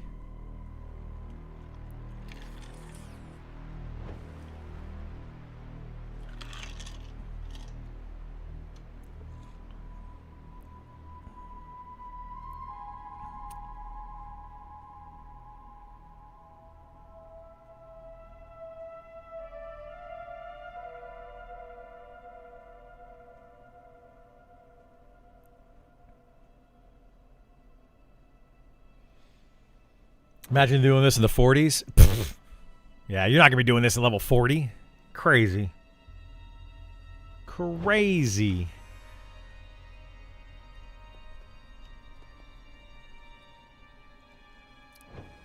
We just went in with like 2 full groups of 60s.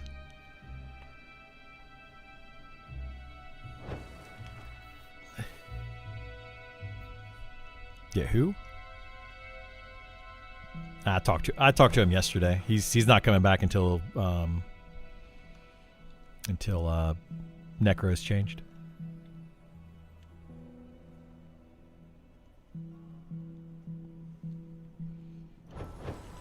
We could fight in a little bit. Oh, looks like a group.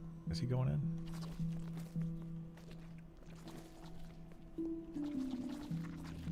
No.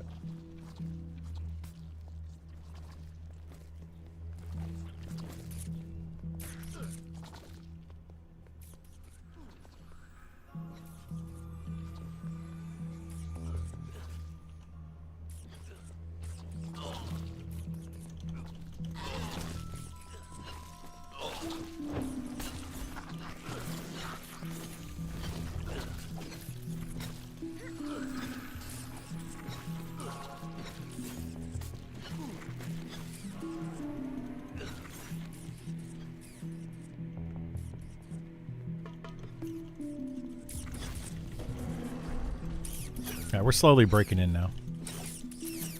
Dula, Vor, and myself.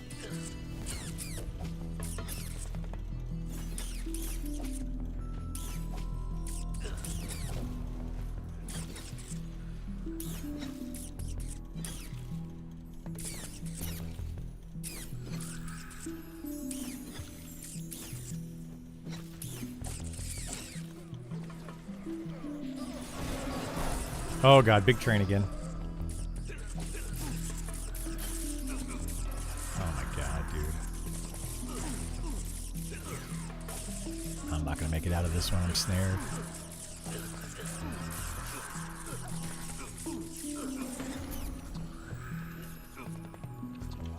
Never mind, I made it out. Don't go back inside. Big train at the entrance.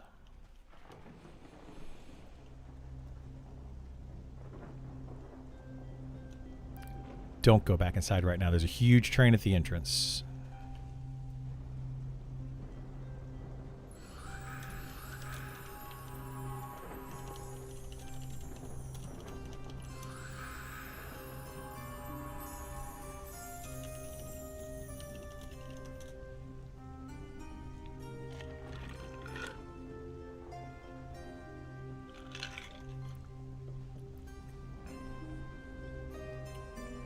Can't invis. We might be able to, but I don't know if you can invis past the ooze.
I was thinking double cleric or enchanter is probably better than extra tank, but it's up to you guys.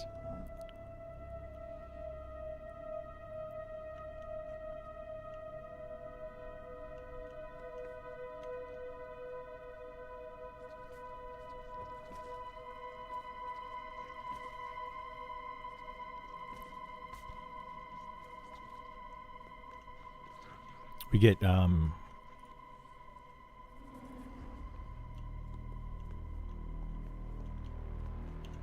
yeah, you'll need another tank later. I'll be gone this weekend, so you guys. I mean, anybody can play me if you guys need to have me on. Like Kaz has access to me as well.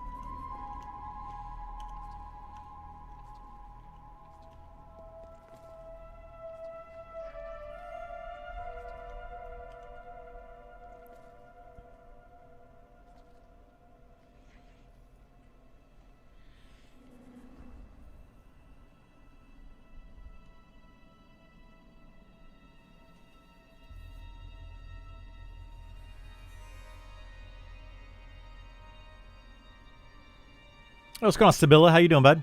What level is this place? Like 45 plus. All the way to 60. And it's a pain in the butt. Are you able to get on? We got the whole guild kind of going and checking it out. Well, not the whole guild, but we got a lot of people from the guild checking it out. Come join us.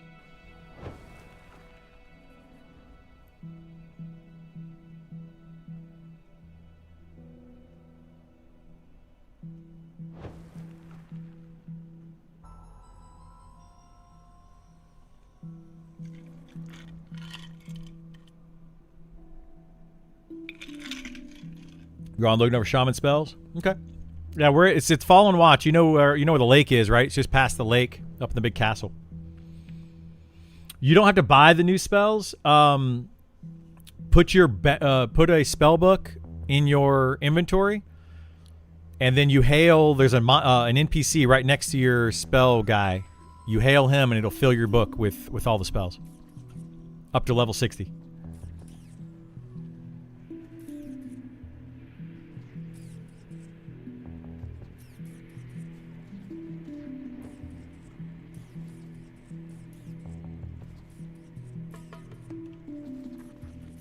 Yeah, only works once, so make sure you have your correct spell book and all that. Another big train coming in, you guys look out. I zoned back out.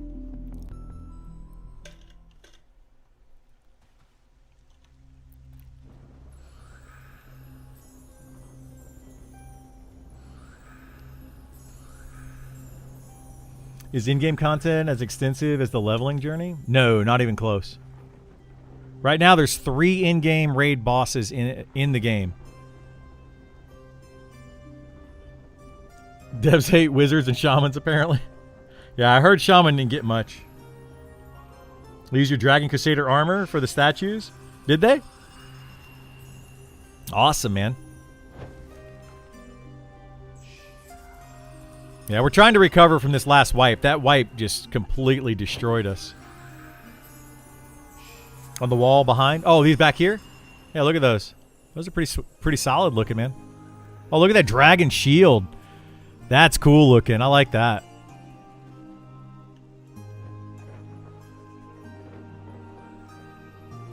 Yeah, that looks nice.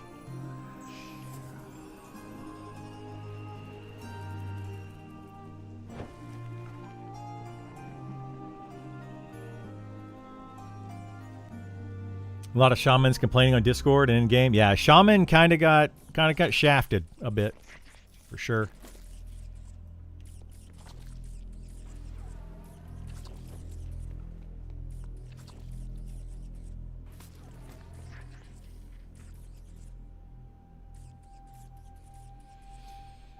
More trains than a real life train station. I know, right? Grand Central Station up in here.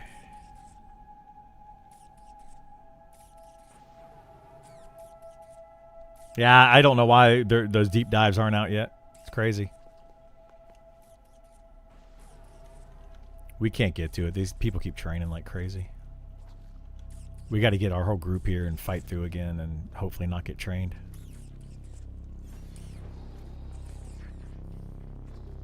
Spoke to the guy and learned, but he said, I have nothing else to teach you, but have none of my new spells. Ew. I don't know, man. That's all I know is you can talk to that guy and he gives you the spells in your spell book. I haven't done it myself, so I'm not sure how it works. Do we know the next deep dive classes? It should be Paladin. Should be in that group of the next deep dive classes.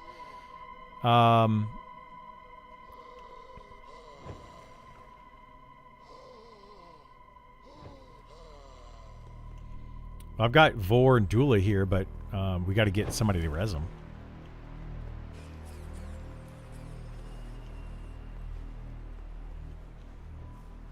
Yeah.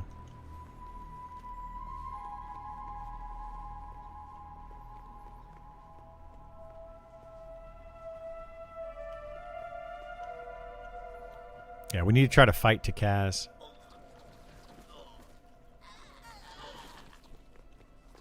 Watch out.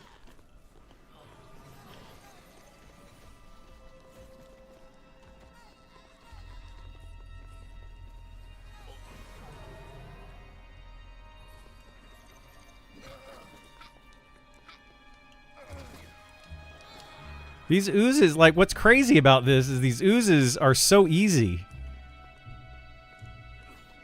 Yeah, we can clear through. We just need a couple people for DPS. It's just me and Vor right now, and I think Dula is around here.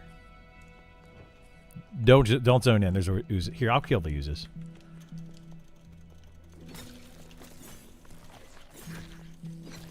You can zone in. Yeah, you good. The oozes are ridiculously easy. People that are training them constantly they just got to turn around and hit them, and they die. No, they die in like 2 hits. You just got to hit them, and people are just trying to run from them.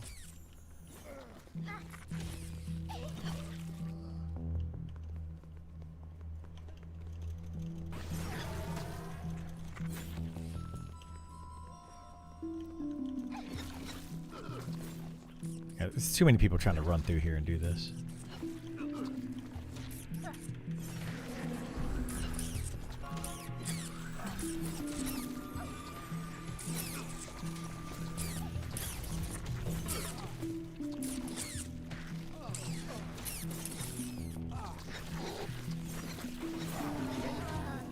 Now's in here, yeah. He's with our group right now.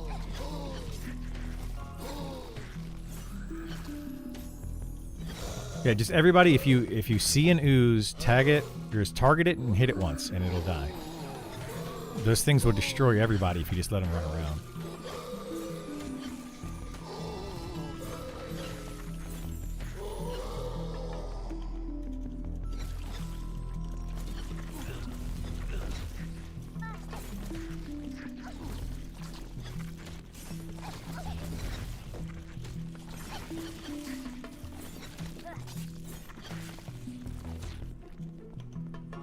God, there's so many oozes.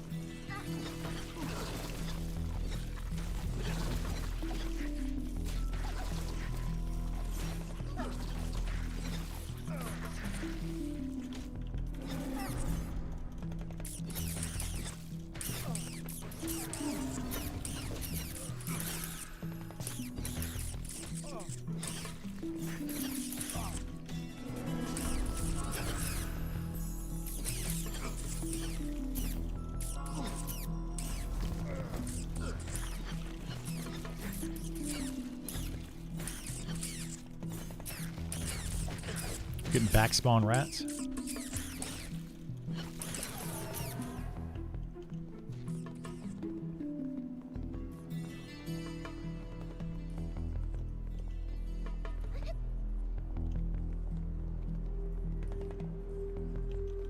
That's Yara's corpse. Where's Kaz's corpse?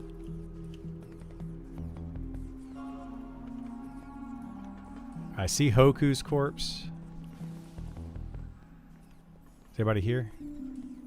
I'm gonna try to pull these.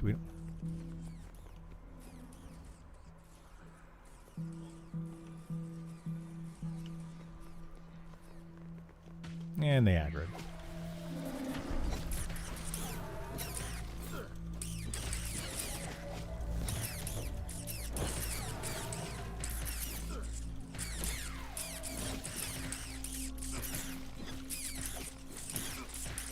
Probably.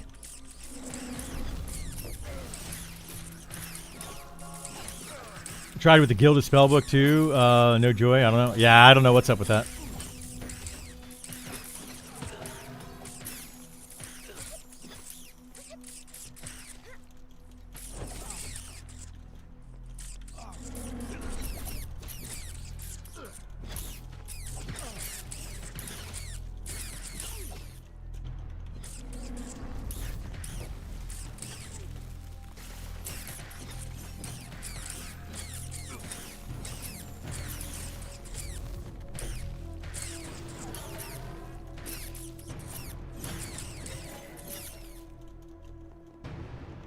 All right, we're good. Are you able to get him to zone in? I see Precise. Is that the only other corpse we have here?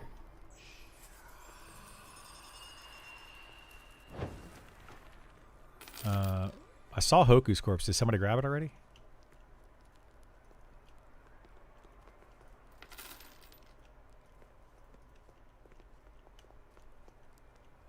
Where did you die at? Up the ramp farther? Oh, yeah, I see it right there. Can you guys get that? There, you should be able to get it now if you...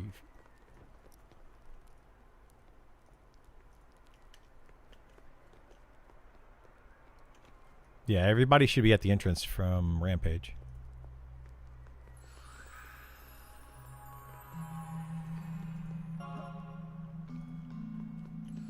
All right, I'm coming back.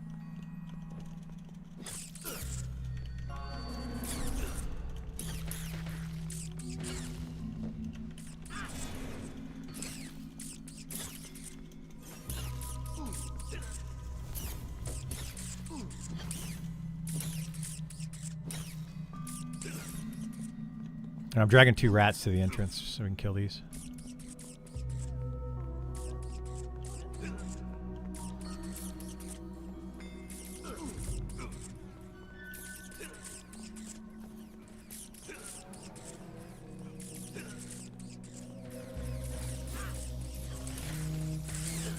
All right.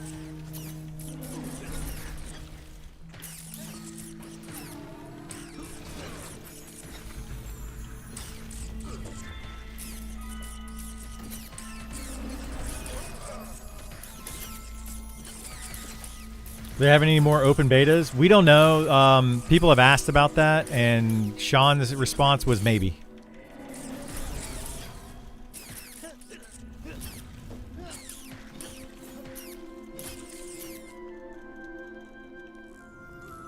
Why is this Marcus Aiden guy like butt scooting everywhere? He's like sliding around on the ground though, on his butt.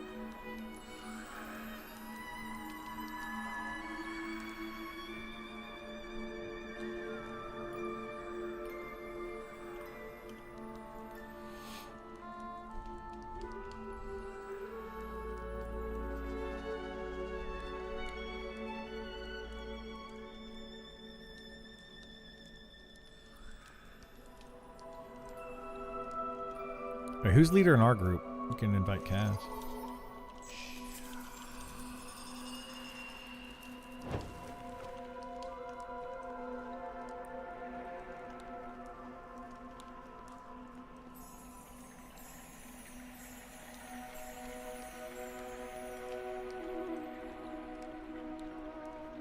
You have 2 spell books, I think, Kaz.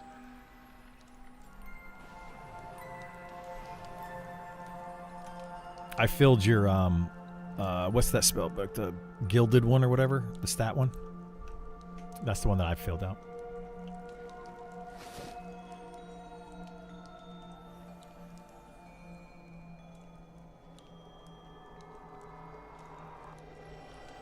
What are we doing with all these journal scraps and stuff? Does anybody know?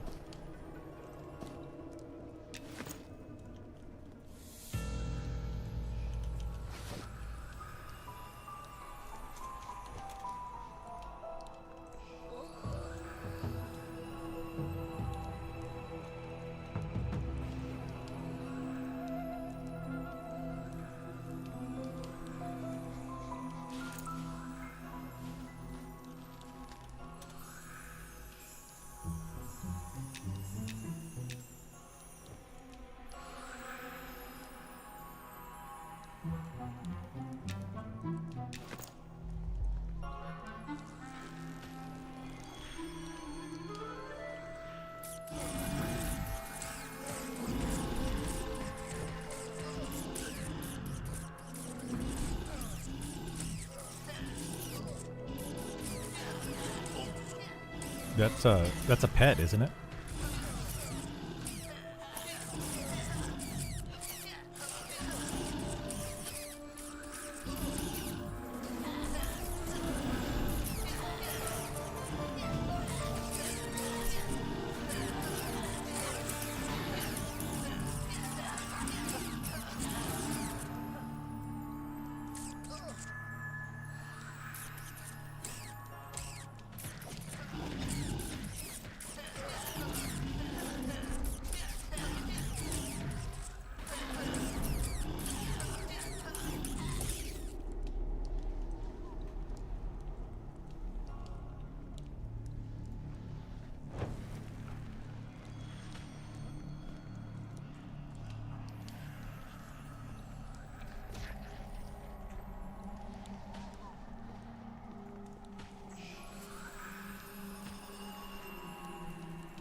We're going to try to go back in here in just a second.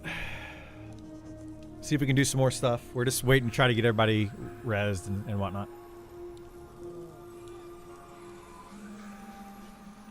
They nerfed the sword?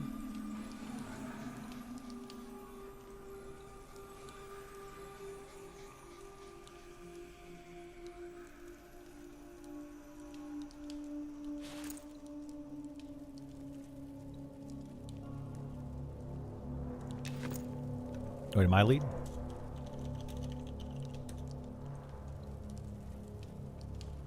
Oh, yeah, I hope we don't get trained again. If people need to just chill out with the trains. There's too many people that are like trying to run ahead by themselves, you know, like without a group or anything. They just want to explore.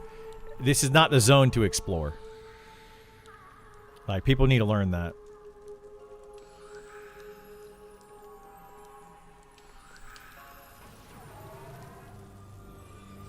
We just got to see the entrance tonight. Yeah, we're gonna go deeper. We're gonna get there. We got the big boy team coming in.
No, I don't think so.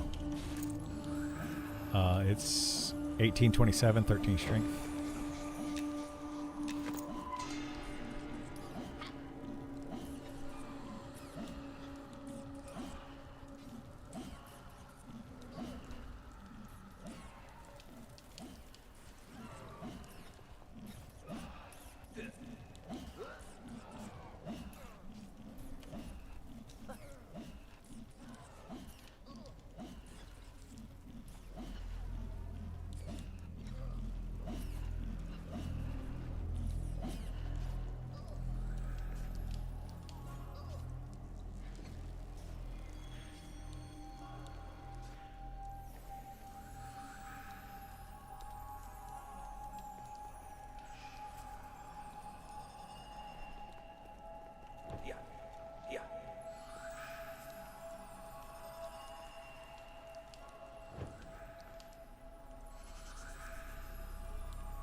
I'm ready whenever.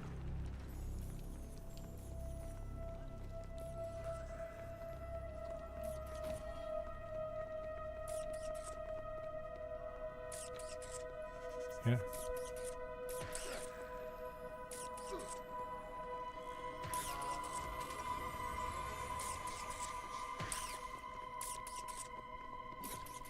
Don't try not to touch the ooze.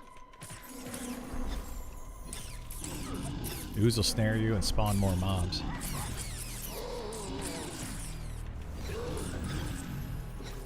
And there's the ooze.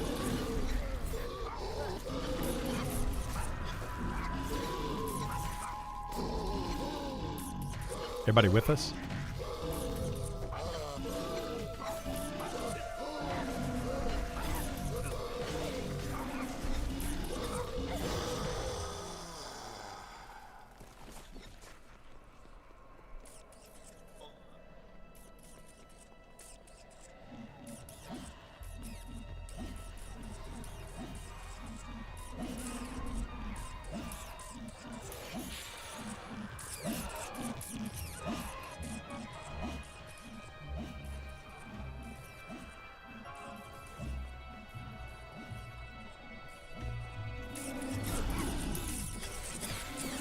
I feel like we're missing a bunch of people, though.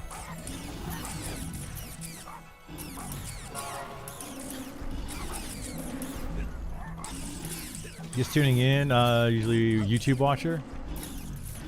Mostly interested in Inquisitor and Shaman. Have you been any posts about their updates? Both of them came out today, Inquisitor and Shaman, but there hasn't been a deep dive posted. So we're still kind of waiting on that.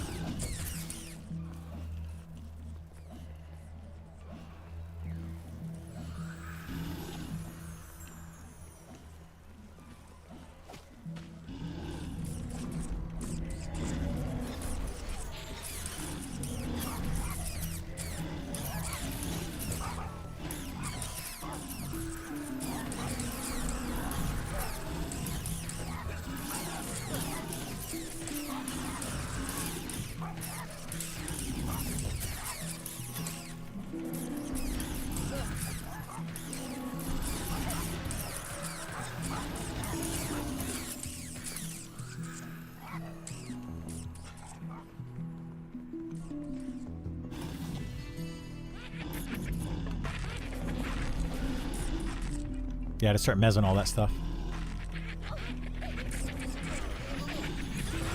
Just mezz it, assist me.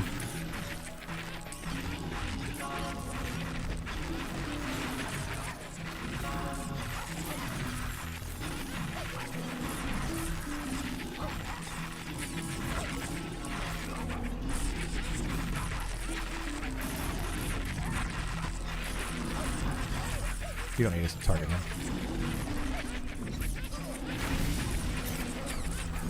Beastmasters have only mana for healing their pets, that's it.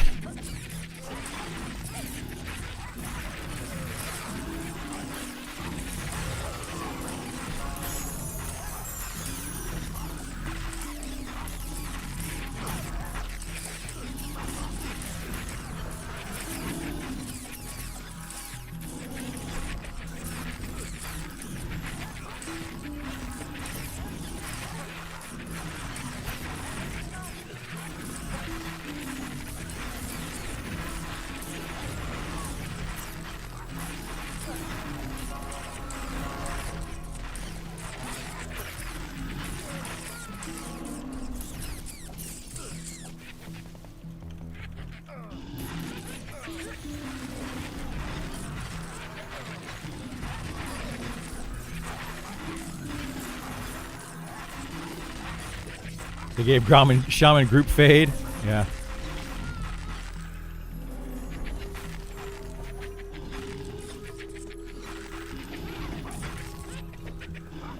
What's doing the disease? Is it the rats?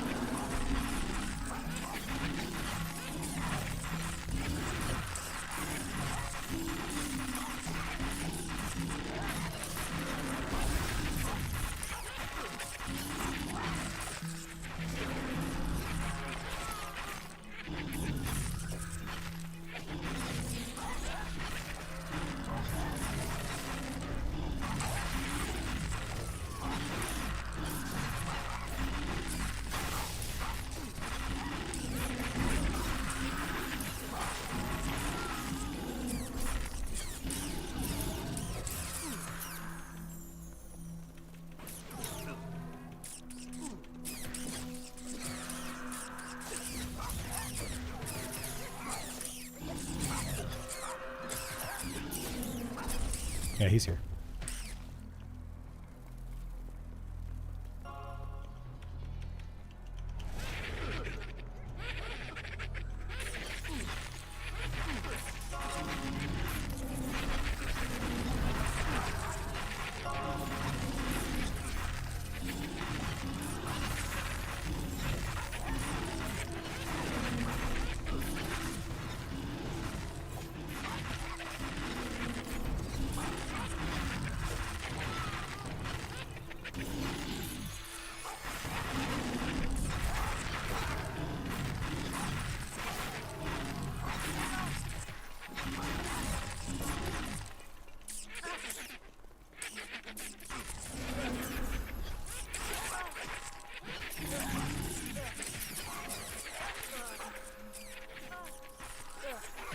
Hey, thank you so much for the sub. I appreciate it, bud.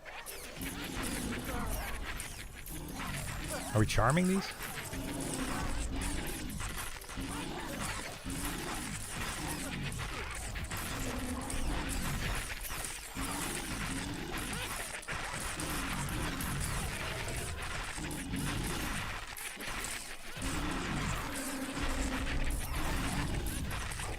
Just the outside dungeon? No, this is an indoor dungeon. This is Fallen Watch.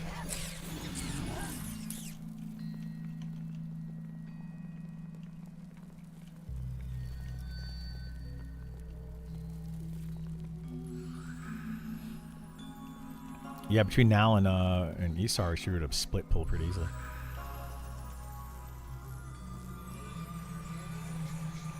Where are the slime monsters? They were in the entrance. We're past the slimes now.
Isn't that all of us?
Monk any better after the patch?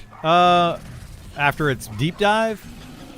Monk was, I mean, it's never been bad, but it's decent DPS. It needs more, I feel like its new abilities to pull are not really necessary. Not really worth it.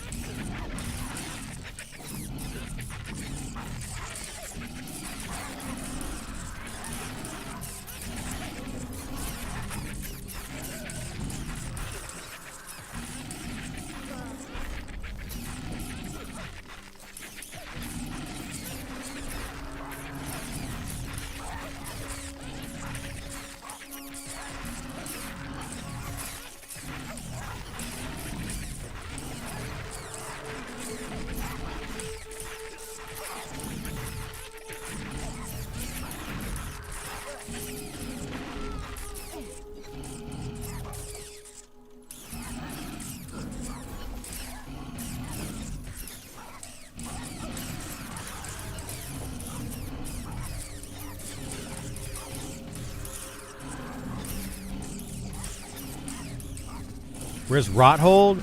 The entrance to Rothold is inside of Shaded Dunes somewhere. Yeah, we keep getting rats here. Like over and over. Yeah, we need to bring that Mez mob with us.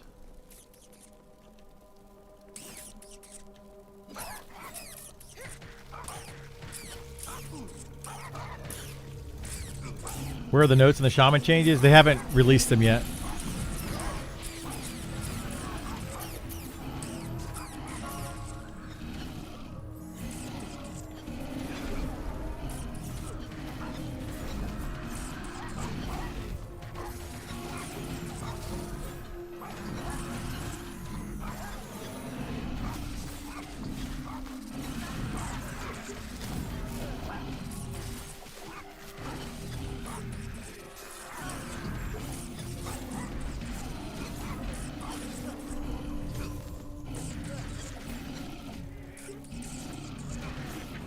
Ads.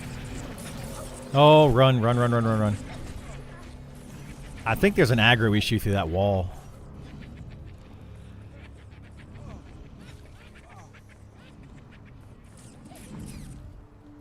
I'm ahead training all the mobs ahead.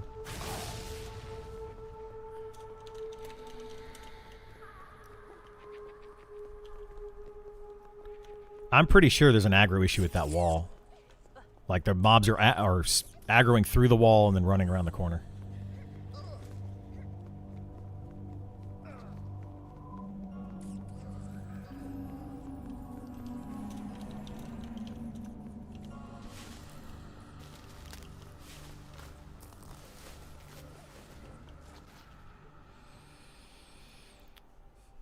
Do you already have any idea where bosses are in this dungeon?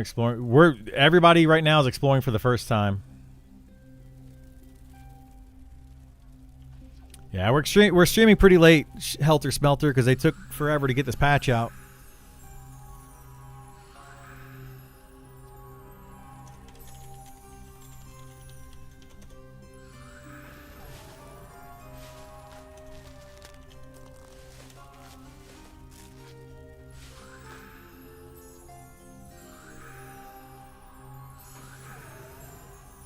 We shouldn't train bugger not, dude. It's a zone, man. Like, what are you gonna do? Like,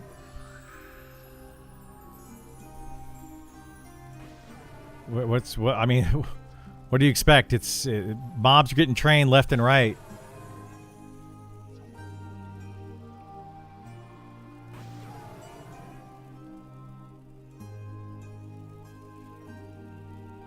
I mean, we did not even cause that train. They just, a bunch of mobs started coming, so we left.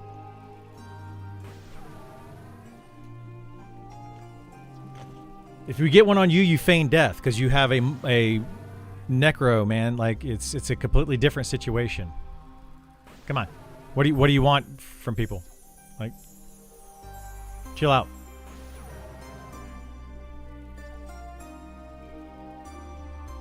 But you are in a necro, so. Moot point. I'm not going to sit here and argue with you, dude. What do you want me to do?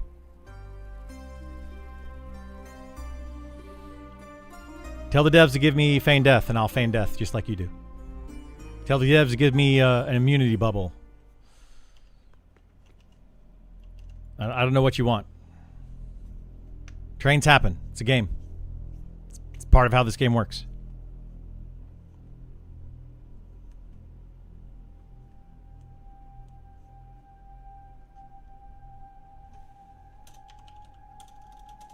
Yeah, zone and safe.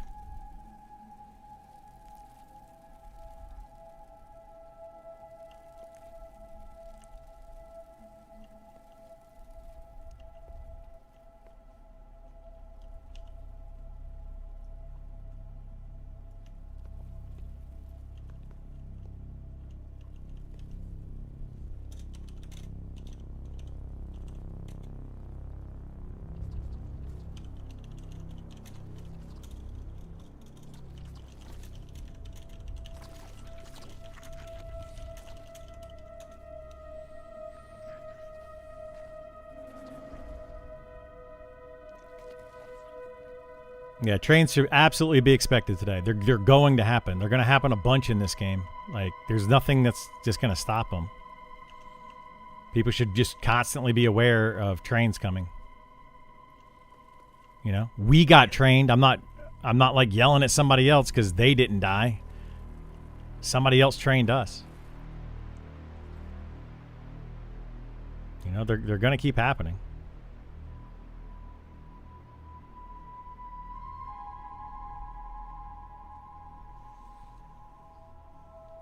Hey, what's going on, Ravenous? How are you doing, bud?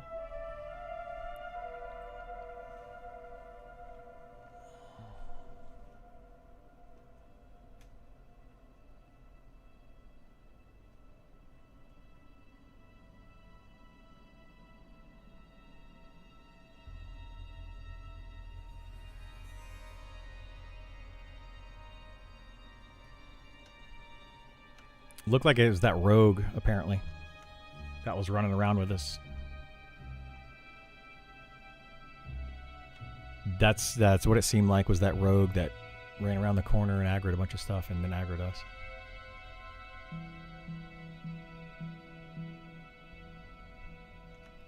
People trying to sneak around solo through this dungeon is ridiculous.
Yeah, there he is right there. Hoku just brought him in. You guys might want to move away from that entrance here.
How are people playing?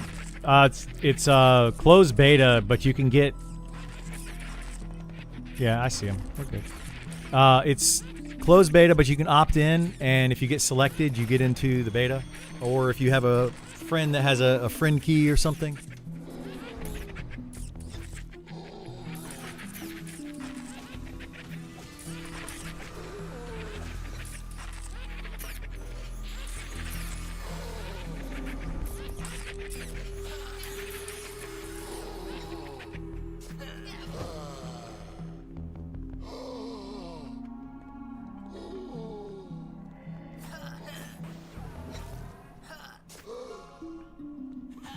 We avoided the train until it pathed back.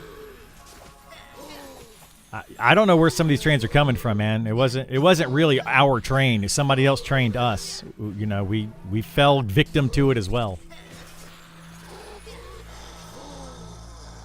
When 20 mobs start running at you, you just gotta move. I don't know what to say.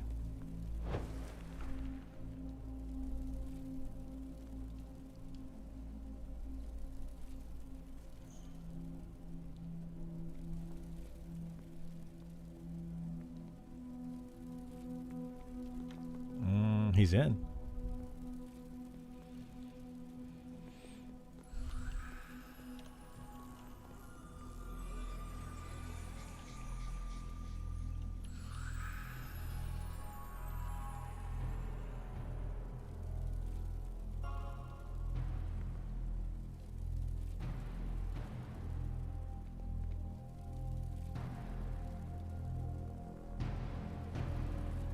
How much of the XP bar do you lose when you die at level 60? About 4 blues. Like 20% of the of your level. Oh, yeah, right. Just under 20%. Like 18% or something of your level. Something like that. Do you know if this zone has an XP modifier? No idea. No clue.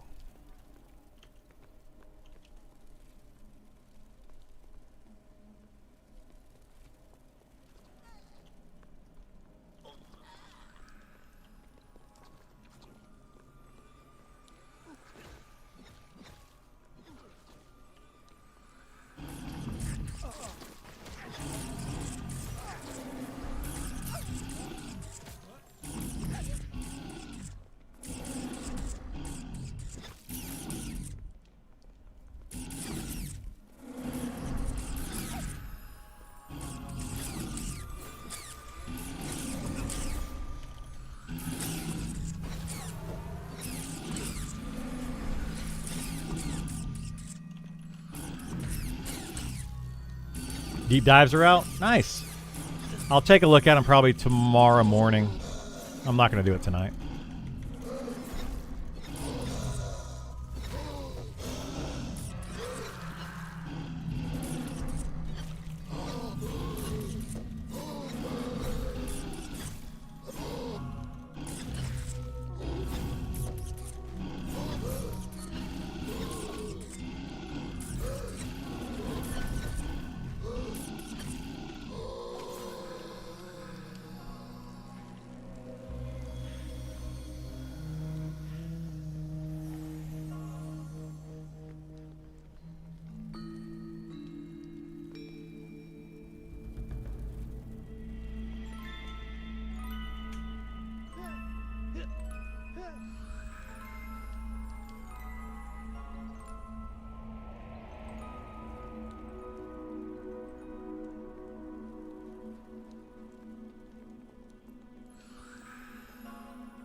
Do all characters in the same account have the same surname or guild? No.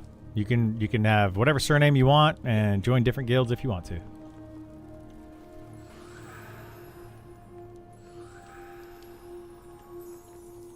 I'm waiting for you guys. You ready to go? Let's go. No, I'm not fighting with anybody.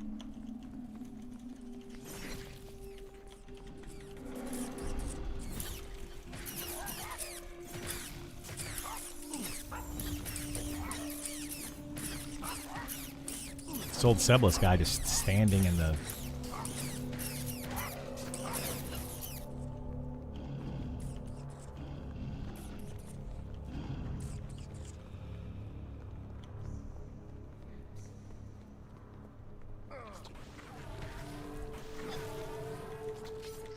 Ooze spawns?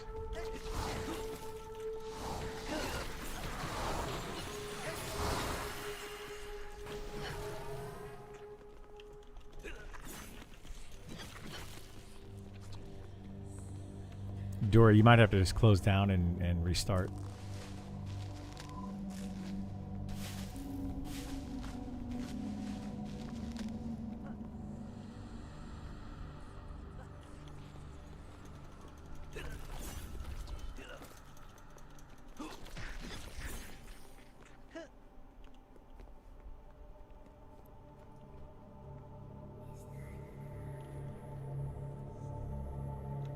Alright, Dory's out.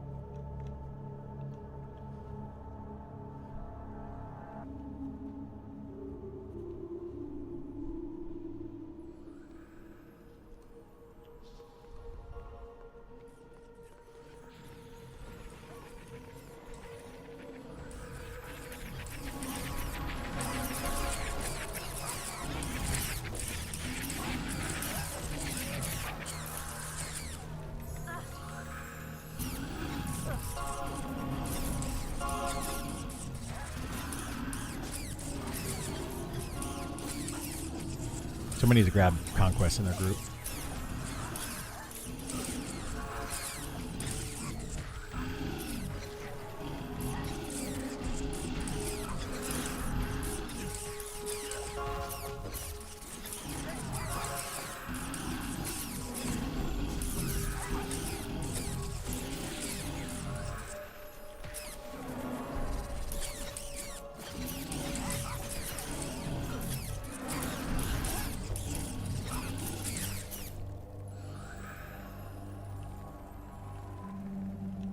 We got probably 3 full groups here, don't we?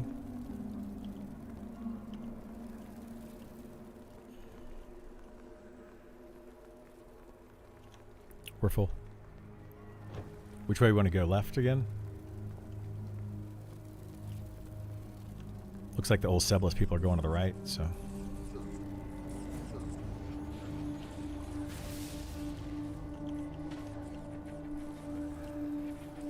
Yeah, we just keep an area clear if the monks want to try to pull.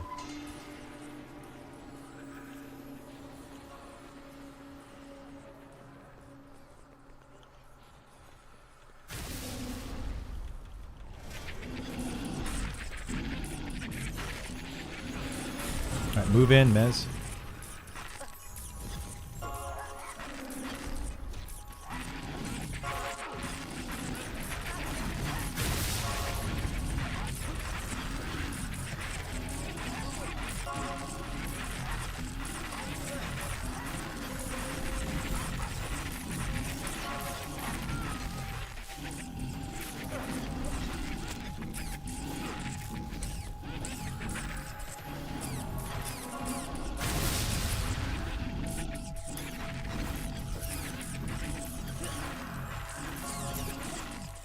Heals, heals.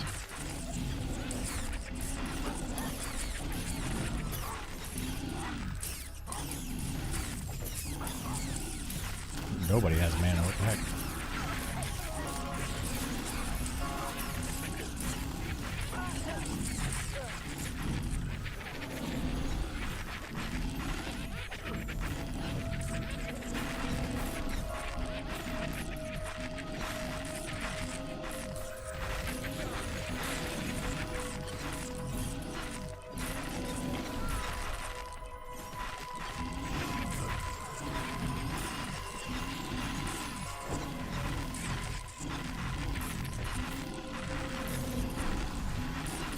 Who come heal, have 0 spells, can't mim spells? Yeah, I don't know what's going on. Can we just pause for a second, or we want to kill these that are mezzed?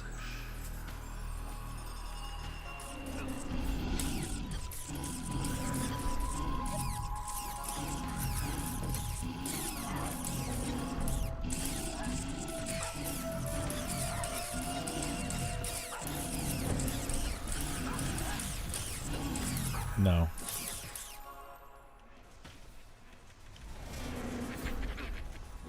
We think so.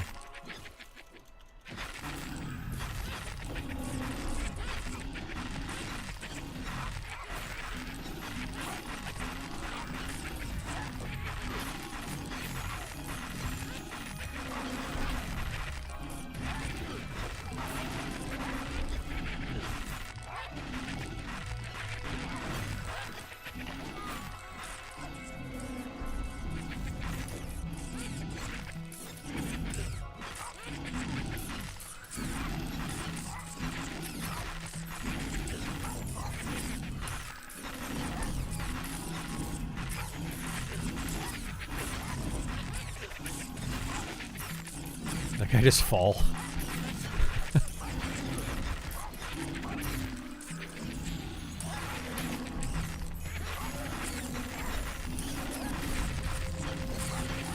Rats spawning.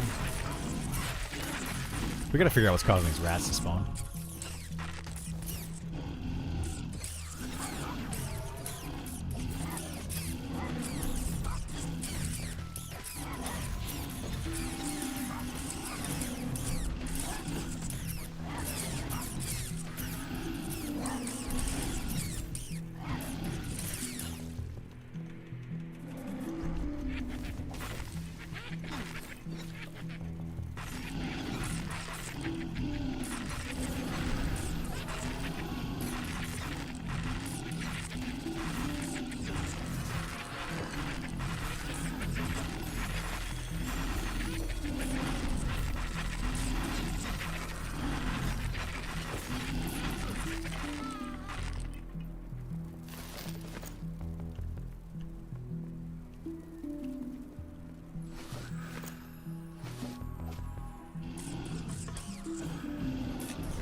Slated 12-hour stream, right? Yeah, we'll keep going for a little bit longer tonight because I want to see as much of this as I can before I have to go out of town.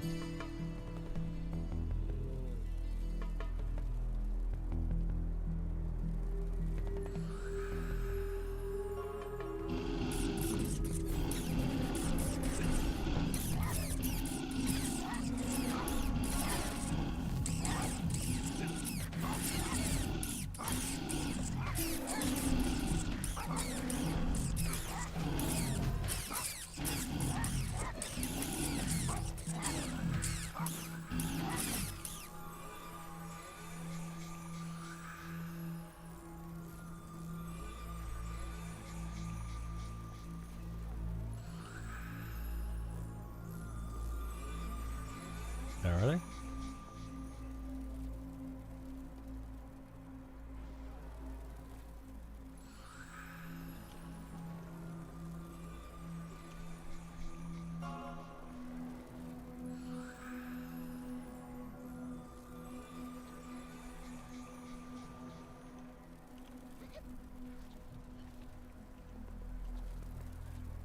I mean, I don't want to.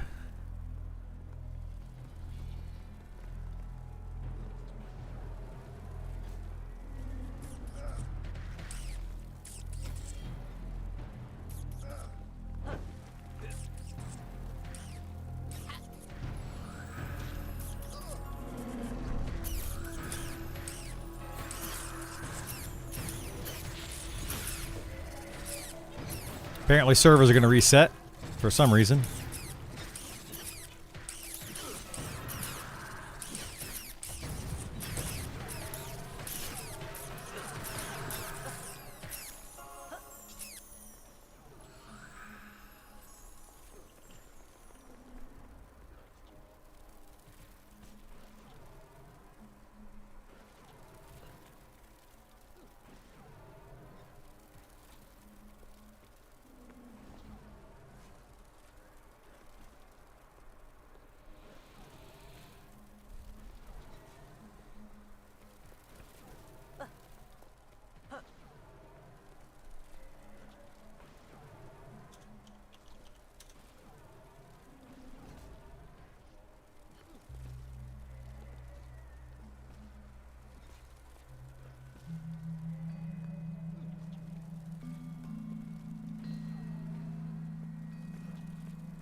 Well, what about on the other side of the statue right next to us?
Hey, what's going on, Twig? How you doing, bud?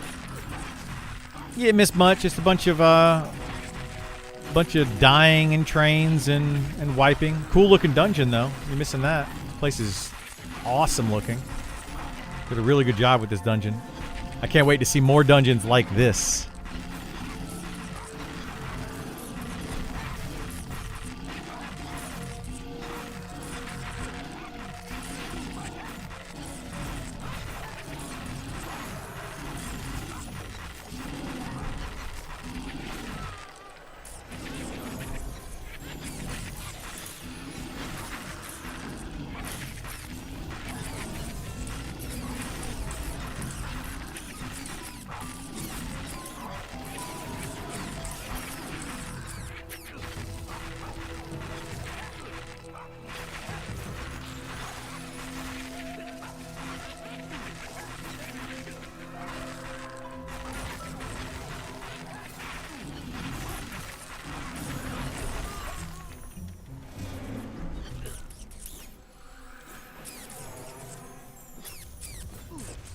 We got one more rat back here.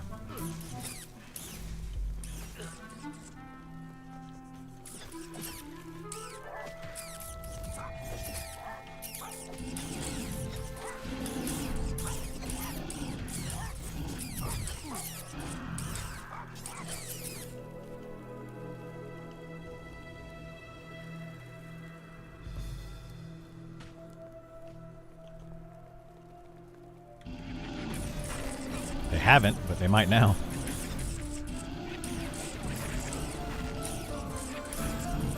Yeah, it looks like server's going down about 5 minutes, so we're gonna have to find a safe spot here in a minute.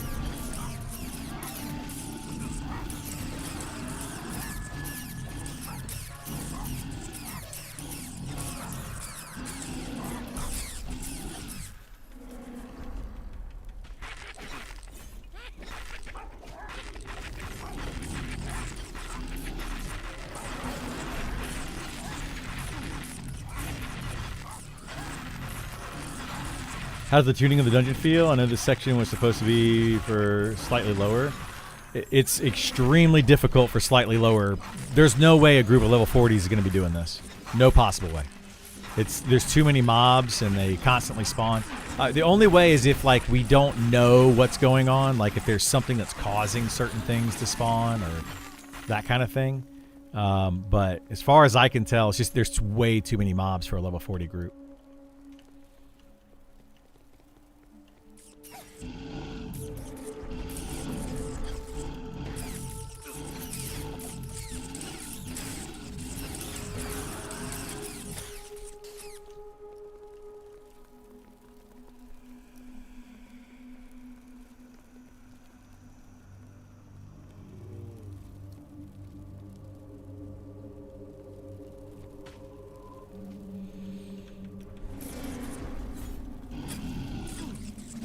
Looks like super unforgiving so far. I appreciate you streaming it for someone who's taking a break from the beta. Yeah, no worries, man. I'll be playing it today a lot and tomorrow until about 2 p.m. Eastern, and then I got to go. I'll be gone for the weekend, but we'll be checking that a lot next week.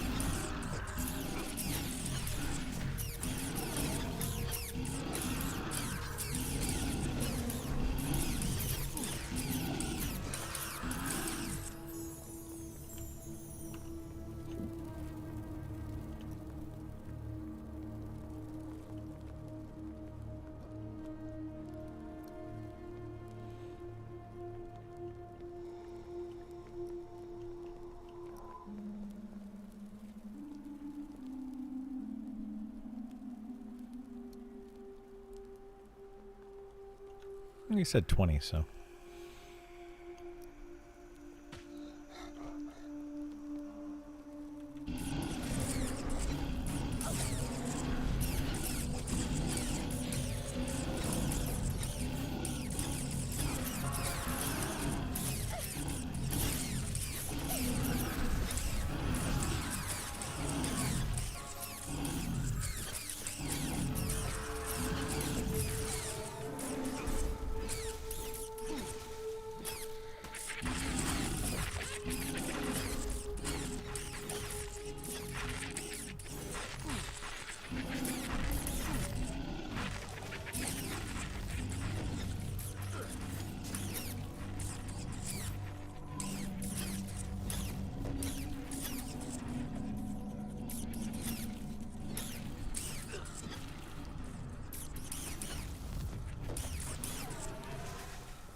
Eminem streams are popping off, yeah? Have you seen anything that cons green or light blue in there? Yeah, the entrance is green to level 60s. me use the restroom real quick while we reset here. But yeah, the entrance is green to level 60s, so that would be like mid to high 40 content.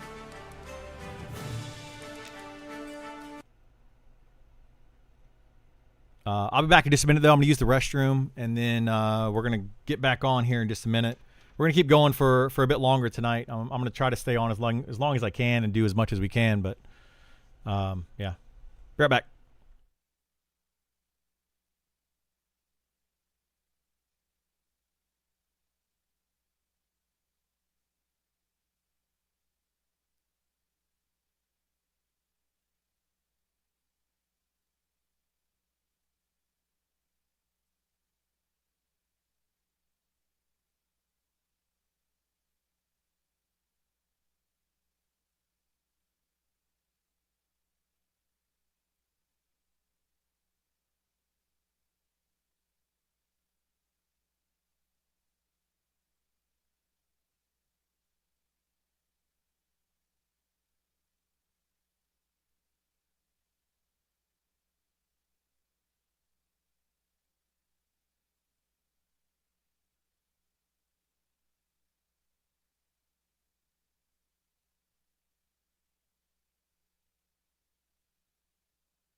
Quizzers didn't get much of the deep dive. Yeah, I've heard that the deep dives weren't great. Let's take a look at them while we're waiting for the server to reset.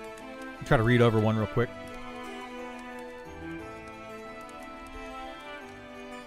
Did they post them on the Discord somewhere?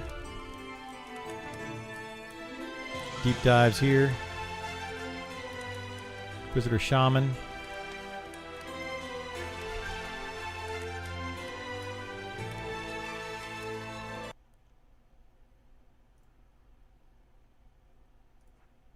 Oop, did I miss it again? Dang it.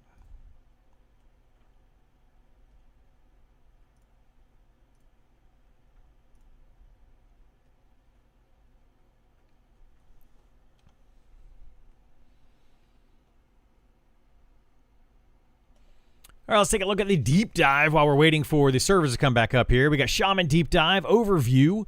Shamans draw their power from their spirit realms, ancestors, old forces, and ghosts of the past. They listen to the power rather than the command it, and this update shifts their abilities to match the spiritual theme. We also wanted to focus on their role as enhancers and debilitators. They make everyone around them better at their job and break down opponents to limit their danger, all while keeping their party topped up in with health. So heals, we got Pact of Renewal. Form a Pact of Renewal with your target, restoring health every few seconds. This is your main healing tool. It works best when cast ahead of the damage rather than after it. The line dropping its old Spores theme and receives upgrades at more regular intervals. So that's basically just going to be removing that Spores, which is going to be a heal over time thing.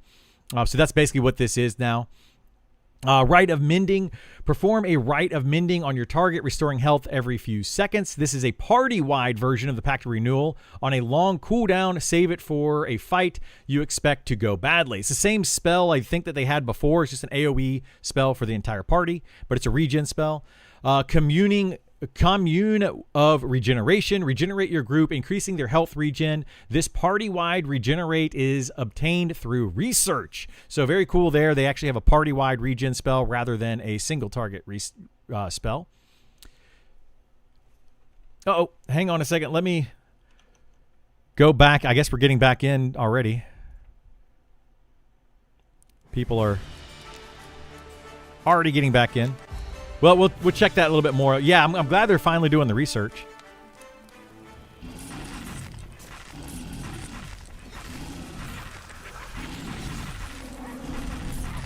An invite, whenever.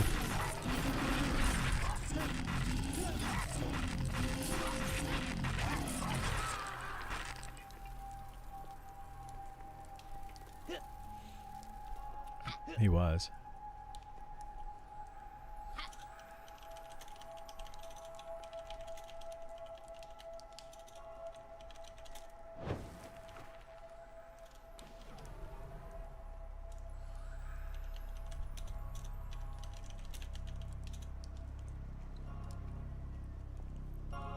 Maybe hoarding the spirit chapters wasn't such a bad idea. Maybe. What about Druid for solo? Druid is very solid solo right now. Yeah, super solid.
It's up to you guys. You can pull whenever.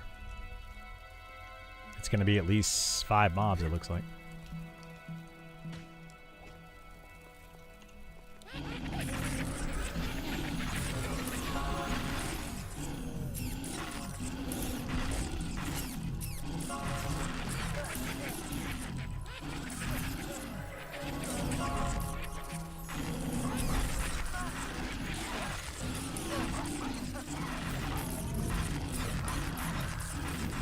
Surprised he didn't have a knockback mob right here.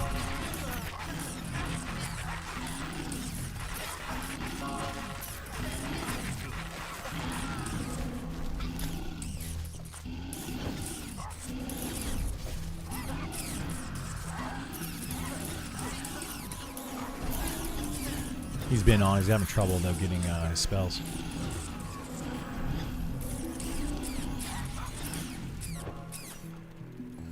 We might be mean old Des, but we're not evil.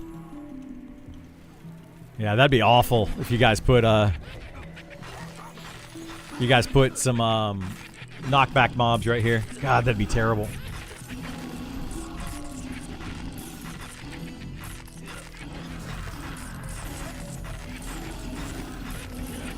You should be able to bubble all the way up to us on Holy. You should probably be fine bubbling to us.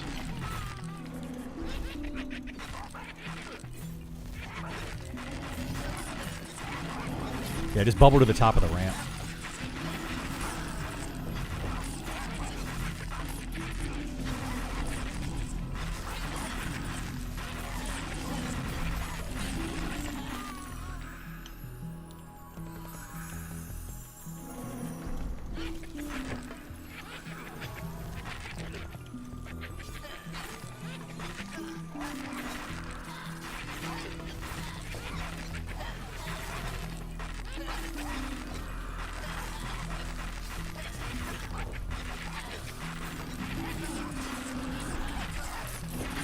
Hoku just pulled that whole area down there, so.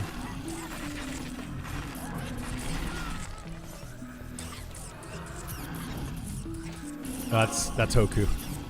Or not Hoku, that's Holy. Yeah, just die like right there somewhere, Holy. You're good.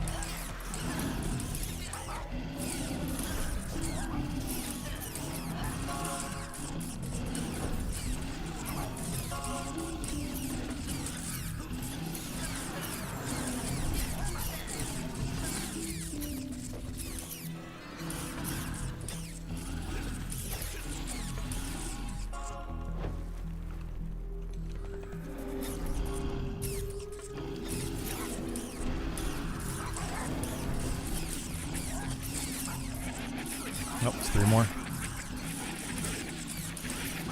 4 more, actually.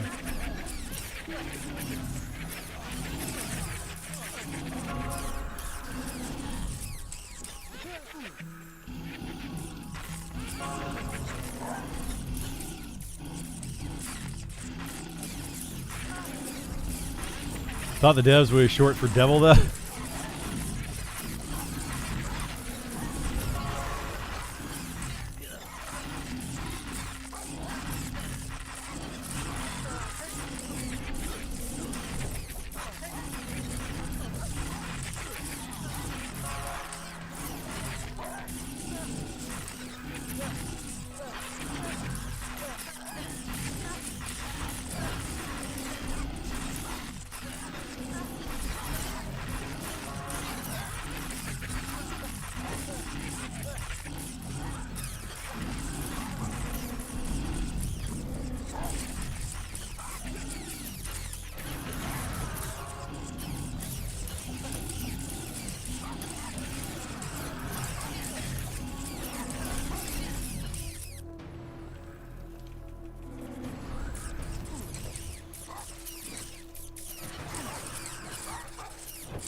Yeah, I think we're good.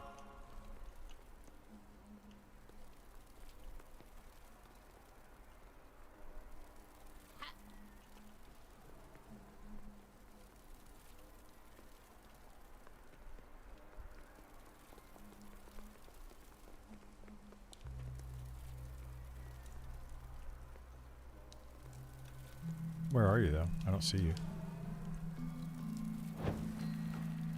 Oh, okay.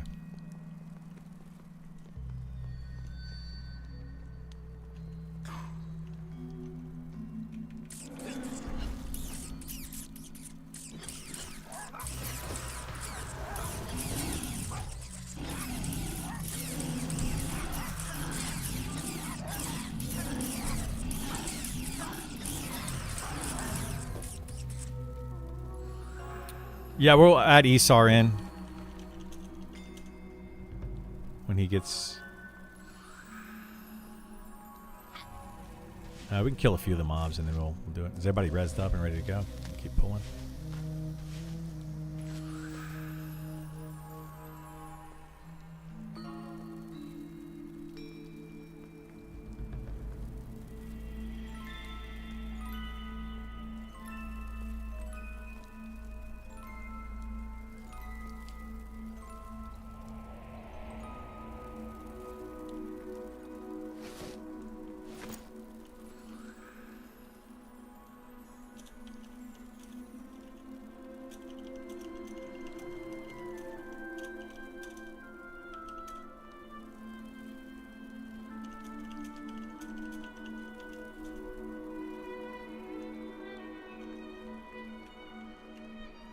You want me to pull these in this hallway so we can start getting to him?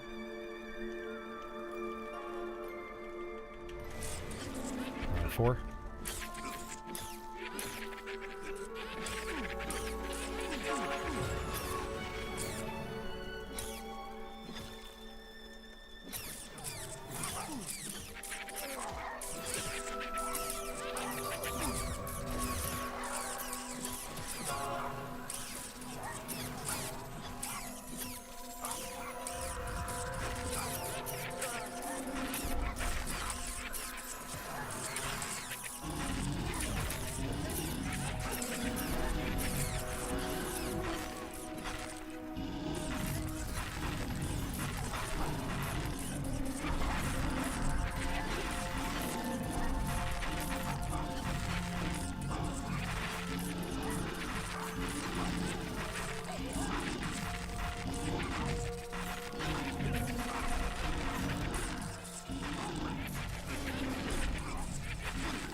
Watch that back spawn. I think 4.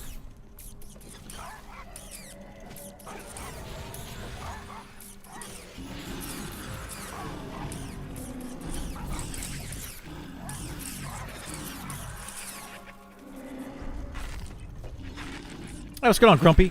How you doing, bud?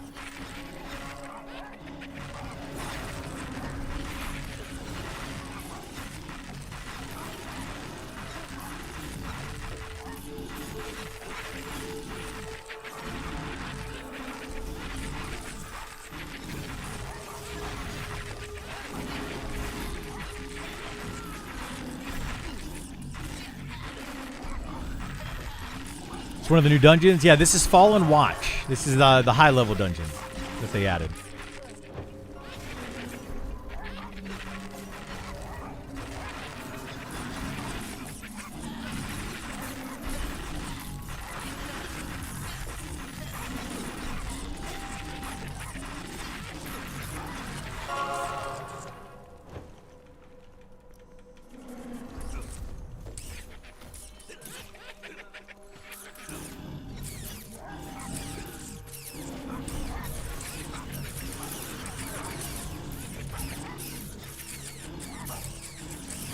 Yeah, we'll be checking this dungeon out a lot over the next week or so.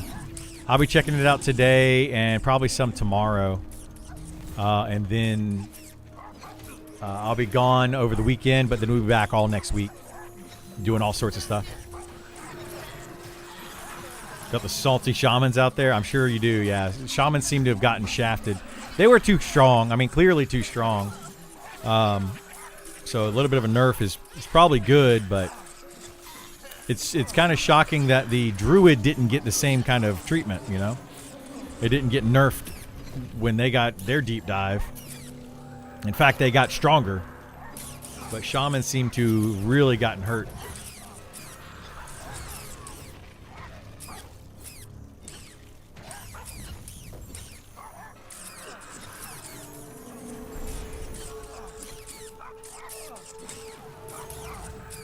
Yeah, Shaman was a flat-out nerf. Like, yeah, it was pretty bad.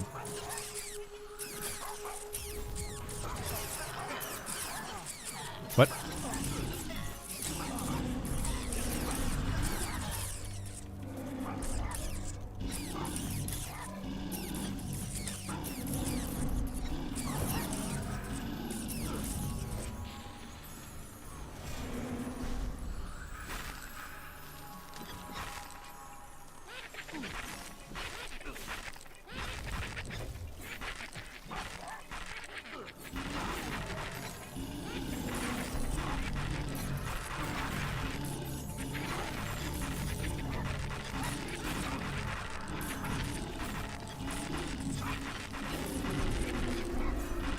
Maybe we need a Beastmaster bat pet to see traps.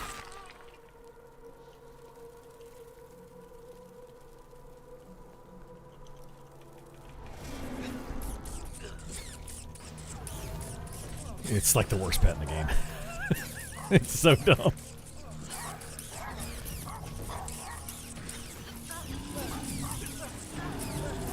Is that Mezable or no? Dorentia down. I got it now. But they cannot. Okay, I'll be sure to grab those in the future.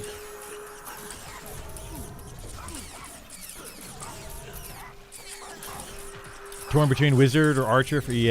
Any insight on how they are performing currently? I would go Archer if it were me. I'm not a big fan of the Wizard changes. Out of those two classes, I would go Archer. Ads? 4 ads?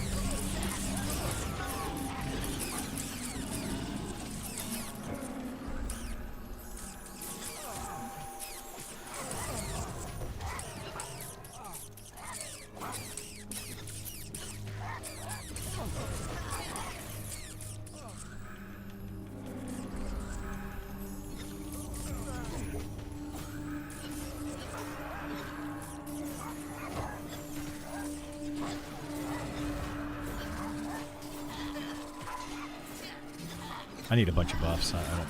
know what I'm missing, but I don't have many.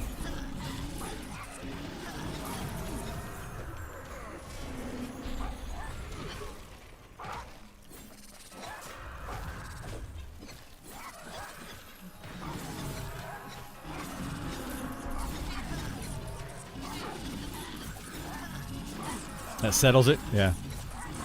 Yeah. Archer's pretty solid. It's very good DPS. It's got some solo ability. It's got some utility for groups.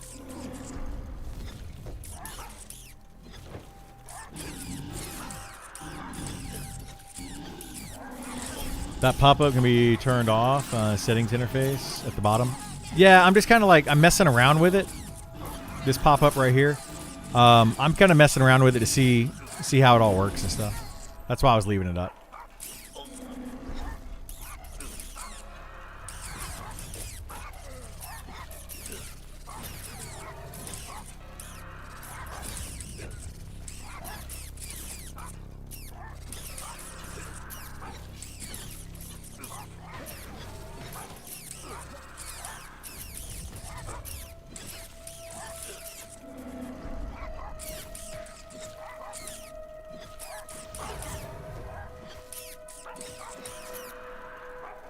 How the shaman gets screwed, just read the deep dive. You'd have to ask somebody that knows a little bit more about it, but they basically just lost a bunch of stuff and didn't really gain much of anything.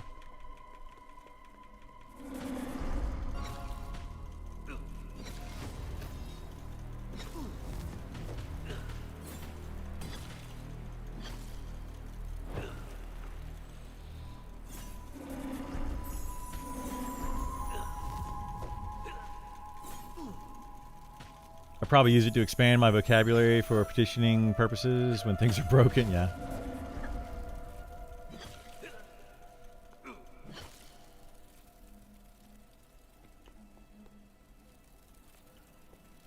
Are we holding for a second?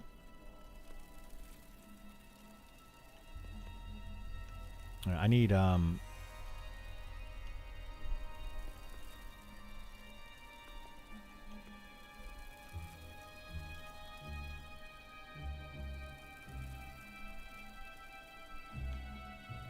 haste, strength buff. I need a bunch of buffs. Damage shield.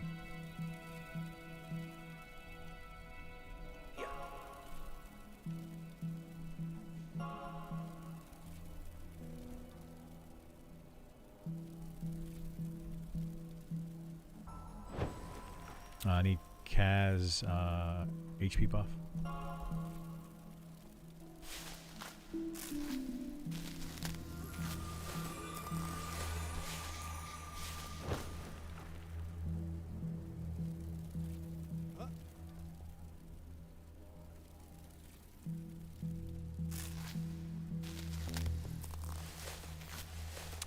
Biggest complaint I've heard about the shaman is the 45-second cooldown to cannibalize. Yeah, that's Esar's saying pet loss, cannibalize got worse, healing got worse. Yeah, I expected the pet for sure. I expected, oh shoot, I expected him to lose the pet for sure. Cannibalize probably was a bit strong, but I mean, compared to like the cleric regen, I don't know that it really needed to be nerfed. Cleric regen is insanely good.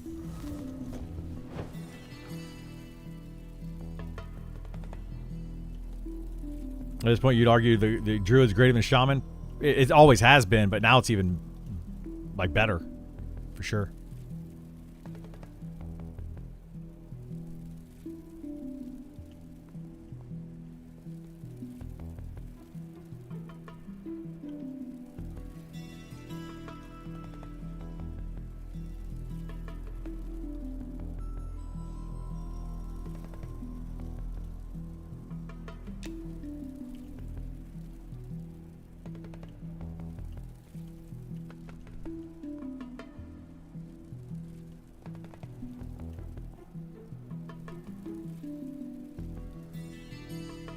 They have spell components now? Really? That's rough. I mean, the cleric also got spell components, and I don't even think the spell components were in the game. I don't think they... Whoops. I don't even think they got the components to cast their spells.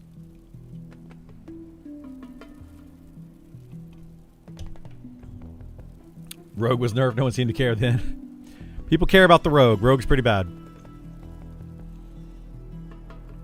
I've been saying the Rogue's bad for a while.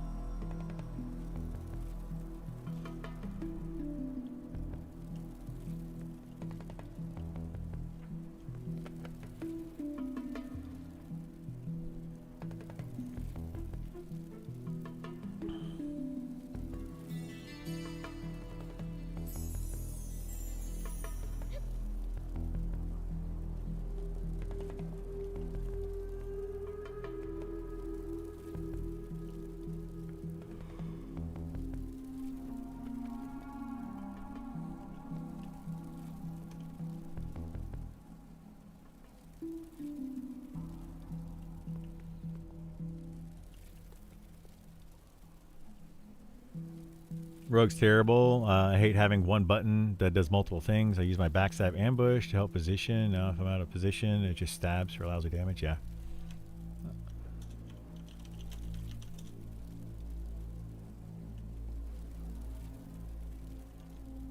You're not getting the invite?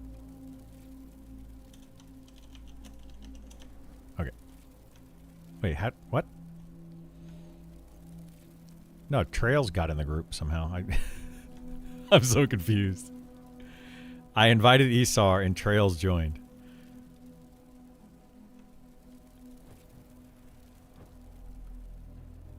What? That's so weird, dude. What kind of bug is this? Do we need to kick this Trails out? Like, what? I don't understand what.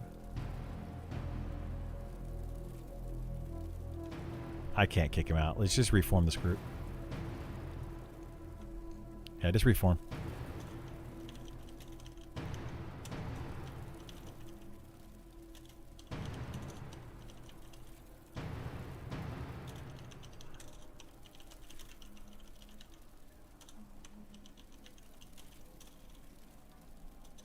All right, we got to relog. That whole group just relog real quick. Yeah, he is.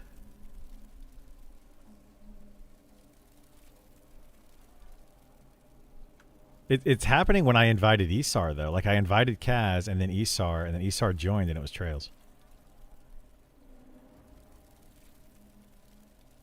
Ads. Oh, crap.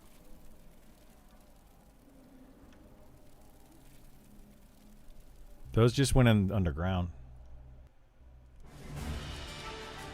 I don't know. Alright, I'm coming back in. I'll invite.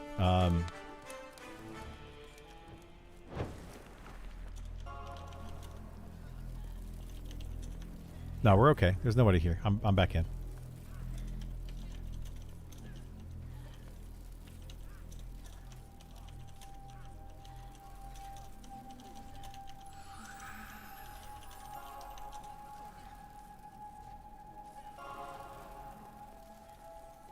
Yeah, which rats are non-KOS? Just the zombified ones?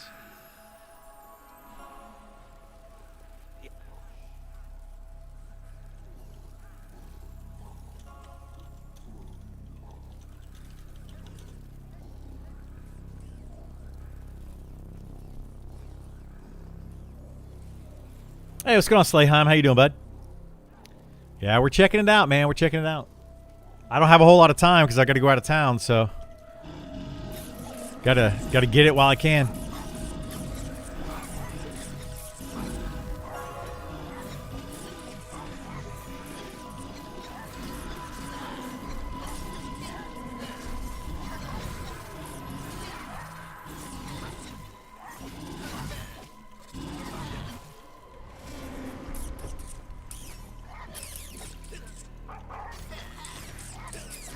Horses are not KOS, right?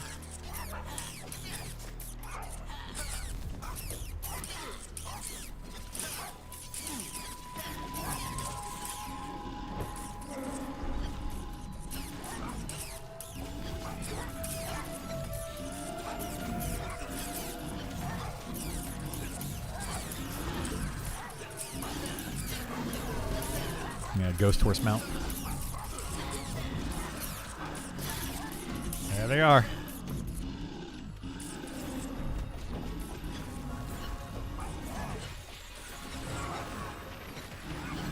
Wait, can you tame these? Yeah, Pox Bone Binder?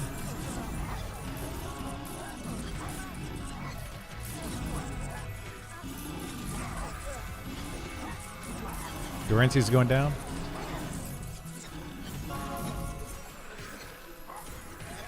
Is this thing not dying? Like, dude. Yeah, it's not taking damage. This horse is not taking damage.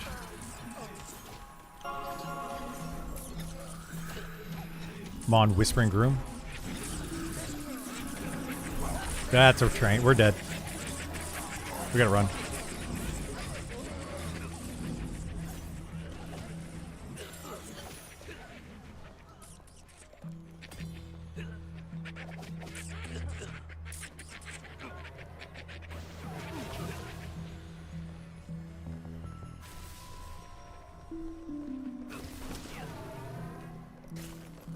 I'm not gonna make it. I'm gonna get as far as I can, but I'm not gonna make it.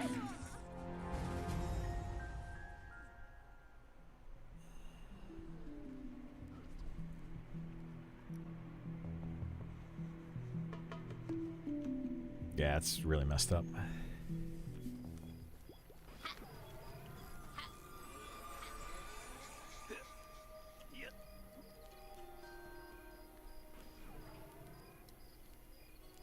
Shaman right there would have been invaluable with their group vanish.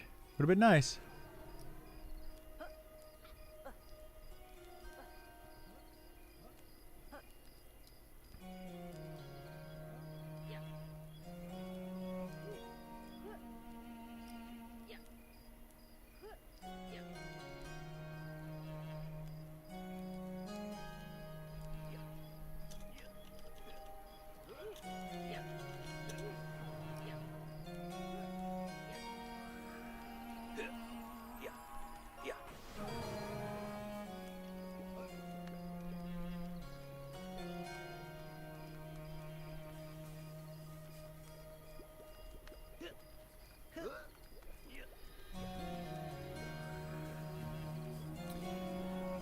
Why Shaman get a group vanish? Clearly a rogue ability. I don't know, man. I don't know.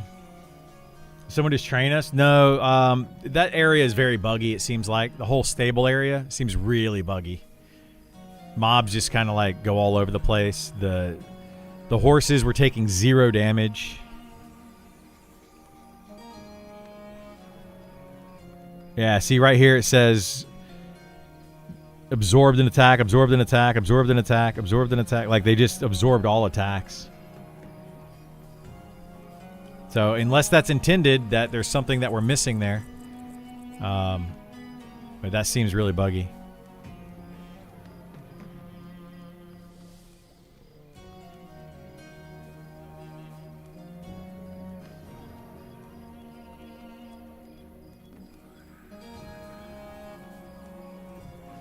I have to expose the horses to light from a torch, otherwise they're immune to damage. It might be, yeah.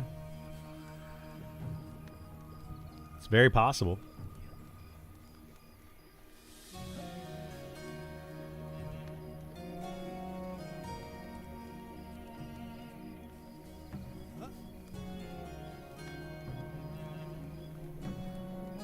Oh boy.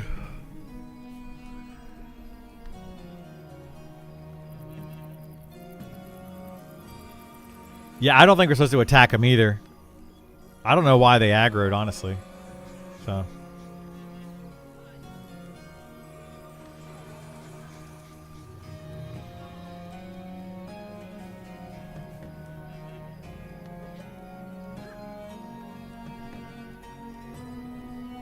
You've been banned from petitions.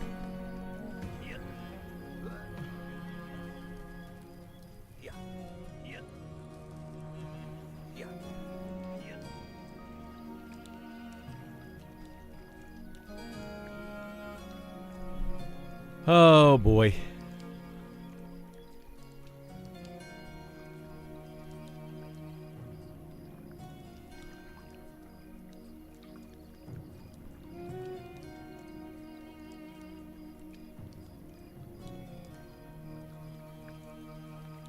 Yeah, this dungeon's rough, though.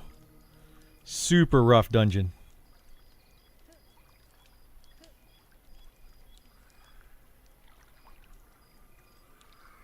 I went back and looked. It was a group member. Was it?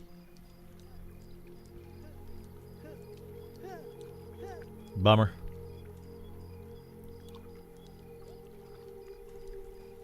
Yeah, people got to be careful with tab targeting.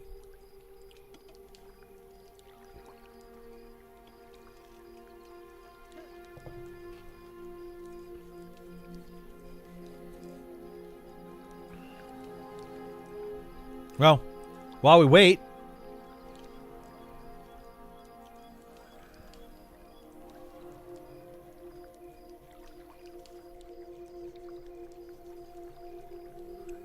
this one's long. Like, let me see. Is there another one that's... What's the other one? How much information is the Inquisitor one? This one's shorter. Let's read this one.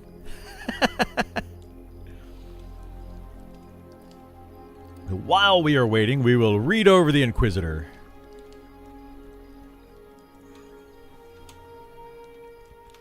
Excuse me. So the Inquisitor Deep Dive, we've got an overview here. Inquisitors are a specialized tank with a myriad of tools for neutralizing casters. They've always served this role well, so in this rework we focus on smoothing out the rough edges for that experience. The fundamental role, theme, and broad strokes of the Inquisitor kit are staying the same. Overall damage is slightly increased. This is very good. Inquisitors were kind of low damage for the tanks, and it made them not as good at holding aggro, so that's a very, very good change. Particularly against casters. Several of the shared spell lines with enchanters have been tweaked to be unique to the Inquisitor, and a few new tools have been added. Very, very good. I like the sound of that. I think we need to get more threat and more damage to the Inquisitors. That's one thing that they did. I'm hoping we get something that like drains mana and does damage at the same time, and it sounds like they might do that with it, particularly against casters right here. Melee abilities. Censoring Strike. Censor your target with a violent strike, dealing weapon ratio damage plus physical damage and decreasing their casting speed. This ability combines Slam and the Mind Exhaustion spell line, gives its lack of mana cost. The casting speed reduction has been slightly rebalanced. So that sounds pretty good. Sounds like a good spell. It's just combining two different things together, which is really nice. So to remove some of those spells from their spell bar, I know a lot of Inquisitors were saying they had too many abilities with only 10 spell slots, and that was not good. Purifying Blow. Unleash a Purifying Blow upon your target, dealing weapon ratio damage plus magic damage, increasing your threat against them and granting you a chance to remove one beneficial effect from them. Additionally, the target is afflicted by any spell in the Distress line. The Purge effect is guaranteed. That's actually really nice that the Purge effect is guaranteed. This is one of the best ways to remove buffs from your target. So very, very good there. Spell lines. Distress. Distress your target, dealing magic damage, increasing your threat against them, and decreasing their magic resistance. This line combines a couple of spells formerly shared with enchanters into a single one. When applied to your target, it guarantees the Purge effect of Purifying Blow. So again, another guaranteed Purge effect of Purifying Blow to remove buffs. This is very much needed, especially for mobs that have a damage shield on them, since the Paladin is the only one that can cast one spell and remove damage shields. The Purge ability on the other casters that do it takes a long time with a 12-second cooldown. It's not great. Feels really bad. Pillage Mana. Pillage the mana of your target, draining mana and disturbing a percentage of the amount drained and distributing a percentage of the damage of the drain to each group member. Additionally, when this spell successfully lands on the target, its mana cost is refunded. This line replaces the Incinerate mana line. It now has a 60-second cooldown. So it's going to be a mana drain, and then it distributes it to the group members. So that's really good, making the Inquisitor a great tank for a spellcaster group to kind of distribute that mana to them. The only thing I don't like about this is, what if you have multiple classes in your group that don't use mana? Then it just kind of it's not really worth it. So if you have like a rogue and some of the other classes, like a rogue and an archer in your party for DPS, it's just kind of a little bit wasted. So it almost means that you have to have more mana using party members if you're going to be playing as a Inquisitor. Auras. We're making a few trades between previous spell lines and Inquisitor auras. Aura of the Inquisitive is being removed in favor of a new perk on the Pillage mana line, see above, while the Haste spell line is being removed in favor of the Aura of Rapidity. So Weapon Shield has been removed, but Aura of Resistance remains. Weapon Shield is the one that gave them an extra 5% damage reduction to physical damage. So they're going to be less physical tanks than the fighter now for sure, because the fighter is going to have that 10% damage reduction that they're going to get. So it's definitely going to jack up the fighter and make them a little bit better. But it looks like we're going to get more Inquisitor going up against spellcasters, so they're going to be able to shield that a little bit better. Aura of Rapidity. Envelop your group in an aura of rapidity, increasing their attack speed. This effect is considered a primary haste, but includes a smaller secondary haste component that stacks with haste from enchanters and shaman. Very good change. I'm glad that they did that, because if they didn't have that secondary haste, it would feel really bad to put an enchanter or shaman in your party. But, that's kind of understandable. I'm glad that we have another secondary haste, though, other than just the bard. So that's actually really good. And this one gives you a primary haste as well. Aura of Resistance. Envelop your group in a warding aura, reducing their spell damage received and increasing their cold, fire, corruption, holy, and magic resistance. Another really good buff. This is probably going to end up making this a class that you're going to put in with the main tank of your group, like put it in with a fighter, give them that holy resistance so that they get that spell damage reduction as well as the physical damage reduction from the fighter. And that's probably going to make a really good combo for your main tank for like raids and such. Defense and cooldowns. Inquisitor cooldowns are